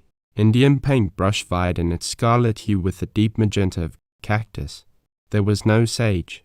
Soapweed and meager grass and the bunch of cactus here and there lent the green to that barren, and it was green only at a distance. Nas Tarbigar kept on a steady, even trot. The sun climbed. The wind rose and whipped dust from under the Mustangs. Shefford looked back often, and the farther out in the plain he reached the higher loomed the plateau they had descended, and as he faced ahead again the lower sank the red-domed and castled horizon to the fore. The ravines became deeper, with dry rock bottoms, and the ridge-tops sharper, with outcroppings of yellow, crumbling ledges. Once across the central depression of that plain a gradual ascent became evident, and the round rocks grew clearer in sight, began to rise, shine, and grow, and thereafter every slope brought them nearer. The sun was straight overhead and hot when Nas Tarbiga halted the party under the first lonely scrub cedar. They all dismounted to stretch their limbs and rest the horses. It was not a talkative group. Lassiter's comments on the never-ending green plain elicited no response. Jane Withersteen looked afar with the past in her eyes. Shefford felt Faye's wistful glance and could not meet it. Indeed, he seemed to want to hide something from her. The Indian bent a falcon gaze on the distant slope, and Shefford did not like that intent, searching, steadfast watchfulness. Suddenly Nas Tarbiga stiffened and whipped the halter he held. "Ugh!" he exclaimed. All eyes followed the direction of his dark hand. Puffs of dust rose from the base of the long slope they had descended. Tiny dark specks moved with the pace of a snail. "Shad," added the Indian. "I expected it," said Shefford, darkly, as he rose. "And who's Shad?" drawled Lassiter in his cool, slow speech. Briefly Shefford explained, and then, looking at Nas Tarbiga, he added, "The hottest riding outfit in the country. We can't get away from them." Jane Withersteen was silent, but Faye uttered a low cry. Shefford did not look at either of them. The Indian began swiftly to tighten the saddle cinches of his roan, and Shefford did likewise for Nak Yal. Then Shefford drew his rifle out of the saddle sheath and Joe Lake's big guns from the saddle bag. "Here, Lassiter, maybe you haven't forgotten how to use these," he said. The old gunman started as if he had seen ghosts. His hands grew claw-like as he reached for the guns. He threw open the cylinders, spilled out the shells, snapped back the cylinders. Then he went through motions too swift for Shefford to follow. But Shefford heard the hammers falling so swiftly they blended their clicks almost in one sound. Lassiter reloaded the guns with a speed comparable with the other actions. A remarkable transformation had come over him. He did not seem the same man. The mild eyes had changed. The long, shadowy, sloping lines were tense cords, and there was a cold, ashy shade on his face. 12 years, he muttered to himself. "I dropped them old guns back there where I rolled the rock. 12 years. Shefford realized the 12 years were as if they had never been, and he would rather have had this old gunman with him than a dozen ordinary men. The Indian spoke rapidly in Navajo, saying that once in the rocks they were safe. Then, after another look at the distant dust puffs, he wheeled his Mustang. It was doubtful if the party could have kept near him had they been responsible for the gait of their mounts. The fact was that the way the Indian called to his Mustang or some leadership in the one road drew the others to a light trot or climb or canter. For a long time Shefford did not turn round. He knew what to expect. And when he did turn he was startled at the game made by the pursuers. But he was encouraged as well by the looming, red, rounded peaks seemingly now so close. He could see the dark splits between the sloping curved walls, the pin-on patches and the amphitheater under the circled walls. That was a wild place they were approaching, and, once in there, he believed pursuit would be useless. However, there were miles to go still, and those hard-riding devils behind made alarming decrease in the intervening distance. Shefford could see the horses plainly now, how they made the dust fly. He counted up to 6, and then the dust and moving line caused the others to be indistinguishable. At last only a long, gently rising slope separated the fugitives from that labyrinthine network of wildly carved rock. But it was the clear air that made the distance seem short. Mile after mile the Mustangs climbed, and when they were perhaps halfway across that last slope to the rocks the first horse of the pursuers mounted to the level behind. In a few moments the whole band was strung out in sight. Nas Tarbiga kept his Mustang at a steady walk, in spite of the gaining pursuers. There came a point, however, when the Indian, reaching comparatively level ground, put his mount to a swinging canter. The other Mustangs broke into the same gait. It became a race then, with the couple of miles between fugitives and pursuers only imperceptibly lessened. Nas Tarbiga had saved his Mustangs and Shad had ridden his to the limit. Shefford kept looking back, gripping his rifle, hoping it would not come to a fight, yet slowly losing that reluctance. Sage began to show on the slope, and other kinds of brush and cedars straggled everywhere.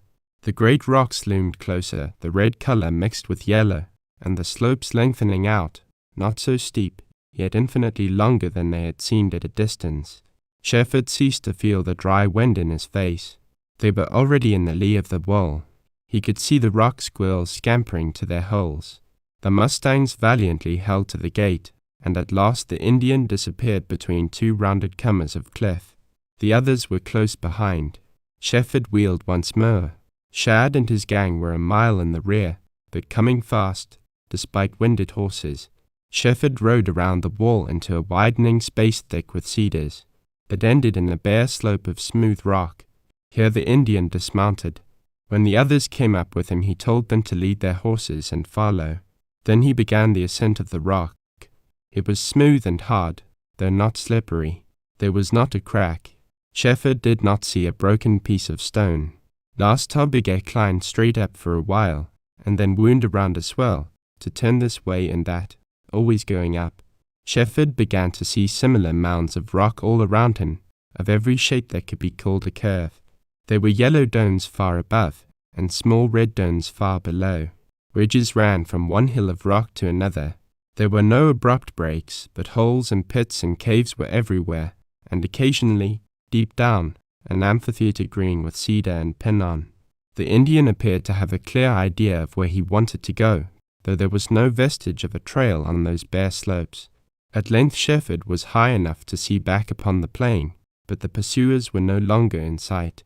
Last Tarbigay led to the top of that wall, only to disclose to his followers another and a higher wall beyond, with a ridged, bare, wild, and scalloped depression between. Here footing began to be precarious for both man and beast. When the ascent of the second wall began, it was necessary to zigzag up, slowly and carefully, taking advantage of every level bulge or depression. They must have consumed half an hour mounting this slope to the summit. Once there, Shefford drew a sharp breath with both backward and forward glances. Shad and his gang, in single file, showed dark upon the bare stone ridge behind, and to the fore there twisted and dropped and curved the most dangerous slopes Shefford had ever seen. The fugitives had reached the height of stone wall of the divide, and many of the drops upon this side were perpendicular and too steep to see the bottom. Last Tarbigay led along the ridge top and then started down, following the waves in the rock. He came out upon a round promontory from which there could not have been any turning of a horse. The long slant leading down was at an angle Shefford declared impossible for the animals. Yet the Indian started down. His mustang needed urging, but at last edged upon the steep descent. Shefford and the others had to hold back and wait.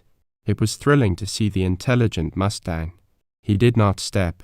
He slid his forehoofs a few inches at a time and kept directly behind the Indian. If he fell, he would knock Last Tarbigay off his feet and they would both roll down together. There was no doubt in Shefford's mind that the mustang knew this as well as the Indian. Foot by foot they worked down to a swelling bulge, and here Last Tarbigay left his mustang and came back for the pack horse. It was even more difficult to get this beast down. Then the Indian called for Lassiter and Jane and Faye to come down. Shefford began to keep a sharp lookout behind and above, and did not see how the three fared on the slope, but evidently there was no mishap. Last Tarbigay mounted the slope again, and at the moment sight of Shad's dark bay silhouetted against the sky caused Shefford to call out, "We've got to hurry." The Indian led one mustang and called to the others. Shefford stepped close behind. They went down in single file, inch by inch, foot by foot, and safely reached the comparative level below. "Shad's gang are riding their horses up and down these walls," exclaimed Shefford. "Sure," replied Lassiter. Both the women were silent. Last Tarbigay led the way swiftly to the right. He rounded a huge dome, climbed a low, rolling ridge, descended and ascended, and came out upon the rim of a steep-walled amphitheatre. Along the rim was a yard-wide level, with the chasm to the left and steep slope to the right. There was no time to flinch at the danger, when an even greater danger menaced from the rear.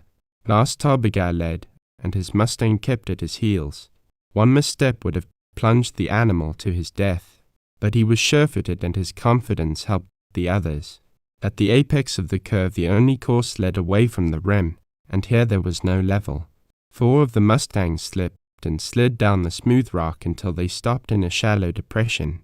It cost time to get them out, to straighten pack and saddles. Shefford thought he heard a yell in the rear, but he could not see anything of the gang. They rounded this precipice only to face a worse one. Shefford's nerve was sorely tried when he saw steep slants everywhere, all apparently leading down into chasms, and no place a man, let alone a horse, could put a foot with safety. Nevertheless, the imperturbable Indian never slacked his pace. Always he appeared to find a way, and he never had to turn back. His winding course, however, did not now cover much distance in a straight line, and herein lay the greatest peril. Any moment Shad and his men might come within range. Upon a particularly tedious and dangerous side of Rocky Hill the fugitives lost so much time that Shefford grew exceedingly alarmed. Still, they accomplished it without accident, and their pursuers did not heave in sight. Perhaps they were having trouble in a bad place. The afternoon was waning. The red sun hung low above the yellow mesa to the left, and there was a perceptible shading of light. At last Nas Tarbiga came to a place that halted him. It did not look so bad as places they had successfully passed. Yet upon closer study Shefford did not see how they were to get around the neck of the gully at their feet. Presently the Indian put the bridle over the head of his mustang and left him free. He did likewise for 2 more mustangs, while Lassiter and Shefford rendered a like service to theirs. Then the Indian started down, with his mustang following him. The pack animal came next, then Faye and Mack Yal, then Lassiter and his mount, with Jane at his next, and Shefford last. They followed the Indian, picking their steps swiftly, looking nowhere except at the stone under their feet. The right side of the chasm was rinned, the curve at the head crossed, and then the real peril of this trap had to be faced. It was a narrow slant of ledge, doubling back parallel with the course already traversed. A sharp warning cry from Nas Tarbiga scarcely prepared Shefford for horse yells, and then a rattling rifle volley from the top of the slope opposite. Bullets thudded on the cliff, whipped up red dust, and spanged and droned away. Faye Larkin screamed and staggered back against the wall. Mack Yal was hit, and with frightened snort he reared, pawed the air, and came down, pounding the stone. The mustang behind him went to his knees, sank with his head over the rim, and, slipping off, plunged into the depths. In an instant a dull crash came up.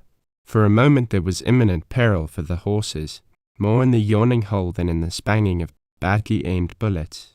Lassiter drew Jane up a little slope out of the way of the frightened mustangs, and Shefford, risking his neck, rushed to Faye. She was holding her arm, which was bleeding. Unheeding the rain of bullets, he half carried, half dragged her along the slope of the low bluff, where he hid behind a corner till the Indian drove the mustangs round it. Shefford's swift fingers were wet and red with the blood from Faye's arm when he had bound the wound with his scarf. Lassiter had gotten around with Jane and was calling Shefford to hurry. It had been Shefford's idea to halt there and fight, but he did not want to send Faye on alone, so he hurried ahead with her. The Indian had the horses going fast on a long level, overhung by bulging wall. Lassiter and Jane were looking back. Shefford, becoming aware of a steep slope to his left, looked down to see a narrow chasm and great crevices in the cliffs, with bunches of cedars here and there. Presently Nas Tarbiga disappeared with the mustangs. He had evidently turned off to go down behind the split cliffs.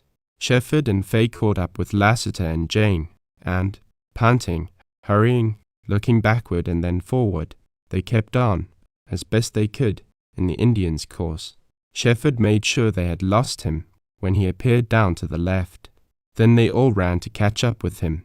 They went around the chasm, and then through one of the narrow cracks to come out upon the rim, among cedars. Here the Indian waited for them.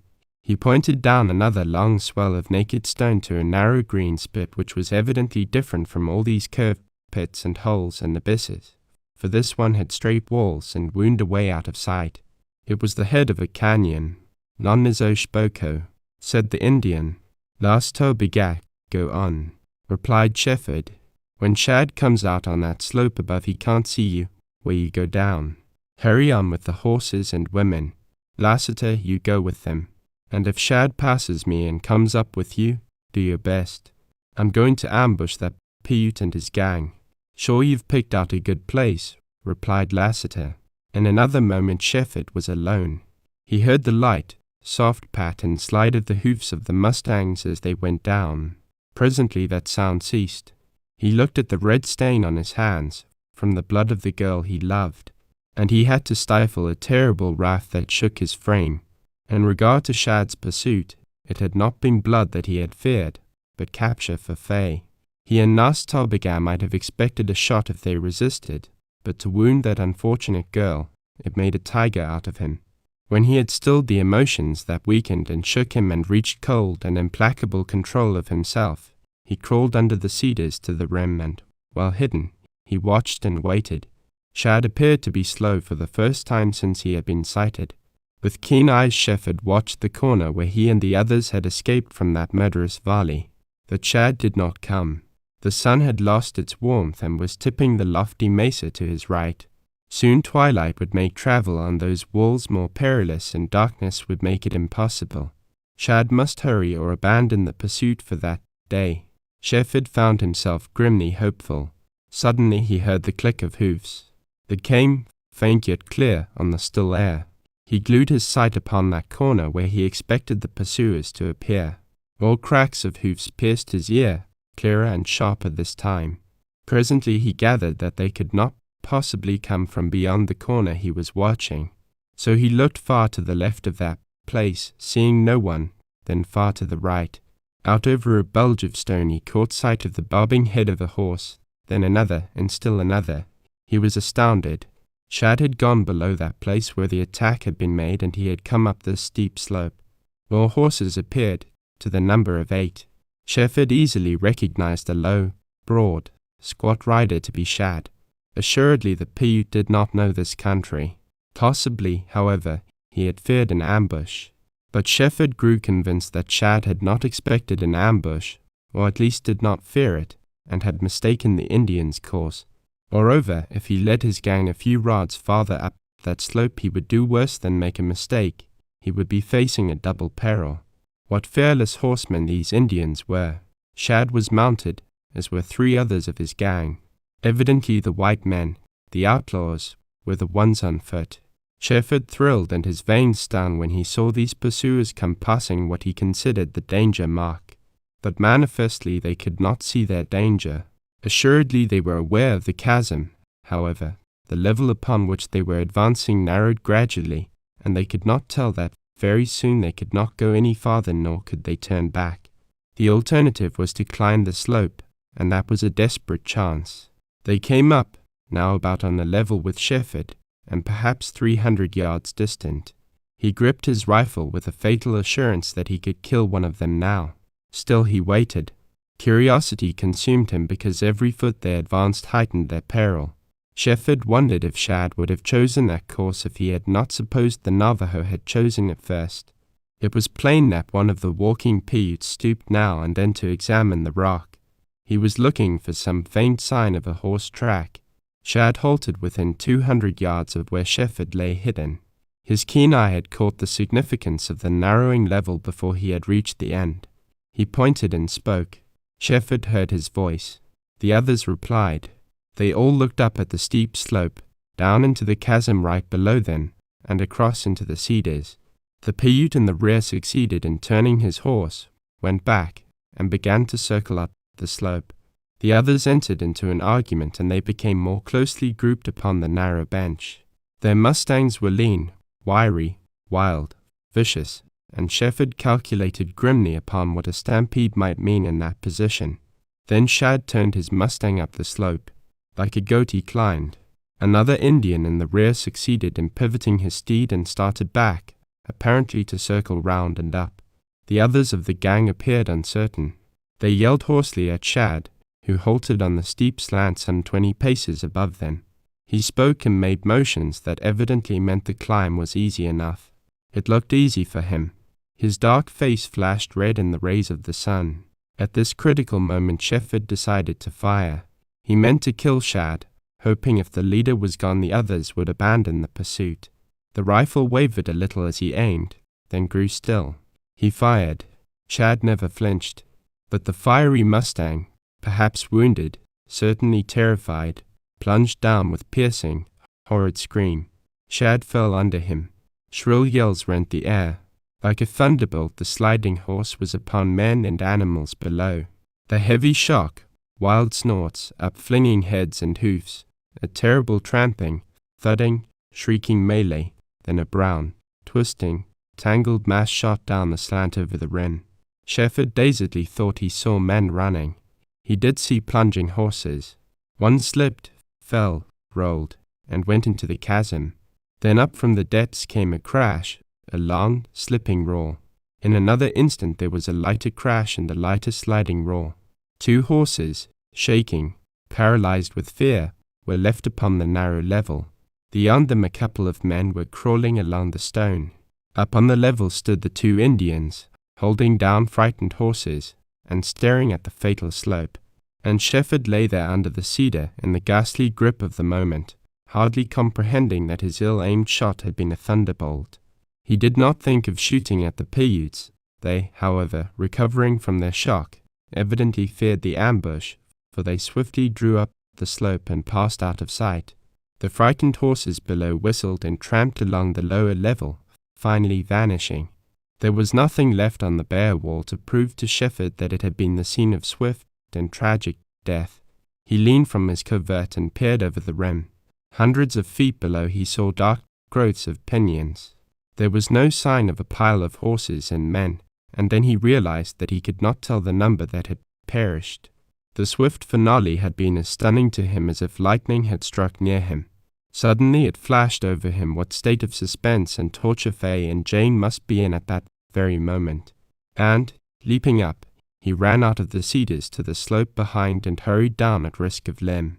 The sun had set by this time. He hoped he could catch up with the party before dark. He went straight down, and the end of the slope was a smooth, low wall. The Indian must have descended with the horses at some other point. The canyon was about 50 yards wide, and it headed under the great slope of Navajo Mountain. These smooth, rounded walls appeared to end at its low rim.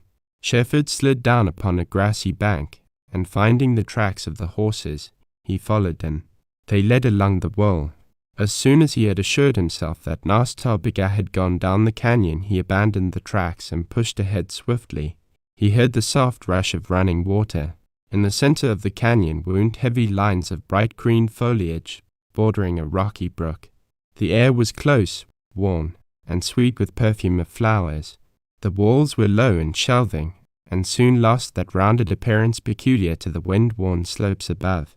Shefford came to where the horses had ploughed down a gravelly bank into the clear, swift water of the brook. The little pools of water were still muddy. Shefford drank, finding the water cold and sweet, without the bitter bite of alkali. He crossed and pushed on, running on the grassy levels. Flowers were everywhere, but he did not notice them particularly. The canyon made many leisurely turns, and its size, if it enlarged at all, was not perceptible to him yet. The rims above him were perhaps 50 feet high. Cottonwood trees began to appear along the brook, and blossoming buckbrush in the corners of wall. He had travelled perhaps a mile when Nas Tarbiga, appearing to come out of the thicket, confronted him. "Hello," called Shefford. "Where are Faye and the others?"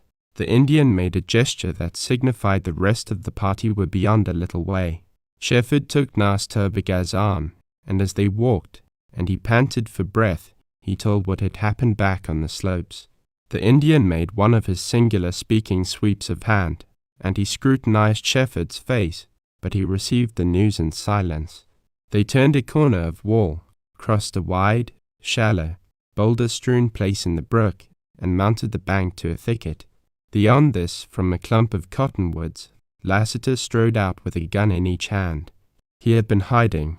"Sure, I'm glad to see you," he said, and the eyes that piercingly fixed on Shefford were now as keen as formerly they had been mild. "Gone. Lassiter, they're gone," broke out Shefford. "Where's Faye and Jane?" Lassiter called, and presently the women came out of the thick brake, and Faye bounded forward with her swift stride, while Jane followed with eager step and anxious face. Then they all surrounded Shefford. It was Shad and his gang, panted Shefford. 8 in all, 3 or 4 Paiutes, the others outlaws. They lost track of us, went below the place where they shot at us, and they came up on a bad slope. Shefford described the slope and the deep chasm and how Shad led up to the point where he saw his mistake and then how the catastrophe fell. I shot and missed, repeated Shefford, with the sweat and beads on his pale face. I missed Shad. Maybe I hit the horse. He plunged, reared, fell back. A terrible fall, right upon that bunch of horses and men below. In a horrible, wrestling, screaming tangle they slid over the ren. I don't know how many. I saw some men running along. I saw 3 other horses plunging. One slipped and went over. I have no idea how many, but Shad and some of his gang went to destruction. Sure, that's fine, said Lassiter, but maybe I won't get to use them guns, after all. Hardly on that gang, laughed Shefford. The 2 Paiutes and what others escaped turned back. Maybe they'll meet a posse of Mormons, for of course the Mormons will track us, too, and come back to where Shad lost his life. That's an awful place. Even the Paiute got lost, couldn't follow Nas-Ta Begar. It would take any pursuers some time to find how we got in here. I believe we need not fear further pursuit. Certainly not tonight or tomorrow. Then we'll be far down the canyon. When Shefford concluded his earnest remarks, the faces of Faye and Jane had lost the signs of suppressed dread. Nas-Ta Begar may camp here, said Shefford. Water, wood, grass, why, this says something like, Faye, how's your arm? It hurts, she replied, simply. Come with me down to the brook and let me wash and bind it properly. They went, and she sat upon a stone while he knelt beside her and untied his scarf from her arm. As the blood had hardened, it was necessary to slit her sleeve to the shoulder. Using his scarf, he washed the blood from the wound, and found it to be merely a cut, a groove, on the surface. That's nothing, Shefford said, lightly. It'll heal in a day, but there'll always be a scar. And when we get back to civilization, and you wear a pretty gown without sleeves, people will wonder what made this mark on your beautiful arm. Faye looked at him with wonderful eyes. Do women wear gowns without sleeves? She asked. They do. Have I a beautiful arm? She stretched it out, white, blue-veined, the skin fine as satin, the lines graceful and flowing, a round, firm, strong arm. The most beautiful I ever saw, he replied, but the pleasure his compliment gave her was not communicated to him. His last impression of that right arm had been of its strength, and his mind flashed with lightning swiftness to a picture that haunted him, Wagoner lying dead on the porch with that powerfully driven knife in his breast. Shefford shuddered through all his being. Would this phantom come often to him like that? Hurriedly he bound up her arm with the scarf and did not look at her, and was conscious that she felt a subtle change in him. The short twilight ended with the fugitives comfortable in a camp that for natural features could not have been improved upon. Darkness found Faye and Jane asleep on a soft mossy bed, a blanket tucked around them, and their faces still and beautiful in the flickering campfire light. Lassiter did not linger long awake. Nas-Ta Begar, seeing Shefford's excessive fatigue, urged him to sleep. Shefford demurred, insisting that he share the night watch. But Nas-Ta Begar, by agreeing that Shefford might have the following night's duty, prevailed upon him. Shefford seemed to shut his eyes upon darkness and to open them immediately to the light. The stream of blue sky above, the gold tints on the western rim, the rosy, brightening colors down in the canyon, were proofs of the sunrise. This morning Nas-Ta Begar proceeded leisurely, and his manner was comforting. When all was in readiness for a start, he gave the mustang he had ridden to Shefford, and walked, leading the pack animal. The mode of travel here was a selection of the best levels, the best places to cross the brook, the best banks to climb, and it was a process of continual repetition. As the Indian picked out the course and the mustangs followed his lead, there was nothing for Shefford to do but take his choice between reflection that seemed predisposed toward gloom and an absorption in the beauty, color, wildness, and changing character of Non-Nizoshboko. Assuredly his experience in the desert did not countenance a trip down into a strange, beautiful, lost canyon such as this. It did not widen, though the walls grew higher. They began to lean and bulge, and the narrow strip of sky above resembled a flowing blue river. Huge caverns had been hollowed out by some work of nature. What, he could not tell, though he was sure it could not have been wind. And when the brook ran close under one of these overhanging places, the running water made a singular, indescribable sound. A crack from a hoof on the stone rang like a hollow bell and echoed from wall to wall. And the croak of a frog, the only living creature he had so far noted in the canyon, was a weird and melancholy thing. They rode close to him, and his heart seemed to rejoice when she spoke, when she showed how she wanted to be near him. Yet, try as he might, he could not respond. His speech to her, what little there was, did not come spontaneously, and he suffered a remorse that he could not be honestly natural to her. Then he would drive away the encroaching gloom, trusting that a little time would dispel it. "We are deeper down than Surprise Valley," said Faye. "How do you know?" he asked. "Here are the pink and yellow sago lilies. You remember we went once to find the white ones. I have found white lilies in Surprise Valley, but never any pink or yellow." Shefford had seen flowers all along the green banks, but he had not marked the lilies. Here he dismounted and gathered several. They were larger than the white ones of higher altitudes, of the same exquisite beauty and fragility, of such rare pink and yellow hues as he had never seen. He gave the flowers to Faye. "They bloom only where it's always summer," she said. That expressed their nature. They were the orchids of the summer canyon. They stood up everywhere star-like out of the green. It was impossible to prevent the mustangs treading them under hoof.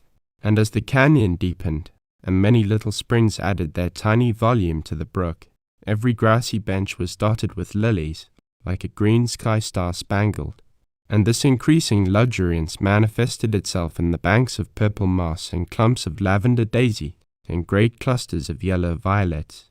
The brook was lined by blossoming buckrush. The rocky corners showed the crimson and magenta of cactus. Ledges were green with shining moss that sparkled with little white flowers. The hum of bees filled the air.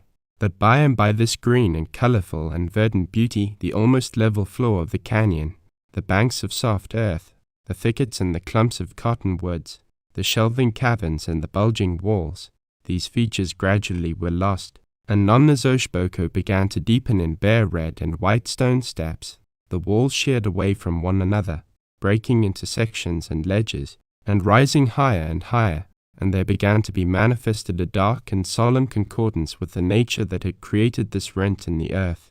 There was a stretch of miles where steep steps in hard red rock alternated with long levels of round boulders.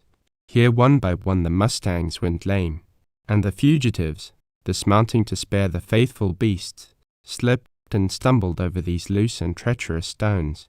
Faye was the only one who did not show distress. She was glad to be on foot again, and the rolling boulders were as stable as solid rock for her. The hours passed, the toil increased, the progress diminished. One of the mustangs failed entirely and was left, and all the while the dimensions of Nonnezoshboko magnified and its character changed. It became a 1,000-foot walled canyon, leaning, broken, threatening, with great yellow slides blocking passage, with huge sections split off from the main wall, with immense dark and gloomy caverns. Strangely, it had no intersecting canyon that jealously guarded its secret. Its unusual formations of cavern and pillar and half-arch led the mind to expect any monstrous stone shape left by an avalanche or cataclysm. Down and down the fugitives toiled, and now the stream bed was bare of boulders and the banks of earth. The floods that had rolled down that canyon had here borne away every loose thing. All the floor was bare red and white stone, polished, glistening, slippery, affording treacherous foothold. And the time came when Nas-Tarbiga abandoned the stream bed to take to the rock-strewn and cactus-covered ledges above. Jane gave out and had to be assisted upon the weary mustang. Faye was persuaded to mount Mack again. Lassiter plodded along. The Indian bent tired steps far in front, and Shefford travelled on after him, footsore and hot. The canyon widened ahead into a great, ragged, iron-hued amphitheatre, and from there apparently turned abruptly at right angles. Sunset rimmed the walls. Shefford wondered dully when the Indian would halt to camp, and he dragged himself onward with eyes down on the rough ground. When he raised them again, the Indian stood on a point of slope with folded arms, gazing down where the canyon veered. Something in Nas Tarbega's pose quickened Shefford's pulse and then his steps. He reached the Indian and the point where he, too, could see beyond that vast jutting wall that had obstructed his view. A mile beyond, all was bright with the colors of sunset, and spanning the canyon in the graceful shape arid beautiful hues of a rainbow was a magnificent stone bridge. "Nanizosh," exclaimed the Navajo, with a deep and sonorous roll in his voice. Chapter 18. At the foot of the rainbow. The Rainbow Bridge was the one great natural phenomenon, the one grand spectacle, which Shefford had ever seen that did not at first give vague disappointment, a confounding of reality, a disenchantment of contrast with what the mind had conceived. But this thing was glorious. It silenced him, yet did not awe or stun. His body and brain, weary and dull from the toil of travel, received a singular and revivifying freshness. He had a strange, mystic perception of this rosy-hued stupendous arch of stone, as if in a former life it had been a goal he could not reach. This wonder of nature, though all-satisfying, all-fulfilling to his artist soul, could not be a resting place for him, a destination where something awaited him, a height he must scale to find peace, the end of his strife. But it seemed all these. He could not understand his perception or his emotion. Still, here at last, apparently, was the rainbow of his boyish dreams and of his manhood, a rainbow magnified even beyond those dreams, though longer transparent and ethereal, but solidified, a thing of ages, sweeping up majestically from the red walls, its iris-hued arch against the blue sky. Nas Tarbega led on down the ledge, and Shefford plodded thoughtfully after him. The others followed. A jutting corner of wall again hid the canyon. The Indian was working round to circle the huge amphitheater. It was slow, irritating, strenuous toil, for the way was on a steep slant, rough and loose and dragging. The rocks were as hard and jagged as leather, and the cactus further hindered progress. When at last the long half-circle had been accomplished, the golden and rosy lights had faded. Again the canyon opened to view. All the walls were pale and steely, and the stone bridge loomed dark. Last Tarbega said camp would be made at the bridge, which was now closed. Just before they reached it, the Navajo halted with one of his singular actions. Then he stood motionless. Shefford realized that Nas Tarbega was saying his prayer to this great stone god. Presently the Indian motioned for Shefford to lead the others and the horses on under the bridge. Shefford did so, and, upon turning, was amazed to see the Indian climbing the steep and difficult slope on the other side. All the party watched him until he disappeared behind the huge base of cliff that supported the arch. Shefford selected a level place for camp, some few rods away, and here, with Lassiter, unsaddled and unpacked the lame, drooping mustangs. When this was done, twilight had fallen. Nas Tarbega appeared, coming down the steep slope on this side of the bridge. Then Shefford divined why the Navajo had made that arduous climb. He would not go under the bridge. Nanizosh was a Navajo god, and Nas Tarbega, though educated as a white man, was true to the superstition of his ancestors. Nas Tarbega turned the mustangs loose to fare for what scant grass grew on bench and slope. Firewood was even harder to find than grass. When the camp duties had been performed and the simple meal eaten, there was gloom gathering in the canyon, and the stars had begun to blink in the pale strip of blue above the lofty walls. The place was oppressive, and the fugitives mostly silent. Shefford spread a bed of blankets for the women, and Jane at once lay wearily down. They stood beside the flickering fire, and Shefford felt her watching him. He was conscious of a desire to get away from her haunting gaze. To the gentle good night he bade her, she made no response. Shefford moved away into a strange dark shadow cast by the bridge against the pale starlight. It was a weird, black belt, where he imagined he was invisible, but out of which he could see.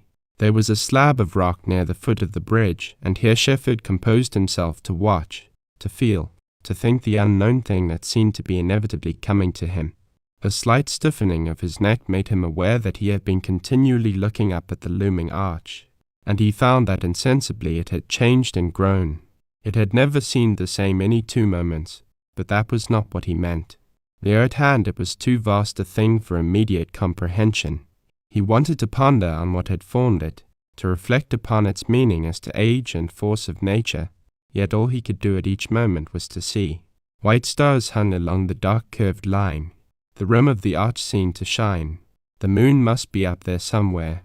The far side of the canyon was now a blank, black wall. Over its towering rim showed a pale glow. They brightened. The shades in the canyon lightened.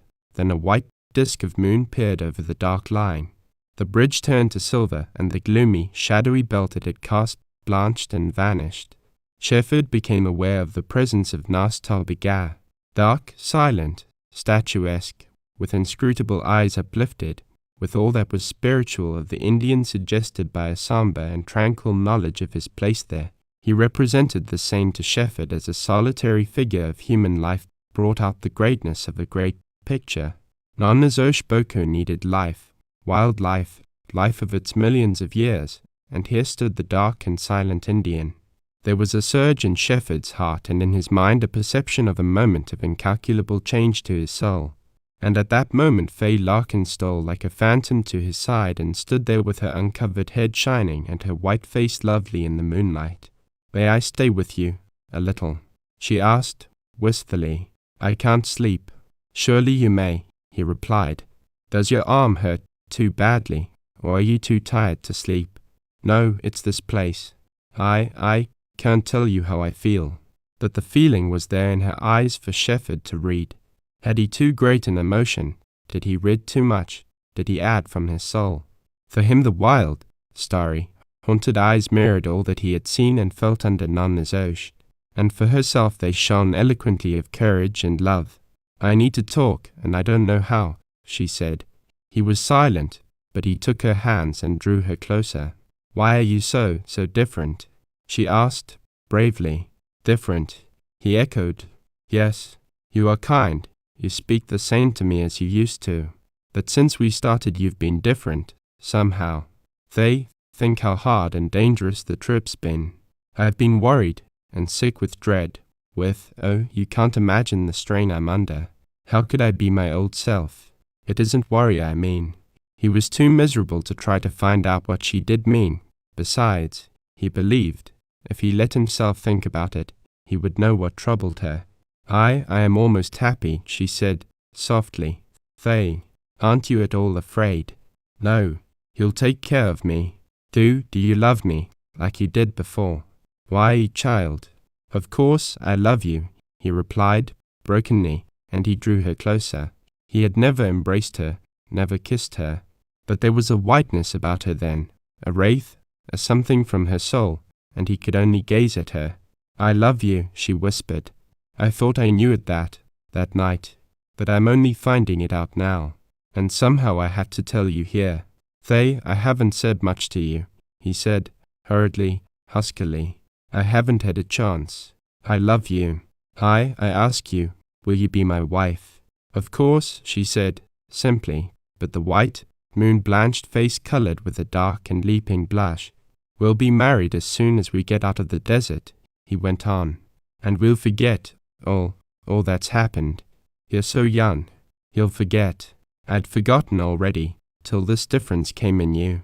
And pretty soon, when I can say something more to you, I'll forget all except Surprise Valley and my evenings in the starlight with you. Say it then, quick." She was leaning against him, holding his hands in her strong clasp, soulful, tender, almost passionate. "You couldn't help it. I'm to blame. I remember what I said." "What?" he queried in amaze. "You can kill him." "I said that. I made you kill him." "Kill whom?" cried Shefford. "Wagoner. I'm to blame. That must be what's made you different. And, I've wanted you to know it's all my fault. That I wouldn't be sorry if you weren't. I'm glad he's dead." "You think?" Shefford's gasping whisper failed in the shock of the revelation that Faye believed he had killed Wagoner. Then with the inference came the staggering truth, her guiltlessness, and the paralyzing joy held him stricken. The powerful hand fell upon Shefford's shoulder, startling him. Nas Tarbigar stood there, looking down upon him and Faye. Never had the Indian seemed so dark, inscrutable of face. But in his magnificent bearing, in the spirit that Shefford sensed in him, there were nobility and power and a strange pride. The Indian kept one hand on Shefford's shoulder, and with the other he struck himself on the breast. The action was that of an Indian, impressive and stern, significant of an Indian's prowess. "My God," breathed Shefford, very low. "Oh, what does he mean?"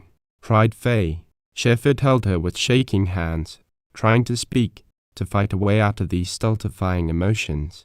"Nas Tobiga, you heard. She thinks I killed Wagoner." All about the Navajo then was dark and solemn disproof of her belief. He did not need to speak. His repetition of that savage, almost boastful blow on his breast added only to the dignity, and not to the denial, of a warrior. "Fay, he means he killed the Mormon," said Shefford. "He must have, for I did not." "Oh," murmured Fay, and she leaned to him with passionate, quivering gladness. It was the woman, the human, the soul born in her that came uppermost then. Now, when there was no direct call to the wild and elemental in her nature, she showed a heart above revenge, the instinct of a saving right, of truth as Shefford knew them. He took her into his arms, and never had he loved her so well. "Nas Tarbiga, you killed the Mormon," declared Shefford, with a voice that had gained strength. No silent Indian suggestion of a deed would suffice in that moment. Shefford needed to hear the Navajo speak, to have Fay hear him speak. "Nas Tarbiga, I know I understand. But tell her, speak so she will know. Tell it as a white man would." "I heard her cry out," replied the Indian, in his slow English. "I waited. When he came I killed him." A poignant why was wrenched from Shefford. Nas Tobiga stood silent, by in a eye, and when that sonorous Indian name rolled in dignity from his lips he silently stalked away into the gloom. That was his answer to the white man. Shefford bent over Fay, and as the strain on him broke he held her closer and closer, and his tears streamed down and his voice broke in exclamations of tenderness and thanksgiving. It did not matter what she had thought, but she must never know what he had thought. He clasped her as something precious he had lost and regained. He was shaken with a passion of remorse. How could he have believed Fay Larkin guilty of murder? Women less wild and less justified than she had been driven to such a deed.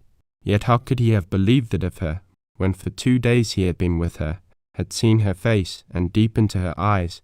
There was mystery in his very blindness. He cast the whole thought from him forever. There was no shadow between Fay and him. He had found her. He had saved her. She was free. She was innocent. And suddenly, as he seemed delivered from contending tumults within, he became aware that it was no unresponsive creature he had folded to his breast. He became suddenly alive to the warm, throbbing contact of her bosom, to her strong arms clinging round his neck, to her closed eyes, to the rapt whiteness of her face, and he bent to cold lips that seemed to receive his first kisses as new and strange, but tremulously changed, at last to meet his own, and then to burn with sweet and thrilling fire. "My darling, my dreams come true," he said. "You are my treasure. I found you here at the foot of the rainbow. What if it is a stone rainbow, if all is not as I had dreamed? I followed a gleam, and it's led me to love and faith." Hours afterward Shefford walked alone to and fro under the bridge. His trouble had given place to serenity, but this night of nights he must live out wide-eyed to its end. The moon had long since crossed the streak of star-fired blue above, and the canyon was black in shadow. At times a current of wind, with all the strangeness of that strange country in its hollow moan, rushed through the great stone arch. At other times there was silence such as Shefford imagined dwelt deep under this rocky world. At still other times an owl hooted, and the sound was nameless, but it had a mocking echo that never ended, an echo of night, silence, gloom, melancholy death, age, eternity. The Indian lay asleep with his dark face upturned, and the other sleepers lay calm and white in the starlight. Shefford saw in them the meaning of life and the past, the illimitable train of faces that had shone the stars. There was a spirit in the canyon, and whether or not it was what the Navajo embodied in the great Nonnezosh, or the life of this present, or the death of the ages, or the nature so magnificently manifested in those silent, dreaming waiting walls, the truth for Shefford was that this spirit was God. Life was eternal. Man's immortality lay in himself. Love of a woman was hope, happiness, brotherhood, that mystic and grand by night. Of the Navajo, that was religion. Chapter 19. The Grand Canyon of the Colorado. The night passed, the gloom turned gray, the dawn stole cool and pale into the canyon. When Nas Tobigad drove the mustangs into camp, the lofty ramparts of the walls were rimmed with gold, and the dark arch of Nonnazosh began to lose its steely gray. The women had rested well and were in better condition to travel. Jane was cheerful and Fay radiant one moment and in a dream the next. She was beginning to live in that wonderful future. They talked more than usual at breakfast, and Lassiter made droll remarks. Shefford, with his great and haunting trouble ended forever, with now only danger to face ahead, was a different man, but thoughtful and quiet. This morning the Indian leisurely made preparations for the start. For all the concern he showed, he might have known every foot of the canyon below Nonnazosh. But, for Shefford, with the dawn had returned anxiety, a restless feeling of the need of hurry. What obstacles, what impassable gorges, might lie between this bridge and the river? The Indian's inscrutable serenity and Fay's trust, her radiance, the exquisite glow upon her face, sustained Shefford and gave him patience to endure and conceal his dread. At length the flight was resumed, with Nas Tobigad leading on foot, and Shefford walking in the rear. A quarter of a mile below camp the Indian led down a declivity into the bottom of the narrow gorge, where the stream ran. He did not gaze backward for a last glance at Nonnazosh, nor did Jane or Lassiter. They, however, checked Mack at the rim of the descent and turned to look behind. Shefford contrasted her tremulous smile, her half-happy goodbye to this place, with the white stillness of her face when she had bade farewell to Surprise Valley. Then she rode Mack down into the gorge. Shefford knew that this would be his last look at the Rainbow Bridge. As he gazed, the tip of the great arch lost its cold, dark stone color and began to shine. The sun had just arisen high enough over some low break in the wall to reach the bridge. Shefford watched. Slowly, in wondrous transformation, the gold and blue and rose and pink and purple blended their hues, softly, mistily, cloudily, until once again the arch was a rainbow. Ages before life had evolved upon the earth, it had spread its grand arch from wall to wall, black and mystic at night, transparent and rosy in the sunrise, at sunset a flaming curve limned against the heavens. When the race of man had passed, it would, perhaps, stand there still. It was not for many eyes to see. Only by toil, sweat, endurance, blood, could any man ever look at Nonnazosh. So it would always be alone, grand, silent, beautiful, unintelligible. Shefford bade Nonnazosh a mute, reverent farewell. Then plunging down the weathered slope of the gorge to the stream below, he hurried forward to join the others. They had progressed much farther than he imagined they would have, and this was owing to the fact that the floor of the gorge afforded easy travel. It was gravel on rock bottom, tortuous, but open, with infrequent and shallow downward steps. The stream did not now rush and boil along and tumble over rock-encumbered ledges.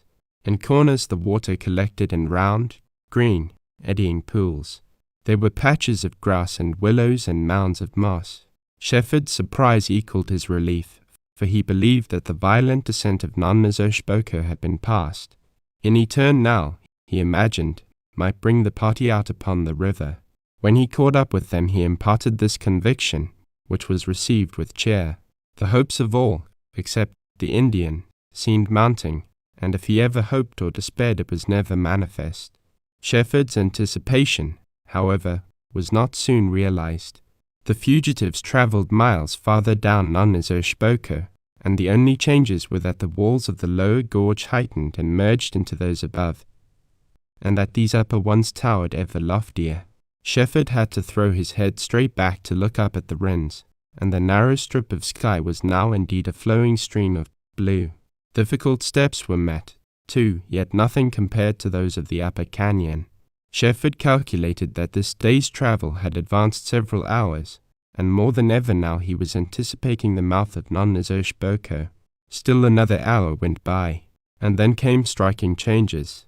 The canyon narrowed till the walls were scarcely 20 paces apart. The color of stone grew dark red above and black down low. The light of day became shadowed, and the floor was a level, gravelly, winding lane, with the stream meandering slowly and silently. Suddenly the Indian halted. He turned his ear down the canyon lane. He had heard something.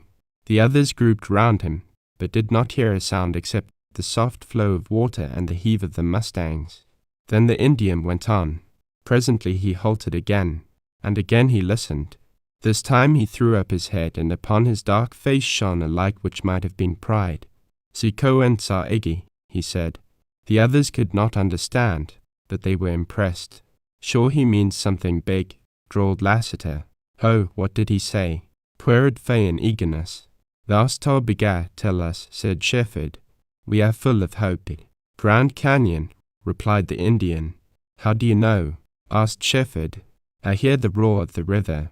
But Shefford, listen as he might, could not hear it. They travelled on, winding down the wonderful lane. Every once in a while Shefford lagged behind, let the others pass out of hearing, and then he listened. At last he was rewarded. Low and deep, dull and strange, with some quality to incite dread, came a roar. Thereafter, at intervals, usually at turns in the canyon, and when a faint stir of warm air fanned his cheeks, he heard the sound, growing clearer and louder. He rounded an abrupt corner to have the roar suddenly fill his ears, to see the lane extend straight to a ragged vent, and beyond that, at some distance, a dark, ragged, bulging wall, like iron. As he hurried forward, he was surprised to find that the noise did not increase. Here it kept a strange uniformity of tone and volume. The others of the party passed out of the mouth of Non-Nazosh-Boko in advance of Shefford, and when he reached it they were grouped upon a bank of sand. A dark red canyon yawned before them, and through it slid the strangest river Shefford had ever seen. At first glance he imagined the strangeness consisted of the dark red color of the water, but at the second he was not so sure. All the others, except Nas Tarbiga, eyed the river blankly, as if they did not know what to think. The roar came from round a huge bulging wall downstream. Up the canyon, half a mile, at another turn, there was a leaping rapid of dirty red-white waves, and the sound of this, probably, was drowned in the unseen but nearer rapid. "This is the Grand Canyon of the Colorado," said Shefford. "We've come out at the mouth of Non-Nazosh-Boko, and now to wait for Joe Lake." They made camp on a dry, level sand bar under a shelving wall. Nas Tarbiga collected a pile of driftwood to be used for fire, and then he took the mustangs back up the side canyon to find grass for them. Lassiter appeared unusually quiet, and soon passed from weary rest on the sand to deep slumber. They and Jane succumbed to an exhaustion that manifested itself the moment relaxation set in, and they, too, fell asleep. Shefford patrolled the long strip of sand under the wall, and watched up the river for Joe Lake. The Indian returned and went along the river, climbed over the jutting, sharp slopes that reached into the water, and passed out of sight upstream toward the rapid. Shefford had a sense that the river and the canyon were too magnificent to be compared with others. Still, all his emotions and sensations had been so wrought upon, he seemed not to have any left by which he might judge of what constituted the difference. He would wait. He had a grim conviction that before he was safely out of this earth-riven crack he would know. One thing, however, struck him, and it was that up the canyon, high over the lower walls, hazy and blue, stood other walls, and beyond and above them, dim and purple distance, upreared still other walls. The haze and the blue and the purple meant great distance, and, likewise, the height seemed incomparable. The Red River attracted him most. Since this was the medium by which he must escape with his party, it was natural that it absorbed him, to the neglect of the gigantic cliffs. And the more he watched the river, studied it, listened to it, imagined its nature, its power, its restlessness, the more he dreaded it. As the hours of the afternoon wore away, and he strolled along and rested on the banks, his first impressions, and what he realized might be his truest ones, were gradually lost. He could not bring them back. The river was changing, deceitful. It worked upon his mind. The low, hollow roar filled his ears and seemed to mock him. Then he endeavored to stop thinking about it, to confine his attention to the gap upstream where sooner or later he prayed that Joe Lake and his boat would appear. But, Though he controlled his gaze, he could not his thought, and his strange, impondering dread of the river augmented. The afternoon waned. Nas Tarbiga came back to camp and said any likelihood of Joe's arrival was past for that day. Shefford could not get over an impression of strangeness, of the impossibility of the reality presented to his naked eyes. These lonely fugitives in the huge walled canyon waiting for a boatman to come down that river. Strange and wild, those were the words which, inadequately at best, suited this country and the situations it produced. After supper he and Faye walked along the bars of smooth, red sand. There were a few moments when the distant peaks and domes and turrets were glorified in changing sunset hues. But the beauty was fleeting. Faye still showed lassitude. She was quiet, yet cheerful, and the sweetness of her smile, her absolute trust in him, stirred and strengthened anew his spirit. Yet he suffered torture when he thought of trusting Faye's life, her soul, and her beauty to this strange red river. Light brought him relief. He could not see the river, only the low roar made its presence known out there in the shadows. And, there being no need to stay awake, he dropped at once into heavy slumber. He was roused by hands dragging at him. Nas Tarbiga bent over him. It was broad daylight. The yellow wall high above was glistening. The fire was crackling and pleasant odors were wafted to him. Faye and Jane and Lassiter sat around the tarpaulin at breakfast. After the meal, suspense and strain were manifested in all the fugitives, even the imperturbable Indian being more than usually watchful. His eyes scarcely ever left the black gap where the river slid round the turn above. Soon, as on the preceding day, he disappeared up the ragged, iron-bound shore. There was scarcely an attempt at conversation. A controlling thought bound that group into silence. If Joe Lake was ever going to come, he would come today. Shefford asked himself 100 times if it were possible, and his answer seemed to be in the low, sullen, muffled roar of the river. And as the morning wore on toward noon, his dread deepened until all chance appeared hopeless. Already he had begun to have vague and unformed and disquieting ideas of the only avenue of escape left, to return up Namnazosh Boker, and that would be to enter a trap. Suddenly a piercing cry pealed down the canyon. It was followed by echoes, weird and strange, that clapped from wall to wall in mocking concatenation. Nas Tarbiga appeared high on the ragged slope. The cry had been the Indians. He swept an arm out, pointing upstream, and stood like a statue on the iron rocks. Shefford's keen gaze sighted a moving something in the bend of the river. It was long, low, dark, and flat, with a lighter object upright in the middle. A boat and a man. Joe. It's Joe, yelled Shefford, madly. There, look. Jane and Faye were on their knees in the sand, clasping each other, pale faces toward that bend in the river. Shefford ran up the shore toward the Indian. He climbed the jutting slant of rock. The boat was now full in the turn. It moved faster. It was nearing the smooth incline above the rapid. There, it glided down, heaved darkly up, settled back, and disappeared in the frothy, muddy roughness of water. Shefford held his breath and watched. A dark, bobbing object showed, vanished, showed again to enlarge, to take the shape of a big flatboat, and then it rode the swift, choppy current out of the lower end of the rapid.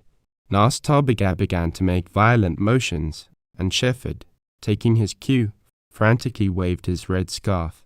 There was a 5-mile-an-hour current right before them, and Joe must needs see them so that he might sheer the huge and clumsy craft into the shore before it drifted too far down.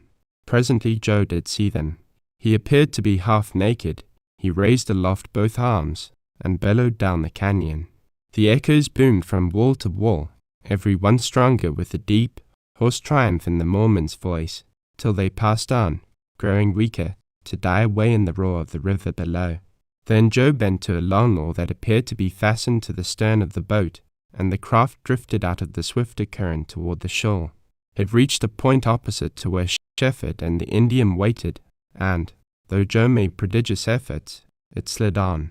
Still, it also drifted shoreward, and halfway down to the mouth of Namnazosh Boker, Joe threw the end of a rope to the Indian. "Tow, tow," yelled the Mormon, again setting into motion the fiendish echoes. He was naked to the waist. He had lost flesh. He was haggard, worn, dirty, wet. While he pulled on a shirt, Nastabiga made the rope fast to a snag of a log of driftwood embedded in the sand, and the boat swung to shore. It was perhaps 30 feet long by half as many wide, crudely built of rough-hewn boards. The steering gear was a long pole with a plank nailed to the end. The craft was empty save for another pole and plank, Joe's coat, and a broken-handled shovel. There were water and sand on the flooring. Joe stepped ashore and he was gripped first by Shefford and then by the Indian. He was an unkempt and gaunt giant, yet how steadfast and reliable, how grimly strong to inspire hope. "Reckon most of me is here," he said in reply to greetings. "I've had water plenty. My God, I've had water." He rolled out a grim laugh. "But no grub for 3 days. Forgot to fetch some." How practical he was.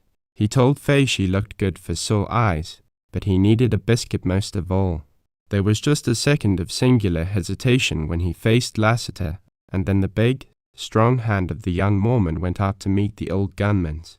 While they fed him and he ate like a starved man, Shefford told of the flight from the village, the rescuing of Jane and Lassiter from Surprise Valley, the descent from the plateau, the catastrophe to Shad's gang, and, concluding, Shefford, without any explanation, told that Nastabiga had killed the Mormon wagoner.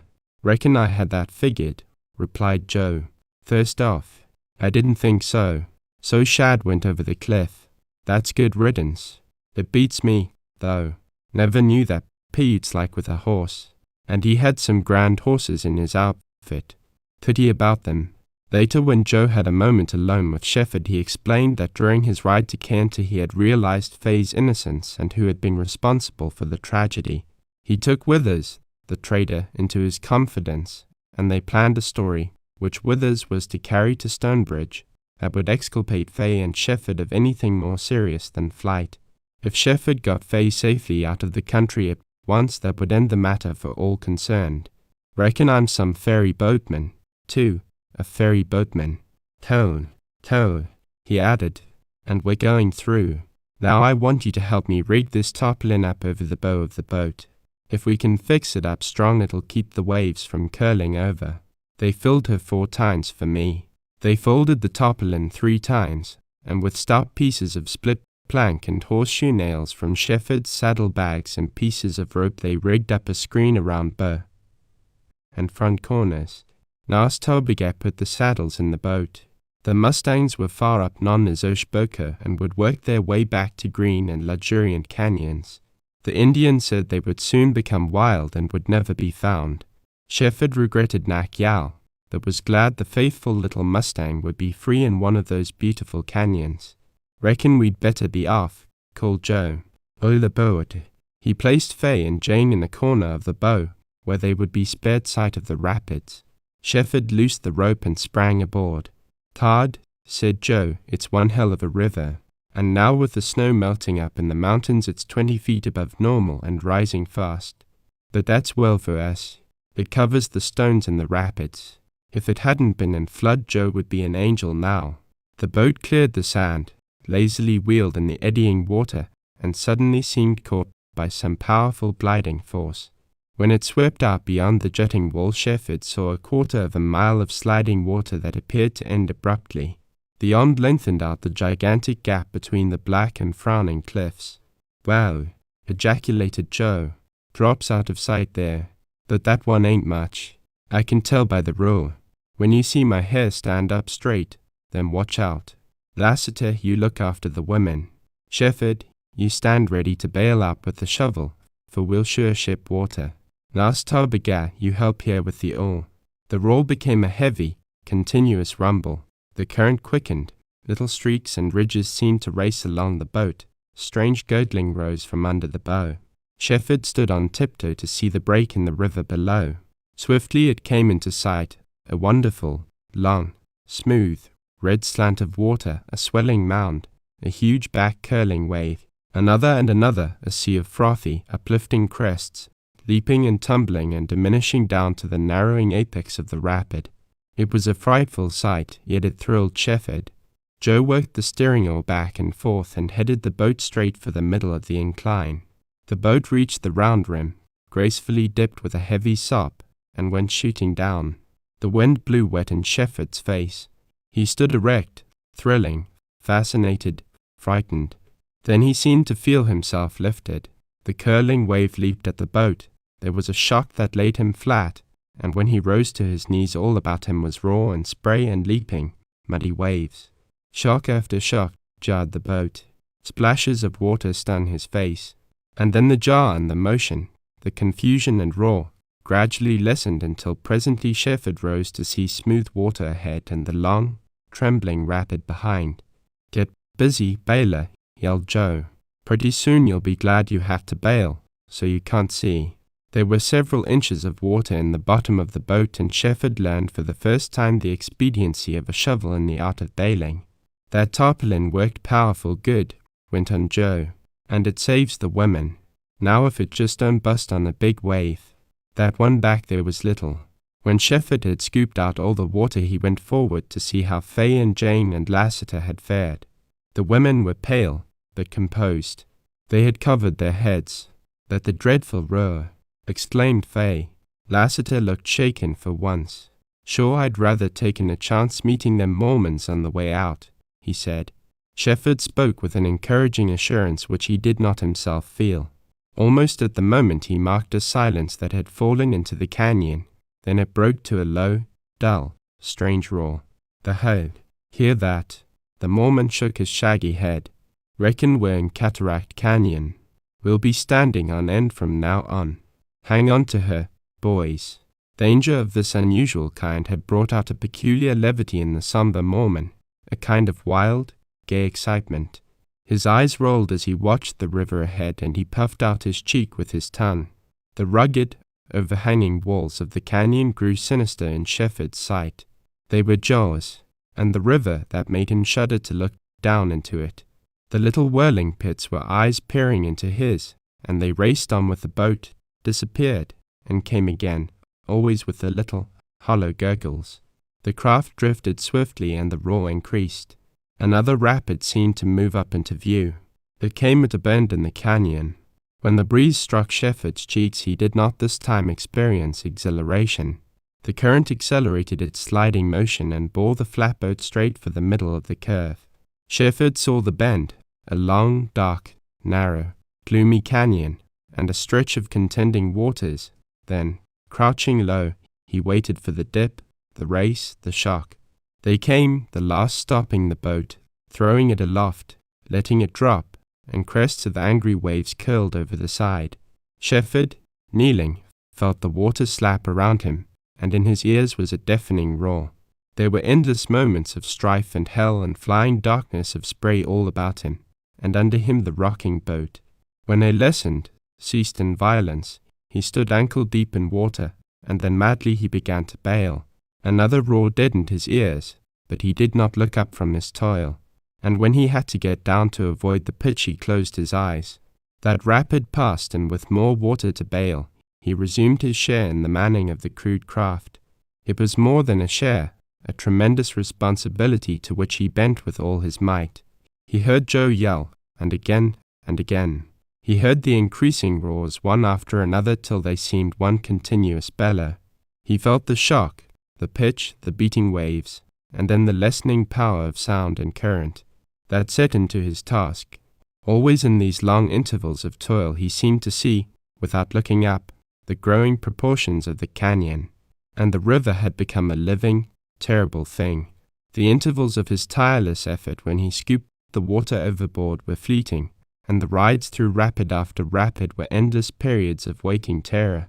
His spirit and his hope were overwhelmed by the rush and roar and fury.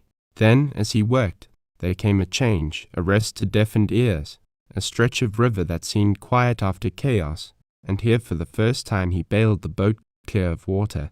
Jane and Fay were huddled in a corner, with the flapping tarpaulin now half fallen over them. They were wet and muddy. Lassiter crouched like a man dazed by a bad dream, and his white hair hung, stained and bedraggled, over his face. The Indian and the Mormon, grim, hard, worn, stood silent at the oar. The afternoon was far advanced, and the sun had already descended below the western ramparts. A cool breeze blew up the canyon, laden with a sound that was the same, yet not the same, as those low, dull roars which Shefford dreaded more and more. Joe Lake turned his ear to the breeze. A stronger puff brought a heavy, quivering rumble. This time he did not vent his gay and wild defiance to the river. He bent lower, listened. Then as the rumble became a strange, deep, reverberating roll, as if the monstrous river were rolling huge stones down a subterranean canyon, Shefford saw with dilating eyes that the Mormon's hair was rising stiff upon his head. "Hear that?" said Joe, turning an ashen face to Shefford. "We'll drop off the earth now. Hang on to the girl, so if we go you can go together. And, Pod, if you've a God, pray." Nas Tarbiga faced the bend from whence that rumble came, and he was the same dark, inscrutable, impassive Indian as of old. What was death to him? Shefford felt the strong, rushing love of life surge in him, and it was not for himself he thought, but for Faye and the happiness she merited. He went to her, patted the covered head, and tried with words choking in his throat to give hope.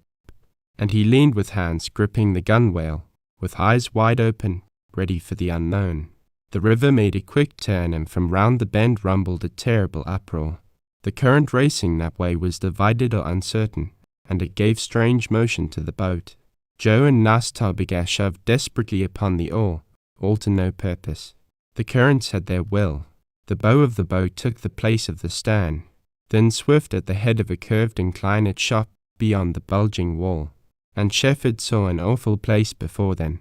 The canyon had narrowed to half its width, and turned almost at right angles. The huge clamor of appalling sound came from under the cliff where the swollen river had to pass and where there was not space. The rapid rushed in gigantic swells right upon the wall, boomed against it, climbed and spread and fell away, to recede and gather new impetus, to leap madly on down the canyon. Shefford went to his knees, clasped Faye, and Jane, too. But facing this appalling thing he had to look. Courage and despair came to him at the last. This must be the end. With long, buoyant swing the boat sailed down, shot over the first waves, was caught and lifted upon the great swell and impelled straight toward the cliff. Huge whirlpools raced alongside, and from them came a horrible, engulfing roar. Monstrous bulges rose on the other side. All the stupendous power of that mighty river of downward rushing silt swung the boat aloft, up and up, as the swell climbed the wall. Shefford, with transfixed eyes and harried soul, watched the wet, black wall. It loomed down upon him. The stern of the boat went high. Then when the crash that meant doom seemed imminent, the swell spread and fell back from the wall. And the boat never struck at all. By some miraculous chance it had been favored by a strange and momentary receding of the huge spent swell. Then it slid back, was caught and whirled by the current into a red, frothy, upflung rapids below. Shefford bowed his head over Faye and saw no more, nor felt nor heard. What seemed a long time after that the broken voice of the Mormon recalled him to his labors. The boat was half full of water. Nas Tarbiga scooped out great sheets of it with his hands. Shefford sprang to aid him, found the shovel, and plunged into the task. Slowly but surely they emptied the boat, and then Shefford saw that twilight had fallen. Joe was working the craft toward a narrow bank of sand, to which, presently, they came, and the Indians sprang out to moor to a rock. The fugitives went ashore, and, weary and silent and drenched, they dropped in the warm sand. But Shefford could not sleep. The river kept him awake. In the distance it rumbled, low, deep, reverberating, and near at hand it was a thing of mutable mood. It moaned, whined, mocked, and laughed. It had the soul of a devil. It was a river that had cut its way to the bowels of the earth, and its nature was destructive. It harbored no life. Fighting its way through those dead walls, cutting and tearing and wearing, its heavy burden of silt was death, destruction, and decay. A silent river, a murmuring, strange, fierce, terrible, thundering river of the desert. Even in the dark it seemed to wear the hue of blood. All night long Shefford heard it, and toward the dark hours before dawn, when a restless, broken sleep came to him, his dreams were dreams of a river of sounds. All the beautiful sounds he knew and loved he heard, the sigh of the wind in the pines, the mourn of the wolf, the cry of the laughing gull, the murmur of running brooks, the song of a child, the whisper of a woman. And there were the boom of the surf, the roar of the north wind in the forest, the roll of thunder, and there were the sounds not of earth, a river of the universe rolling the planets, engulfing the stars, pouring the sea of blue into infinite space. Light with its fitful dreams past. Dawn lifted the ebony gloom out of the canyon, and sunlight far up on the ramparts renewed Shefford's spirit. He rose and awoke the others. Faye's wistful smile still held its faith. They ate of the gritty, water-soaked food. Then they embarked. The current carried them swiftly down and out of hearing of the last rapid. The character of the river and the canyon changed. The current lessened to a slow, smooth, silent, eddying flow. The walls grew straight, sheer, gloomy, and vast. Shefford noted these features, but he was listening so hard for the roar of the next rapid that he scarcely appreciated them. All the fugitives were listening. Every bend in the canyon, and now the turns were numerous, might hold a rapid. Shefford strained his ears. He imagined the low, dull, strange rumble.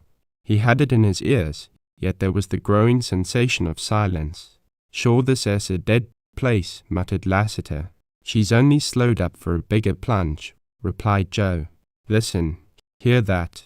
But there was no true sound. Joe only imagined what he expected and hated and dreaded to hear. Mile after mile they drifted through the silent gloom between those vast and magnificent walls. After the speed, the turmoil, the whirling, shrieking, thundering, the never-ceasing sound and change and motion of the rapids above, this slow, quiet drifting, this utter, absolute silence, these eddying stretches of still water below, worked strangely upon Shefford's mind, and he feared he was going mad.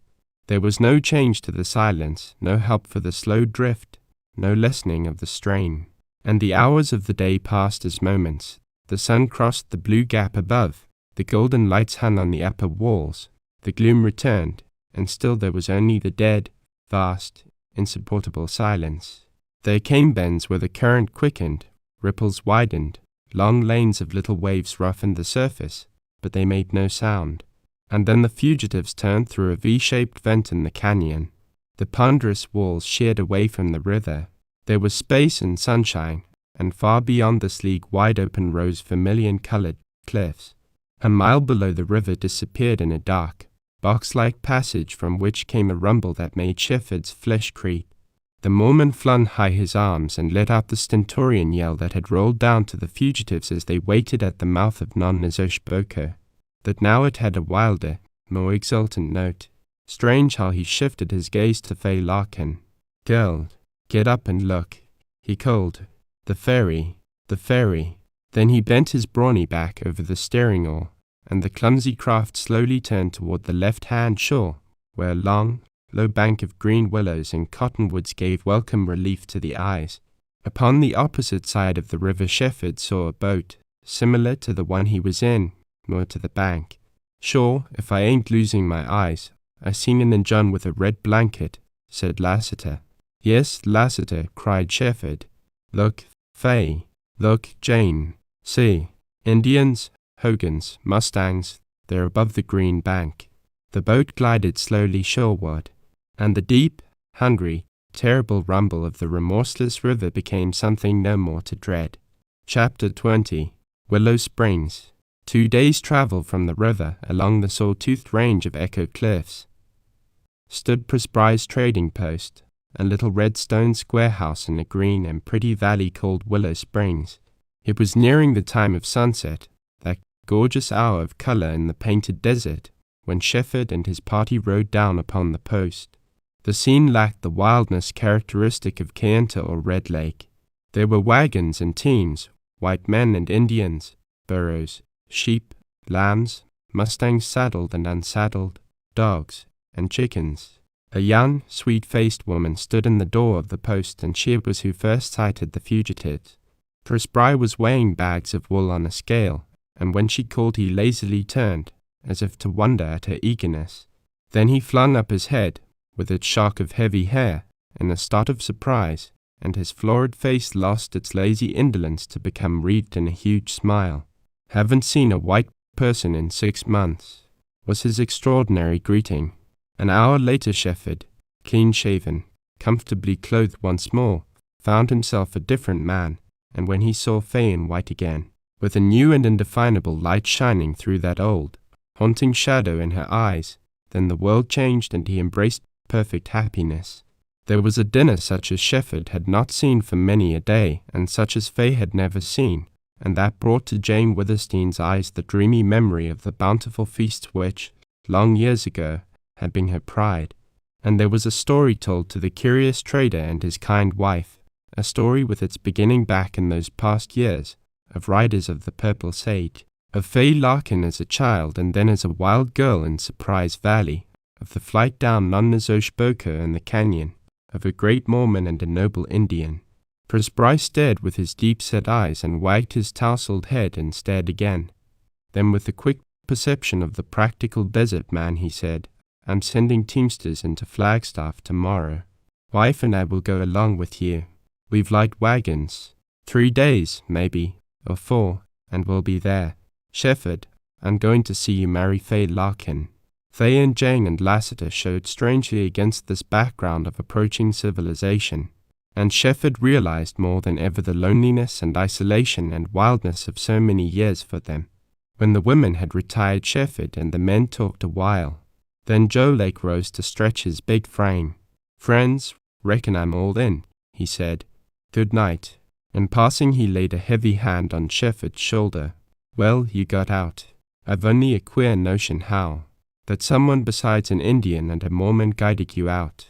Be good to the girl. Goodbye, Pard." Shefford grasped the big hand and in the emotion of the moment did not catch the significance of Joe's last words. Later Shefford stepped outside into the starlight for a few moments' quiet walk and thought before he went to bed. It was a white night. The coyotes were yelping. The stars shone steadfast, bright, cold. Nas Tobigay stalked out of the shadow of the house and joined Shefford. They walked in silence. Shefford's heart was too full for utterance, and the Indian seldom spoke at any time. When Shefford was ready to go in, Nas Tobigay extended his hand. "Goodbye, by Nye," he said, strangely, using English and Navajo in what Shefford supposed to be merely good night. The starlight shone full upon the dark, inscrutable face of the Indian. Shefford bade him good night and then watched him stride away in the silver gloom. But next morning Shefford understood. Nas Tobigay and Joe Lake were gone. It was a shock to Shefford. Yet what could he have said to either? Joe had shirked saying goodbye to him and Fay, and the Indian had gone out of Shefford's life as he had come into it.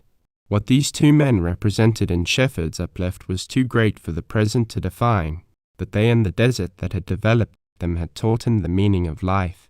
He might fail often, since failure was the lot of his kind, but could he ever fail again in faith in man or God while he had mind to remember the Indian and the Mormon? Still, though he placed them on a noble height and loved them well, there would always abide with him a sorrow for the Mormon and a sleepless and eternal regret for that Indian on his lonely cedar slope with the spirits of his vanishing race calling him. Willow Springs appeared to be a lively place that morning. Presbry was gay and his sweet-faced wife was excited. The teamsters were a jolly, whistling lot, and the lean mustangs kicked and bit at one another. The trader had brought out 2 light wagons for the trip, and, after the manner of desert men, desired to start at sunrise. Far across the painted desert towered the San Francisco peaks, black-timbered, blue-canyoned, purple-hazed, with white snow like the clouds around their summits. Jane Withersteen looked at the radiant Fay and lived again in her happiness, and at last excitement had been communicated to the old gunman. Shaw were going to live with Fay and John, and be near Venters and Bess and see the blacks again, Jane. And Venters will tell you, as he did me, how Wrangell run Black Star off his legs. All connected with that early start was sweet, sad, hopeful. And so they rode away from Willow Springs, through the green fields of alfalfa and cottonwood, down the valley with its smoking hogans and whistling mustangs and scarlet-blanketed Indians, and out upon the bare, ridged, colorful desert toward the rosy sunrise.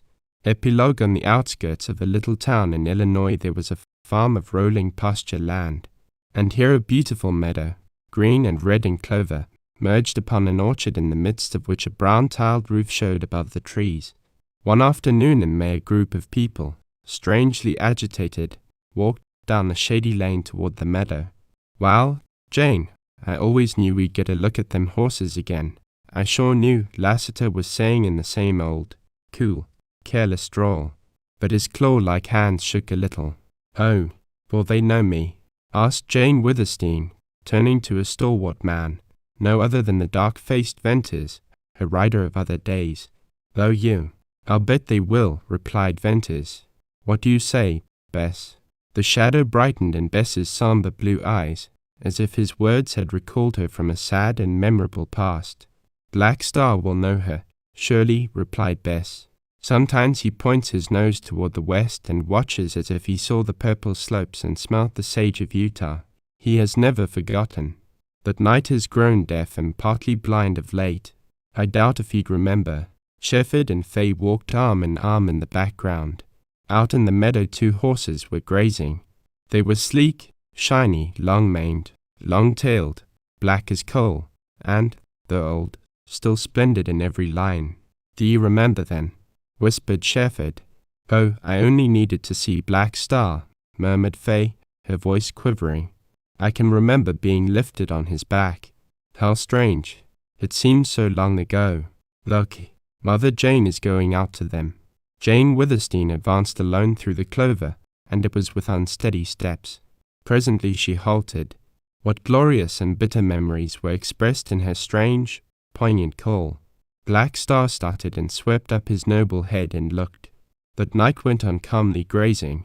Then Jane called again, the same strange call, only louder and this time broken. Black Star raised his head higher and he whistled a piercing blast. He saw Jane. He knew her as he had remembered the call, and he came pounding toward her. She met him, encircled his neck with her arms, and buried her face in his mane. "Sure, I reckon I'd better never say any more about Wrangel running the blacks off their legs that time," muttered Lassiter as if to himself. "Lassiter, you only dreamed that race," replied Venters, with a smile. "Oh, Byrne, isn't it good that Black Star remembered her, that she'll have him, something left of her old home?" asked Bess wistfully. "Indeed it is good. But, Bess, Jane Withersteen will find a new spirit and new happiness here." Jane came toward them, leading both horses. "Dear friends, I am happy. Today I bury all regrets. Of the past I shall remember only, my riders of the purple sage." Venters smiled his gladness. "And you, Lassiter, what shall you remember?" he queried. The old gunman looked at Jane and then at his claw-like hands and then at Fay. His eyes lost their shadow and began to twinkle. "Well, I rolled a stone once, but I reckon now that time Wrangel." "Lassiter, I said you dreamed that race." "Wrangel never beat the blacks," interrupted Venters. "And you, Fay, what shall you remember?" "Surprise Valley," replied Fay, dreamily. "And you, Shefford?" Shefford shook his head. For him there could never be one memory only. In his heart there would never change or die memories of the wild uplands, of the great towers and walls, of the golden sunsets on the canyon ramparts, of the silent, fragrant valleys where the cedars and the sago lilies grew, of those starlit nights when his love and faith awoke, of grand and lonely Nonnezoshe, of that red, sullen, thundering, mysterious Colorado River, of a wonderful Indian and a noble Mormon, of all that was embodied for him in the meaning of the Rainbow Trail.